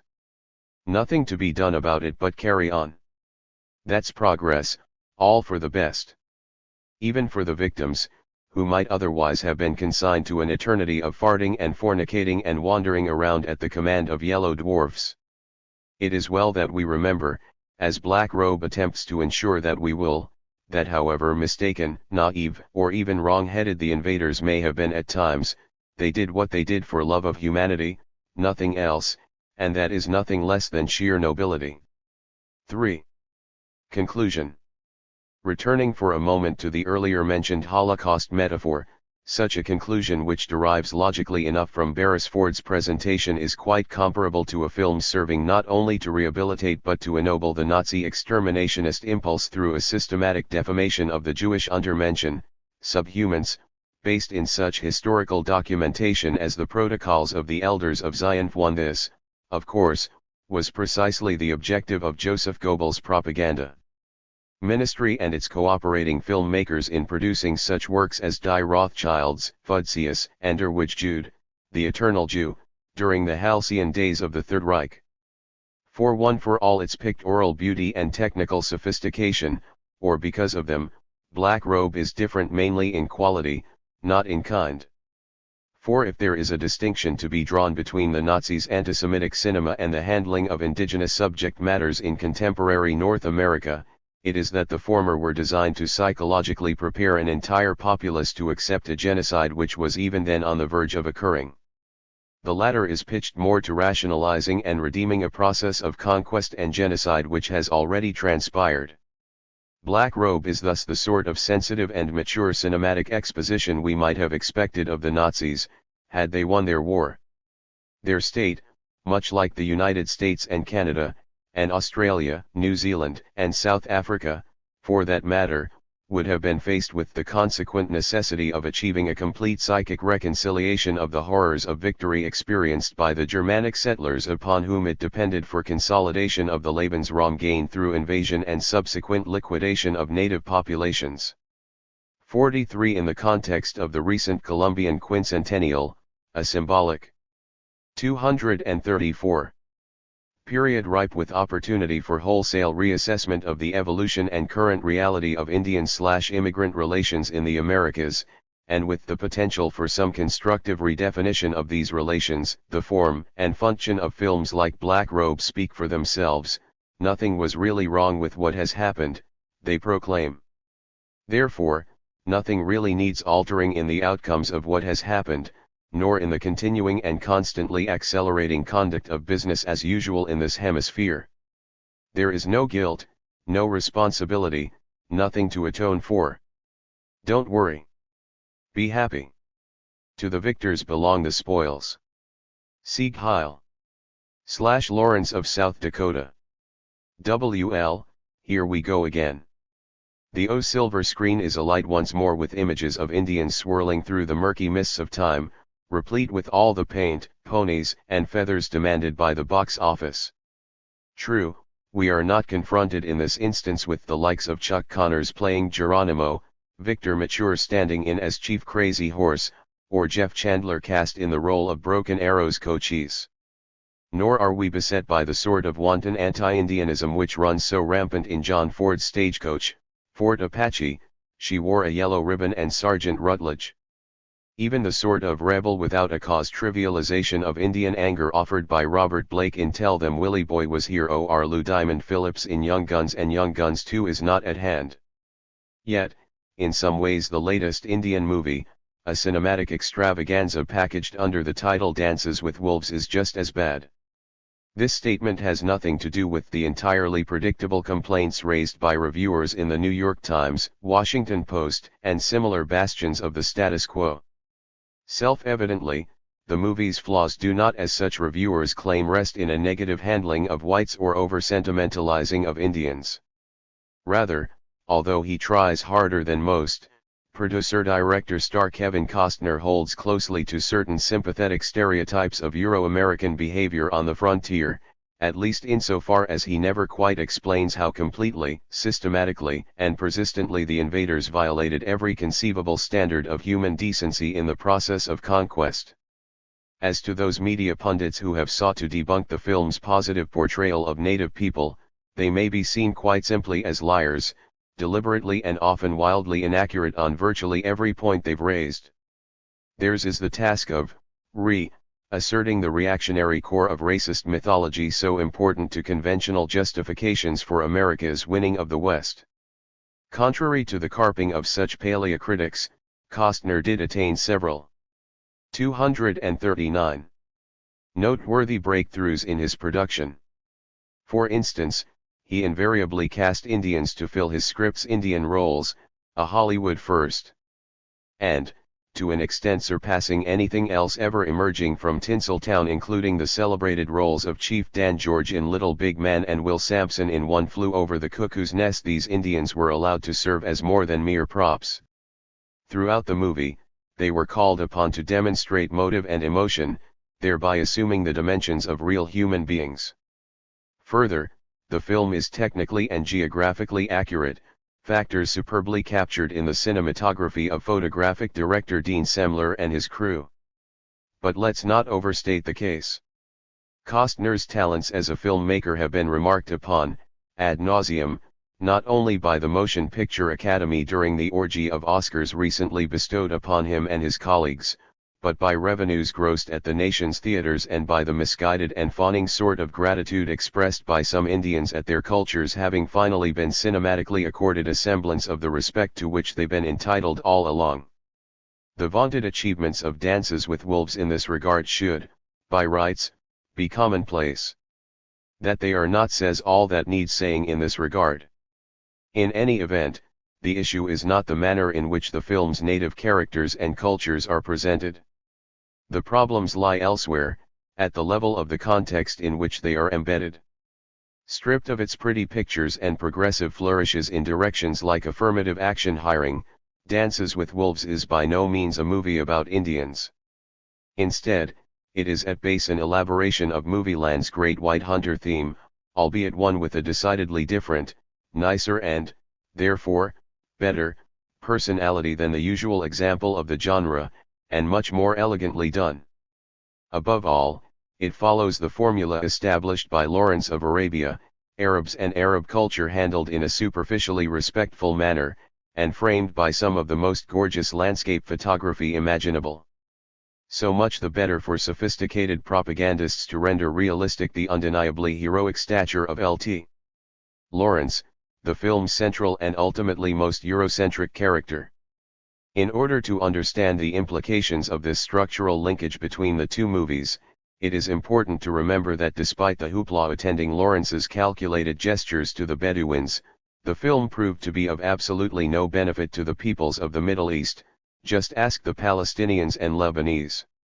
To the contrary, its major impact was to put a 240 tragic but far more humane face upon the nature of Britain's imperial pretensions in the region, making colonization of the Arabs seem more acceptable or at least more inevitable than might otherwise have been the case. So too do we encounter this contrived sense of sad inevitability in the closing scenes of Dances with Wolves, as L.T. Dunbar and the female captive he has recovered ride off into the proverbial sunset, leaving their Lakota friends to be slaughtered by and subordinated to the United States. Fate closes upon Indian and Arab alike, despite the best efforts of well-intentioned white men like the two good lieutenants. We're not all bad, you know. It's all in the past, so the story goes, regrettable, obviously, but comfortably out of reach. Nothing to be done about it, really, at least at this point. Best that everyone Euro-Americans, at any rate, pay a bit of appropriately maudlin homage to our heritage, feel better about themselves for possessing such lofty sentiments, and get on with business as usual. Meanwhile, native people are forced to live, right now, today, in abject squalor under the heel of what is arguably history's most seamlessly perfected system of internal colonization, out of sight, out of mind, our rights and resources relentlessly consumed by the dominant society. That is, after all, the very business as usual that films like Dances with Wolves help to perpetuate by diverting attention to their sensitive reinterpretations of yesteryear. So much for Costner's loudly proclaimed desire to help. If Kevin Costner or anyone else in Hollywood held an honest inclination to make a movie which would alter public perceptions of Native America in some meaningful way, it would, first and foremost, be set in the present day, not the mid-19th century. It would feature, front and center, the real struggles of living Native people to liberate ourselves from the oppression which has beset us in the contemporary era, not the adventures of some fictional non-Indian out to save the savage. It would engage directly with concrete issues like expropriation of water rights and minerals, involuntary sterilization, and FBI repression of Indian activists. It would not be made as another powwow highway-style entertainment venture, or one more trite excursion into spiritual philosophy and the martial arts a la the silly Jack movies. Cinema focusing on the socio-political and economic realities of Native America in the same fashion as these themes were developed with regard to Latin America in Salvador, El Norte, and Under Fire. Such efforts are woefully long overdue. On second thought, maybe it wouldn't be such a good idea. Hollywood's 241 record on Indian topics is such that, if it were to attempt to produce a script on, say, the events on Pine Ridge during the mid-70s, it would probably end up being some twisted plot featuring an Indian FBI agent, undoubtedly a cross between Mike Hammer and Tonto, who jumps in to save his backwards reservation brethren from the evil plots of corrupt tribal officials working with sinister corporate executives, and maybe even a few of his own bureau superiors. They'd probably cast a nice blonde guy like Val Kilmer as the agent hero, have it directed by someone like Michael Apted, and call it something really Indian sounding, like Thunderheart. It stands to reason, after all, now that we're burdened with the legacy of Lawrence of South Dakota, we can all look forward to what will amount to South Dakota burning. Next thing you know, they'll want to do a remake of Last of the Mohicans and try to cast Russell Means as Chingachgook. Yup, the more things change, the more they stay the same.